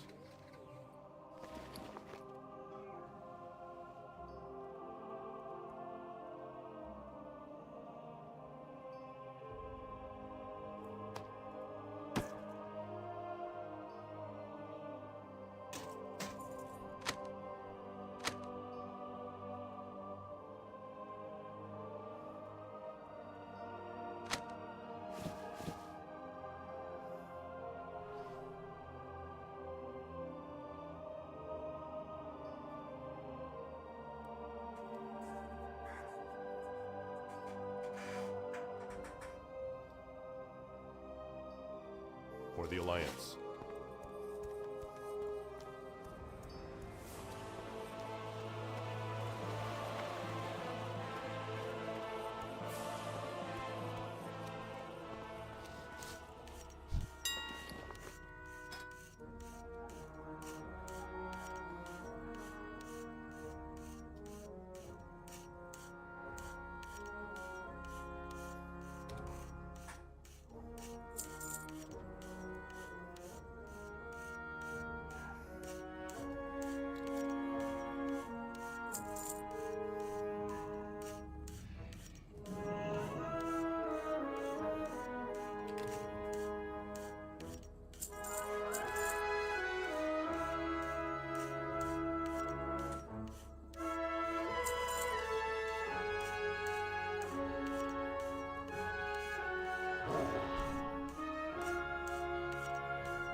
Alright, just sell these guys.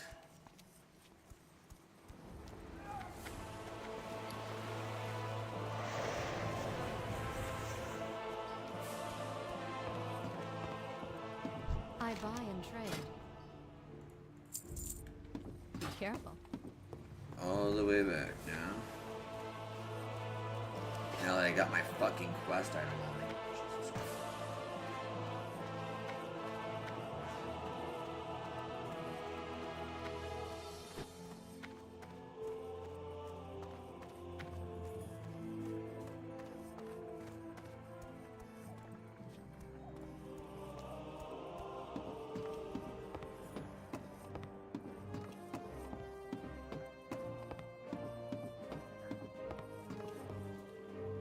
Well met. Careful.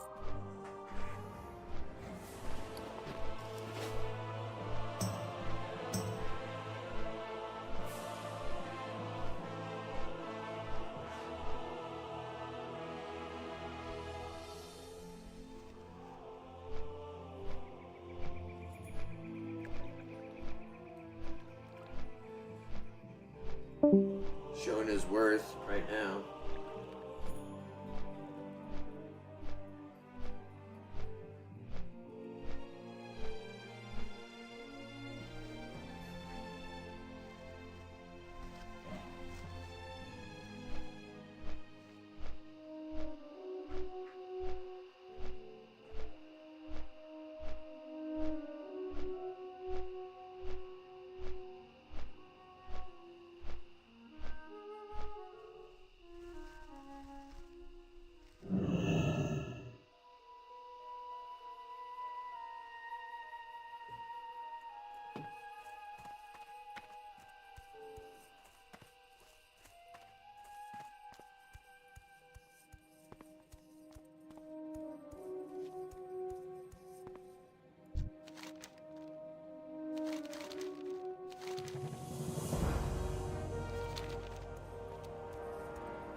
King's honor, friend.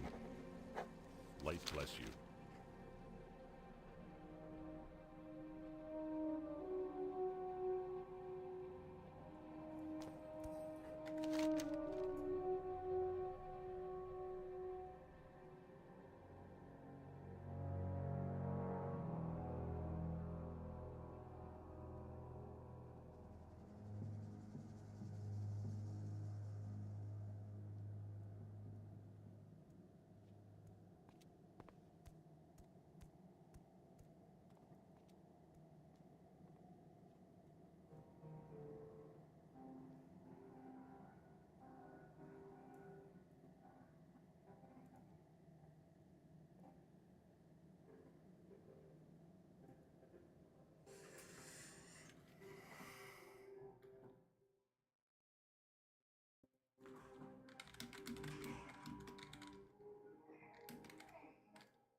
Hello.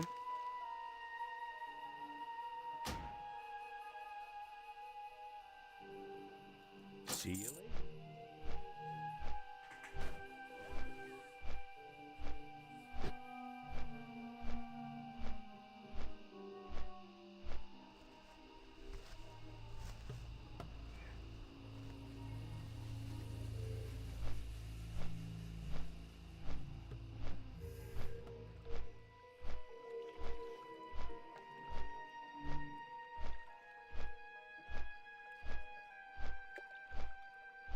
realize he's a dead man, though.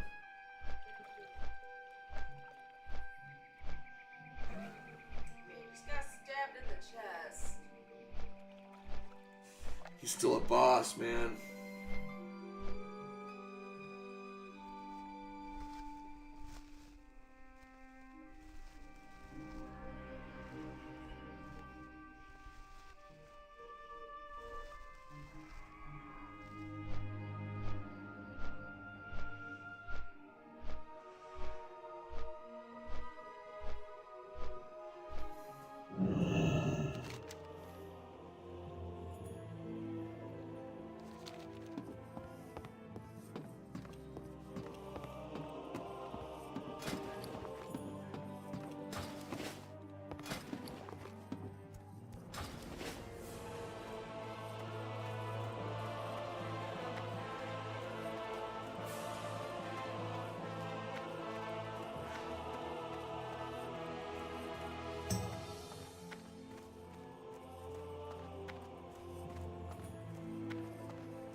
Zach. Get fucked. Fucking epic. He made all of them. Remember?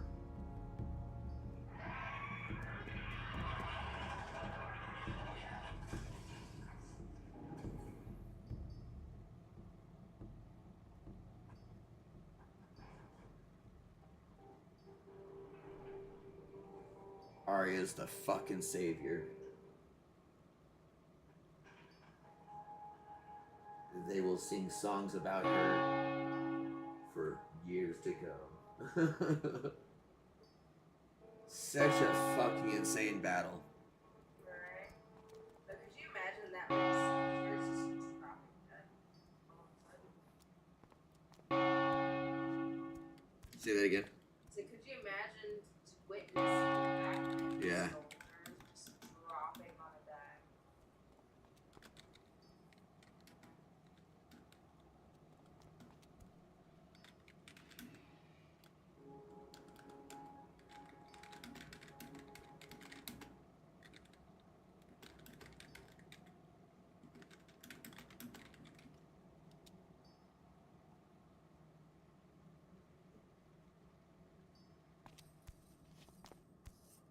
How are you?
Safe travels.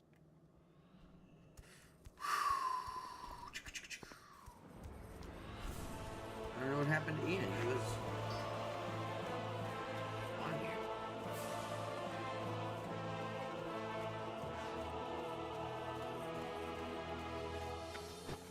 Oh shit. I didn't even see you, Jaw. How you doing, brother? So sorry, man. It's late, so I wasn't even think anybody was up in here.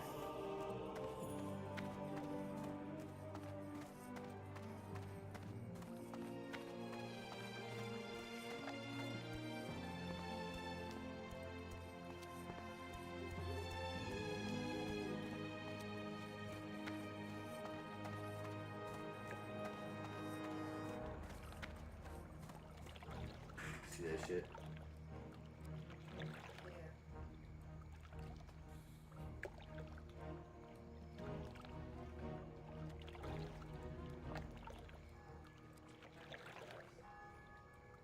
Yep.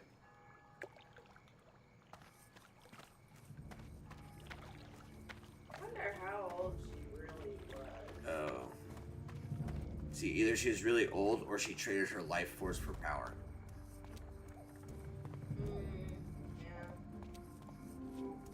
But knowing she's a witch is most likely very old. Dude, it got fucking crazy though, right? You wanna vape? I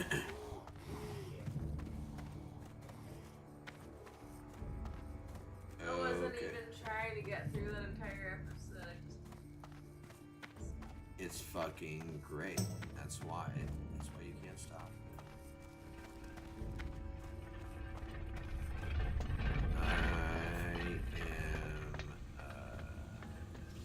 might walk down to 7-Eleven.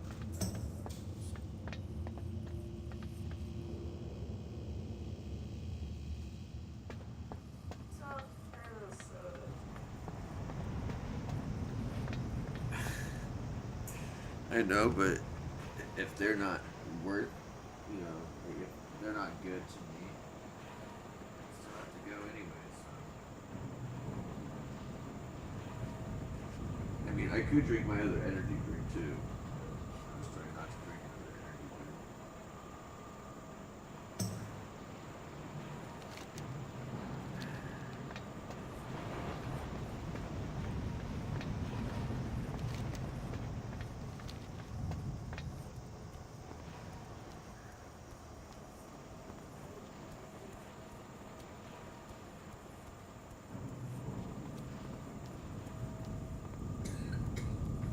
Hi, how are you?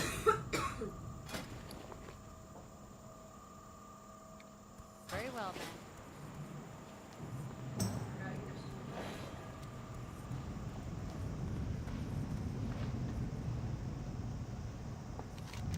Now he's laying on my bag. Yeah.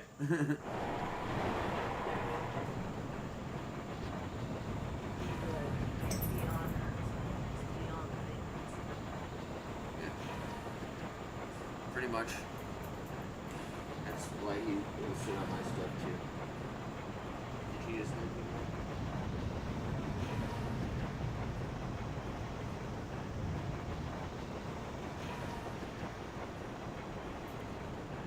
under the sea?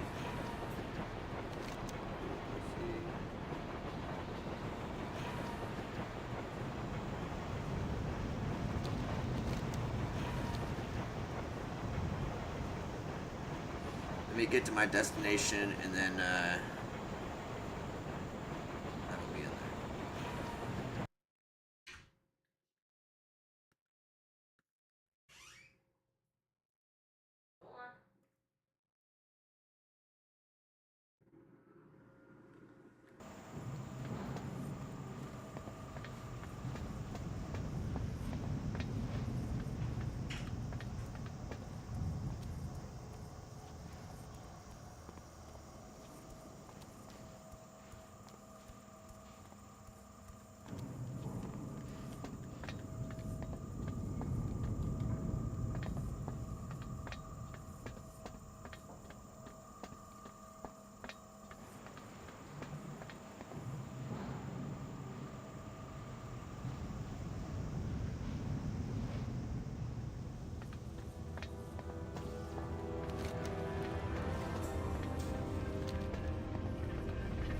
Can I help you?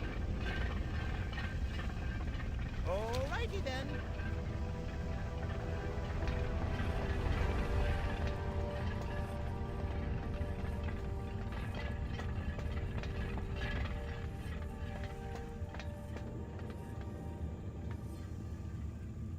Good day to you.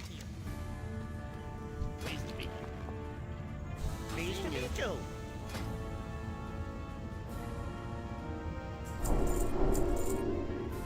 You have a great day now. Be right back, you guys.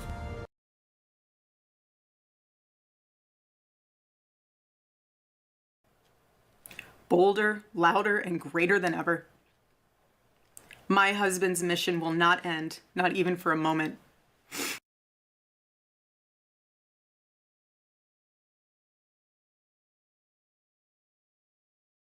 Inscriptions on the 3 unfired casings read, "Hey fascist!" exclamation point, "Catch!" exclamation point. Do you think Donald Trump is a fascist? Yes, I do. No one has ever been more dangerous to this country than Donald Trump, and he is a fascist to his core. Hey, let me shut down the city!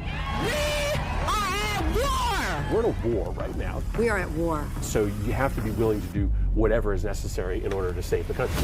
And that's why the gloves are off. Donald Trump and the MAGA Republicans represent an extremism that threatens the very foundations of our republic. And yes, there are many threats to democracy. We see it with these extreme candidates. I just don't even know why there aren't uprisings all over the country, and maybe there will be. You can only push people so far. And then they start to take matters into their own hands. What the American public want is for us to bring actual weapons to this bar fight. This is an actual fight. You know, this is literally call to arms. The MAGA movement is a threat. Michelle says that, when they go low, we go high. No. With all due respect, if they go low, we don't go high. When they go low, we kick them. We take them to the mud and choke them out. And make sure that they stay down. And you know what? Kick them when they're down, because they deserve it. Get up in the face of some Congress people. We are going to be in your face. We are going to be on your... We have to fight this in the streets. And we're going to fight it in the streets. It's time to step out of your comfort zone and step out into the streets. To our Republican colleagues, if you do not see the light, we will bring the fire. Resist! You and your little friend off of Twitter. Y'all about to find out. And if you see anybody from that cabinet in a restaurant, in a department store, at a gasoline station, you get out and you create a crowd. And you push back on them. And you tell them they're not welcome anymore, anywhere. He's not going to have a third term. He may not finish this term. That's the last few days you woke up thinking there might be news. Just saying. Just saying. There will be news sometime. Just so you know, there will be news. I'm sorry. I know some people's sensibilities. I respect and appreciate that. But right now, with all due respect, we're walking down a damn different path. We're fighting fire with fire, and we're going to punch these sons of bitches in the mouth. What's wrong with you people?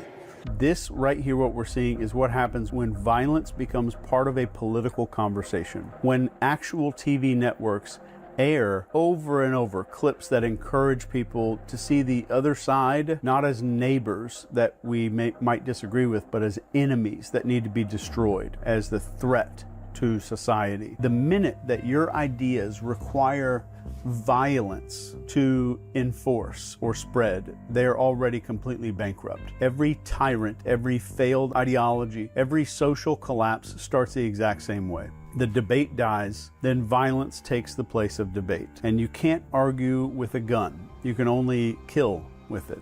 And when killing is the substitute for a conversation, society as a whole starts falling off a cliff. Amazing grace, how sweet the sound that saved a wretch like me.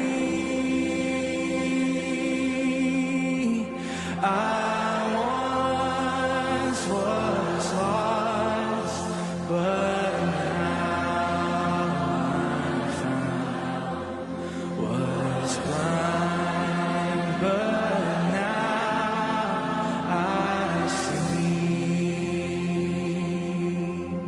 I don't really care how we got here so much. There is a lot of blame to go around. I do not see you guys as victims. You give as good as you get. There is a lot of anger. There is a lot of exaggeration. It is all hate for profit on the fringe of this battling binary political system. My question is, my question is now what? Charlie Kirk has never advocated. Charlie Kirk has never advocated violence ever. Charlie Kirk was only I'm not saying a nonviolent, peaceful debater. He went into places where he knew he was hated in order to engage. I agree. Kindly I and agree humanly that with people. he was not so about for you violence. To say that I it's get the it. same thing. Oh, hold on. It's not, Chris. Hold on. I'm not talking about it with Charlie. Benny, don't play games with me. I'm giving you latitude because you deserve it, because this was your friend, and this is scary, and it hurts, and it could have just as easily been you. The dehumanization is wrong. It's wrong. And There's no question. But Benny, you'll never be able to chew me out, Chris, because I'll never dehumanize. Benny, if I hear that Joe Biden gets a terminal cancer diagnosis, if I hear that Joe Biden gets a terminal cancer diagnosis, I'll say a prayer for him. I'll say that I hope he lives the rest of his days painless. That's exactly what I said, and every person that I know and respect, and I know them all in my ecosystem, said the same thing. Not a single one of us celebrated. Not a single one of us celebrated Joe Biden's terminal cancer diagnosis. Now, I can show you a endless series of TikToks and celebration posts and T-shirts made celebrating this travesty. There is a fundamental difference of those who glorify death on the left, and it is demonic, it's sick, and it's dark, and it needs to be. All right, but it needs to be disavowed. I hear you. At some point in time, we got to recognize. Can't just speak about it. Can't just give lip service to when such a vile act takes place. And we're going to give lip service to the tragedy of the moment, and then within 24 hours, we move on with our lives like nothing happened. Something did happen. Don't care what his political beliefs were. I don't care what he felt. I care about the fact that a man was gunned down in front of two of his children who are 5 years of age or less. That he's dead at the age of 31. That his wife is a widow, that his children are fatherless because his ideas and his beliefs differed from somebody else, apparently. And then I'm going online and I'm seeing people celebrating it. Shame. Shame on you. Our battle is not simply a political one. Above all, it is spiritual. It is spiritual. The spiritual warfare is palpable. Charlie loved his Savior with all of his heart, and he wanted every one of you to know him too. He wanted everyone to know that if they confess the Lord Jesus Christ who rose from the dead, then they will be saved. Hear me when I say this, nobody is ever too young to know the gospel. Nobody. Nobody is ever too young to get involved with saving this beautiful country, this country my husband loved and still loves. And nobody is ever too old either. There's no age limit. I know my husband is still here. He's watching over us. I don't remember the last time I slept. I couldn't sleep last night. And Charlie, baby. Charlie, I promise I will never let your legacy die, baby. I won't. I promise I'll make Turning Point USA the biggest thing that this nation has ever seen. I promise. Oh, Charlie, I love you. I love you, baby. Rest in the arms of our Lord as he blankets you with the words I know your heart always strived to hear. Well done, my good and faithful servant. Charlie Kirk with Maggio News. I'm a recent high school graduate from the Chicagoland area. Now, 18-year-old Charlie Kirk is saying enough is enough. I mean, our public school education system and everybody around us is trying to make it seem like this debt is not a big problem. My suggestion is just get aware of all sides. Be able to argue the argument for capitalism as well as you can for socialism. Charlie Kirk is a young man from Turning Point. He's the founder of the organization. Very special hour episode for you today. My wife joins us, Erica Kirk, Hi, the beautiful, everyone. legendary Erica. I love you so much. I love you.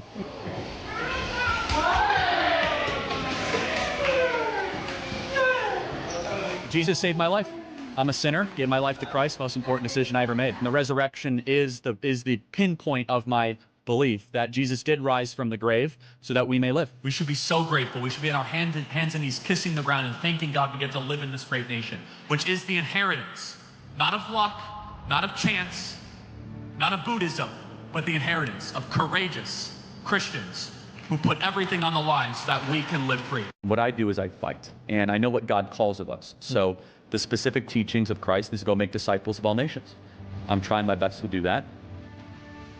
Every human being is made in the image of God and deserves protection. God is not done with America, everybody. God is at work in this country, and God is not done with this country. If everything completely goes away, how do you want to be remembered? I want to be remembered for courage for my faith.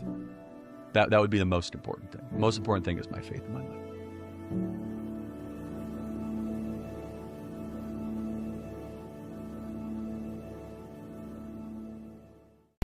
I firmly believe that Charlie Kirk's death is going to spark some kind of revival. Okay, I just spent all day on campus. I haven't done campus ministry in a hot minute, but in light of what happened to Charlie, I went out about an hour down the road and spent the day proclaiming the gospel on campus. Got my trusty Bible, got a lot of it on video. Hopefully it'll encourage you guys. Hopefully it'll encourage and inspire you guys to actually get out and proclaim your faith. It's not as hard. It's not that hard. You know, it's really not, especially if you have like a track or something like that. But got into 15 or 20 gospel conversations. Super powerful, super powerful. It was good to touch grass, guys. Really good to touch grass. Get it face to face with people. And remember that like those like screeching demons on the internet who are like cackling at Charlie Kirk's death. I don't know, that might be real life somewhere, but not here in Tennessee. Every single person, even people who were clearly leftists who disagreed with him, were like agreeing that it's tragic, which was great. And they were even mourning his loss. So yeah, anyway, thank you, my man. Thank you, my man. So I just want to get on here and ask you guys to pray for the people that I spoke with, the people that heard the gospel just now, okay? In particular, I want to ask you to pray for Daniel, Isaiah, Eli, and Nathan. These prophets, these Old Testament prophets just sitting there. And I walked up and I said, hey, Christ is king. Did you know that? And they said, what? I don't know. Maybe. I said, if you died today, where would you go? And they said, I don't know. And I said, well, if that's your answer, I know where you're going. You're going to hell. Thus ensued a 35 to 40 minute discussion with them about what is the gospel. Where would you go? Charlie Kirk didn't know that he was going to go meet his maker yesterday. Nobody knows the day or the hour. It's really powerful. And there's a couple of them in particular I could tell were locked in. God's doing some cool stuff. He's raising up a generation of men who are unafraid to be publicly Christian. It's really cool. Anyway, I'll try to edit together some videos. I recorded it to encourage you guys, to encourage people. Honestly, I want everyone to just get out and share the gospel. Like, you can actually just walk up to people and say, Christ is king. Did you know that? And I'm saying, you say, Christ is king. Did you know that? And if they say no, you say, he is. Here's a track. Here's what Jesus did for me. It's pretty awesome. Thank you, Jesus. Thank you, Jesus. I thank you, Jesus. I thank you, Jesus. Oh, oh.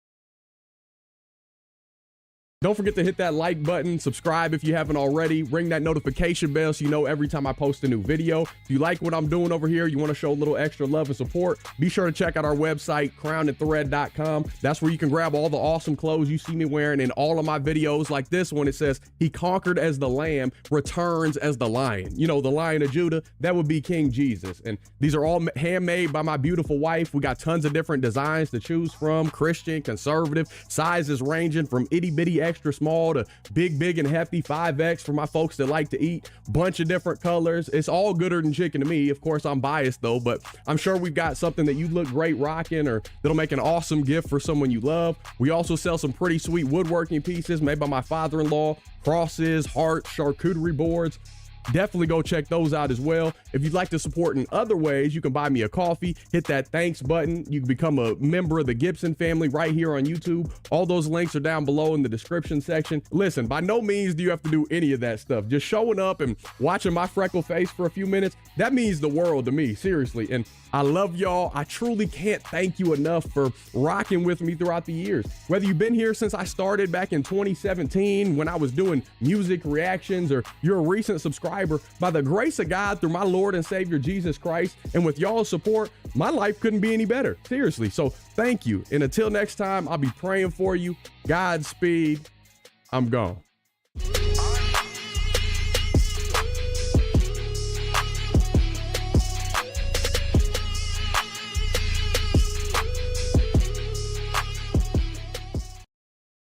If you change the overall economic system in a way that is less exploitable by the ultra-wealthy and more beneficial to everyday working people, telling those people that they should work hard to improve their lot in life is still good advice. In fact, it's better advice, right? Because now you've made the likelihood of success much more probable, right? That's what political conversations are about. How to structure human society in a way that is actually beneficial to human beings. Almost all of the broader problems that society faces, problems like war and poverty and pollution, are either partially or totally economic in nature, which means to address those issues, we have to make changes to the economic system that we have named capitalism. Larry Ellison is now the richest person in the world. Bloomberg is reporting that today Ellison's wealth hit nearly $400 billion. That is more than Elon Musk, who previously held the top spot with $385 billion. Shares of Oracle just are surging roughly 40% today, on track for its best day since 1992 after issuing an extremely positive outlook specifically for cloud computing infrastructure revenue projections. In other words, how much they're going to spend on AI through the end of the decade. Oracle is a beneficiary of massive new AI infrastructure spending and is nearing $1 trillion in market cap. So it's part of that $1 trillion club, you know, that NVIDIA is a part of too. Good for him, I guess. I have no idea who this guy is, honestly, nor do I care. So this is for the ones who say it doesn't matter if it was a stake or a cross, and all that matters is that he died for our sins. But Yahusha said, I am the way, the truth, and the life. If he is truth, then it matters. From the beginning, deception was Satan's weapon. The garden fell because of one lie. Rome built a whole religion on lies by changing names, changing times, and changing symbols. And people say it doesn't matter, but John 4:24 says the Father is looking for those who follow him in spirit and in truth. Not in tradition and not in deception. If we knowingly hold on to a lie, we're not worshiping him, we're bowing to man's version of truth. And it matters because it's the only way to break free from Babylon. Truth matters because it's the difference between following the Lamb and following the world. And truth matters because without it, you don't really know who you're worshiping. If truth doesn't matter, then why did he call himself the truth? Sit with that. I think it's easy for us to fall into the rut of thinking that our decisions and our choices don't matter, that they're insignificant. In the grand cosmic scheme of the universe, that these things don't matter. I disagree with that. This reminds me of a part out of the movie Cloud Atlas where the bad guy is kind of talking about individual actions and how they don't really matter and they don't amount to anything, and this person is insignificant and his efforts are worthless. And he says, your actions won't amount to anything more than a single drop in an endless ocean. And the response to that criticism, I think, was really poignant and really perfect.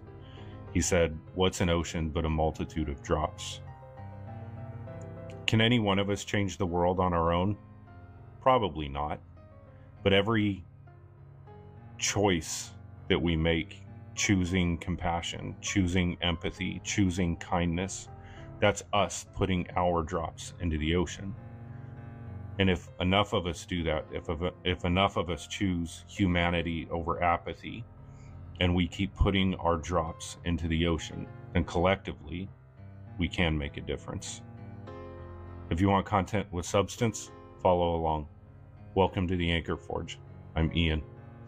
Right now, we're seeing apathy actually celebrated, and the Charlie Kirk situation shows it very clearly. Instead of responding to tragedy with empathy, people are openly cheering it on, turning human suffering into entertainment or a political win. That's how far we've slipped, where outrage and mockery outweigh compassion. It's a perfect example of apathy taking precedence over humanity, because when tragedy becomes a reason to celebrate, it shows just how desensitized and divided we've become. Again, zoom out from the political situation. It's a tragic loss of human life, never something to be celebrated. You want to hear something really fascinating? Sure. You've got Tesla, who gets funded by JP Morgan to create wireless technology, but Tesla gets a little ambitious and says, I'm going to do wireless communication, but I'm going to take your $150,000. I'm going to do wireless energy. We'll do free energy around the world. And Morgan's like, how do you put a meter on that? Tesla's like, what do you mean? They propel mankind forward. Morgan pulls his funding, tells everyone in the investment class, this guy's a kook, and if you invest with him, you don't do business with me. A few years later, Wardenclyffe Tower gets torn down. Tesla in poverty. Yeah. And where are those 20 boxes? And why was the government so quick to respond to that crime scene? Yeah, they showed up at that guy's house quick. Uncle John Trump is in charge of that. Donald Trump's uncle reviewed Tesla's death ray secrets and found mysterious royal letters. I wonder what they got from that. Do we really need to know what they got from that? And the most important part of that whole Tesla situation is what we didn't get from it. I think that speaks louder in this instance. But how about we head on into round 2 of the latest UAP news and sightings? We have more of that coming up next. Take a look. There is nothing between me and death other than a visor. Next thing you know, you're just staring out into the black void. What I was feeling was like a very unsettling, like almost it's a threatening environment. We don't know what's out there, but it's all very hazardous to us humans. Kind of like the explorers in the 1400s. I may sail off the end of the earth because it's flat, or there might be a monster there waiting to eat me, but I'm still going anyway. That was kind of the feeling I had looking out into the darkness of space. Would you remember what continent you were looking at when you walked out? I was just coming over Antarctica. I know because it was the highest radiation point of the orbit that I was out in. We were at 750 kilometers, so almost like double the height of the space station during the spacewalk. And the poles are a higher radiation environment. Actually, my heart rate sensor burnt out from rad hits. Damn. 3i Atlas has turned from red to green, and you may ask why. So observations from the VLT has shown that 3i Atlas gets closer to the sun, cyanide gas production increases steeply. Cyanogen, CN, is a molecule that's fluorescent, right? Which is why it's changing colour. Also, it's building an even bigger cometary tail right now. So the gases emitted from this is still reaching up to half the size of the sun. It's pluming out massively. Now, it's travelling through the asteroid belt, which is kind of alarming, and you may ask why. When we send a probe through the asteroid belt, we got about a 1 in a billion chance for it to actually hit something, right? But 3i Atlas is up to 50 kilometers long, big, however big it is. It's massive, which is kind of way bigger than our probe. So the increased chance that it will hit something is significantly higher. Now, if it does come in contact with something, it can redirect its course. As it comes through our solar system, it's basically in line with the elliptical plane. It's almost perfect. So if it hits an asteroid, this trajectory can change, right? Whether it will go down, up, it might redirect further into the solar system itself or out, which is very, very worrying, to say the least. So who knows what's going to happen, man? What are some of our adversaries doing in space? When something is in space, it's very predictable. It's like literally a railroad track. Like once it's in orbit, you know exactly where it's going to be. China's been working on like hypersonic wave riding technology. You can put something in orbit, bring it back into the atmosphere where some air resistance, some aerodynamics come back in, turn, go right back up in, and you've changed the inclination that object is in space. That changes the game on certain things. They are not messing around in space. I think from like a hypersonic weapons capability, I would think a lot of people are not happy with the progress they've made. It's not just like they're copy and paste stuff anymore and reverse engineering. They are building a lot of good capabilities out in the high ground. When was the last time we fought a war where we didn't have either air supremacy or own the domain of space? So in only 4 years, on Friday the 13th, an asteroid the size of the Eiffel Tower is going to come so close to Earth, you will be able to see it without binoculars. You guys, this thing is going to be 10 times closer to us than our own moon. It's going to be closer to us than the satellites. Also, it's named for the Egyptian god of chaos and destruction. Why? Because originally they thought it could impact Earth in one of these 3 years. But don't worry, NASA's now said we are safe for at least the next 100 years. So Apophis was officially removed from the risk list. However, there's less than a 1 in a billion chance that as it's passing by Earth in 2029, that smaller asteroids bump into it and kind of throw it off course. So it's not zero, but what if it did hit the Earth? Would all of humanity be wiped out? The short answer is no. According to the experts, if it hits a really populated area, yes, millions will perish. If it hits in the ocean, it will cause massive tsunamis. But overall, it's not big enough to wipe out all of humanity, so just thought I'd leave you guys on a good note. Bye! My first mission inspiration for the toilet broke. Urine was just getting sprayed into the bottom half of the vehicle. It's not like you'd see like pee floating around. It was trapped underneath the vehicle in a bad spot, and it was mixing with this chemical that accelerated the corrosion. And in 3 days, that combination of urine and that chemical actually started corroding portions of our spaceship. Oh, wow. So they needed to figure that out immediately because NASA Crew 2 was on the space station. They used that toilet, and that vehicle's up there for 6 to 9 months. If the same thing happened to them, we could have a serious problem with the integrity of that spaceship. And the same thing did happen to them, and there was a lot of corrosion. And SpaceX had to immediately go to work and do a bunch of testing to make sure that the hull of that vehicle was capable of surviving the conditions of re-entry. I know everybody's jumping for joy over NASA's bombshell announcement about finding the clearest evidence that they ever have of ancient life on Mars, and it's incredible. But there is a twist to it. Unfortunately, the proof, basically the answer, could be locked away until the 2030s, if not longer. I'll explain. Real quick, for those who aren't aware, last year in 2024, Perseverance drilled a rock into a crater that it's been exploring since 2021. And inside that, scientists found strange red minerals with white leopard spot patterns made of iron, phosphate, even hints of organic carbon. Those features could have been shaped by microbial activity billions of years ago, which would be a very clear biosignature of life. But here's the rub. The actual rover can't prove it either way. Those tubes with the sample materials are sealed and stored on Mars right now, waiting for a future mission to retrieve them. And therein lies the problem. Returning them is obviously one of the hardest missions NASA has ever attempted. First, we've got to launch a rocket to Mars, and then launch a rocket off the surface of Mars, something humanity has never done before. Then the samples need to be caught in orbit by another spacecraft, packaged safely, transferred, and flown all the way back to Earth without any contamination.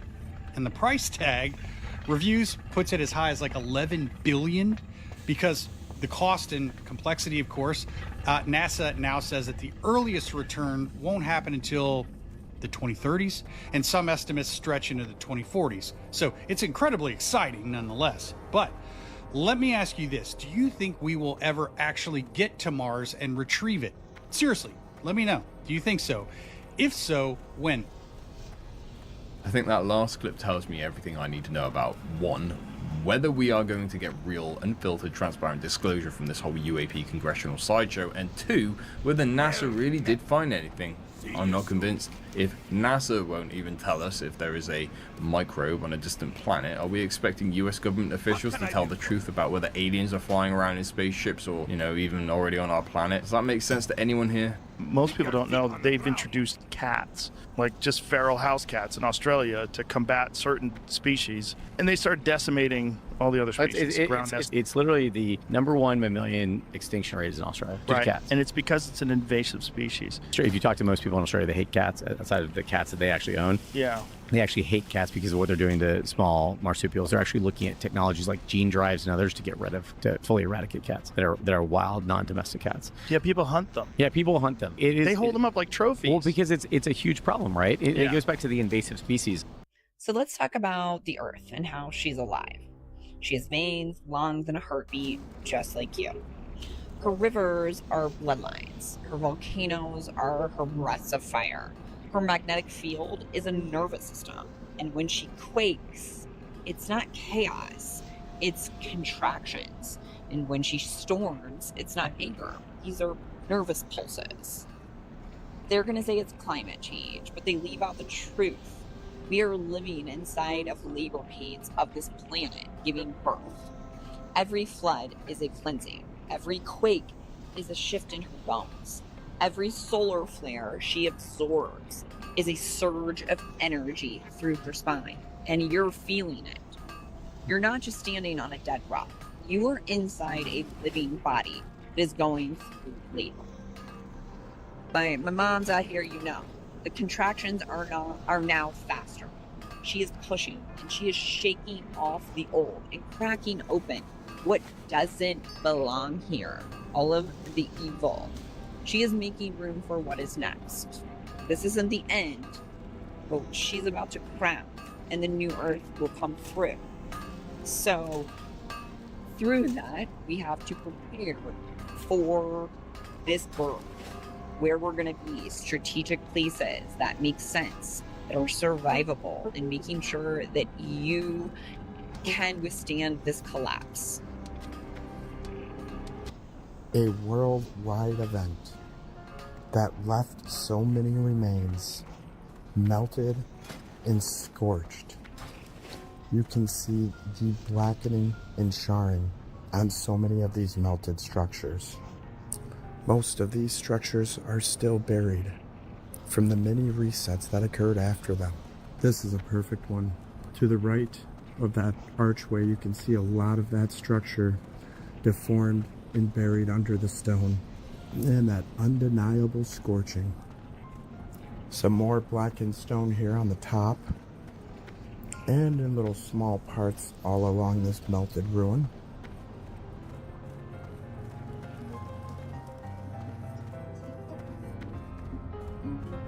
Our eyes are useless when our minds have been made to be blind. Most people will never connect the dots because they never see the extent of the melting. When you've ever seen maybe one or two examples that ever look like this, and they tell you it's erosion, that lie's easy to buy. Everyone that researched it, myself included, all thought the same thing at first.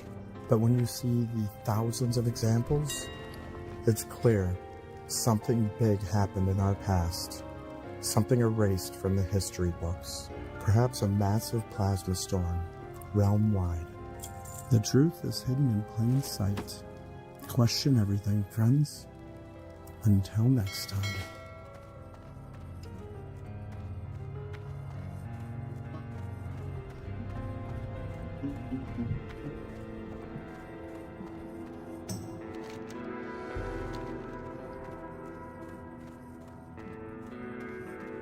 What's on your mind?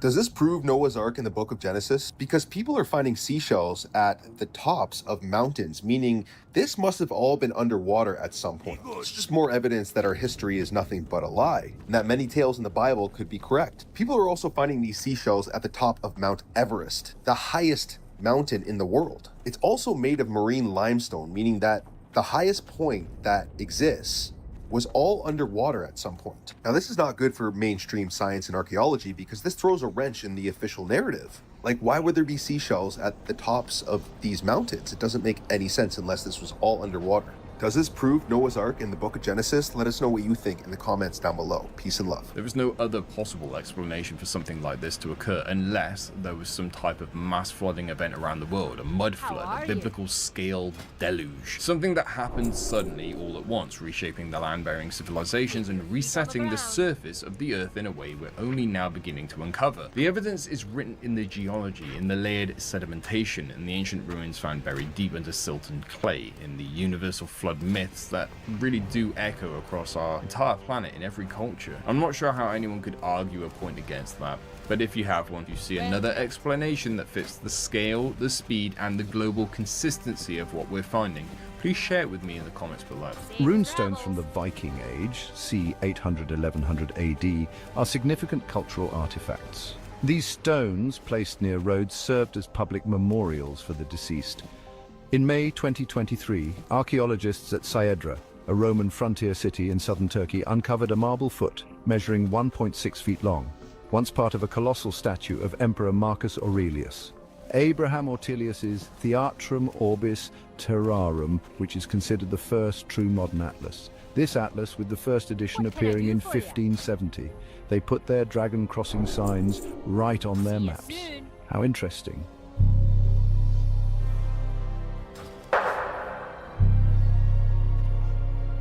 What's happening? What's on your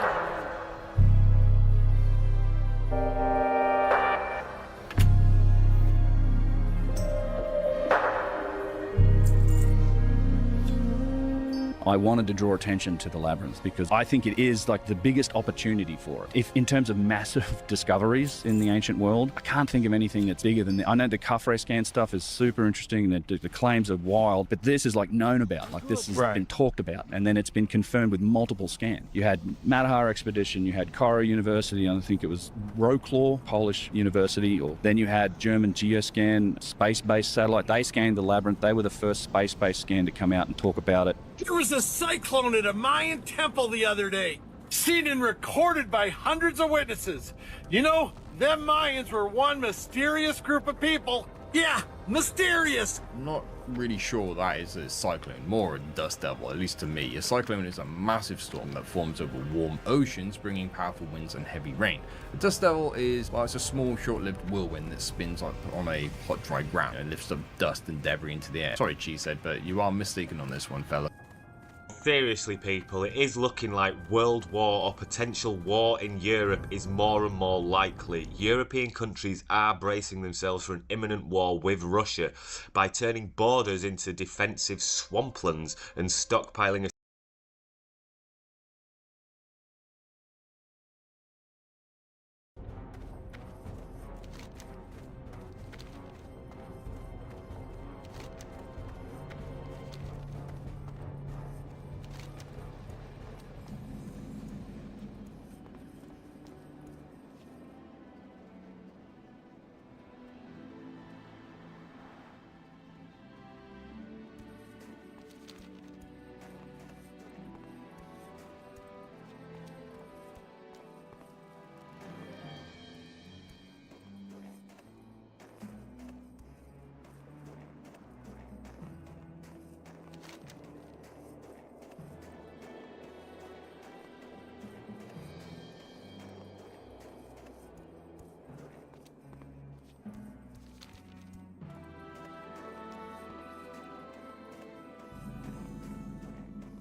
My, you're a tall one. Be seeing you.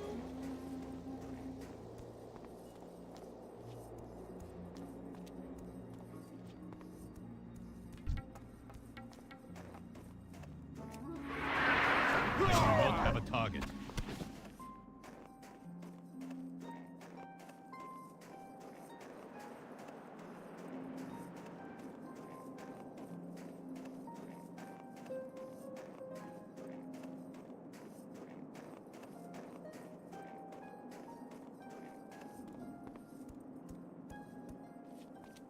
Talk to me.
That ability is not ready.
almost there.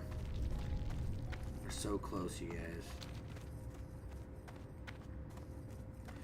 And then I'll teleport back, log off of this character, walk down, grab a soda from the store, and I'll be right back. We'll grind out some more retail WoW, I guess. I mean, unless you guys prefer I stay on Classic, we can stay on Classic. I guess I'll jump to another character. Make sure you guys let me know. And when I get back, we'll do that.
How are you? What's your back?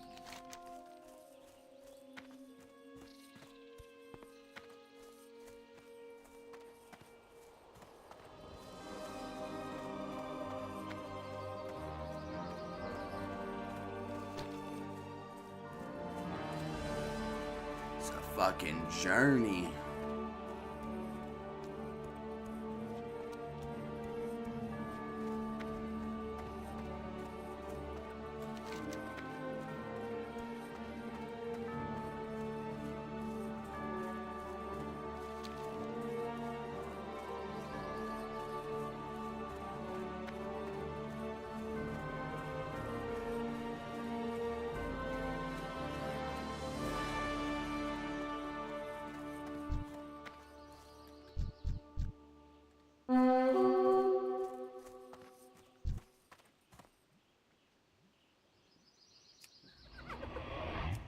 That ability is not ready yet.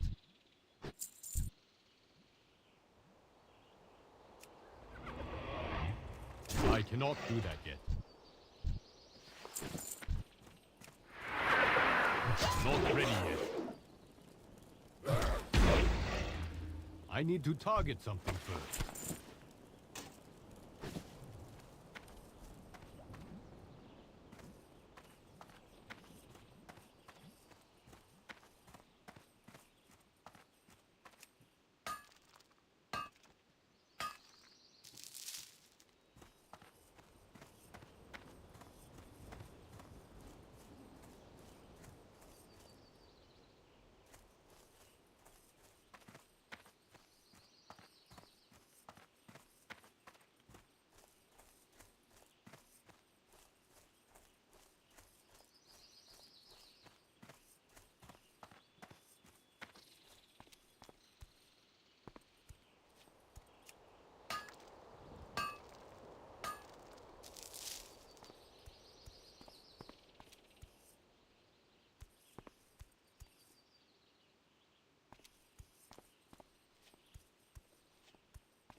is not ready yet.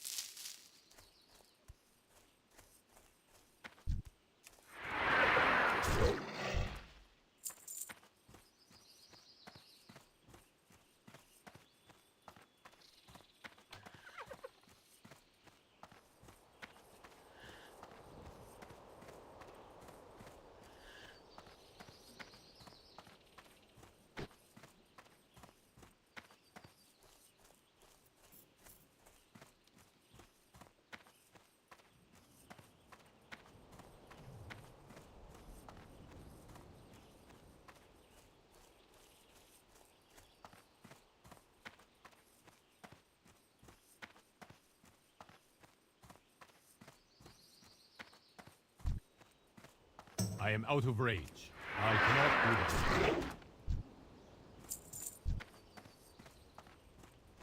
It is too far away.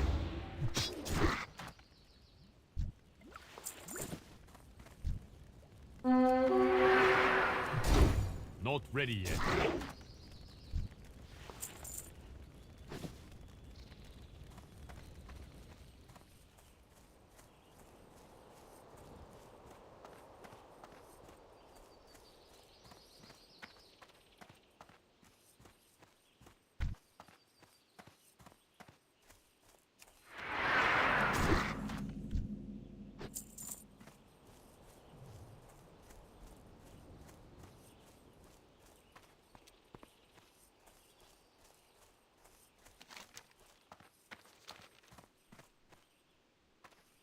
Here there. Off with you. Watch your back. Off with you. Be good. What's on your mind? Watch your back.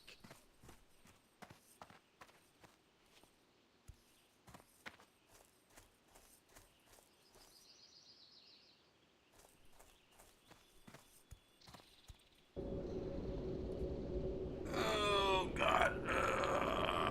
That hurts.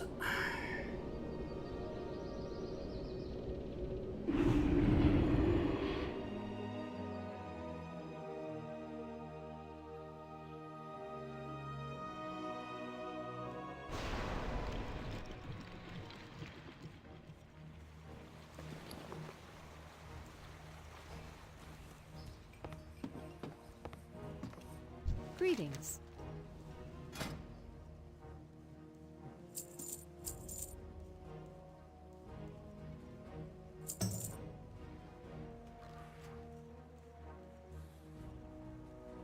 Farewell.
You got my attention.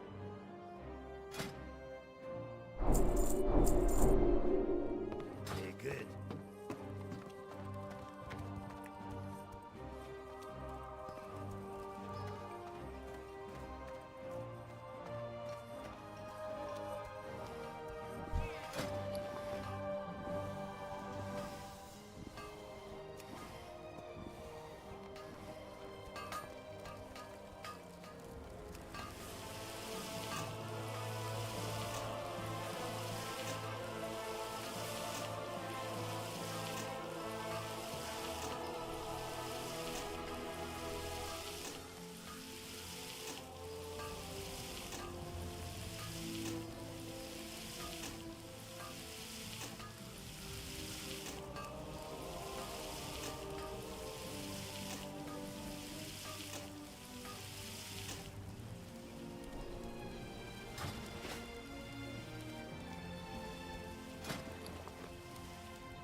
Hey!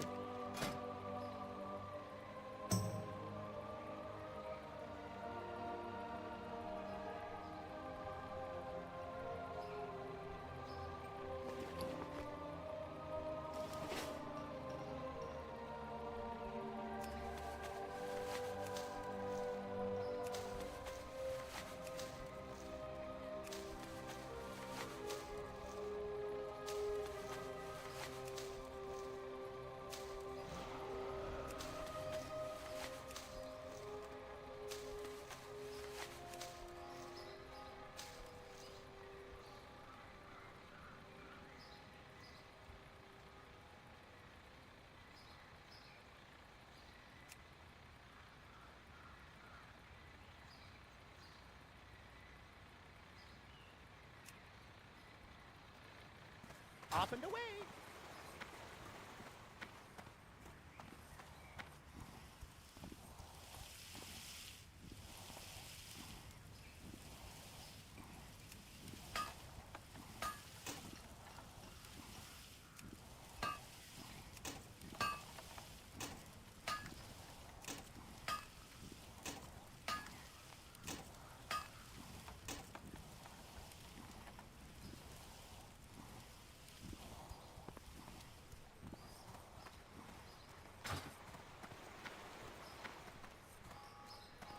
Hi, how are you?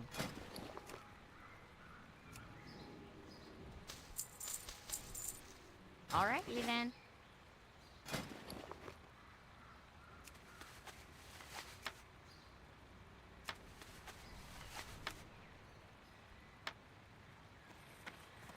Hi, how are you?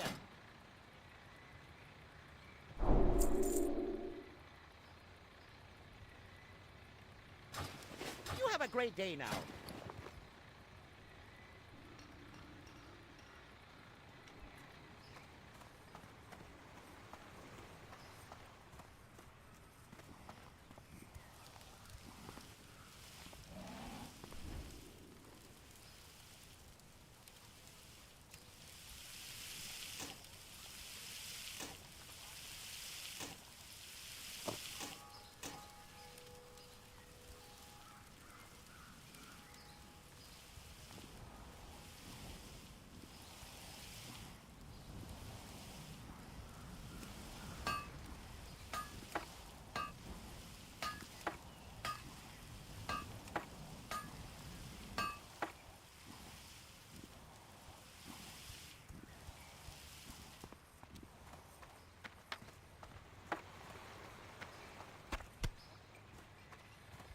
Need assistance?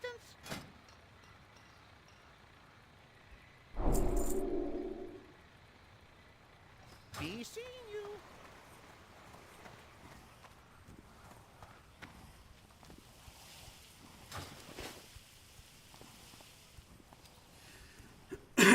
Alright, got a bunch there.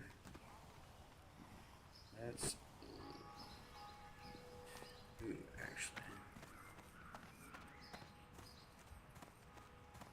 Let me go to the inn.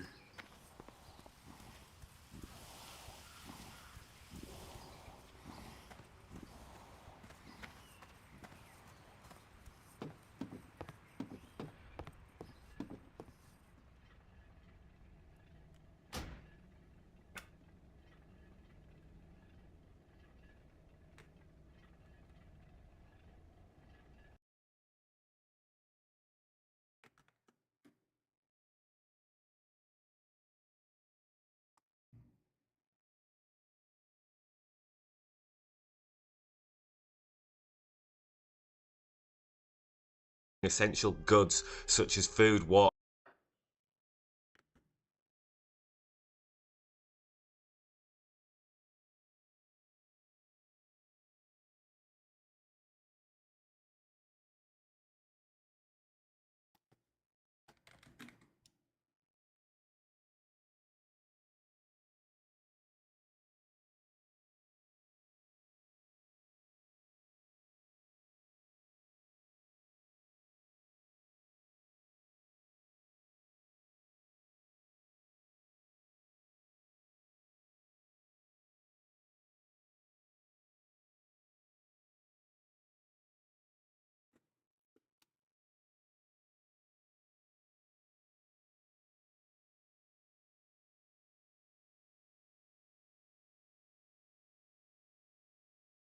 I'm here to tell you about God's love. God loves Hey, can you please back off? Nope. What you're doing is illegal right now. We have a right to Hey, take your hands off me, bro. What's your plan here? To What's your plan here? walk you off. Well, look, I can be here just like you can be here. What you're doing is illegal. What you're doing is we can have a normal conversation. We can have a normal conversation. You're not having a normal conversation. What You're are you talking about? To us. Get the out of here, man. How am I being an a-hole? Get the out of here. God bless you, bro. While I was talking to this person, the guy with the eye patch that threatened me earlier approached our cameraman John and started pushing him. That's assault. Don't touch me. You're pushing. That's assault. Well then. You're gonna Yes. Okay. Do you want to say that on camera? Come on, go. You're not welcome here. He just threatened the man. No, he didn't. No, he didn't. It's on camera. What do you mean? Get out of here. I'm here to tell you about God's love.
Water and medicine in preparation for a crisis.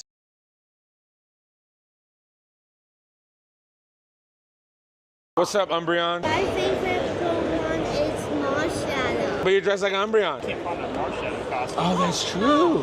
That is really hard to find, isn't it? Yeah. Marshadow, cheese, and crackers. I don't think I have a Marshadow. Kind of a hard one to even find. Ooh, do you like Umbreon though? Do you like this? Yeah, I'll give you that one. What do you say? You're very welcome, man. Oh my God, how much is that worth? I don't know. I'll just buy it from you for him, okay? Oh, shoot. I don't mind. Let's find out. But you can still keep that one, okay? Let's see what this Mars Shadow goes for, and I'll buy it for you. Yeah. It's $2.30. Cool with $2? Yeah, I'm cool with $2. All right, that's for you also, okay? You get a Mars Shadow. Actually, can you keep the sticker? I have a collection of different things. Want one for your binder? I can give you one for your binder, too. Yeah, there you go. You're so welcome, buddy. What's up, Umbreon? My favorite Pokemon is... Take the first punch. Let's go. Put up or shut up, Charlie Kirk. You know Put what? up or shut So, up. first of all, it says very clearly in the Bible that we shouldn't harm those that are worthy of protection, and you obviously are. You're just worried I'll kick your ass. Well on Medicare age. But let's play this out. Despite the obvious fact, and you and I both know who would win this duel. However, well, then hold on a second. This is a great embodiment of the American left. You can't debate, so you want to go to blows. You can't. The only thing that is preventing us from this country from going to civil war is debate and dialogue, and you don't even want to have debate. You want to go and you want to wrestle like a 7-year-old. Who here is actually dividing the country? No.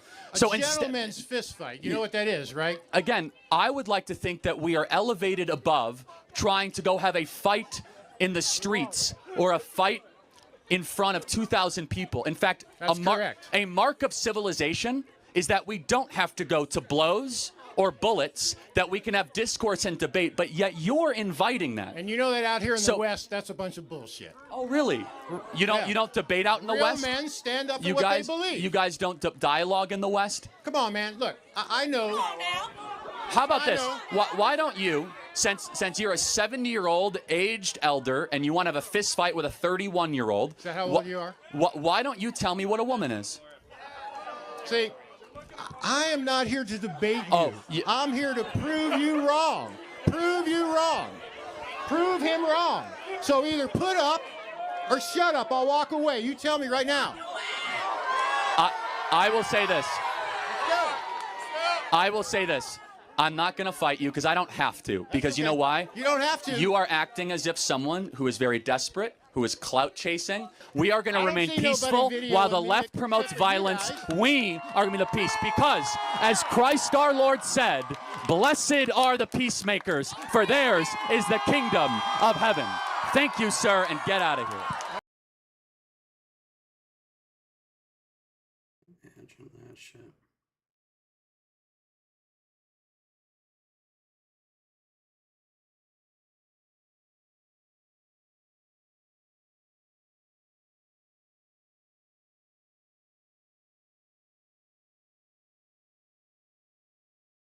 Several member states of the 20 Sioux Nation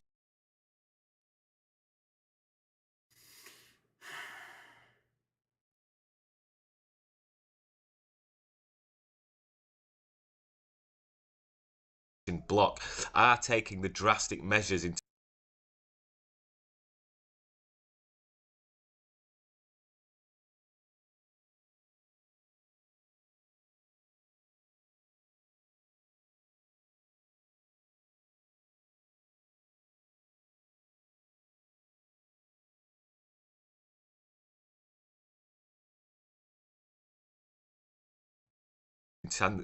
anticipation of an invasion by Russian President Vladimir Putin, who could turn his sights towards conquering European countries after proving triumphant in Ukraine. He hasn't exactly been triumphant in Ukraine, though. The defence ministers of Finland and Poland are calling for the restoral of their nation's bogs and marshes, making it impossible for Russian tanks to attack, as any advancement would be prevented by their heavy vehicles sinking into swampland. So many countries are literally reintroducing and swamping lots of their borderland between them and Russia. It comes as Germany's Chancellor Friedrich Merz issued a warning on Monday that Putin's imperialist plan wouldn't end with the conquest of the Ukraine, but would rather be just the start. Meanwhile, Brussels has launched a stockpiling strategy to ensure the continuity of key goods across Europe in the face of potential crises such as energy blackouts, climate change and world war, so they're basically doing the whole stockpile thing, and everybody should generally have a survival kit now at home in case of any sorts of natural disasters, blackouts, or world war starting up. The EU is also pushing for every household to have a 3-day survival kit, including matches, ID documents, waterproof pouch, bottled water, energy bars, and a flashlight are the basics for the survival kit. So let's go, guys. Woo! I think for those of you who have been watching for a hot minute now will agree we are seeing World War III warnings coming from this guy at least once a week now. It's becoming a bit of a yawn. If it's not the mainstream media doing it, it's some TikToker who watches too much of the news. If it's going to happen, it's going to happen because it's part of the plan. We are powerless to stop it, nor can we actually prepare fully for what they have in store for us should it happen, because I'm not 100% set on anything actually happening on the scale they are warning us about. But that's just me. But speaking of war, how about we take a look at some other dark conspiracies and crimes against humanity now? Things are going to get just a little dark here, guys, so buckle up and let's head on into it. Rising music star David might be a murderer. On September 8, 2025, workers at a Hollywood tow yard noticed a foul odor coming from a 2023 Tesla registered to singer David Anthony Burke, aka David, the 20-year-old artist behind viral hits like Romantic Homicide and Feel It. The car had been abandoned in the Hollywood Hills after it was impounded days earlier, but when police opened it around noon, they discovered a decomposed body wrapped in plastic and stuffed into the front trunk. The remains were so badly decayed that identification wasn't possible on the spot, as the LAPD quickly handed the case over to homicide detectives and the county coroner. At the time of the discovery, David was actively on his Withered World Tour, posting on social media and preparing for upcoming shows, making it unclear whether he had any connection to the car's contents. Authorities have not released the victim's identity and emphasized that it's unknown if David himself is involved in the case, which remains an active homicide investigation. In 2015, a man was asked by his neighbor to collect his mail while he was gone for a few weeks. A few days later, a large package arrives on his neighbor's front porch. The man can barely lift it, but gets over to his garage where he accidentally drops it and hears something break inside. Hoping his neighbor would think the damage occurred en route, he closes his squeaky garage door and forgets about it. But over the next couple of days, whatever was in that package started to smell so bad that he decides to open it up.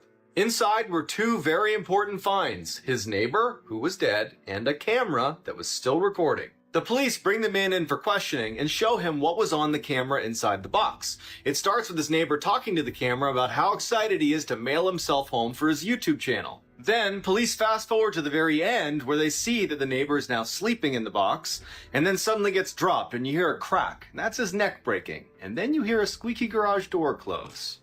Times, twice in 2014 and once in 2023.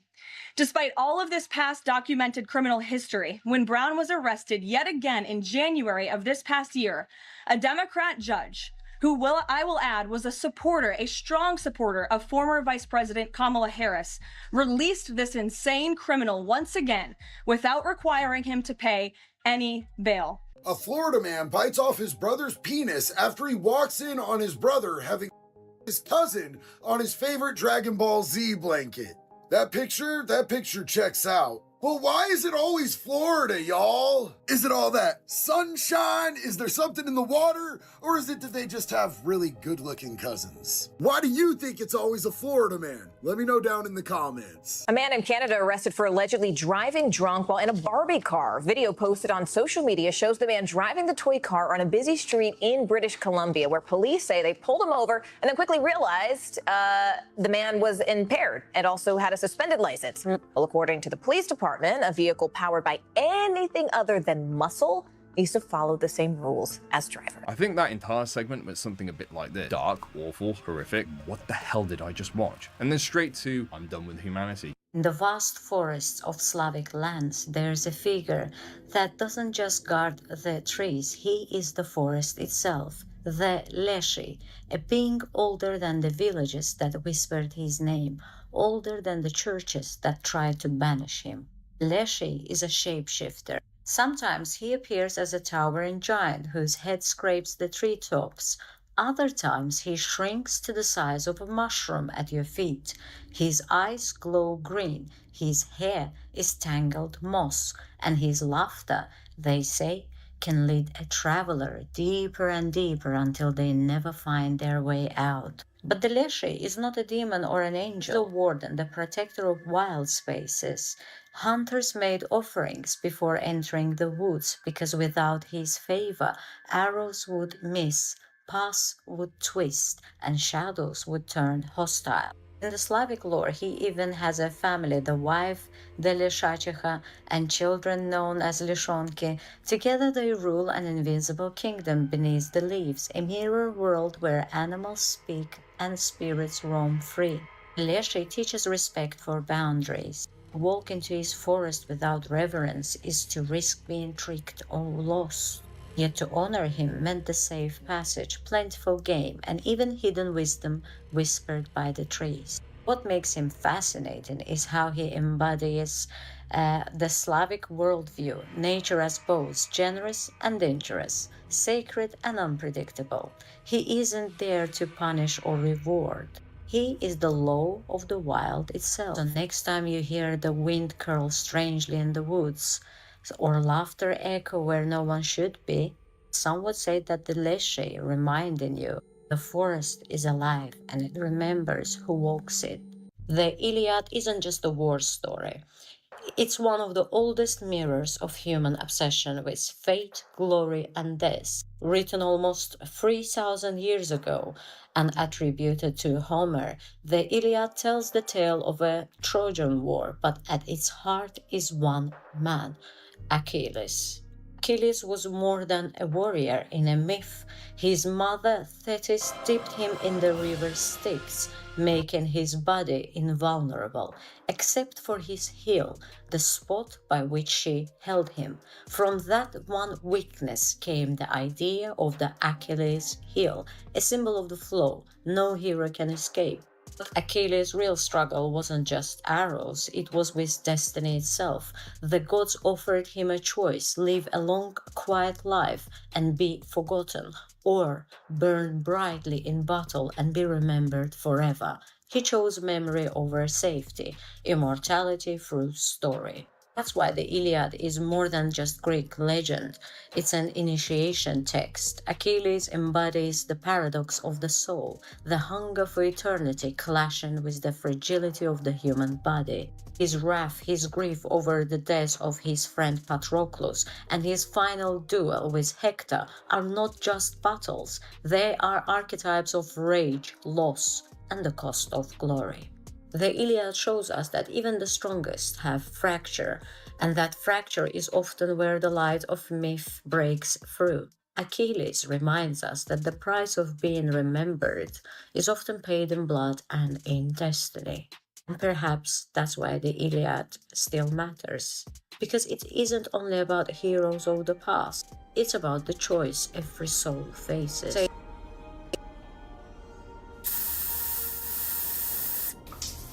Well, I don't know who invited you in my shower, but here we are. Oh, what happened? County 911, what's the address of the emergency? Weber Road, Weber and 231, South Florida. Okay, what's going on over there?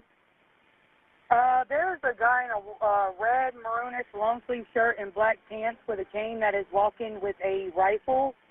Not sure if there's that gun. Not even sure if it's BB, but I know a car went to turn off Weber just a second ago, and he took the gun off and pointed it at the car as the car was turning. Daytime Sheriff's Office, where is your emergency? There's a guy walking down at Weber Road with an assault rifle and found him. Okay, what is your name? And okay. I was actually just heading home because this is the same guy that was stalking me at my work yesterday. Okay, just stay on the line with me. Are you close to Edward Road in Weber? Yeah, I just kept driving. He waved at me and smiled, and I didn't turn down Edward. I just kept going straight. Mr. Smith. How do you know my name? I didn't give you my name. I know you didn't. You reached for your gun. It don't work. Mr. Smith. I'm not reaching for mine. I know you're not. Reach for yours. Mr. Smith. Reach for your gun. Grab that by the strap and put it down, please. Camera on? I see no red It's light. on. Sure. Mr. Smith, do you know where you're at? Yeah. Where you at? Wake County. I'm on Edith. No, is this Edith Height? Nope. It is not. This is Carolina. Subdivision. Okay. Can I take that off of you? Huh? Can I take that by the strap and get off it? You worried about it? You got a gun. You got two of them. I know. You got two Why as you well. want mine? So why you want just one? Mr. Smith. Hey, I'm telling you, you touched me, bro. I Mr. talked about Smith. this shit. Hey, one more. Hey, grab it. Don't you touch it. Don't.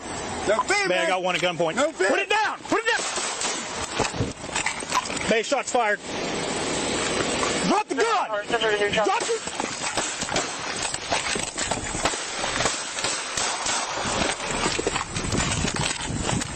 I need code 3 now. I got shots fired.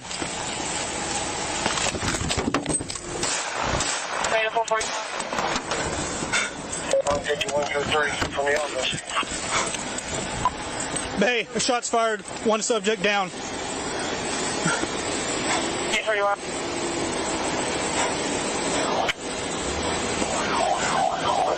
We have this location.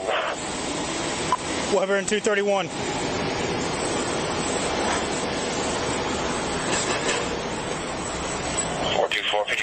Back up, back up. 471, same traffic. 25 Bay, copy. Weber in 231. That's simple. Okay, 470 route code 3 from Penny in 231. 4, he's en route. 6-8 Bay, if we haven't already fired him. These would actually be a really good alternative to chips. In the heart of Silver Valley lies a legend at Dave Smith Motors, our legendary hassle-free buying and low. Y'all, I've got some mind-blowing UFO sightings for you guys today, including an alleged UFO that crash landed in Panama and hatched into some Venom-like alien symbiote. Yes, Marvel fans, I mean that Venom. I also have an insane video that shows China allegedly shooting down a UFO, and unlike US, doing it successfully. And knowing that you guys really love that congressional released UFO with the missile shooting it down, but some of you were upset that you couldn't see it too clearly, even with the Chupacabra enhancements, I've actually found a much better enhancement that highlights the contrast and really lets you see what's going on in this crazy UFO sighting. The enhancement comes from Merrick VR over on Twitter, and it really showcases the pieces flying off of this UFO when the missile bounces off of it. Take a look.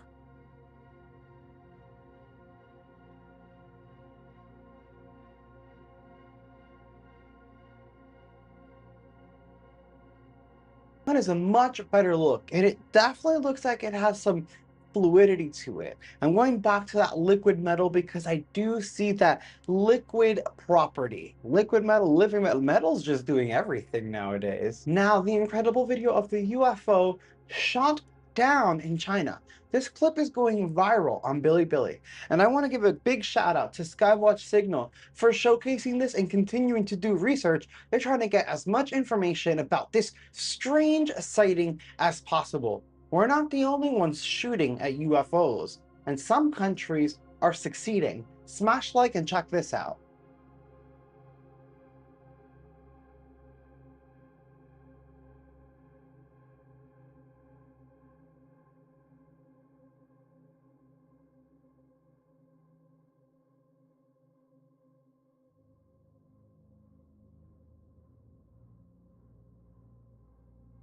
Now, while no official word has been put out, word around Bilibili is that it was actually officially intercepted, and they are doing something with whatever it is that they retrieved. Now, for one of the most insane UFO sightings and even alien sightings that we've had since the Las Vegas UFO event. This is an alleged UFO crash landing in Panama, according to Kin Panama. And I want to give a shout out to Hi Sally, whose video you're going to see covering this on Instagram. You can follow both. You'll see their tags in the video. This is crazy. This UFO allegedly crashes from the sky, sets the floor on fire, ablaze, and from it, this weird rock-like egg that hatches into what I can best describe as the Venom symbiote.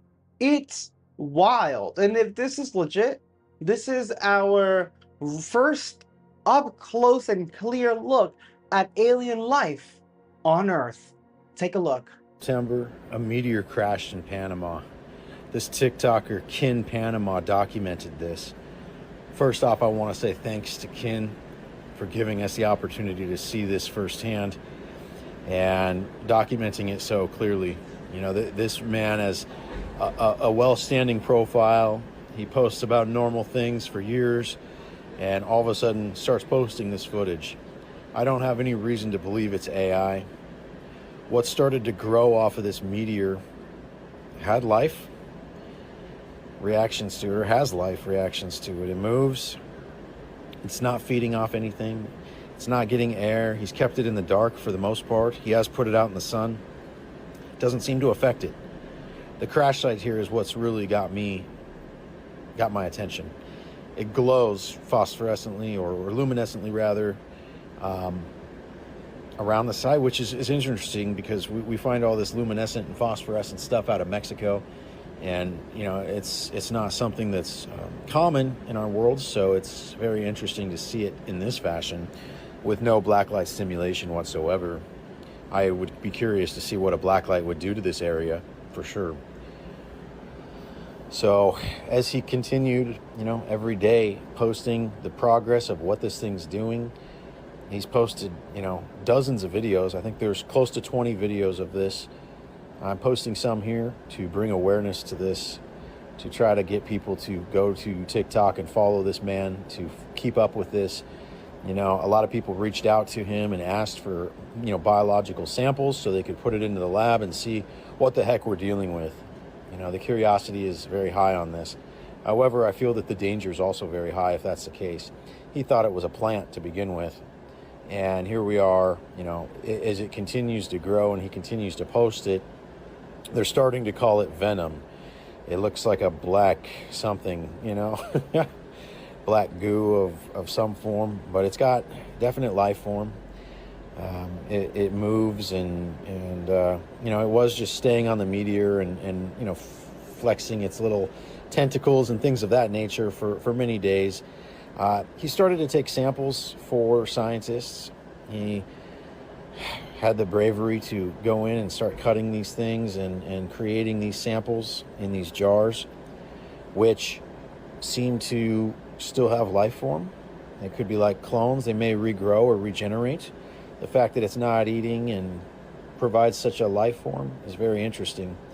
You know, when the meteor came out, before anything was growing off of it, he had a plant on his desk and it literally killed the leaf that it touched, and or that it was close to. And so he did multiple other tests and showed us that this thing just literally will eat the biological material and burn it up. So as you can see, this thing continues to grow, and this is after he's taken samples off of it. Quite bizarre. I really am speechless. However, doing the work that I do, I know there's a lot of disclosure issues. You can see it with our congressional hearings. You can see it with the Nazca mummies finally making it to certain mainstream profiles like Jesse Michaels and Joe Rogan. People are starting to take the Nazca mummies more seriously. I don't know how to even take this. The fact he's touching this with his hand here, it creeps me out, to be honest. I mean, this needs to be in a very secure area. This could be an invasive species. You know, scientists have predicted that certain octopus and life forms on Earth, they just showed up here one day. They feel that they may have came by meteor or asteroid, which in this case, I mean, it's it is what it is. You can see the thing has separated itself from the meteor. It is now a functional life form. Still seems to be gripping onto it, but has detached itself also. So I don't know if the ambient radiation, gamma rays, electromagnetic frequencies, whatever this thing's producing that killed the plants, could be feeding the life form here. I'll be anxious to see what the scientists come up with that he's shipping it to. I pray for all of their safety. I pray for our safety on this, as it could be an invasive species that we are unaware of, and he may have just cloned it dozens of times and sent it all over the world, making it, potentially something that could cause us a threat. Seeing how fast it grows, the fact it got off of the tray in the safe, closed in there, moved the glass lid off of there, and moving the meteor around. It's obviously got some strength already, which is insane to me. So I highly recommend that you go follow this account, Kin Panama, and tell him thank you for at least giving us the opportunity to try to understand this. I feel it's a huge warning to us all, considering we've been seeing the things that we've been seeing with drones and UAPs, or whatever you want to call these flying orbs and different things over the White House, over assassination attempts, all over the place. China, Russia, Bolivia, Colombia. I see it everywhere. Mexico for sure. And obviously we see depictions of a lot of this stuff on the pieces from Mexico. Not this specifically, though. This one here definitely takes the cake, and I'll keep up on it as well, because there's not really any Instagram coverage of it. And we'll go from there. Say a prayer for this man and for us as a society, because this thing looks like the real deal. Until next time. Now that is probably one of the most dangerous things you can do, but it's also so cool and fascinating. I don't know what's going on. There are a lot of people looking into this. Some people are even trying to debunk it, obviously, because it seems so far-fetched. So far, nothing debunking it, and I want everyone to keep in mind that we have this UFO released by Congress confirmed to have, as you guys saw, deflect a Hellfire missile, break into pieces, and keep going. One of the most far-fetched things ever, and we know it's true. I don't feel like anything's too far-fetched anymore, and I'm shocked and nervous for those people, excited and grateful that they posted, and again, just a little scared for those people. And I hope that you guys enjoyed. Let me know your thoughts on that in the comments below. Do y'all think that's Venom? Y'all, are we joining the MCU? What the hell is happening here? I'll see you in the next video. Oh. So is this up to date? Mostly. At my last job, we used this tool called Scribe for onboarding. Scribe? What's that? Oh, it's this tool that creates step-by-step guides while doing a task. Here, I'll show you. So, I just do the process as I normally would, and see? Scribe automatically documents every step I take and adds screenshots. Well, what if I need to make changes? No problem, you can update. It's that easy. Okay, everybody, we're using Scribe for everything from now on. Try Scribe and replace outdated onboarding with smart documentation.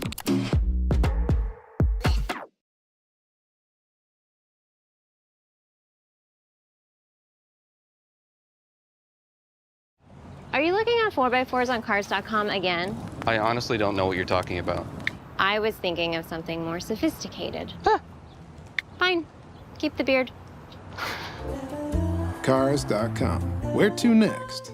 MAGA host subpoenaed by ATF after revealing Charlie Kirk investigation details. Oh. This is Steven Crowder. He says he was subpoenaed by the ATF after he revealed alleged details about an investigation into the shooting of Charlie Kirk. In a Thursday morning post on X, Crowder claimed to have received an email from an officer at the ATF.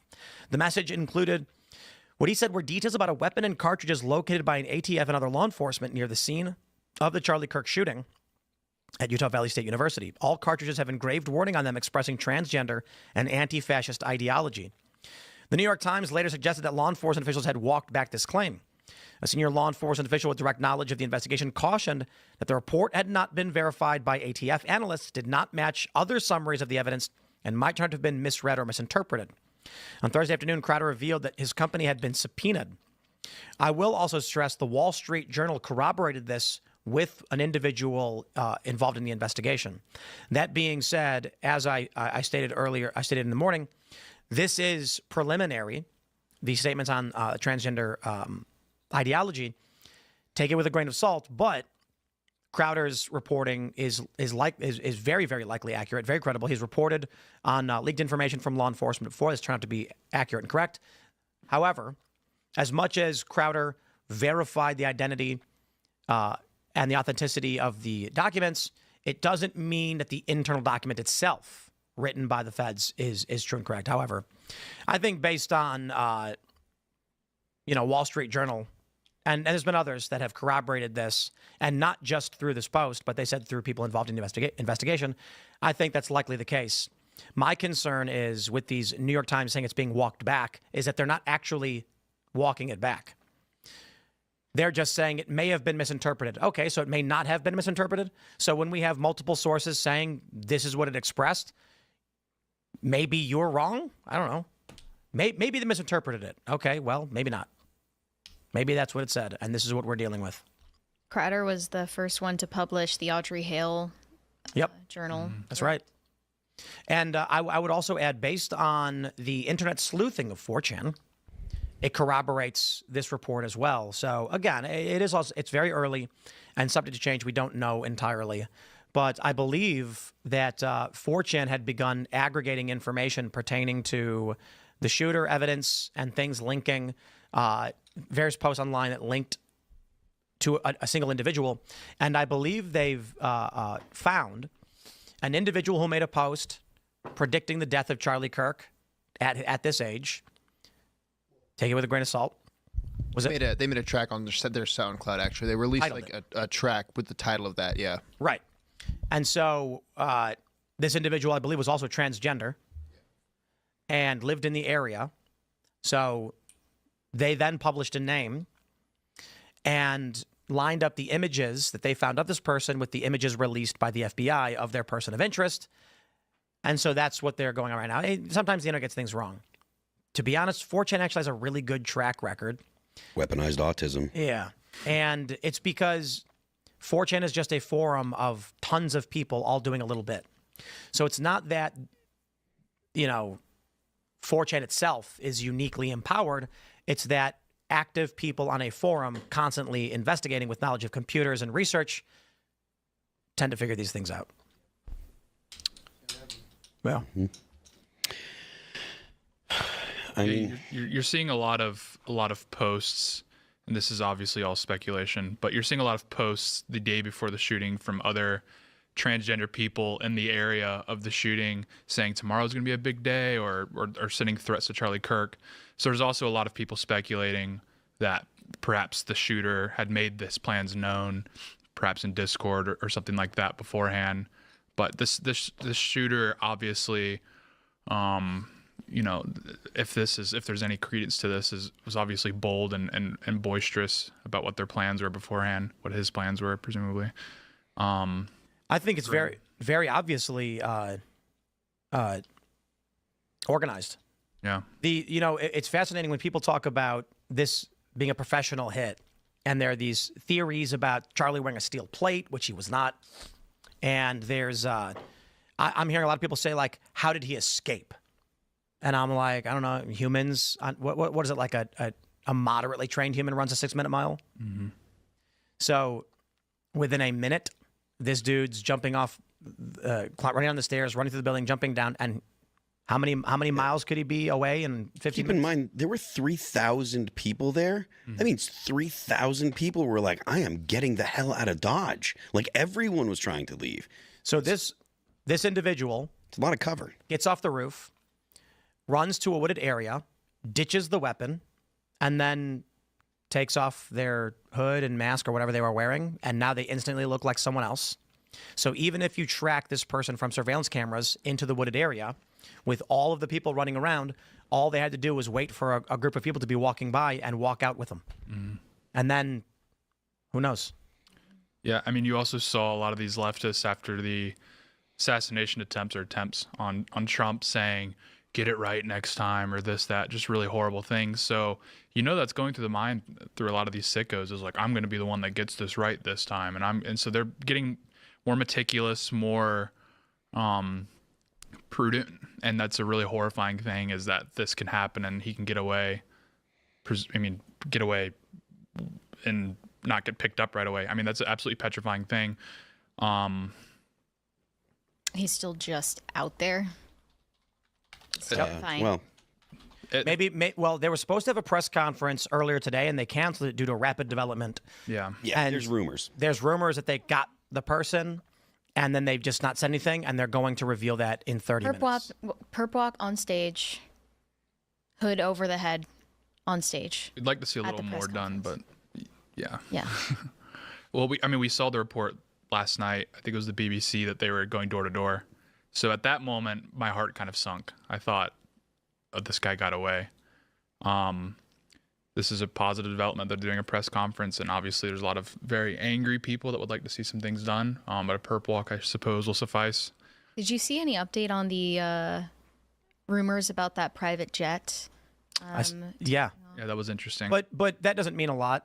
So for those that aren't familiar, someone tracking flight radar, a private jet took off. What was it, like an hour or like almost immediately after the shooting? And then it dropped off radar before returning. But what does that mean?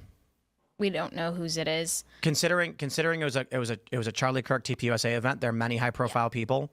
It could have been just a wealthy donor who got on his plane and left. Yeah.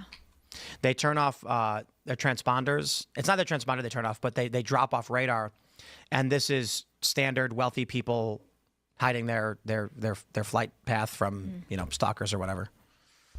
So you don't know. I mean, we don't know. But that rumored suspect calls himself God's finest scalpel. Right. Has a song or a track called Death to All Utah Screamo, and another one called 4chan Fight Club, and many others. Dead in June. Yep. August. It's called Dead in August? No, both. There's Dead in June, and then another one after it called August. Whoa. Scarification. Did you see what they're doing on Reddit? Techniques.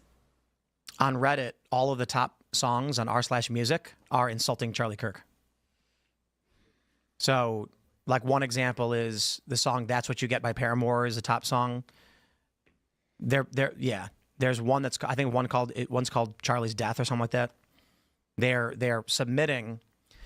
This is the terrifying thing. They're submitting songs with titles that poke at the assassination of Charlie, and the community itself, a decentralized group, are upvoting all of these songs, which is going viral. I wonder if I can pull that up actually. Well, I mean, it doesn't help when you have elected politicians setting the tone that, his rhetoric, is problematic and these sorts of things. So it's like, okay, we need to tone down the rhetoric. So they're already setting the tone that having conservative principles is beyond the pale. So the fact that the more extreme ends are calling for this is not a surprise at all. I mean, there's zero tone policing happening on the left, or virtually no tone policing. It's called Goodbye. Oh, this is insane. I'm going to pull it up. This is Reddit. Let me zoom out. You get what you give. Then there's just some news. You're dead. This is America. I'm afraid of Americans. Goodbye, Charlie. Better off dead. Wow. That's what you get. Sleep now in the fire. Nazi punks F off. Ironic. Protect your neck. It's okay to punch Nazis. Yep. Good Riddance by Green Day. The Day the Nazi Died. Death of a Clown. The Dead Kirks. Mr. Kirk, your son is dead. That's insane. We can't share a society with these people. Oh, there you have one called Balzabub, the username. Yeah. Very on the nose. Yeah, that's just insane. Thanks for checking out this clip from Timcast IRL. Make sure to watch the show live Monday through Friday at 8 p.m. Subscribe to this channel, and we will see you all there.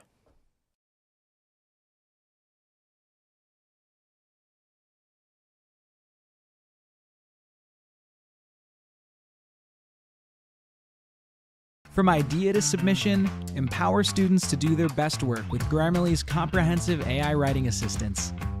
What if they could jumpstart ideas for any assignment?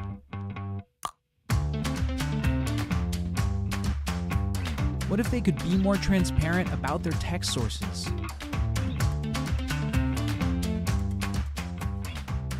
What if they could get real-time feedback? Prepare students with responsible AI writing assistance. Download Grammarly for free today.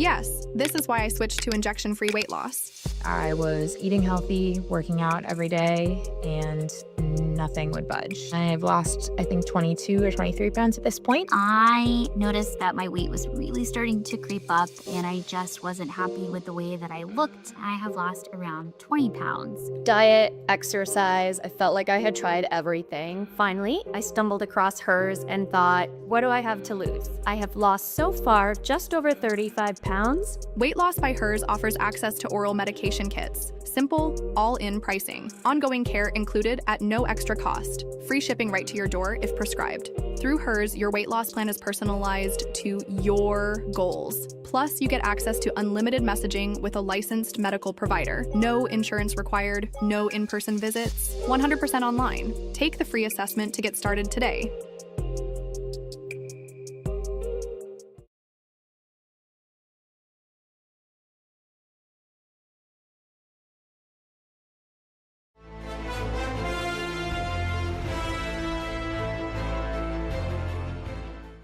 Welcome back, everyone. It's Charlie. They're still filming the Clayface movie, and there's been a ton of new Easter eggs for the new Batman of the DCU, the Dick Grayson Robin, the new DCU Joker, the new Penguin, Zatanna, and a ton of new DCU lore and characters, and people thinking that they have spotted a connection between Robert Pattinson's Batman and the DCU.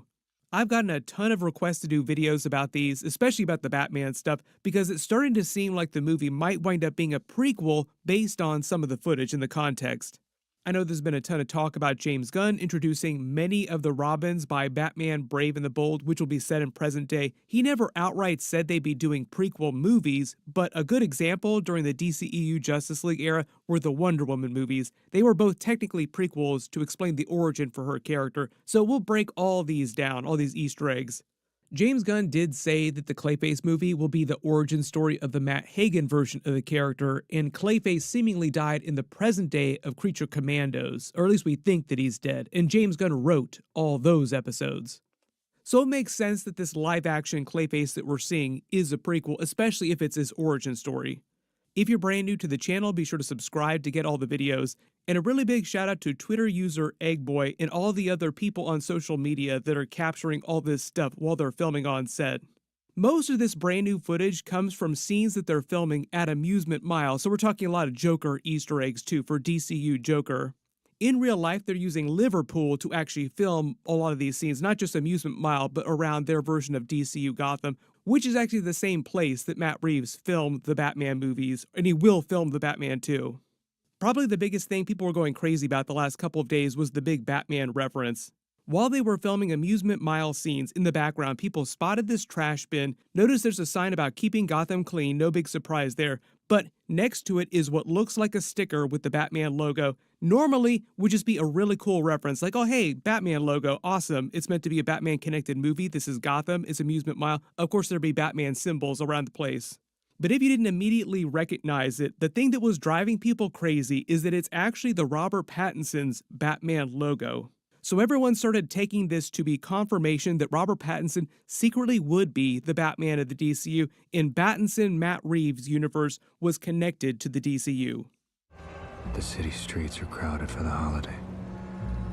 This is also when all the Morbius jokes started, so people started making references to the movie going full Morbius.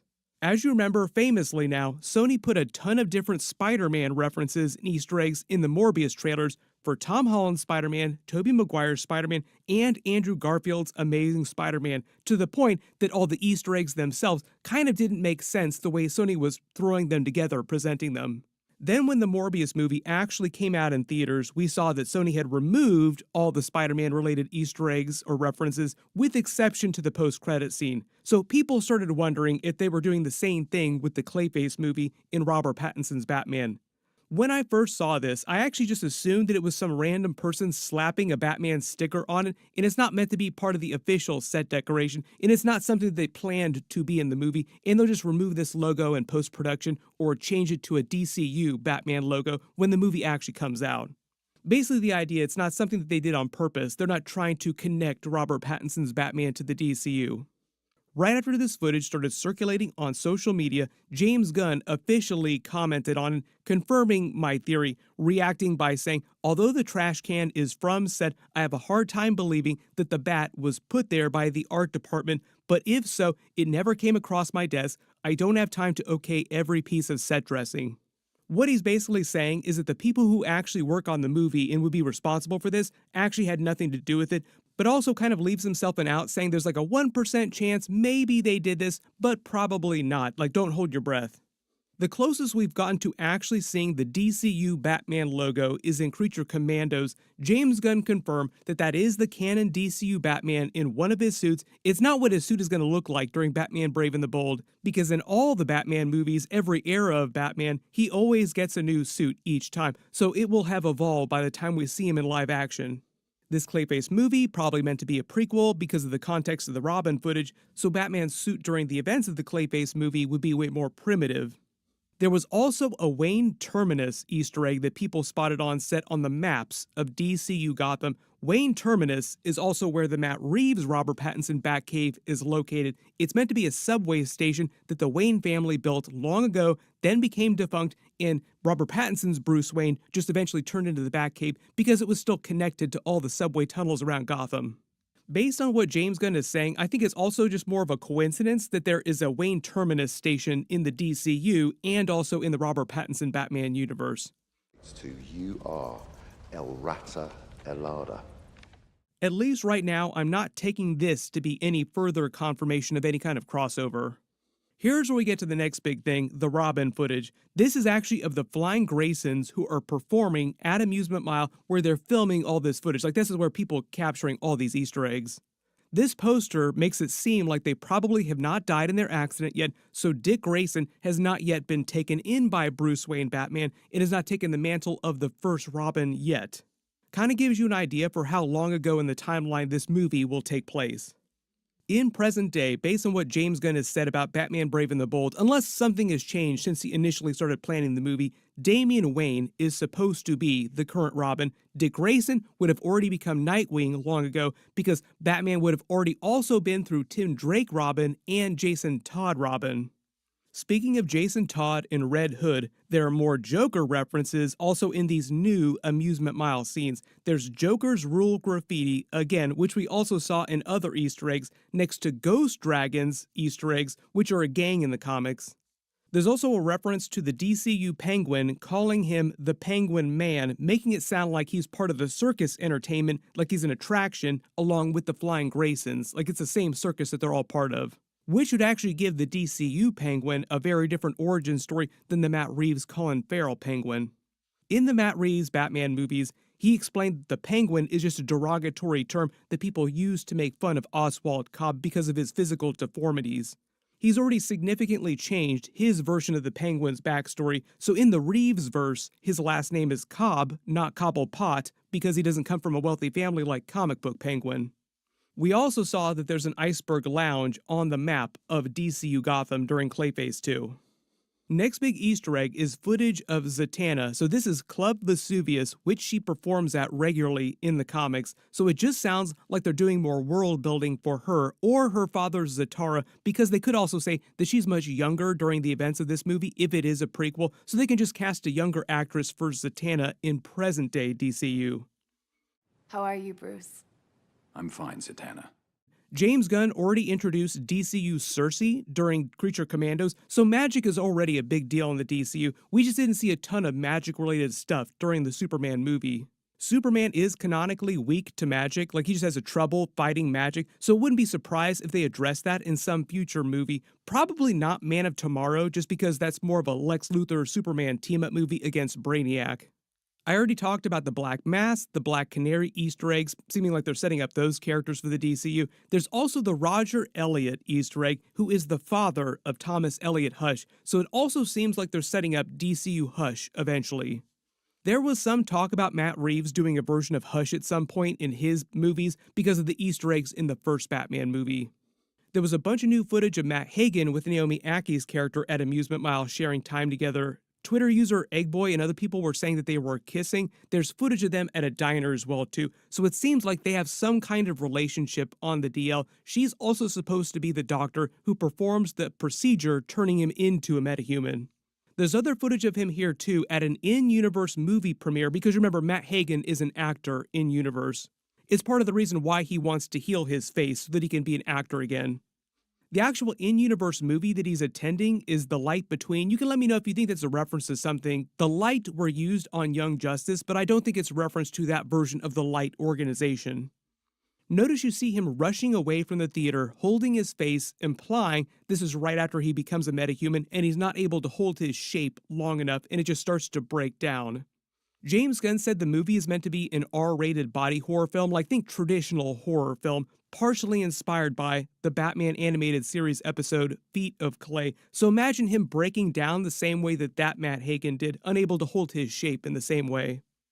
There's a lot going on during all of these new scenes and Easter eggs. Like, this seems like there's a lot of world building going on here for really big Batman characters, in addition to Batman himself. But like, we have Robins, there's other Batman villains that they're setting up in the background, other hero characters for the DCU. So if there's any other Easter eggs or references that you spotted in the brand new scenes that I didn't talk about in the video, just write them below in the comments. Generally, the way that James Gunn has talked about the new DCU Batman is that he doesn't plan on introducing an actor until he's ready for Batman Brave and the Bold. Like, he won't cameo in a bunch of other movies before Batman Brave and the Bold. So what that means is that in the other upcoming movies, we'll just see more Easter eggs like we did in Creature Commandos in the Superman movie, with him in the background. You'll see him in the shadows, but you won't actually see an actor's face yet. This is the DCU Batman. And we're gonna do great things with him. He's the most popular superhero in the world, and I can't wait for people to see more of him, along with Superman, and together. Right now, my conspiracy theory is that James Gunn isn't lying, and they don't plan on bringing Robert Pattinson into the DCU right now. But that just means right now, meaning anything could change in the future. We're in the middle of Peacemaker Season 2 episodes. That's heavily connected to Superman and the Man of Tomorrow movie and other DCU movies, so I'll do more Easter egg videos for that in my episode videos week to week. Next real big DCU movie is going to be the Supergirl movie. We'll probably get a trailer for that in the next couple of months. Cannot wait to see Jason Momoa's Lobo. He is going to wreck in the DCU. It's going to be fun. Everybody click here for my new Avengers Doomsday Doctor Doom first look video, and click here for all my Peacemaker episodes. Thank you so much for watching, and I'll see you guys in the next one.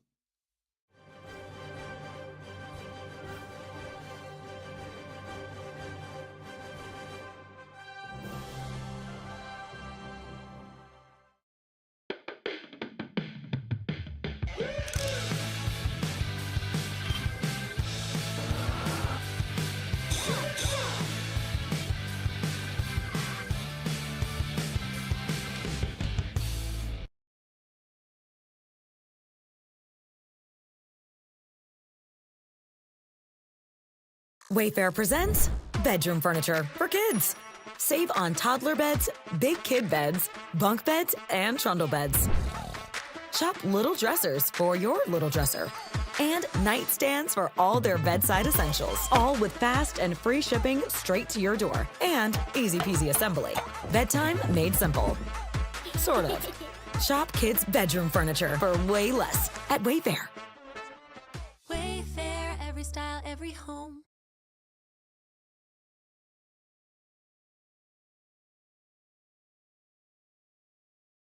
He's a very intelligent guy. Yeah. You know, whether you agree with him or don't. And there's a lot of stuff that I didn't agree with him on. That's Sure. fine. Sure. You're allowed to disagree with people without Right. celebrating the fact they got shot. Joe Rogan has reflected on Charlie Kirk's death with a mix of shock and unease, framing it as more than just the loss of a political figure. No one deserves this, folks. No one that has different opinions. No one deserves that. No. This is horrible. For Rogan, it speaks to the larger intensity of current American politics, where public voices carry enormous pressure, scrutiny, and hostility. When something happens in the current, like right now with this one with Charlie Kirk, it doesn't seem real. He suggests that Kirk's passing is not only tragic on a personal level, but symbolic of a culture where political life has become relentless, punishing, and often dehumanizing. What? Someone shot their gun off in celebration and killed him. You shoot celebration guns in the air. Oh, God. Just, what a crazy take. Like, it might not have been someone assassinating someone for the wrong opinion. Huh. Fuck. Well, why does something like that have to be spun? Their ideology. No, I know, but I'm just saying it's like... I mean, they want to try to pin it on a Trump supporter with a crazy Trump supporter with a gun. Right. Going wacky. Of course. We don't know if it was a supporter shooting off a gun in celebration. Because, you know, they do that. Right. A lot of folks are just constantly out there shooting off guns at large gatherings in celebration. Yeah, 4th of July, you can't leave your house. What the fuck? No, that is... That's a... Wow. There's going to be a lot of people celebrating this.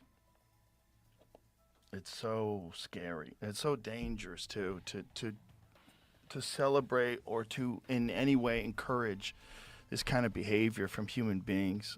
In life, Rogan notes, Kirk embodied the divisive but deeply influential role of political commentary in America. He built a massive following by speaking directly to younger conservatives. He's not a violent guy who's talking to people on college campuses. Wasn't even particularly rude. Who's tried to be pretty reasonable with people.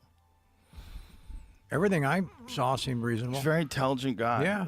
You know, whether you agree with him or don't. And there's a lot of stuff that I didn't agree with him on. That's fine. You're allowed to disagree with people without celebrating the fact they got shot. But you can't disrespect his passion.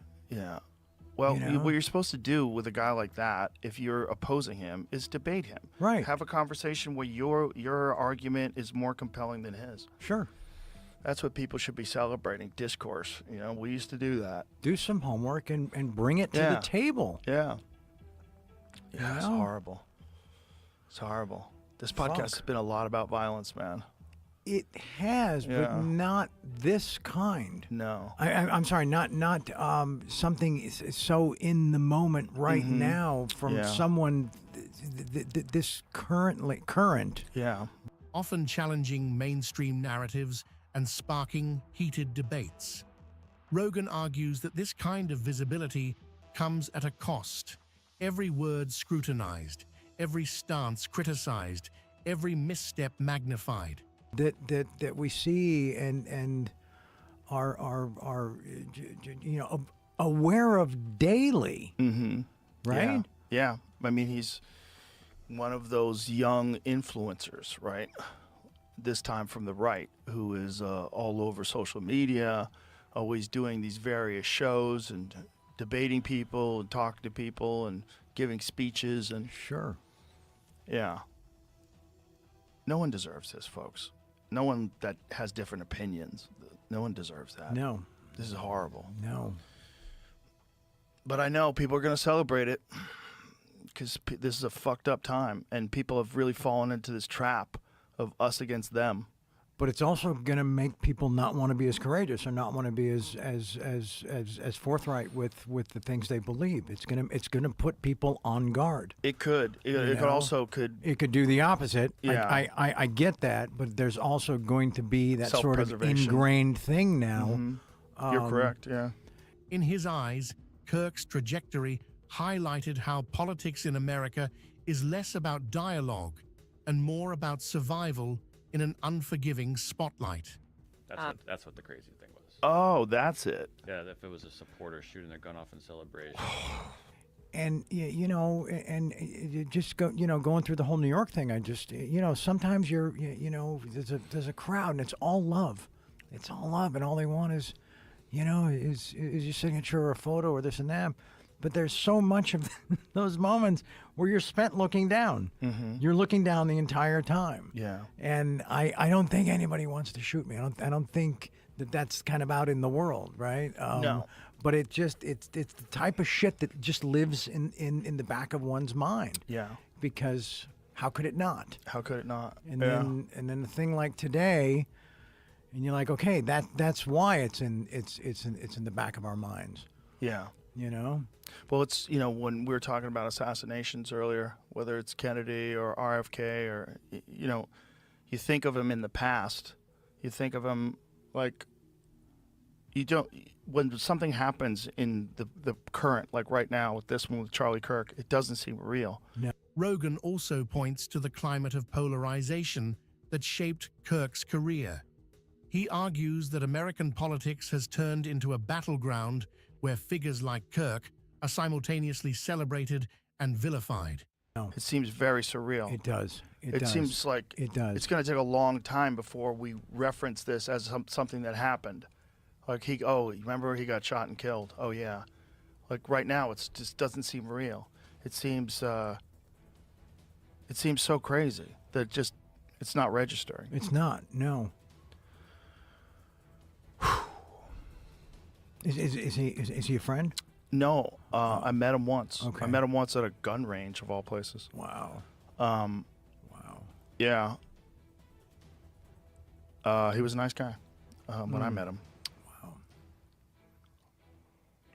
It's a fucked up time. People are so divided in this country. They're so divided, and there's so many people that love it. They love that we're divided, and they profit off that division, and they stoke the fires. And they do it for their own profit, and it's so fucking gross. It's so gross. And to encourage this kind of thing. The cycle of constant outrage, amplified by media and social platforms, creates an environment where no one can emerge unscathed.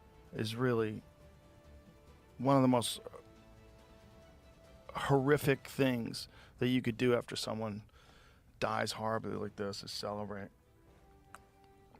It should be a wake up call for everybody. Like, this is nuts. This is nuts. No, it's unforgivable that to spend things like that, and because the people they're never thinking about is that person's family. I think they just that's just like default with those. They gaslight you by default. Right. So immediately they try to find some reason why whatever the thing is that's in the news is someone else's fault. Right. Of course. It's just all gaslighting. And that's what they're paid to do. They're paid propagandists, masquerading as the news. So weird. Fuck. No, it's a dark day. Yeah. It is.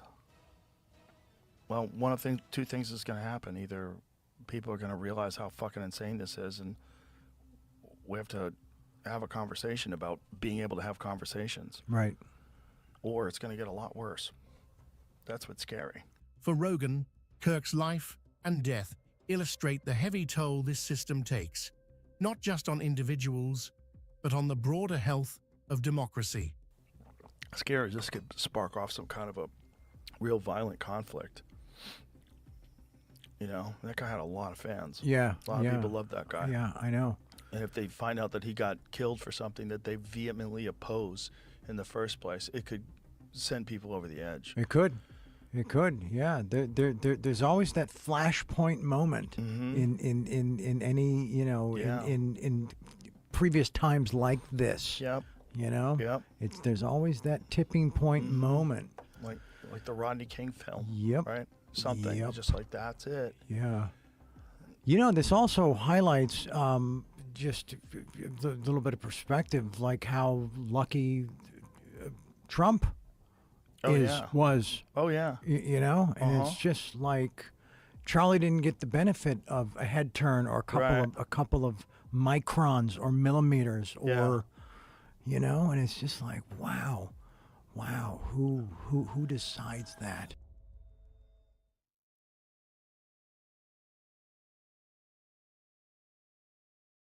Well, you can still see behind me a very large police presence here on the campus of Utah Valley University. And no sooner did the governor and police announce that a person of interest was in custody than that person was released. This incident occurred with a large crowd around. There was one shot fired and one victim. While the suspect is at large, we believe this was a targeted attack. Charlie Kirk's Turning Point USA was hosting an event here on campus when the shot was fired.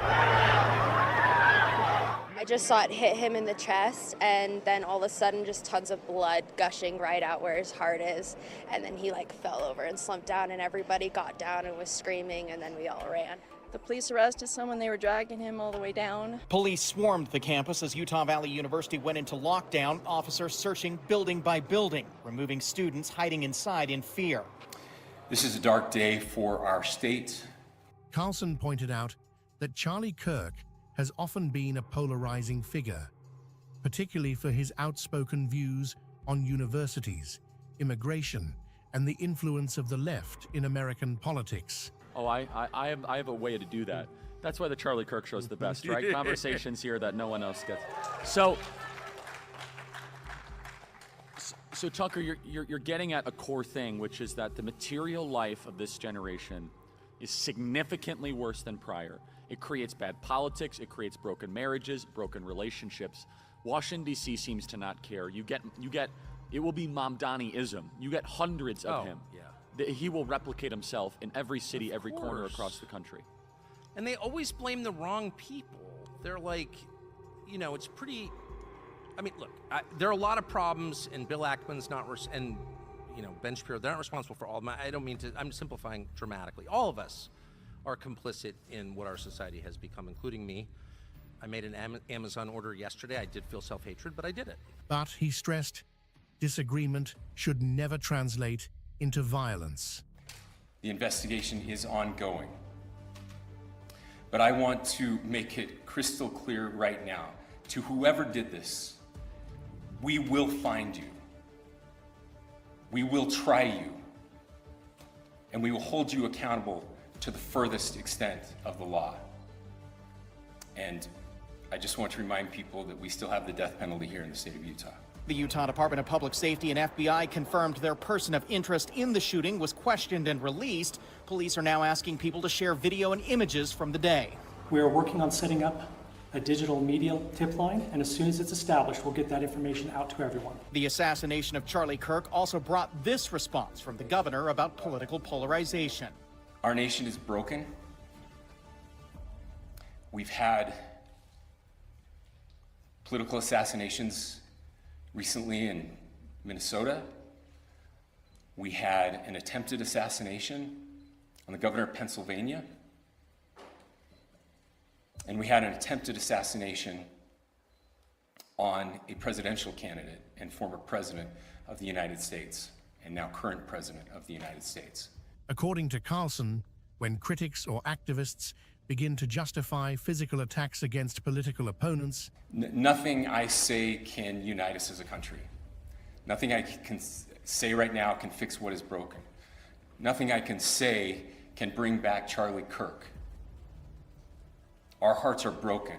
We mourn with his wife, his children, his family, his friends. We mourn as a nation. If anyone in the sound of my voice celebrated even a little bit at the news of this shooting, I would beg you to look in the mirror and to see if you can find a better angel in there somewhere. So tonight, the FBI has now announced a digital tip line. They're asking people who were here at Utah Valley University for this event, who have video, pictures, or other information that could assist their investigation, to contact them. The website that they have created for this is fbi.gov/Utah Valley shooting. Again, the person of interest that was originally detained in this shooting has been released, so the manhunt continues. It sets a precedent that undermines the very foundations of civil society. No, I think I'm just so aware of it. I mean, I think one of the ways that people change when they start thinking about God is your timeline gets longer, and you realize that this is just a snapshot in eternity, and it's not the end, and it wasn't the beginning when you were born. Like, this is a lot bigger. You start thinking about what happens after you die. It's not the end. And you start seeing the world in those terms. Death is not the worst thing. You know, you can live in hell on earth by being trapped by lies. And that's a choice that all of us make every day. Am I going to participate in the lie or not? And it's not that hard to say, no, I'm not. And it's incredibly, I hate the word, but it's true, empowering to decide that to the extent I remember, I'm not gonna lie. And we're also prone to lying, me included. Like, they just like come out, lies all the time, lying, we're lying, you know, we're just like that way. But if you try, be like, no, I'm gonna tell the truth. In the small things and the big things. No, I think the fish was only 13 inches. It was not a 19-inch trout. I'm just gonna be honest, I think it was 13 inches. He also highlighted the role of the media in shaping public perception. So we're all complicit in this. My problem with the reform movement, any reform movement, and this would include, you know, Hugo Chavez, who led a really important reform movement in Venezuela against a totally screwed up centralized economy that was like screwing the country, and then he made it way worse. They always blame the wrong people. They never blame the people in charge. They always blame the people right below them who aren't really responsible. And they always make it worse. So revolutions are not what you want. Very few have been successful. Ours is the only one I can think of that's been successful.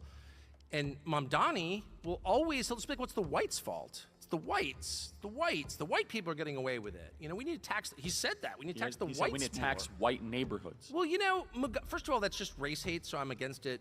If he said the Jews or the blacks or the Filipinos, I'd just be against it because I'm against that kind of talk and thinking, period. It wasn't just millions. He was living as if he was worth $10 billion.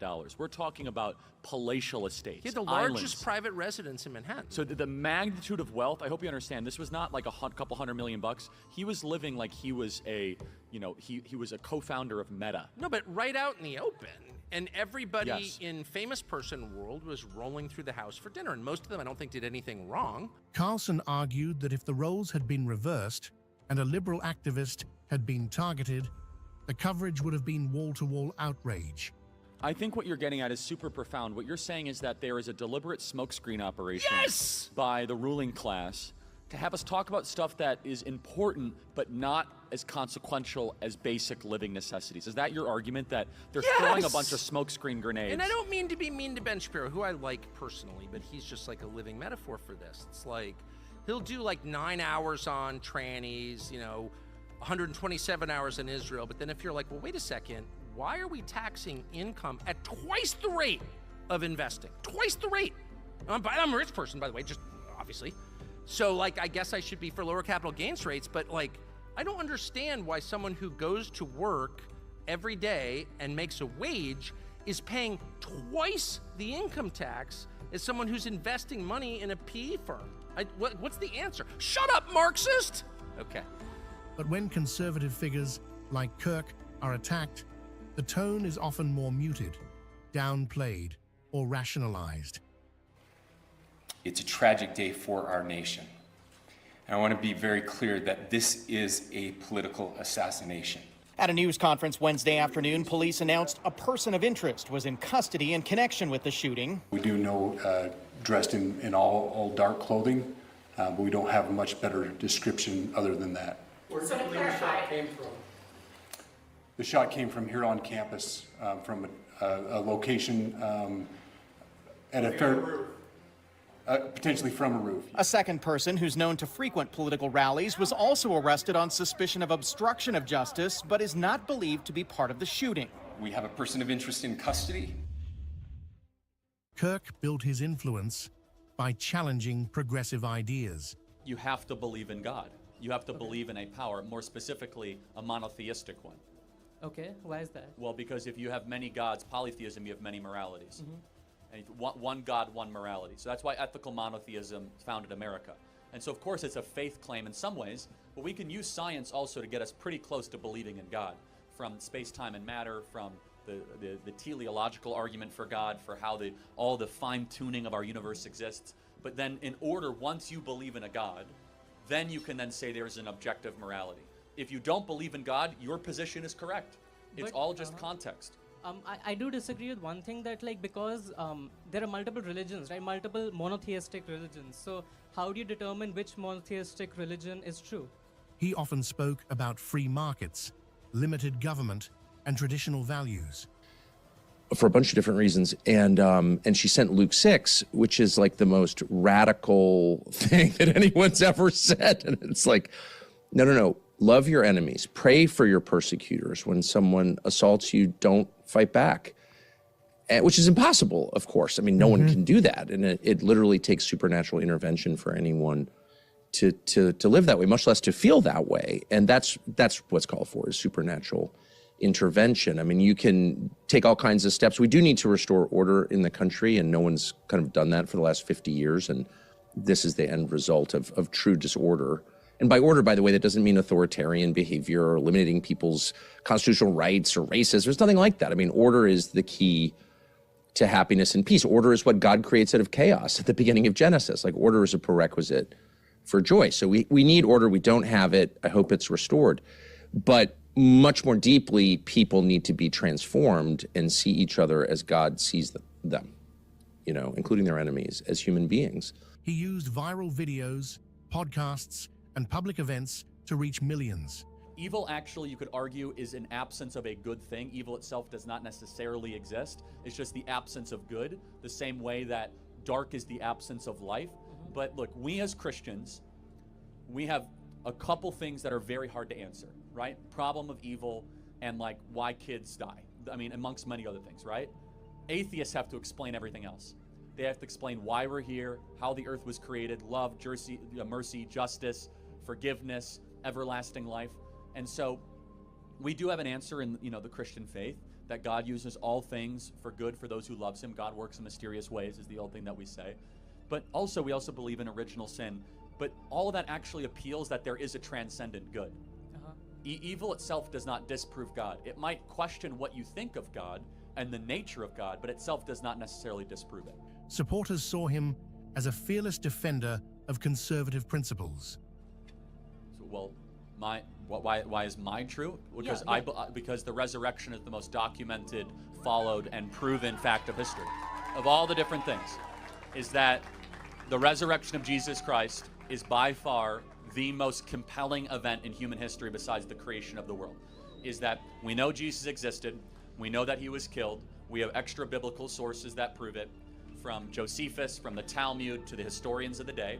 And there are so many facts surrounding the resurrection that cannot be explained other than that Jesus actually rose from the dead. From Wayu's female witnesses, we know that he was in the tomb of Joseph of Arimathea. We know that the tomb was empty. Where did Jesus' body go? For example, if you wanted to disprove Christianity, why didn't they just march through the streets with Jesus' corpse and say, nope, actually he is not risen from the dead. Here he is right now. From all these different elements, we stake all of our chips as Christians into the resurrection of Jesus Christ. Amongst many other things, that the Bible is materially true every time that we do an archaeological discovery in the Middle East. The more that we discover, the more that we search in the Middle East, the more we find out that the Bible is true. Over time, Kirk became a regular voice in national political discussions. So you can use reason that if there is a God, then God would want us to live a certain way. And which way is best, which way is most efficacious. This is not my argument for it, but this would be a more deistic morality that some of the founding fathers had, that if there is a God, well then he probably wouldn't want us to screw up this place too much. He wouldn't want us to hurt each other, right? You can use your reason to get to that. Does that make sense? Yeah. It's not a perfect fit. The Christian answer is a far better one, right? And a lot of what we consider to be correct moral thinking is rooted from a belief in objective morality. He supported Donald Trump and helped mobilize young conservative voters. We want to have more police, so safer streets, so kids don't get killed in crossfire, gang shootings. We want to have a secure southern border so that hundreds of thousands of girls are not sold into sex slavery every single year. We want school choice so that kids can have a better education. We actually want a balanced budget so the U.S. dollar will be around for future generations. I reject this whole thing that, oh, you guys are only pro-life at birth. No, every policy that we have is rooted in a pro-life position. We are a higher functioning conscious being in comparison to like this other thing that we can just actively kill whenever we want. Doesn't matter. I mean, can you actively kill a 1-year-old? Doesn't have as much acuity as you do or consciousness. Right. Yeah, but like I mean, can you kill a 1-year-old? That's the same thing because like this is like going back to my like. What's the difference in a 1-year-old and a 1-day-old zygote? What's the moral difference? The level of consciousness. Oh, right? So one's bigger. One's more developed. One's older. The consciousness is completely irrelevant. Sure. Because just you know that a 1-day-old out of the womb doesn't have a lot of consciousness at all. Okay, sure. It that's can't fine. speak. It can't really. It's kind of like disembobulated. But you don't get less rights for that. He worked closely with Republican leaders. And I think that faith, which was completely real, not the fake faith that you see on display so often, but a real one, that was the root of his courage. And he had real courage. He loved being with people who disagreed with him, not theoretically with them, but physically with them, like close enough to smell. He would wade right into the middle of everything. I could tell you a million stories that I saw, but that was absolutely real. Like, he loved people, even people who hated him, and people he loved. He was the rare person who was willing to tell them what he thought was true. I mean, he really believed, as a political matter, by the way. Critics saw him as divisive and inflammatory. This sharp contrast fueled his rise. So Laken Riley was a girl at the University of Georgia. There was a peeping Tommy, a legal alien, that was deported 5 times prior, and Biden kept on letting him back in. He hunted her down, raped her, sodomized her, and murdered her on a hiking trail, University of Georgia. Okay, Rachel, so one person doesn't represent all illegal immigrants. Every person who is killed by an illegal alien is one that should not happen. Every single one. Of course, and also the ones that are native born. Everyone. And so that's the point, is that it's not a matter of the rate. The rate, even if I accept your premise, which is incorrect, the rate is irrelevant. The number is what's relevant. There should be 0 illegal aliens. There should be 0 Americans being killed by illegals. Not to mention there's 6 other problems with the illegal aliens. They steal Social Security numbers. They depress wages. They are heavily involved. By the way, not to mention, a lot of people that cross on the southern border are also smuggling girls, weapons, and drugs alongside the southern border when they come. It's the largest slavery operation in American history. His platform expanded through podcasts, books, and television appearances. And I just really admire that. I mean, to his last moments, in order, he cared about God, his wife, and his children, and then his country. So, and that was totally real, completely real. I can affirm that because I just talked to him about it so much. And I admire that, and he was a model, really. I mean, he didn't have hate in his heart. And it was funny, and again, it's one of the reasons I couldn't stop looking at these videos last night. People were describing the opposite of what he was. He was filled with hate. No. And if you talk to him about people who had attacked him or who were truly his enemies, up to, and I think including the people who assassinated him yesterday, he would never, ever express hate, ever. He would always turn to, no, this person has been led astray. This person is clearly possessed by dark forces. This person is a perpetrator, but also a victim of evil. I mean, that really was his worldview. That's the Christian worldview. And he expressed that in public and especially in private. Your sausage McMuffin with egg didn't change. Your receipt did. The sausage McMuffin with egg extra value meal includes a hash brown and a small coffee for just $5. Only at McDonald's for a limited time. Prices and participation may vary.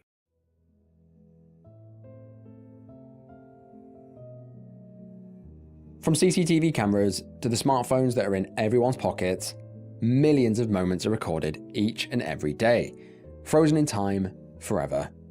But sometimes, just by chance, someone will press that record button and accidentally capture a clip right before horror. I'm Ryan from Tragedy Tales, and this week, once again, I'm back to showcase not 5, but 10 clips captured right before horror, from a bizarre ritual that turned to tragedy within seconds, to the man who pushed a wild animal too far. As usual, we've got cases from all across the world that are guaranteed to leave you grateful to be alive. So strap in and draw the curtains, and let's get right into it.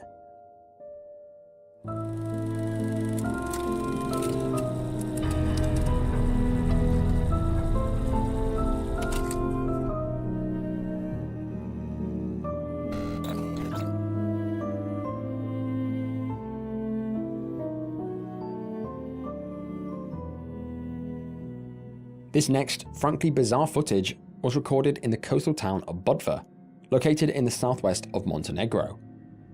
The town of Budva is best known as Montenegro's main coastal tourist hub. People travel from far and wide to experience what it has to offer. Its main attractions include a beautiful old medieval town and the surrounding Budva Riviera, a 35-kilometer stretch of coast, is known for its long beaches and amazing resorts. Of course, beaches like this are always flooded with tourists. However, they're often also full of people trying to make a quick buck. There's always a group of locals offering tourists cheap parasailing trips. One person that ended up parasailing was 19-year-old model Tijana Radonjic. Born and raised in Novi Sad, Serbia, Tijana was a rising star in Balkan fashion circles. Described by friends as kind, spirited, and unafraid of new opportunities, in May of 2025, Tijana was on holiday in Montenegro with her aunt, who were visiting from Serbia. Tijana had travelled to the area for work and decided to make a trip of it and bring her aunt along and have a holiday. A few weeks earlier, Tijana had taken a job for a short promotional shoot where she was hired to be photographed parasailing above one of Budva Riviere's beaches. The purpose of the photo shoot was to help an undisclosed parasailing company in Budva increase their business before the tourist season by showing someone having fun in the area. Makes sense. Apparently, Tijana had not even heard of parasailing before, but believing this to be a chance to try something that she usually wouldn't, and get paid to do so, she leapt at the chance and accepted the job. This all led to Friday the 31st of May, 2025. It was time for the photo shoot. That morning, Tijana arrived at the beach, smiling and happy, and was reportedly eager to get into the air. Before long, she was all strapped in, and just like that, she took off from the beach, soon soaring above the waters with no problems whatsoever. As she soars through the air, for what seems like no reason, Tijana looks like she begins to panic. Eyewitnesses heard her scream, get me down, and others reportedly heard her shout, help me. Harrowing video shows her trying and struggling to remove her safety belt and harness, while being well over 100 feet up in the air. This video is almost impossible to watch. After she managed to break free from the waist buckle, she stripped off her life jacket, and once this was off, she wasted no time in flipping forwards and out of the harness, vanishing out of view and tumbling down almost 160 feet to the Adriatic Sea below. She dropped out of the sky like a lead balloon. Emergency services rushed to the scene and searched the water, trying desperately to help her. When you fall from this kind of height, the water acts like concrete. She'd sustained horrific injuries and was pronounced dead right there on the sand. Now, as this is a relatively fresh case, police and safety officials are still formally investigating the incident, confirming whether or not this was an accident, equipment failure, human error, or extreme mental distress. The company that hired her said that they were shocked and saddened at the tragedy, confirming that she had undergone several training sessions prior to the shoot. So this is just a very odd case. Why did she unbuckle the harness? It wasn't that they took her out and they were dodgy. Upon watching the footage, many assume this was intentional, but her family insist that she had no history of suicide or self-harm. This led some people to speculate that she may have suffered a panic attack and that she wasn't thinking straight when she unbuckled her harness, and maybe not realizing how dangerous a fall at that height could be. However, the only person that truly knows the answers to these questions is Tijana, and sadly she isn't here to tell the tale. So, as always, I'm interested in what you guys thought below.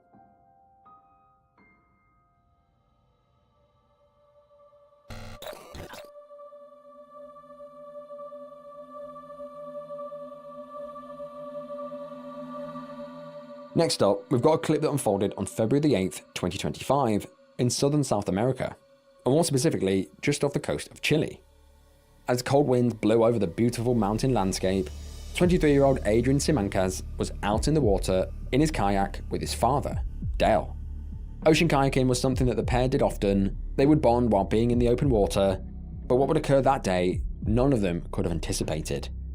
As usual, the pair paddled out into the depths in their inflatable yellow kayaks at around 3 p.m. It was reported that the waves were manageable and that the wind was calm. Almost the perfect day to do some kayaking. Soon they'd made it a fair distance out, just off the coast of Chile, reaching the San Isidro lighthouse. All captured on Adrian's father's kayak-mounted camera, Adrian could be seen piloting his kayak, enjoying himself. He was paddling through the cold, choppy waters, minding his own business, when all of a sudden, a colossal beast emerged from the depths. It was a huge 50-foot humpback whale native to the area. It engulfed Adrian as well as his kayak, vanishing within a second. Just like Pinocchio, he was here one minute and the next, he was not. His father actually had no idea what had happened. All he heard was the splashing of water before turning around and realizing that his son was gone. He must have been beside himself, believing that his son had just died right in front of him in such a horrifying way. Then, before he could even process what was going on, all of a sudden, the whale spat him back out. He was dazed, but amazingly, completely unharmed. I do always say these clips don't mean death. Inside the whale, Adrian reported that he felt like he was inside a slimy cavity before he heard strange noises and felt a strong suction. He was worried that he would be completely swallowed and suffocated to death, but the whale spat him out. Apparently, after researching this, it turns out that he was actually never in any real danger. While humpback whales do have a big enough mouth to fit a person, their throat and their stomach are the size of a human fist, so it's impossible that he could have been swallowed. So, if for any reason you find yourself out in the open water, for some reason in the mouth of a humpback whale, don't worry. You have nothing to worry about.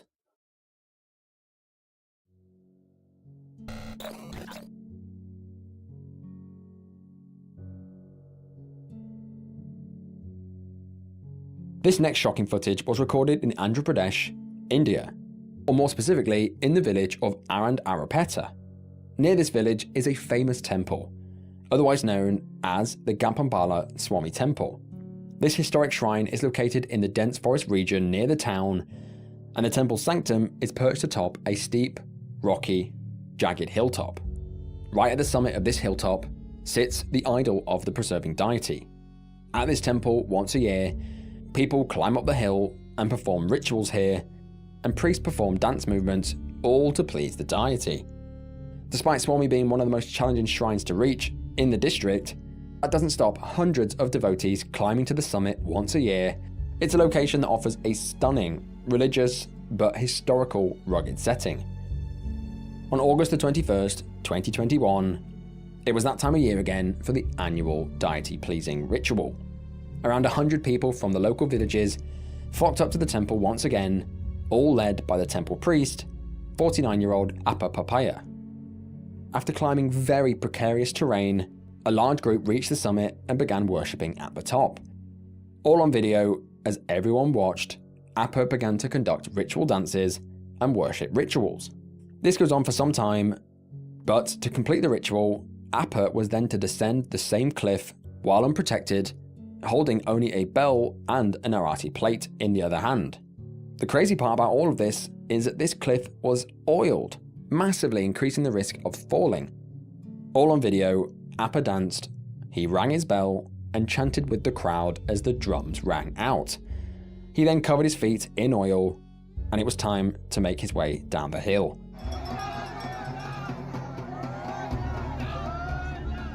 Just as he starts this, tragedy strikes with brutal force. Appa loses his balance on the rocky slope and tumbles over the cliff face, straight down into oblivion.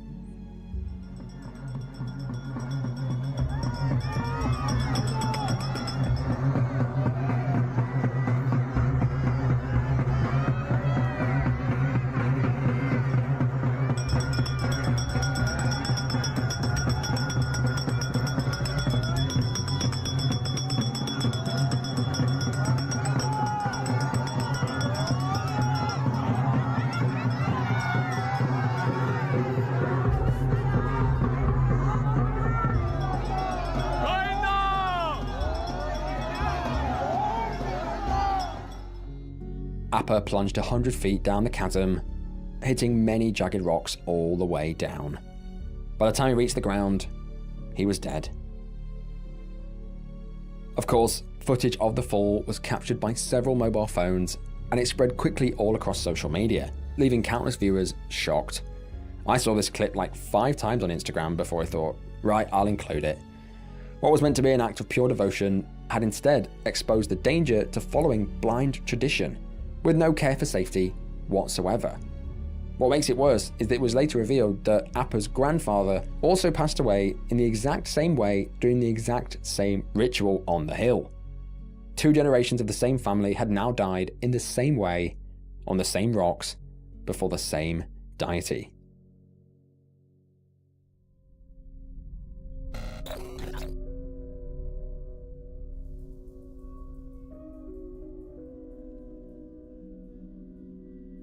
Weddings are meant to be the celebrations of life.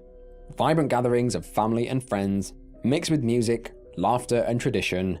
It's all fun and games, and everyone loves a good wedding. But for one family in Madhya Pradesh, in India, a day that was supposed to be full of celebration and joy instantly turned into a tragedy. This footage was captured on August the 31st, 2024, in a resort in Vidisha. That day, the air buzzed with excitement. Relatives and friends had gathered for the Sangeet, or Haldi ceremony, of a cousin's wedding. Among the more than 200 guests was 23-year-old Parinita Jain, an ambitious MBA graduate who had travelled across India to take part in the celebration. Bollywood songs echoed through the speakers. This is when Parinita stepped forward to do a dance for her family. The DJ queued up a Hindi song that was guaranteed to hype up the crowd, and as it started playing, applause broke out instantly.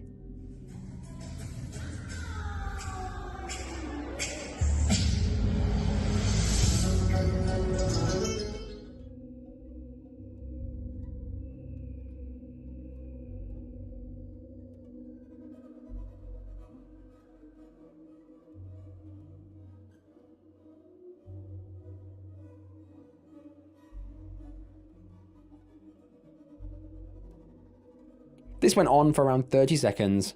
She moved gracefully with the rhythm, twirling and clapping, drawing cheers from her family at the front of the stage.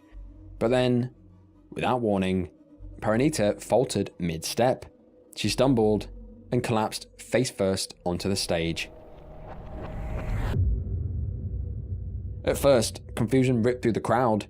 Some believed that it may be part of an act, but when she failed to get up, panic erupted. The music continued to play on the speakers as family members rushed forward and realised that her heart wasn't beating. They began performing CPR in front of the stunned family as others looked on in disbelief. Parinita was carried out of the hall and rushed to a nearby private hospital, but sadly, doctors confirmed what everyone feared. She had suffered a sudden cardiac arrest and nothing could be done. She was pronounced dead on arrival. Just hours earlier, she had been full of energy. She was a young woman who regularly went to the gym, practiced yoga, and had even undergone recent medical tests, all of which came back completely normal. For her family, the tragedy was even heavier because just years earlier, her younger brother had also died of a fatal heart attack, aged just 12. What should have been a night of song and dance will forever be remembered for the tragic loss of life cut short in front of hundreds.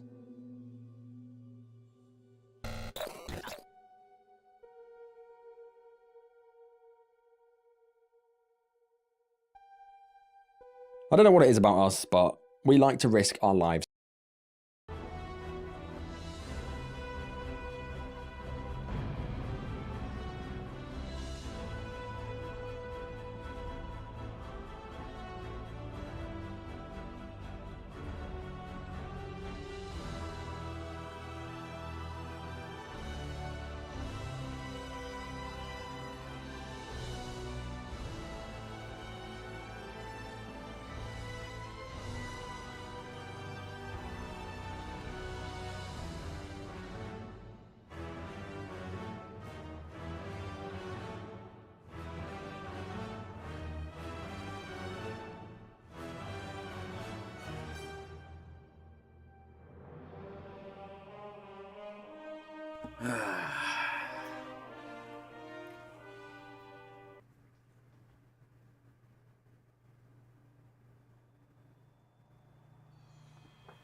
Do you need a task? Remain humble. Finally, an audience with the Archon. We shall meet you there, my friend.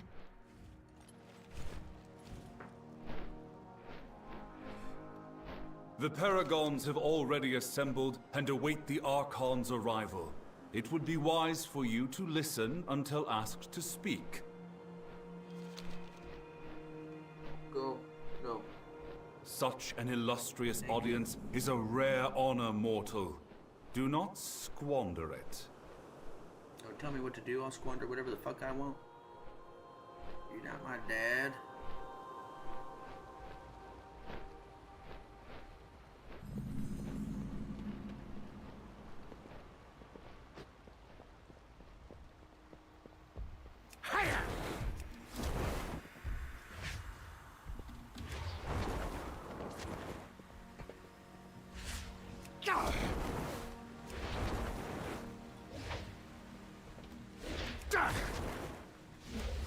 Her memories are unequivocal, Devos. Your hand has sworn herself to them all. Lysonia. I never knew darkness lurked within her. This is dire news, Persephone. I am the Archon's will. Wisdom guide your path.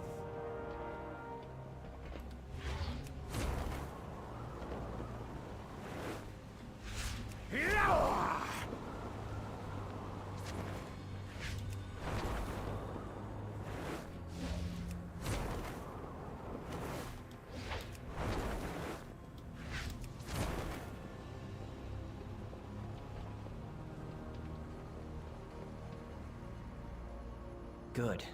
The Temple of Loyalty's ward is active. The Kyrian, meditating on their duty to Bastion. Peculiar. The Ward of Purity is disabled. This is surely what allowed the Forsworn to invade in such force.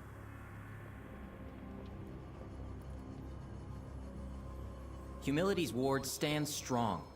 However, perhaps it would do— The past memories of all Kyrian are stored at the Temple of Wisdom. I am quite relieved to see its ward holding. The Ward of Courage holds. That is quite the relief. Fools! The Forsworn will triumph over the Archon!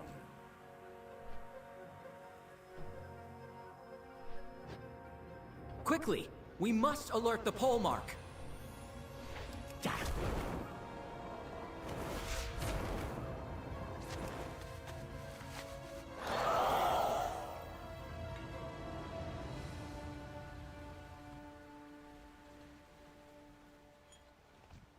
You are seen. Cassius will provide you with a Larian. Go, quickly. Yes, Polemarch. Archon watch over us all. Our fates converge. Go in service.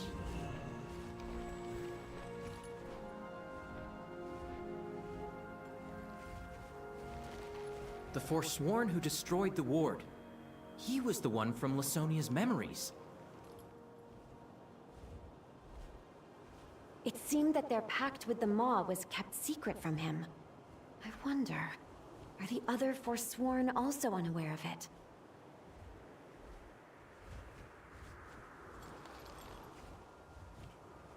If that is the case, then perhaps... By the Archon! Clea, look!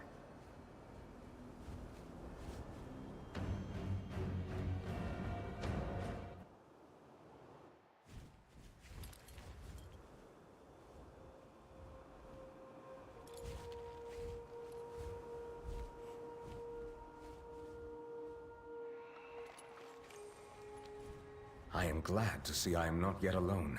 The Maldraxi attacked without warning.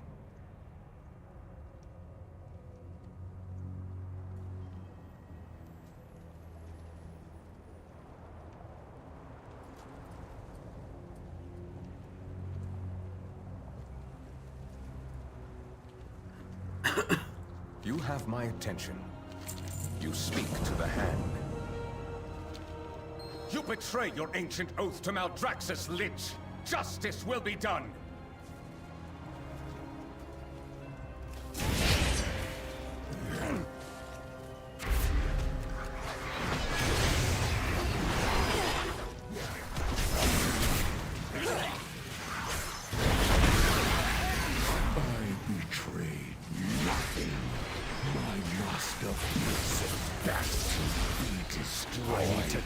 Something first. And your kin shall be the first, but not the last. Sacrilege! Mortal, push forward and secure the temple!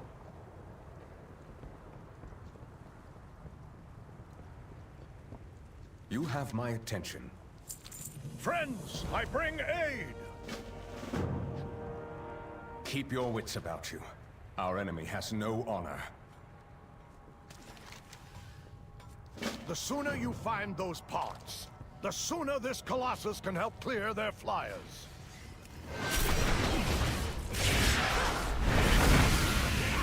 I have shielded off a portion of their anima. That will heal your wounds if you approach it. I need a target.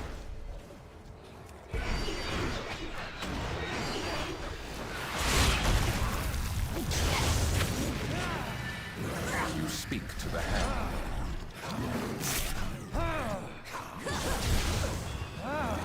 Save every Kyrian that you can.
Anima powers all things in Bastion, even the mighty Colossi.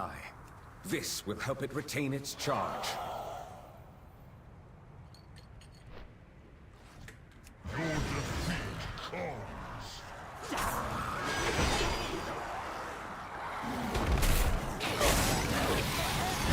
It's gonna net me some fame.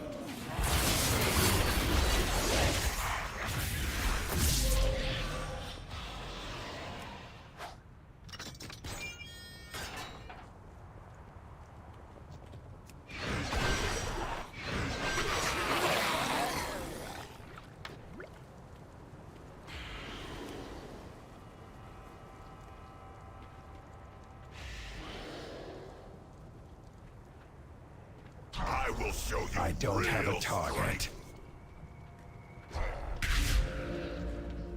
Attack!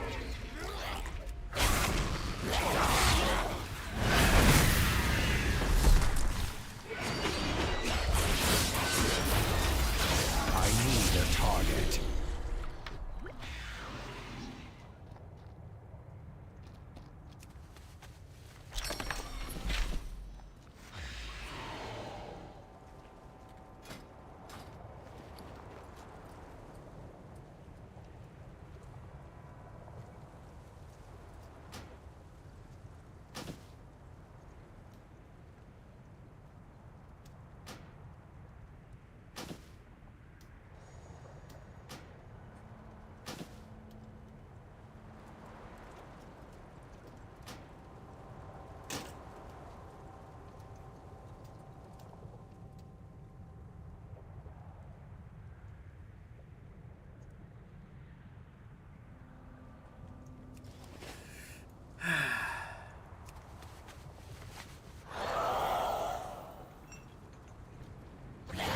Save the others.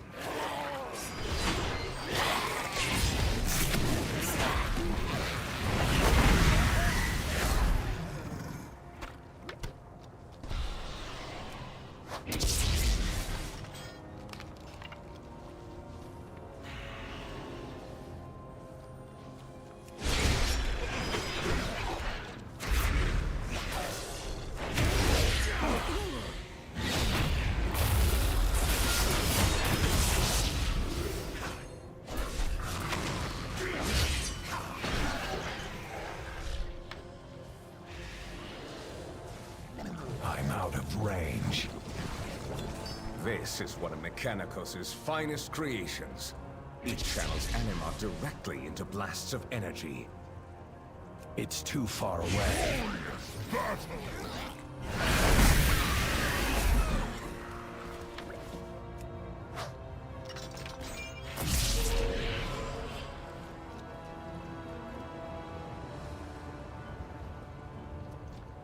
Witness the fury. I need to get closer.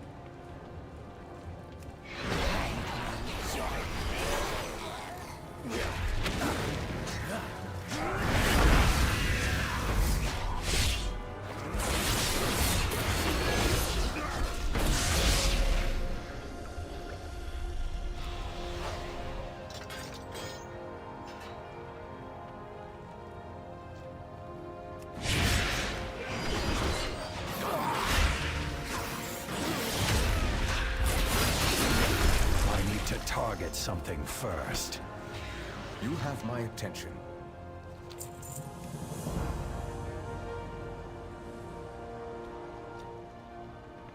Witness the fury of Maldraxxus. I don't have a target.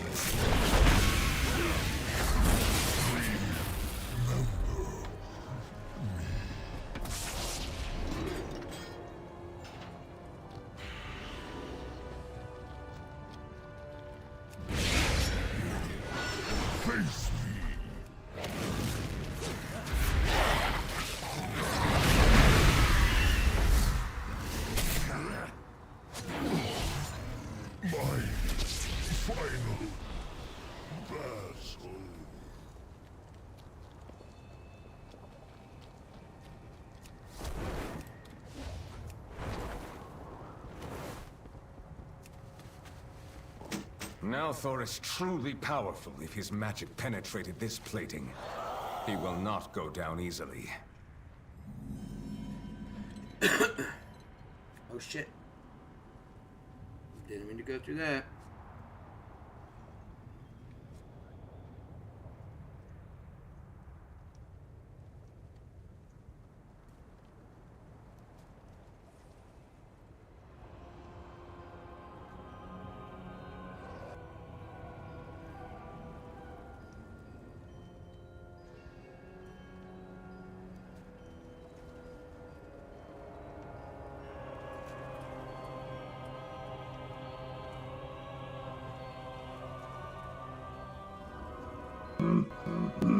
Soul Gaming says what up weenie butt. Butt munch.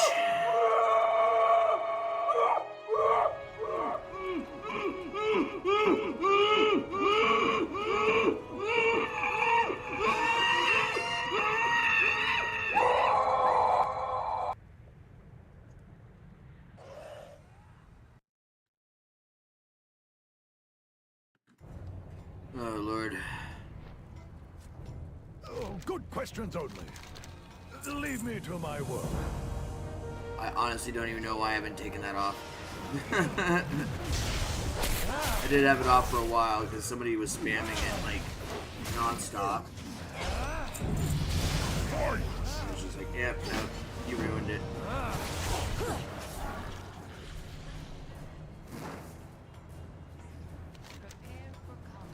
We shall all meet at the shattered span below once our work is done. Loud and clear. I will just move the Colossus somehow.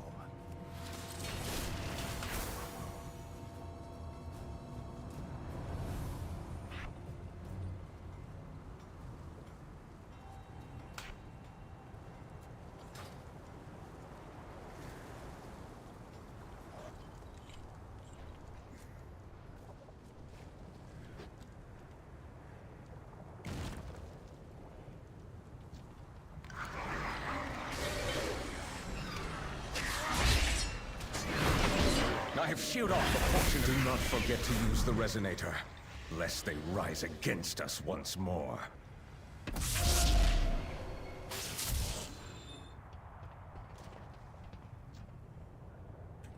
I'm out of range. Can't end like this.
Your ascent ends here.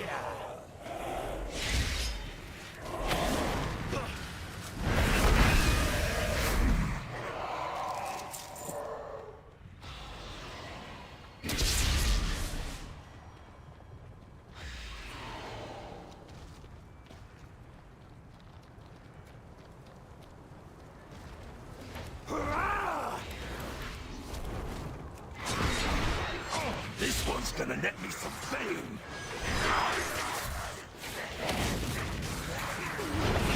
You cheated. Our forces have gathered at the Shattered Span. I shall meet you there.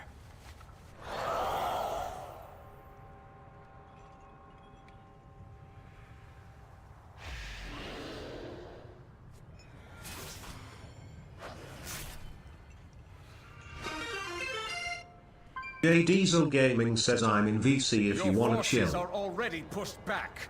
You have lost. The Colossus needs to finish charging. Buy me time.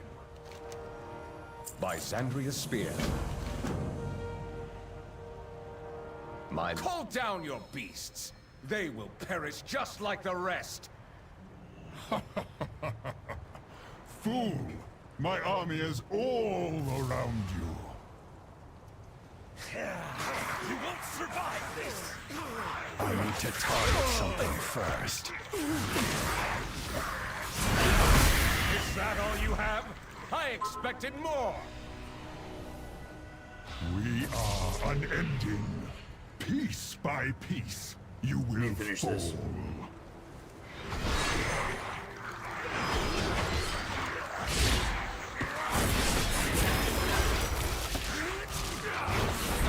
It is nearly at full power. Just a bit longer. That is enough. Bonefang's spawn could use a treat.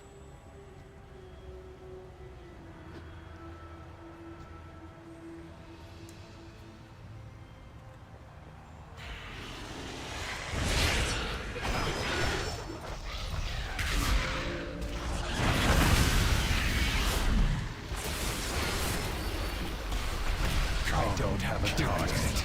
If you are so bold, fulfill your destiny. The Colossus is ready. Come, come! Fire when ready! Fire!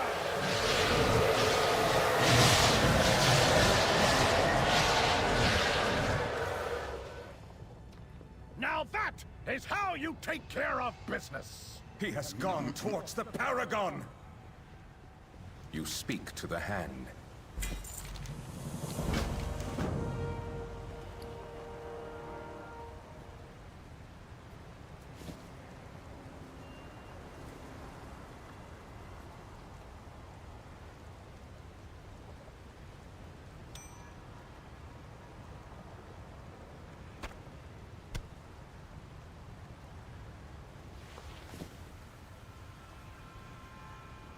By Xandria's spear. Come on. The Paragon of Courage was at the heart of the... She yet...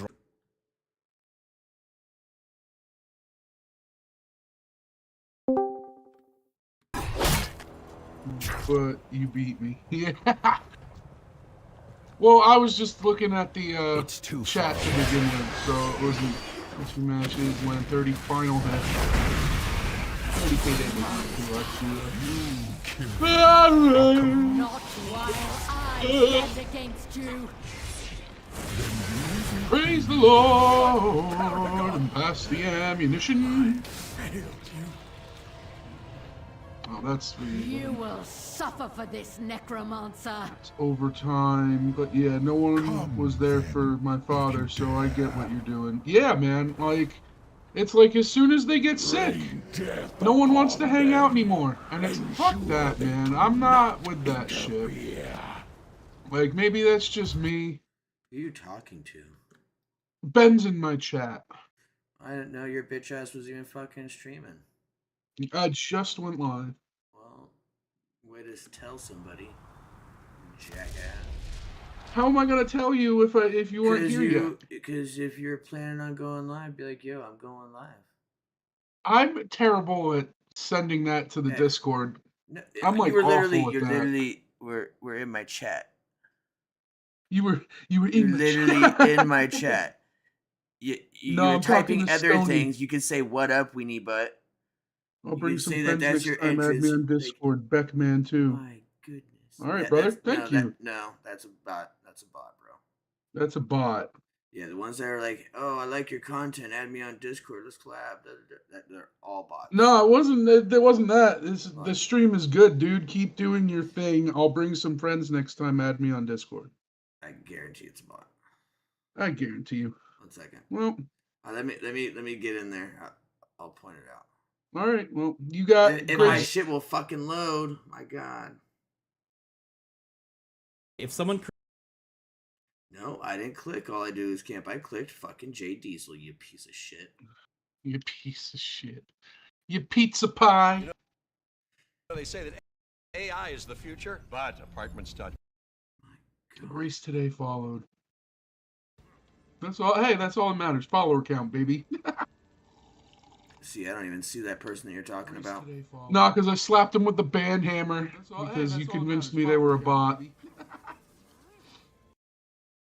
know, every time I've seen that, it's definitely been a bot. If they don't talk in your shit and try to get to know you, and they just drop that shit in there, 100% bot. You're talking to Stoney, I don't hear him. Well, then clean out your ears, man. You don't have it so Discord can even sound.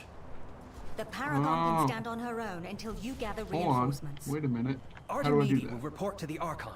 We must return Is it to a new Ouroboros source? and inform them of Data source? Maldraxxus' treachery. It's a desktop source. Webcam, header, alert box. Hold on, let's see here. If you go on your are you on OBS or Streamlabs? Streamlabs, because it's just the only one I know how to use. Is there a desktop audio on the audio mixer? Nah. What's on your audio mixer? I got webcam and game capture. Yeah, maybe add. Hold on, let's see. What would you do? Yeah, maybe add a source. Hold on, let me see. Ooh, excuse me. Add a source. Capture source. Video, audio. Audio input. Infantry Ben says he needs to get his shit together, rolling on the floor laughing My shit is emoji. together.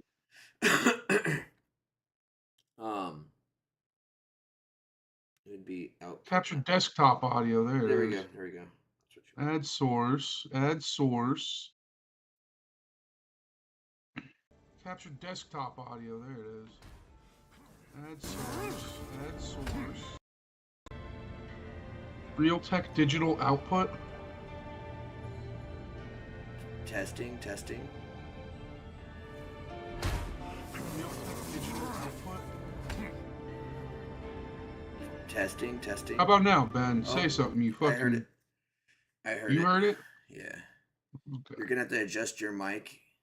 And well, like, yeah, you're just lower. Infantry Ben says he's not the brightest bulb in the knife drawer, rolling on the floor laughing Really emoji. loud. I overpowered you a bit. How's that? Yeah.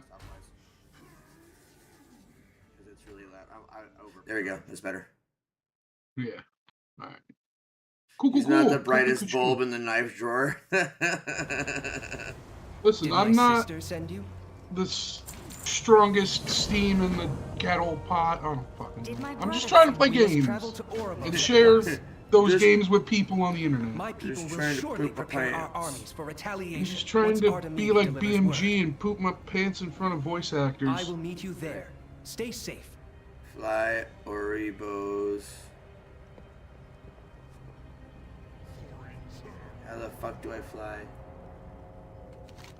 Fly like an eagle, flying away.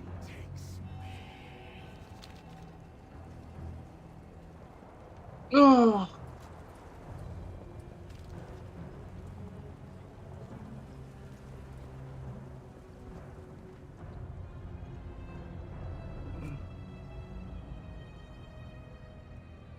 Boop, boop.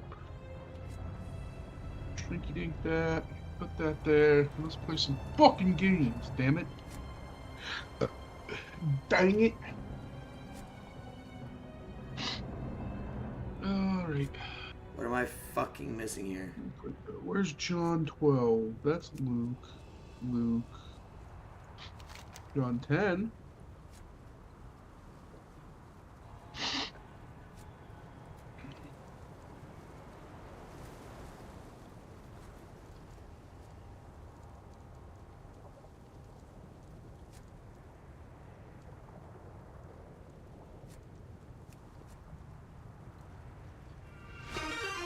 Infantry Ben says, dude, I've been missing streams because I don't know when you're at your computer, lol. I've been going offline when I leave, so I don't know what you mean. Oh, someone beat me to Thor. Pretty obvious now. I've been trying to make sure I just end my stream, though. Okay, who the fuck is supposed to fly me? Am I missing something here?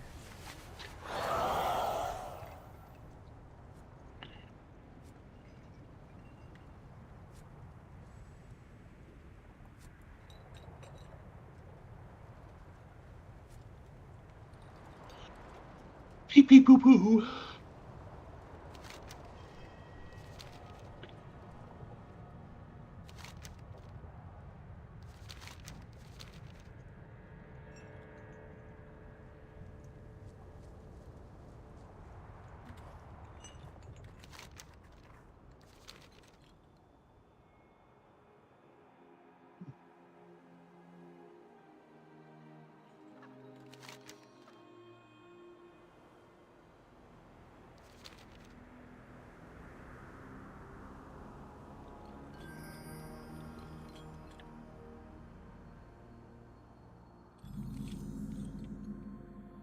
Dip dip dip dip dip dip dip dip dip dip dip.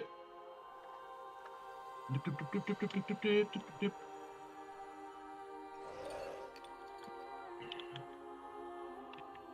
Oh no!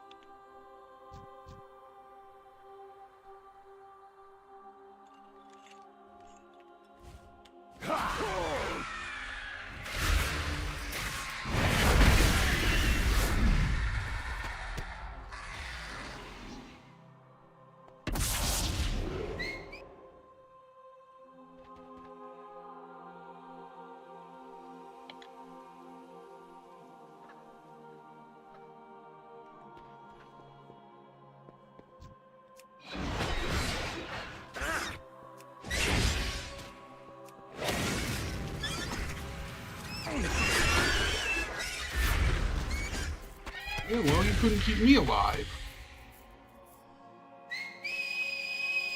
Just chill right here. It's cool, though.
Damn.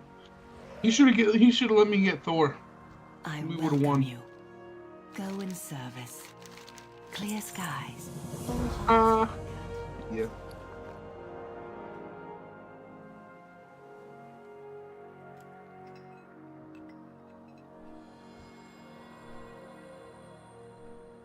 You are seen. Yeah, it's right there on it's like right there by the rail. We will not falter. That damn auto. Our duty is true. Our purpose. Yeah, right next to that is a place called Pike County Generator. They're hiring at 17 an hour, and they're willing to train how to install. Yes, mortal.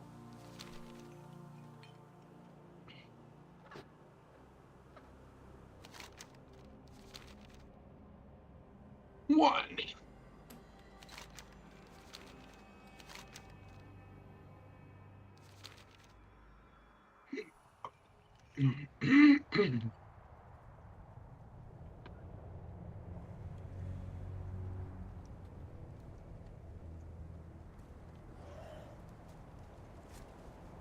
Is that what it fucking wanted me to do? Like, I don't understand.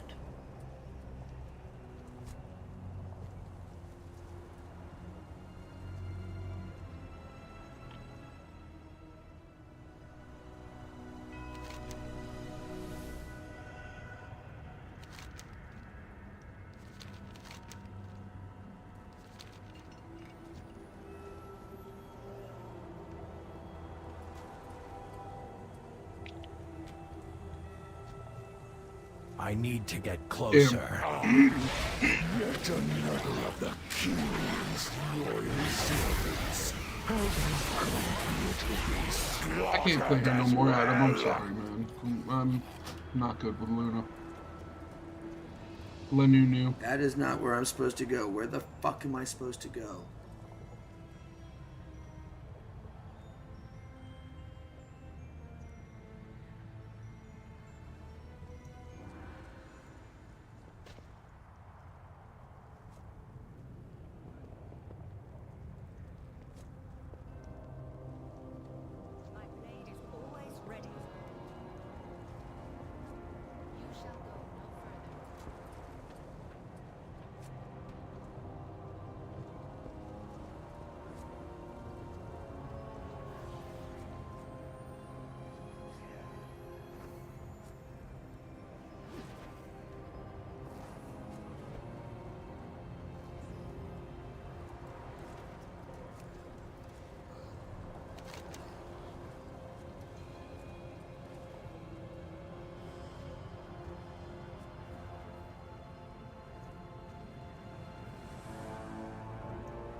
Bro, you're getting your butt kicked by a Jeff. Switch off Spider-Man.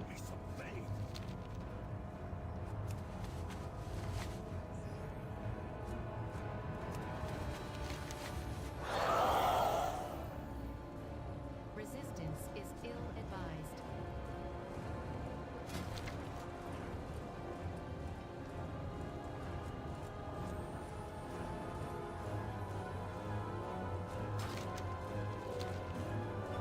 It was bound to happen.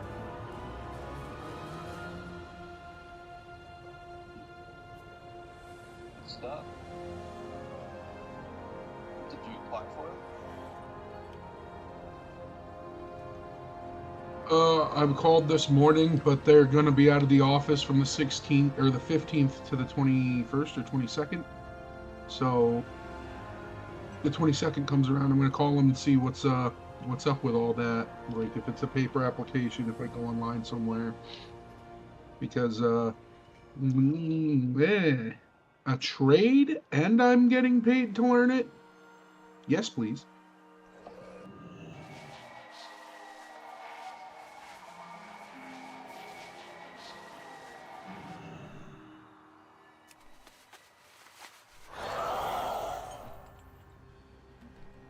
You have faced much. Actually, back it on out.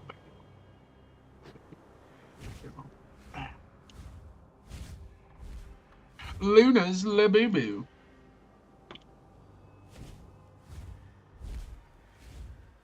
La poo poo. Howdy meowdy. What up, Liza? Liza or Lisa? Leeza or Liza? Like, how is that pronounced? I don't want to sound like a butt turkey. Well, you are butt turkey, so it is. Lisa. Leeza. Lisa. Copy that, Chief. How you doing this morning? Guten Morgen, man. Guten Tag. Guten Tagen. Let's try a comp match. Maybe I get Thor, maybe I don't. If I don't, then I can leave immediately. Don't do that. You do it too many times, Never do and that. you'll just keep getting it bigger and bigger. Never do that. You just take your lumps where they come. My lumps, I'm doing my great, lumps. actually. Everything is going. Can't complain. All right. Wait, let me join. Okay. Okay, Taylor. Okay. Taylor. Yeah, we met. I met Taylor the other day playing this with Big Bear. She's cool. She's wily, fiery, ginger. From Maryland. Definitely a name I've not heard in a bit. I'm waiting. Bear hasn't talked to me I see. since I told I'm the same way, man. Jesus got me up, Lisa. So we cruising, we flying high. Long as my legs work and I got air in my lungs, it's another day to get it right, Cheers. Yo. I haven't heard from Bear since I told him not to talk how he was. Yeah, he said he was going through he wouldn't give me specifics, but he gave me the overview of what happened with that. And listen, my opinion on the matter is he still has time to apologize, but just never has. Again, I can show you the messages that he sent too. Cam layout. Oh, you mean like the yeah, thanks, man. My brother gave me this Razer camera.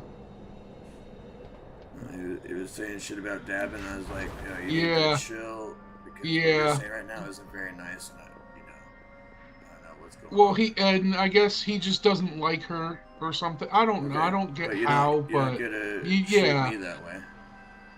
yeah. You don't go out of your way to antagonize. And it's literally because she won't play with his kid. She doesn't play with anybody's kid except for her own and my daughter. Yeah. And then her niece. And it's only because she's known me for so long. What up, Tay-Tay? What news do you I'm like, I appreciate it, but she like also, she's got her rules. I'm like, you just gotta respect what she wants. I mean, like, this plane. If you don't want to put yourself in a position where you're playing with minors, you know what I mean? That of people you don't know. Why would you do it? Why would you do that? Well, then you're throwing a fit too. Like, now why would you do it? They have always used their power to defend the Shadowlands. Like, don't throw a hissy fit when someone doesn't want to play with your kid type shit. Like, your kid, not everyone, your kid isn't the pinnacle of creation. And I had this talk with a parent down the road, man, because Emma there's this little little boy who always wanted to come over and always wanted to hang out every single goddamn day, dude. And that's great. I love that, okay? But like, when Emma says she doesn't want to hang out, you don't go home and throw a fit to your parents and have your parents come hollering at me, telling why doesn't your kid want to play with my kid? Because she doesn't want to.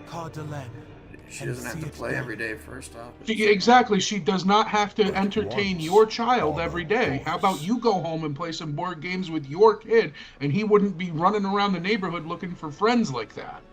Yeah, no, for real. And it's like, the main and thing that's is, how like, some people get, even when their kids are grown and